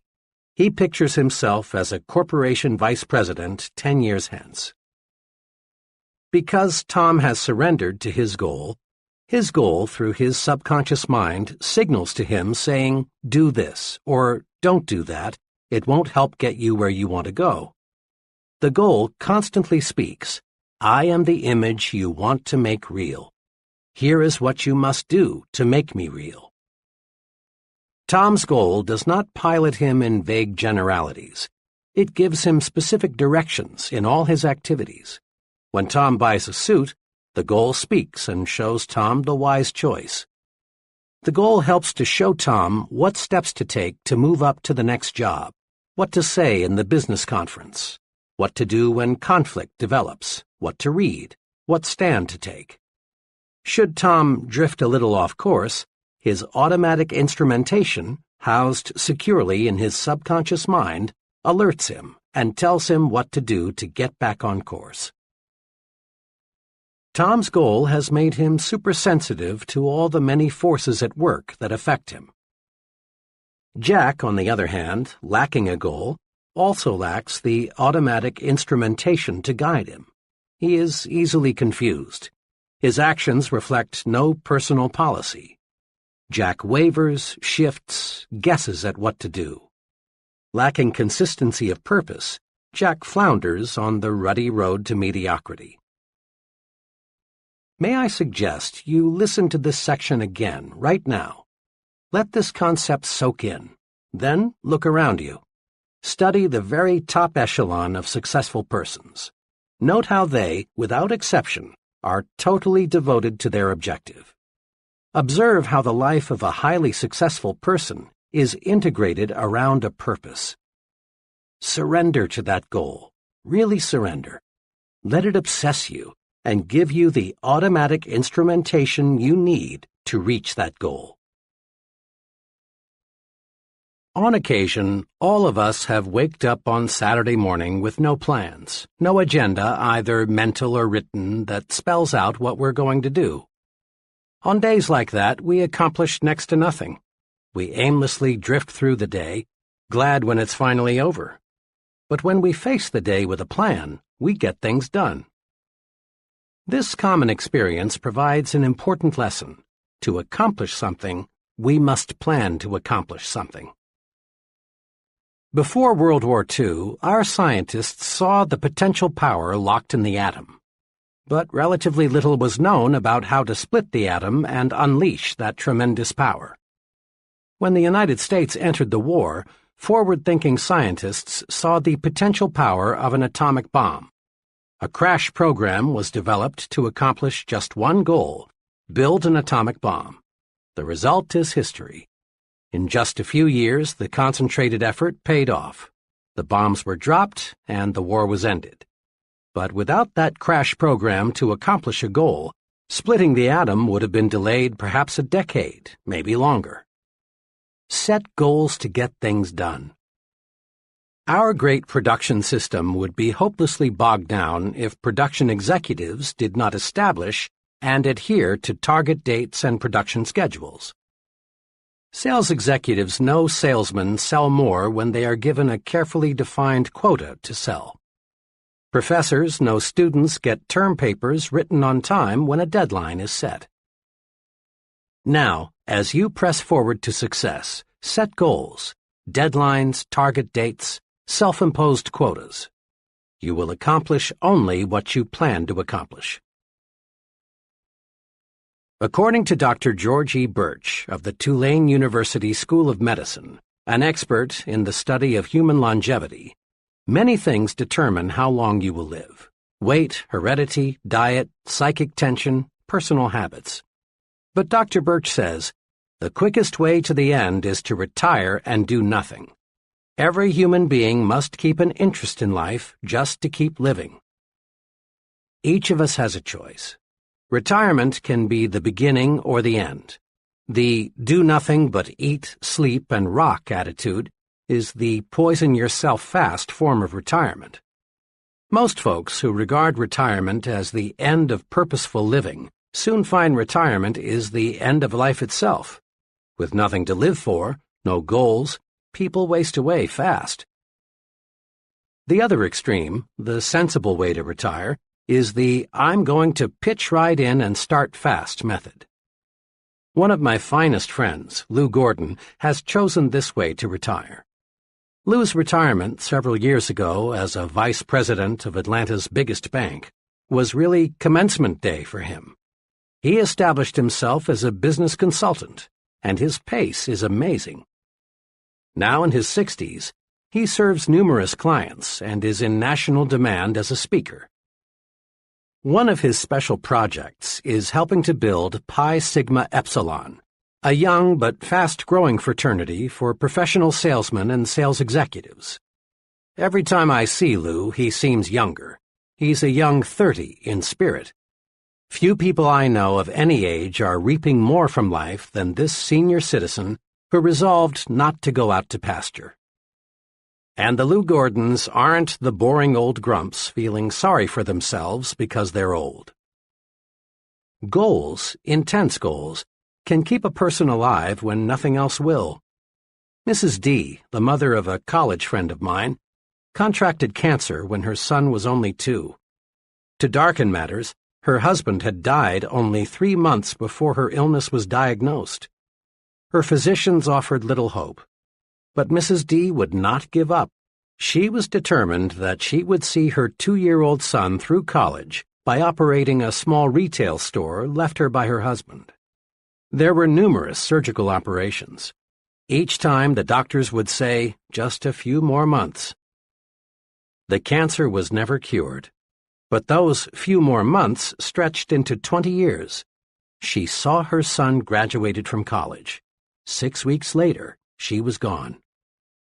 A goal, a burning desire, was powerful enough to stave off sure death for 2 decades. Use goals to live longer. No medicine in the world, and your physician will bear this out, is as powerful in bringing about long life as is the desire to do something. The person determined to achieve maximum success learns the principle that progress is made one step at a time. A house is built a brick at a time. Football games are won a play at a time. A department store grows bigger one new customer at a time. Every big accomplishment is a series of little accomplishments. Eric Sevareid, the well-known author and correspondent, reported in Reader's Digest, April 1957, that the best advice he ever received was the principle of the next mile. Here's part of what he said. During World War II, I and several others had to parachute from a crippled Army transport plane into the mountainous jungle on the Burma-India border. It was several weeks before an armed relief expedition could reach us, and then we began a painful, plodding march out to civilized India. We were faced by a 140-mile trek over mountains in August heat and monsoon rains. In the first hour of the march, I rammed a boot nail deep into one foot. By evening, I had bleeding blisters the size of a 50-cent piece on both feet. Could I hobble 140 miles? Could the others, some in worse shape than I, complete such a distance? We were convinced we could not, but we could hobble to that ridge, we could make the next friendly village for the night, and that, of course, was all we had to do. When I relinquished my job and income to undertake a book of 250,000 words, I could not bear to let my mind dwell on the whole scope of the project. I would surely have abandoned what has become my deepest source of professional pride. I tried to think only of the next paragraph, not the next page, and certainly not the next chapter. Thus, for 6 solid months, I never did anything but set down one paragraph after another. The book wrote itself. Years ago, I took on a daily writing and broadcasting chore that has totaled, now, more than 2,000 scripts. Had I been asked at the time to sign a contract to write 2,000 scripts, I would have refused in despair at the enormousness of such an undertaking. But I was only asked to write one, the next one, and that is all I have ever done. The principle of the next mile works for Eric Sevareid, and it will work for you. The step-by-step method is the only intelligent way to attain any objective. The best formula I have heard for quitting smoking, the one that has worked for more of my friends than any other, I call the hour-by-hour method. Instead of trying to reach the ultimate goal, freedom from the habit, just by resolving never to smoke again, the person resolves not to smoke for another hour. When the hour is up, the smoker simply renews his resolution not to smoke for another hour. Later, as desire diminishes, the period is extended to 2 hours, later to a day. Eventually, the goal is won. The person who wants freedom from the habit all at once fails because the psychological pain is more than he can stand. An hour is easy. Forever is difficult. Winning any objective requires a step-by-step method. To the junior executive, each assignment, however insignificant it may appear, should be viewed as an opportunity to take one step forward. A salesman qualifies for management responsibilities one sale at a time. To the minister, each sermon; to the professor, each lecture; to the scientist, each experiment; to the business executive, each conference is an opportunity to take one step forward toward the large goal. Sometimes it appears that someone achieves success all at once. But if you check the past histories of people who seemed to arrive at the top suddenly, you'll discover a lot of solid groundwork was previously laid. And those successful people who lose fame as fast as they found it simply were phonies who had not built a solid foundation. Just as a beautiful building is created from pieces of stone, each of which in itself appears insignificant, in like manner the successful life is constructed. Do this. Start marching toward your ultimate goal by making the next task you perform, regardless of how unimportant it may seem, a step in the right direction. Commit this question to memory and use it to evaluate everything you do. Will this help take me where I want to go? If the answer is no, back off. If yes, press ahead. It's clear we do not make one big jump to success. We get there one step at a time. An excellent plan is to set monthly quotas for accomplishment. Here is a guide to help achieve these goals. Examine yourself. Decide what specific things you should do to make yourself more effective. Then, when the 30-day period is up, check your progress and build a new 30-day goal. Always keep working on the little things to get you in shape for the big things. 30-Day Improvement Guide. Between now and the next 30 days, I will A. Break these habits. Suggestions. 1. Putting off things. 2. Negative language. 3. Watching TV more than 60 minutes per day. 4. Gossip. B. Acquire these habits. Suggestions. 1. A rigid morning examination of my appearance. 2. Plan each day's work the night before. 3. Compliment people at every possible opportunity. C. Increase my value to my employer in these ways. Suggestions. 1. Do a better job of developing my subordinates. 2. Learn more about my company, what it does, and the customers it serves. 3. Make 3 specific suggestions to help my company become more efficient. D. Increase my value to my home in these ways. Suggestions. 1. Show more appreciation for the little things my wife does that I've been taking for granted. 2. Once each week, Do something special with my whole family. 3. Give 1 hour each day of my undivided attention to my family. E. Sharpen my mind in these ways. Suggestions. 1. Invest 2 hours each week in reading professional magazines in my field. 2. Read 1 self-help book. 3. Make 4 new friends. 4. Spend 30 minutes daily in quiet, undisturbed thinking. Next time you see a particularly well-poised, well-groomed, clear-thinking, effective person, remind yourself that he wasn't born that way. Lots of conscious effort, invested day by day, made the person what he is. Building new positive habits and destroying old negative habits is a day-by-day process. Create your first 30-day improvement guide right now. Often, when I discuss setting goals, someone comments along these lines.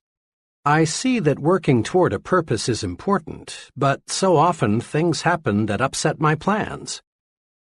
It's true that many factors outside your control do affect your destination.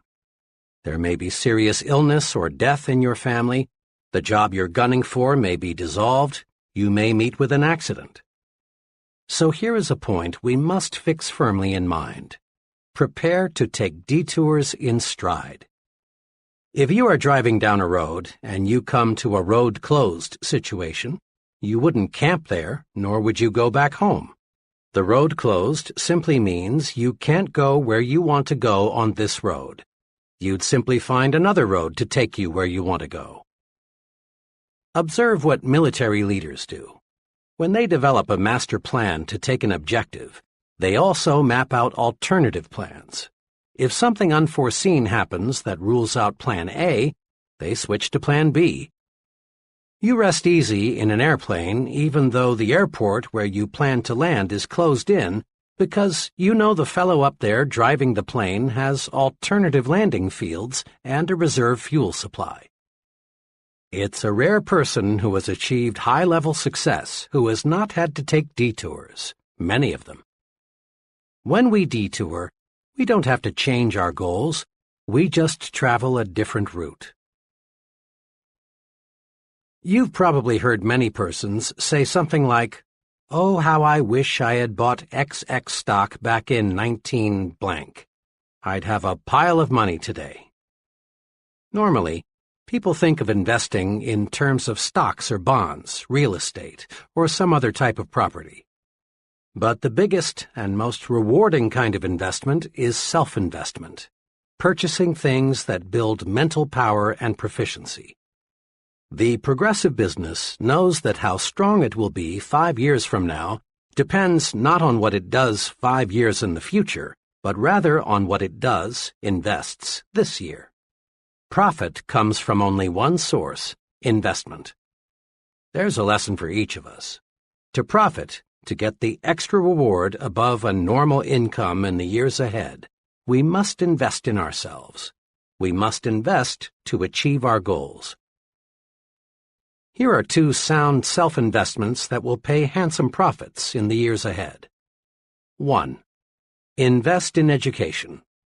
True education is the soundest investment you can make in yourself. But let's be sure we understand what education really is. Some folks measure education by the number of years spent in school or the number of diplomas, certificates, and degrees earned. But this quantitative approach to education doesn't necessarily produce a successful person. Ralph J. Cordiner, chairman of General Electric, expressed the attitude of top business management toward education this way. 2 of our most outstanding presidents, Mr. Wilson and Mr. Coffin, never had an opportunity to attend college. Although some of our present officers have doctor's degrees, 12 out of 41 have no college degrees. We are interested in competency, not diplomas. A diploma or degree may help you get a job, but it will not guarantee your progress on the job. Business is interested in competency, not diplomas. To others, education means the quantity of information a person has stashed away in his brain. But the soak-up facts method of education won't get you where you want to go. More and more we depend on books, files, and machines to warehouse information. If we can do only what a machine can do, we're in a real fix. Real education, the kind worth investing in, is that which develops and cultivates your mind. How well educated a person is measured by how well his mind is developed, in brief, by how well he thinks. Anything that improves thinking ability is education, and you can obtain education in many ways. But the most efficient sources of education for most people are nearby colleges and universities. Education is their business. If you haven't been to college lately, you're in for some wonderful surprises. You'll be pleased at the wide course offerings available. You'll be even more pleased to discover who goes to school after work. Not the phonies, but rather really promising persons, many of whom already hold very responsible positions. In one evening class of 25 persons I conducted recently, there were an owner of a retail chain of 12 stores, 2 buyers for a national food chain, 4 graduate engineers, an Air Force colonel, and several others of similar status. Many people earn degrees in evening programs these days, but the degree, which in the final analysis is only a piece of paper, is not their primary motivation. They are going to school to build their minds, which is a sure way to invest in a better future. And make no mistake about this, education is a real bargain. A moderate investment will keep you in school one night each week for a full year. Compute the cost as a percentage of your gross income, and then ask yourself, isn't my future worth this small investment? Why not make an investment decision right now? Call it school, one night a week for life. It will keep you progressive, young, alert. It will keep you abreast of your areas of interest, and it will surround you with other people who also are going places. 2. Invest in idea starters. Education helps you mold your mind, stretch it, train it to meet new situations and solve problems. Idea starters serve a related purpose. They feed your mind, give you constructive material to think about. Where are the best sources of idea starters? There are many, but to get a steady supply of high-quality idea material, why not do this? Resolve to purchase at least one stimulating book each month and subscribe to 2 magazines or journals that stress ideas. For only a minor sum and a minimum of time, you can be tuned in to some of the best thinkers available anywhere. At a luncheon one day, I overheard one fellow say, "But it costs too much. I can't afford to take the Wall Street Journal." His companion, obviously a much more success-minded person, replied, "Well, I've found that I can't afford not to take it." Again, take your cue from the successful people. Invest in yourself. Let's take action. Now, in a quick recap, put these success-building principles to work. 1. Get a clear fix on where you want to go. Create an image of yourself 10 years from now. 2. Write out your 10-year plan. Your life is too important to be left to chance. Put down on paper what you want to accomplish in your work, your home, and your social departments. 3. Surrender yourself to your desires. Set goals to get more energy. Set goals to get things done. Set goals and discover the real enjoyment of living. 4. Let your major goal be your automatic pilot. When you let your goal absorb you, you'll find yourself making the right decisions to reach your goal. 5. Achieve your goal one step at a time. Regard each task you perform, regardless of how small it may seem, as a step toward your goal. 6. Build 30-day goals. Day-by-day effort pays off. 7. Take detours in stride. A detour simply means another route. It should never mean surrendering the goal. 8. Invest in yourself. Purchase those things that build mental power and efficiency. Invest in education. Invest in idea starters. Chapter 13. How to Think Like a Leader. Remind yourself once again that you are not pulled to high levels of success. Rather, you are lifted there by those working beside and below you. Achieving high-level success requires the support and the cooperation of others. And gaining this support and cooperation of others requires leadership ability.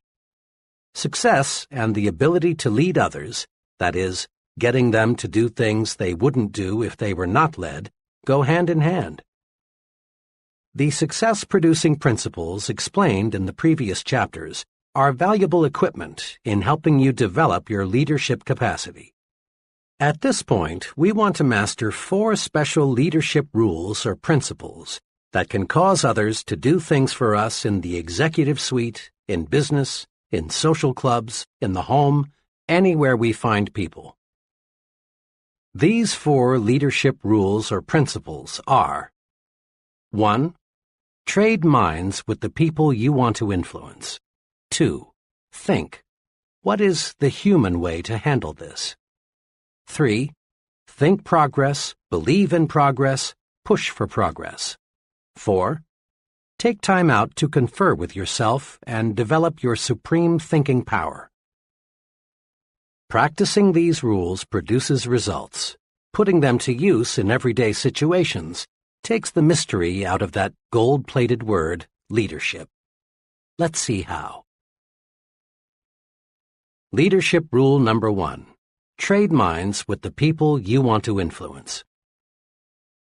Trading minds with the people you want to influence is a magic way to get others, friends, associates, customers, employees, to act the way you want them to act. Study these 2 case histories and see why. Ted B. worked as a television copywriter and director for a large advertising agency. When the agency obtained a new account, a children's shoe manufacturer, Ted was assigned responsibility for developing several TV commercials.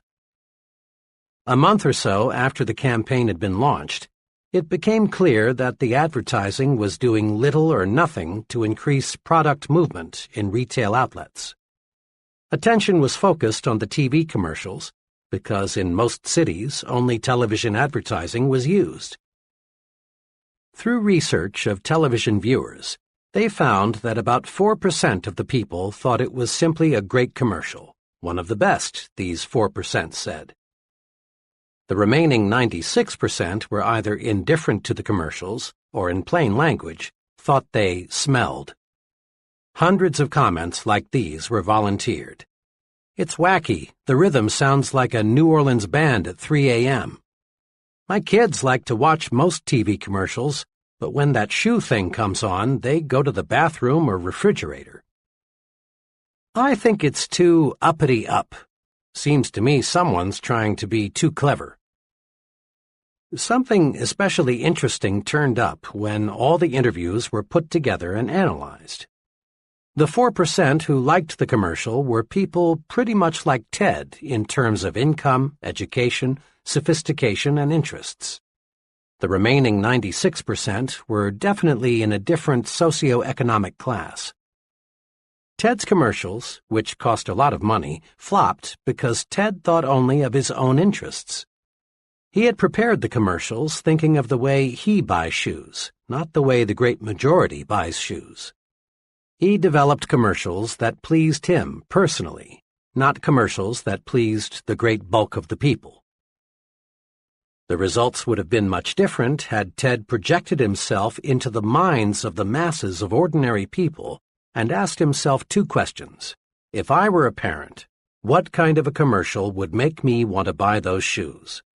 If I were a child, what kind of a commercial would make me go tell my mom or dad that I want those shoes? Why Joan failed in retailing. Joan is an intelligent, well-educated, attractive girl of 24. Fresh from college, Joan got a job as an assistant buyer in ready-to-wear goods at a low to medium-priced department store. She came highly recommended. Joan has ambition, talent, and enthusiasm, one letter read. She is certain to succeed in a big way.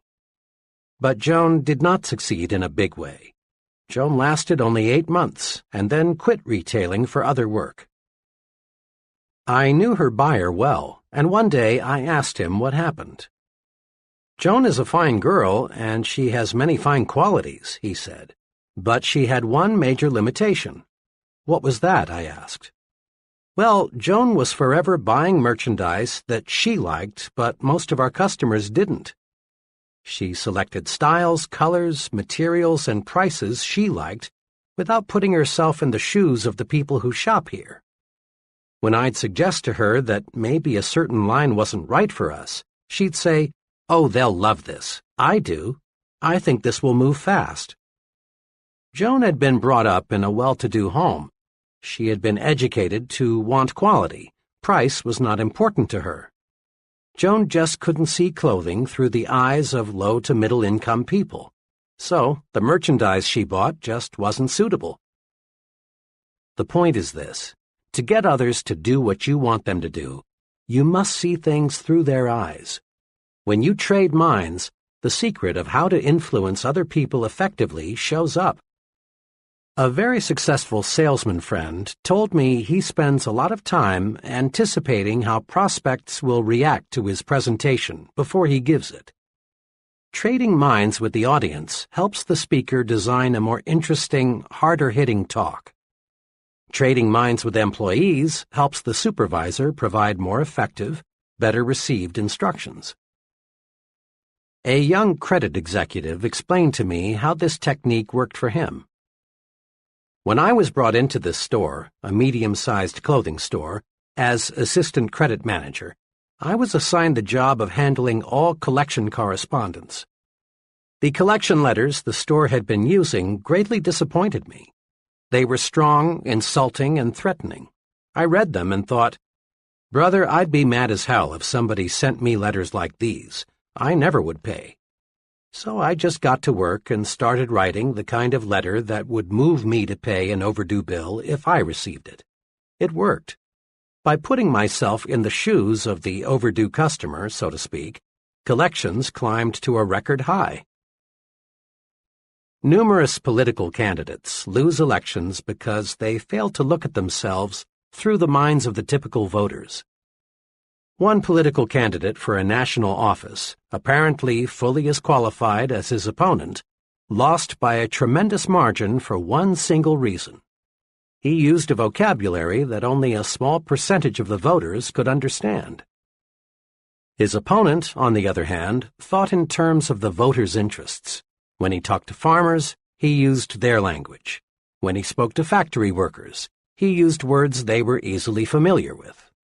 When he spoke on TV, he addressed himself to Mr. Typical Voter, not to Dr. College Professor. Keep this question in mind. What would I think of this if I exchanged places with the other person? It paves the way to more successful action. Thinking of the interests of the people we want to influence is an excellent thought rule in every situation. A few years ago, a small electronics manufacturer developed a fuse that would never blow out.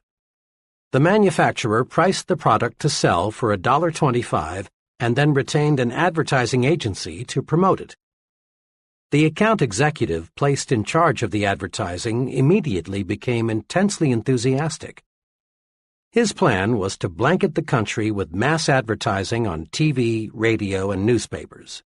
"This is it," he said. "We'll sell 10 million the first year."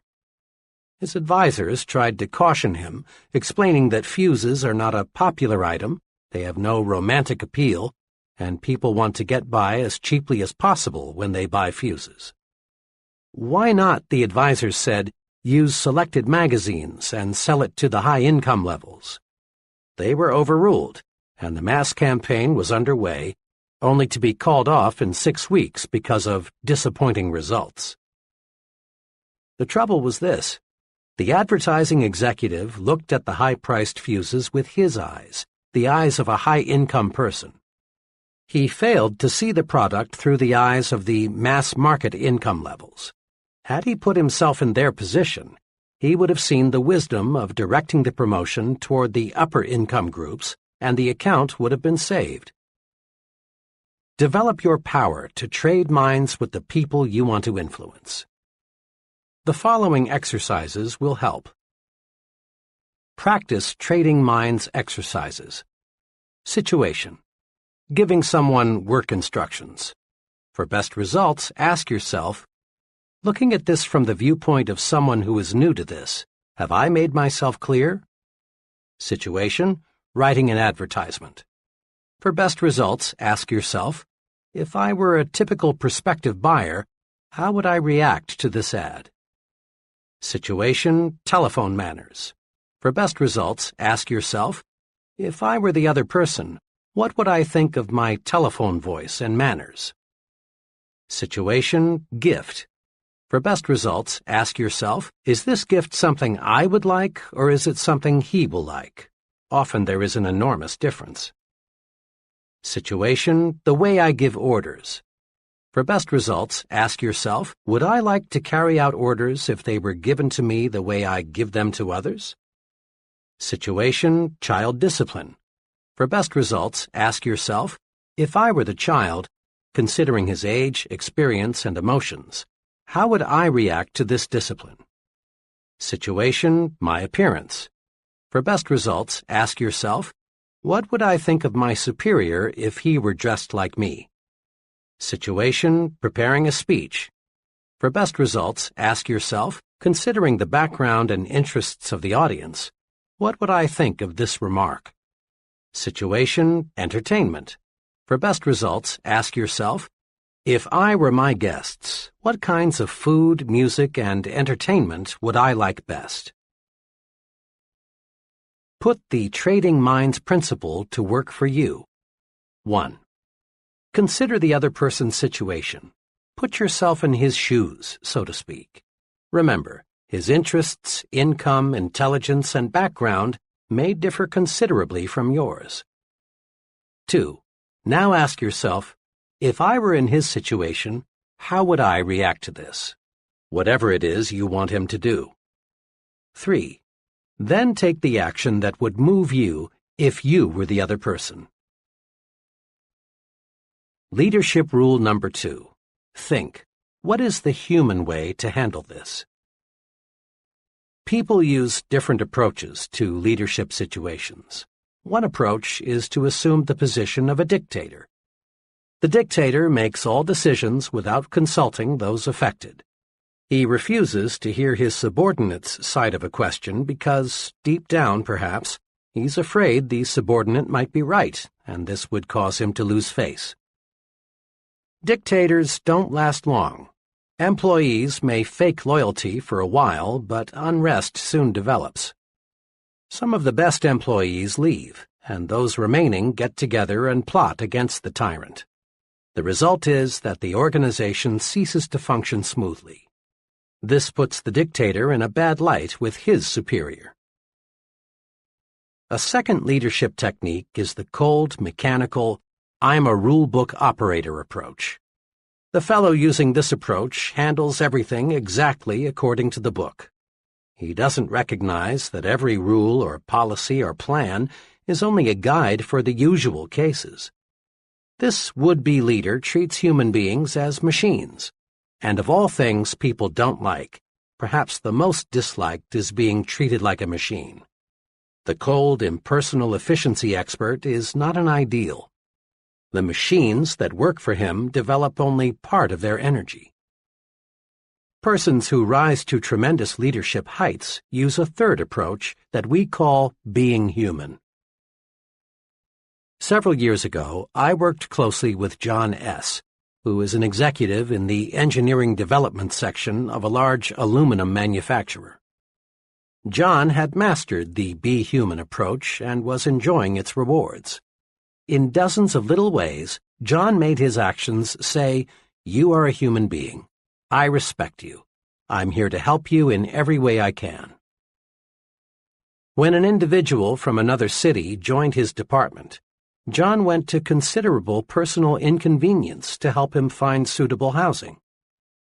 Working through his secretary and 2 other women employees, he set up office birthday parties for each member of the staff. The 30 minutes or so required for this was not a cost. Rather, it was an investment in getting loyalty and output. When he learned that one of his staff members belonged to a minority faith, John called him in and explained that he would arrange for him to observe his religious holidays that don't coincide with the more common holidays. When an employee or someone in the employee's family was ill, John remembered. He took time to compliment his staff individually for their off-the-job accomplishments. But the largest evidence of John's Be Human philosophy showed up in the way he handled a dismissal problem. One of the employees who had been hired by John's predecessor simply lacked the aptitude and interest for the work involved. John handled the problem magnificently. He did not use the conventional procedure of calling the employee into his office and giving him first the bad news and then second 15 or 30 days to move out. Instead, he did 2 unusual things. First, he explained why it would be to the employee's personal advantage to find a new situation where his aptitudes and interests would be more useful. He worked with the employee and put him in touch with a reputable vocational guidance consultant. Next, he did something else above and beyond the call of duty. He helped the employee find a new job by setting up interviews with executives in other companies where the employee's skills were needed. In just 18 days after the dismissal conference, the employee was relocated in a very promising situation. This dismissal procedure intrigued me, so I asked John to explain his thinking behind it. He explained it this way. "There's an old maxim I've formed and held in my mind," he began. "Whoever is under a man's power is under his protection, too. We never should have hired this man in the first place, because he's not cut out for this kind of work. But since we did, the least I could do was help him to relocate." Anybody, John continued, can hire a man, but the test of leadership is how one handles the dismissal. By helping that employee relocate before he left us, built up a feeling of job security in everyone in my department. I let them know by example that no one gets dumped on the street as long as I'm here. Make no mistake, John's Be Human brand of leadership paid off. There were no secret gossip sessions about John. He received unquestioned loyalty and support. He had maximum job security because he gave maximum job security to his subordinates. For about 15 years, I've been close to a fellow I'll call Bob W. Bob is in his late 50s. He came up the hard way. With a hit-or-miss education and no money, Bob found himself out of work in 1931. But he's always been a scrambler. Not one to be idle, Bob started an upholstery shop in his garage. Thanks to his untiring efforts, the business grew, and today it's a modern furniture manufacturing plant with over 300 employees. Today, Bob is a millionaire. Money and material things have ceased to be a concern. But Bob is rich in other ways, too. He's a millionaire in friends, contentment, and satisfaction. Of Bob's many fine qualities, his tremendous desire to help other people stands out. Bob is human, and he's a specialist in treating others the way human beings want to be treated. One day, Bob and I were discussing the matter of criticizing people. Bob's human way of doing it is a master formula. Here's the way he put it. "I don't think you could find anybody who would say I'm a softy or a weakling. I run a business. When something isn't going right, I fix it. But it's the way I fix it that's important. If employees are doing something wrong or are making a mistake, I am doubly careful not to hurt their feelings and make them feel small or embarrassed. I just use 4 simple steps. First, I talk to them privately. Second, I praise them for what they are doing well. Third, I point out the one thing at the moment that they could do better, and I help them find the way. Fourth, I praise them again on their good points. And this 4-step formula works. When I do it this way, people thank me because I've found that's exactly the way they like it. When they walk out of this office, they have been reminded that they are not only pretty good, they can be even better. I've been betting on people all my life, Bob says, and the better I treat them, the more good things happen to me. I honestly don't plan it that way. That's just the way it works out. Let me give you an example. Back about, 5 or 6 years ago, one of the production men came to work drunk. Pretty soon there was a commotion in the plant. It seems this fellow had taken a 5-gallon can of lacquer and was splashing it all over the place. Well, the other workmen took the lacquer away from him, and the plant superintendent escorted him out. I walked outside and found him sitting against the building in a kind of stupor. I helped him up, put him in my car, and took him to his home. His wife was frantic. I tried to reassure her that everything would be all right. "Oh, but you don't understand," she said. "Mr. W, me, doesn't stand for anyone being drunk on the job. Jim's lost his job, and now what will we do?" I told her Jim wouldn't be dismissed. She asked how I knew. The reason, I explained, is because I'm Mr. W. She almost fainted. I told her I'd do all I could to help Jim at the plant, and I hoped she'd do all she could at home, and just have him on the job in the morning. When I got back to the plant, I went down to Jim's department and spoke to Jim's coworkers. I told them, "You've seen something unpleasant here today, but I want you to forget it. Jim will be back tomorrow. Be kind to him.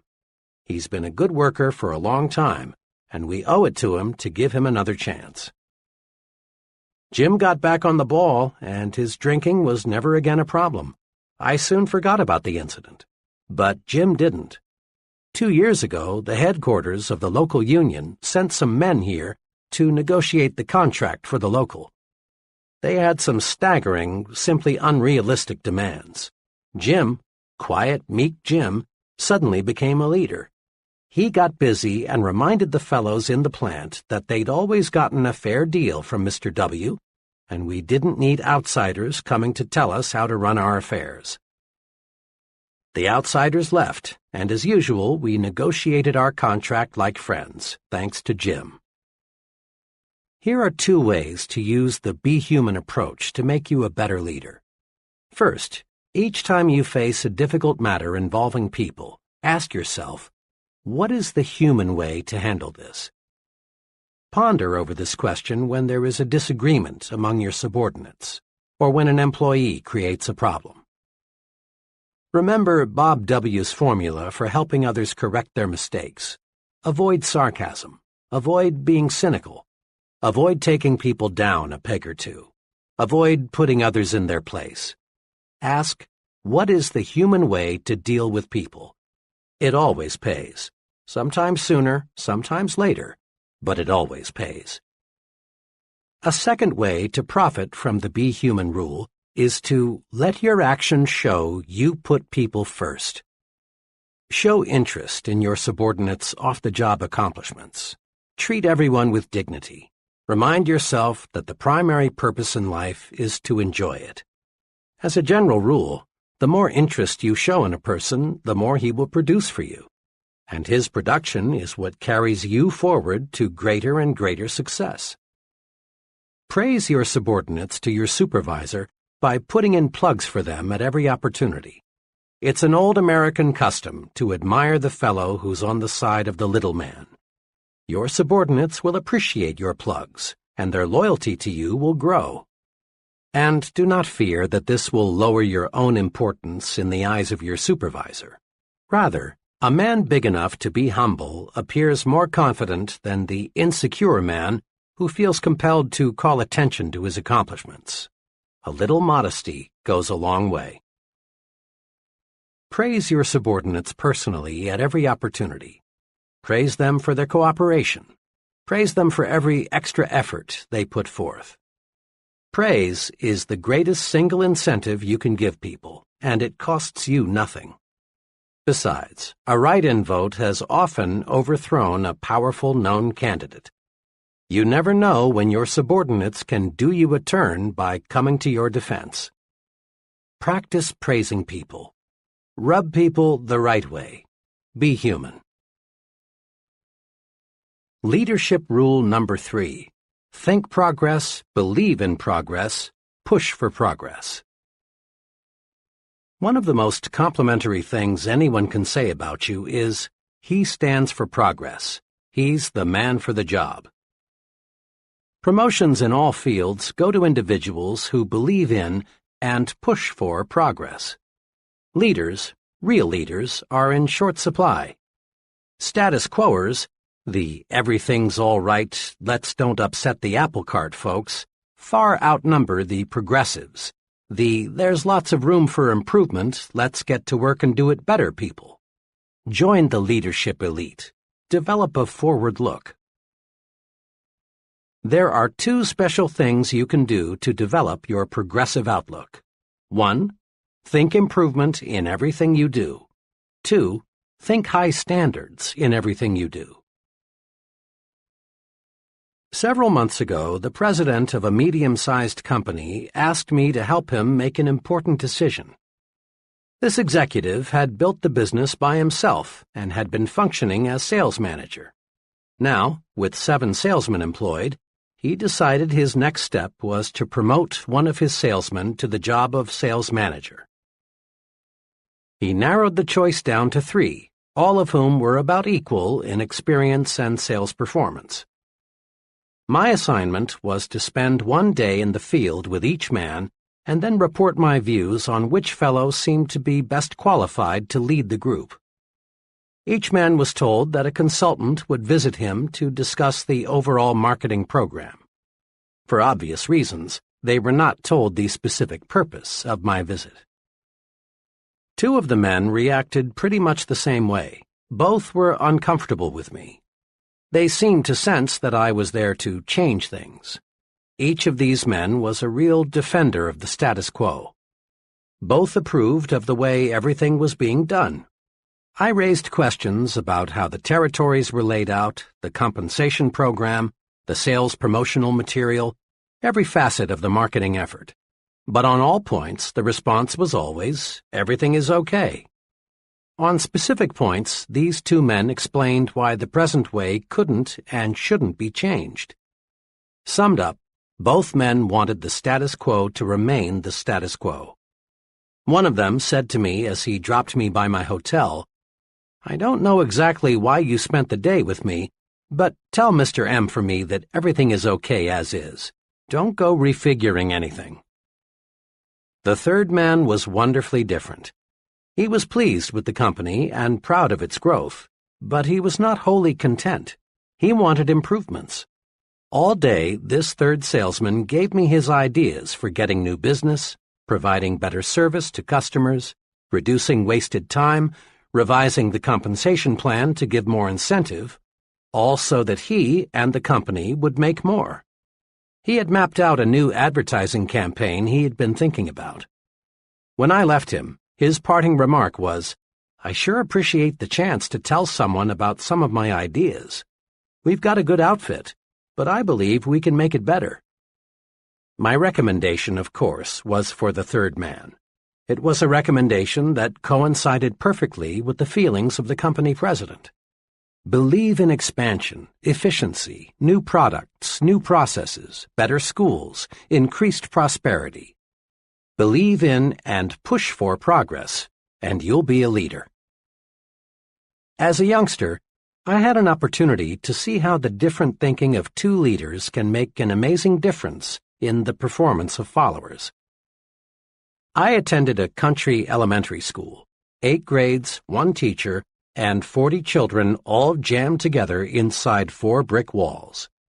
A new teacher was always a big deal. Led by the big boys, the 7th and 8th graders, the pupils set out to see how much they could get away with. One year there was little more than chaos. Every day there were dozens of the usual school pranks, wars of spitballs and paper airplanes. Then there were the major incidents, such as locking the teacher outside the school for half a day at a time, or on another occasion, the opposite, barricading her within the building for hours. Another day, each boy in the upper grades brought his dog into the schoolroom. Let me add that these children were not delinquents. Stealing, physical violence, and deliberate harm were not their objectives.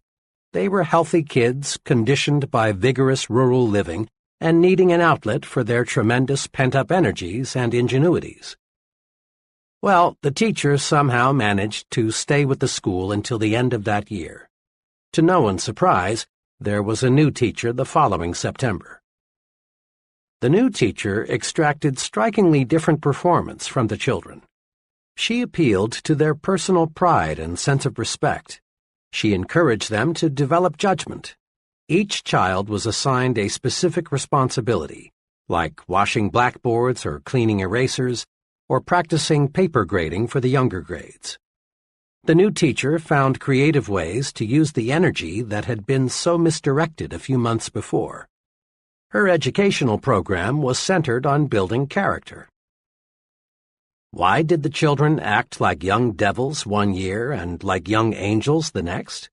The difference was the leader, their teacher. In all honesty, we cannot blame the kids for playing pranks an entire school year. In each instance, the teacher set the pace. The first teacher, deep down, didn't care whether the children made progress. She set no goals for the children. She didn't encourage them.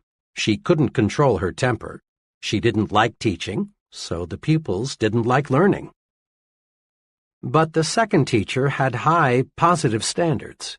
She sincerely liked the children and wanted them to accomplish much. She considered each one as an individual. She obtained discipline easily because, in everything she did, she was well disciplined. And in each case, the pupils adjusted their conduct to fit the examples set by the teachers.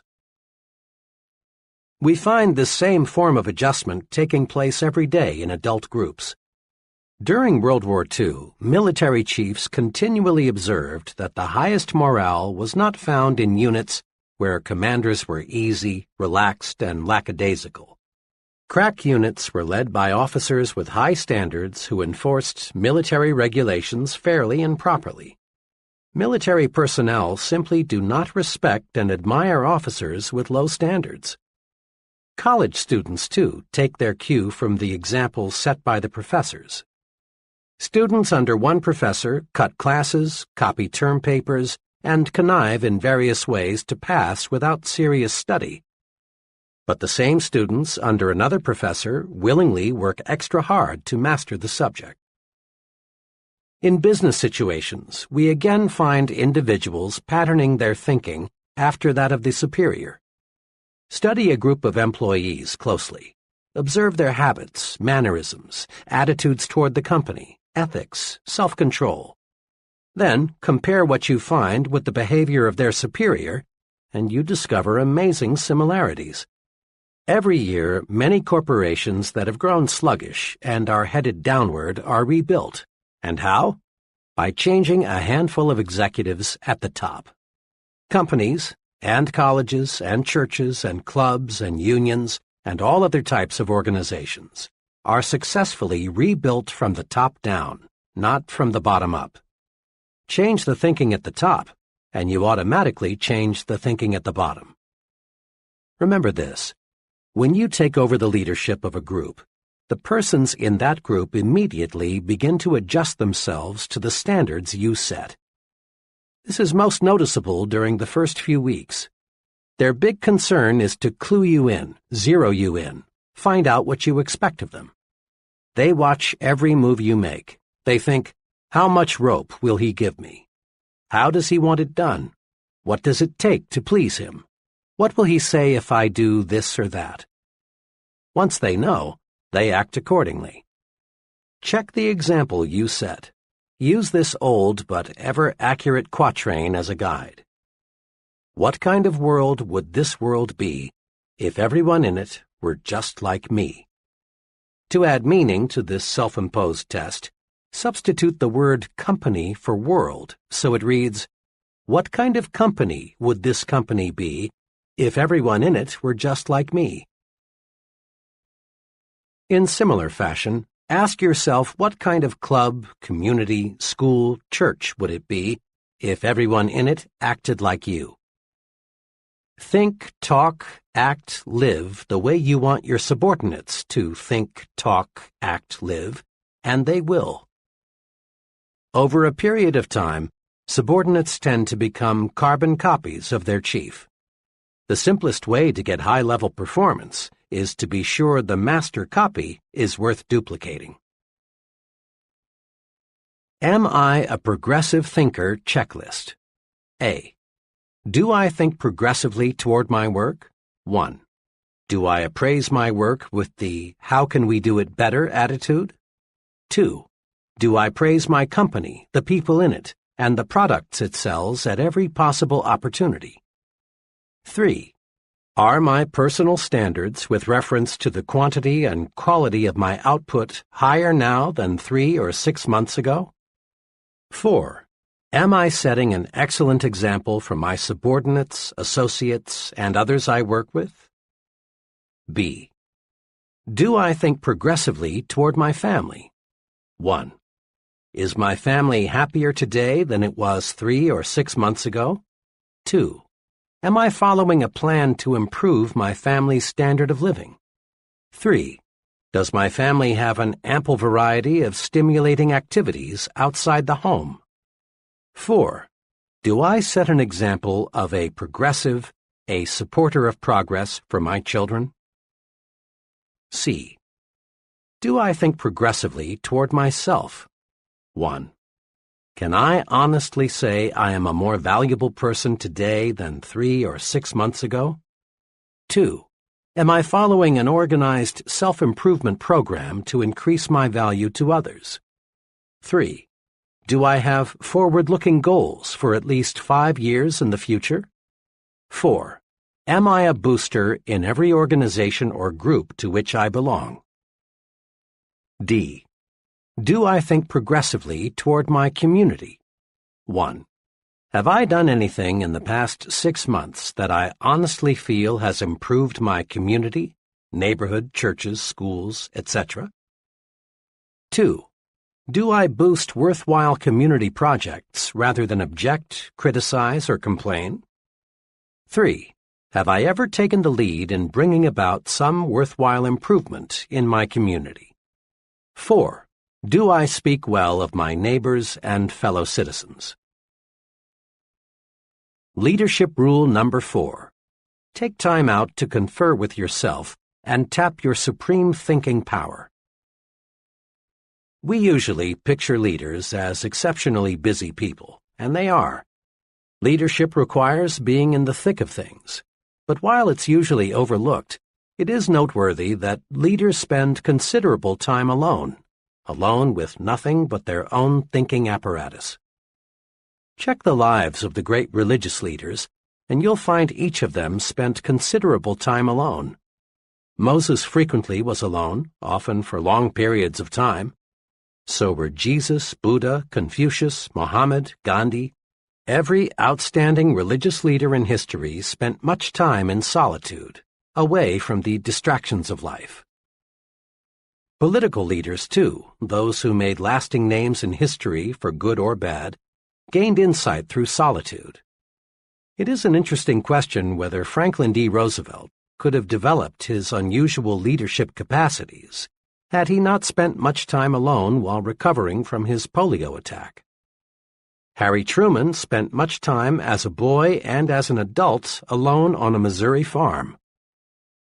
Quite possibly, Hitler would never have achieved power had he not spent months in jail alone, where he had time to construct Mein Kampf, that brilliantly wicked plan for world conquest that sold the Germans in a blind moment. Many of the leaders of communism who proved to be so diplomatically skillful, Lenin, Stalin, Marx, and many others, spent time in jail, where they could, without distraction, plan their future moves. Leading universities require professors to lecture as few as 5 hours per week, so that the professor has time to think. Many outstanding business executives are surrounded all day by assistants, secretaries, telephones, and reports. but follow them around for 168 hours a week and 720 hours a month, and you discover they spent a surprising amount of time in uninterrupted thought. The point is this: the successful person in any field takes time out to confer with himself or herself. Leaders use solitude to put the pieces of a problem together, to work out solutions, to plan, and in one phrase, to do their super thinking. Many people fail to tap their creative leadership power because they confer with everybody and everything else but themselves. You know this kind of person well. He's the fellow who goes to great lengths not to be alone. He goes to extremes to surround himself with people. He can't stand being alone in his office, so he goes prowling to see other people. Seldom does he spend evenings alone. He feels a compelling need to talk with others every waking moment. He devours a huge diet of small talk and gossip. When this person is forced by circumstances to be physically alone, he finds ways to keep from being mentally alone. At times like these, he resorts to television, newspapers, radio, telephone, anything that will take over his thinking process for him. In effect, he says, "Here, Mr. TV, Mr. Newspaper, occupy my mind for me. I'm afraid to occupy it with my own thoughts." Mr. I Can't Stand to Be Alone shuns independent thought. He keeps his own mind blacked out. He is psychologically scared of his own thoughts. As time goes by, Mr. I Can't Stand to Be Alone grows increasingly shallow. He makes many ill-considered moves. He fails to develop firmness of purpose, personal stability. He is unfortunately ignorant of the superpower lying unused just behind his forehead. Don't be a Mr. I Can't Stand to Be Alone. Successful leaders tap their superpower through being alone. You can too. Let's see how. As part of a professional development program, I asked 13 trainees to closet themselves for 1 hour each day for 2 weeks. The trainees were asked to shut themselves off from all distractions and think constructively about anything that came to mind. At the end of 2 weeks, each trainee, without exception, reported the experience proved amazingly practical and worthwhile. One fellow stated that before the managed solitude experiment, he was on the verge of a sharp break with another company executive. But through clear thinking, he found the source of the problem and the way to correct it. Others reported that they solved problems relating to such varied things as changing jobs, marriage difficulties, buying a home, and selecting a college for a teenage child.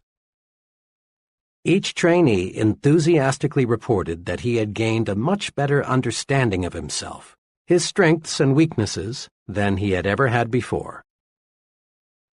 The trainees also discovered something else that is tremendously significant. They discovered that decisions and observations made alone in managed solitude have an uncanny way of being 100% right. The trainees discovered that when the fog is lifted, the right choice becomes crystal clear. Managed solitude pays off. One day recently, an associate of mine reversed her stand completely on a troublesome issue. I was curious to know why she had switched her thinking, since the problem was very basic. Her answer went like this: "Well, I haven't been at all clear in my mind as to what we should do. So I got up at 3:30 this morning, fixed a cup of coffee, and just sat on the sofa and thought until 7 a.m. I see the whole matter a lot clearer now, so the only thing for me to do is reverse my stand." And her new stand proved completely correct. Resolve now to set aside some time each day, at least 30 minutes, to be completely by yourself. Perhaps early in the morning, before anyone else is stirring about, would be best for you. Or perhaps late in the evening would be a better time. The important thing is to select a time when your mind is fresh and when you can be free from distractions. You can use this time to do 2 types of thinking, directed and undirected. To do directed thinking, Review the major problem facing you. In solitude, your mind will study the problem objectively and lead you to the right answer. To do undirected thinking, just let your mind select what it wishes to think about. In moments like these, your subconscious mind taps your memory bank, which in turn feeds your conscious mind. Undirected thinking is very helpful in doing self-evaluation. It helps you get down to the very basic matters like, how can I do better? What should be my next move? Remember, the main job of the leader is thinking, and the best preparation for leadership is thinking. Spend some time in managed solitude every day and think yourself to success. Summary. To be a more effective leader, put these 4 leadership principles to work. 1. Trade minds with the people you want to influence. It's easy to get others to do what you want them to do if you'll see things through their eyes. Ask yourself this question before you act. What would I think of this if I exchanged places with the other person? 2. Apply the Be Human rule in your dealings with others. Ask, what is the human way to handle this? In everything you do, show that you put other people first. Just give other people the kind of treatment you like to receive. You'll be rewarded. 3. Think progress, believe in progress, push for progress. Think improvement in everything you do. Think high standards in everything you do. Over a period of time, subordinates tend to become carbon copies of their chief. Be sure the master copy is worth duplicating. Make this a personal resolution. At home, at work, in community life, if it's progress, I'm for it. 4. Take time out to confer with yourself and tap your supreme thinking power. Managed solitude pays off. Use it to release your creative power. Use it to find solutions to personal and business problems. So spend some time alone every day just for thinking. Use the thinking technique all great leaders use. Confer with yourself. How to use the magic of thinking big in life's most crucial situations. There is magic in thinking big, but it is so easy to forget. When you hit some rough spots, there is danger that your thinking will shrink in size, and when it does, you lose. Here are some brief guides for staying big when you're tempted to use the small approach. Perhaps you'll want to put these guides on small cards for even handier reference. A. When little people try to drive you down, think big. To be sure, there are some people who want you to lose, to experience misfortune, to be reprimanded. But these people can't hurt you if you'll remember 3 things. 1. You win when you refuse to fight petty people. Fighting little people reduces you to their size. Stay big. 2.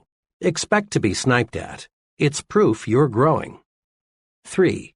Remind yourself that snipers are psychologically sick. Be big.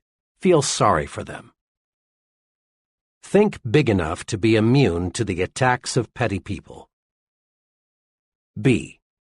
When that I haven't got what it takes feeling creeps up on you, think big. Remember, if you think you are weak, you are. If you think you're inadequate, you are. If you think you're second class, you are. Whip that natural tendency to sell yourself short with these tools. 1. Look important. It helps you think important. How you look on the outside has a lot to do with how you feel on the inside. 2. Concentrate on your assets. Build a sell yourself to yourself commercial and use it. Learn to supercharge yourself. Know your positive self. 3. Put other people in proper perspective. The other person is just another human being, so why be afraid of him? Think big enough to see how good you really are. C. When an argument or quarrel seems inevitable, think big. Successfully resist the temptation to argue and quarrel by 1. Asking yourself, honestly now, is this thing really important enough to argue about? 2. Reminding yourself you never gain anything from an argument, but you always lose something. Think big enough to see that quarrels, arguments, feuds, and fusses will never help you get where you want to go. D. When you feel defeated, think big. It is not possible to achieve large success without hardships and setbacks, but it is possible to live the rest of your life without defeat. Big thinkers react to setbacks this way. 1. Regard the setback as a lesson.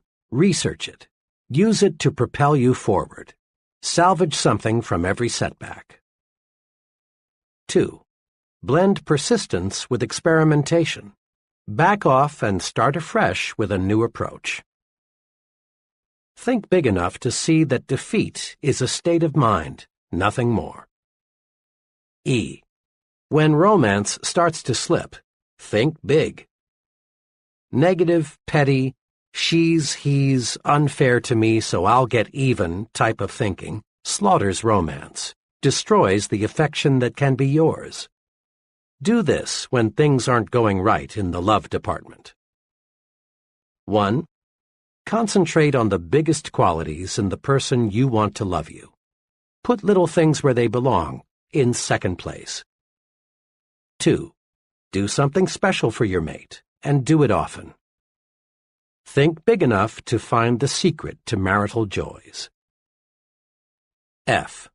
When you feel your progress on the job is slowing down, think big.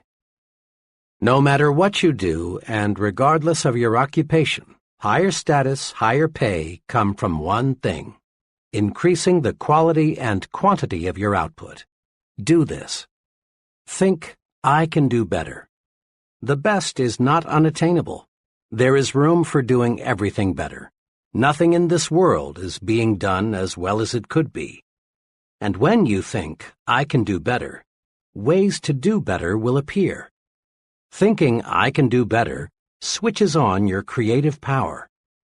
Think big enough to see that if you put service first, money takes care of itself. In the words of Publilius Cyrus, a wise man will be master of his mind, a fool will be its slave.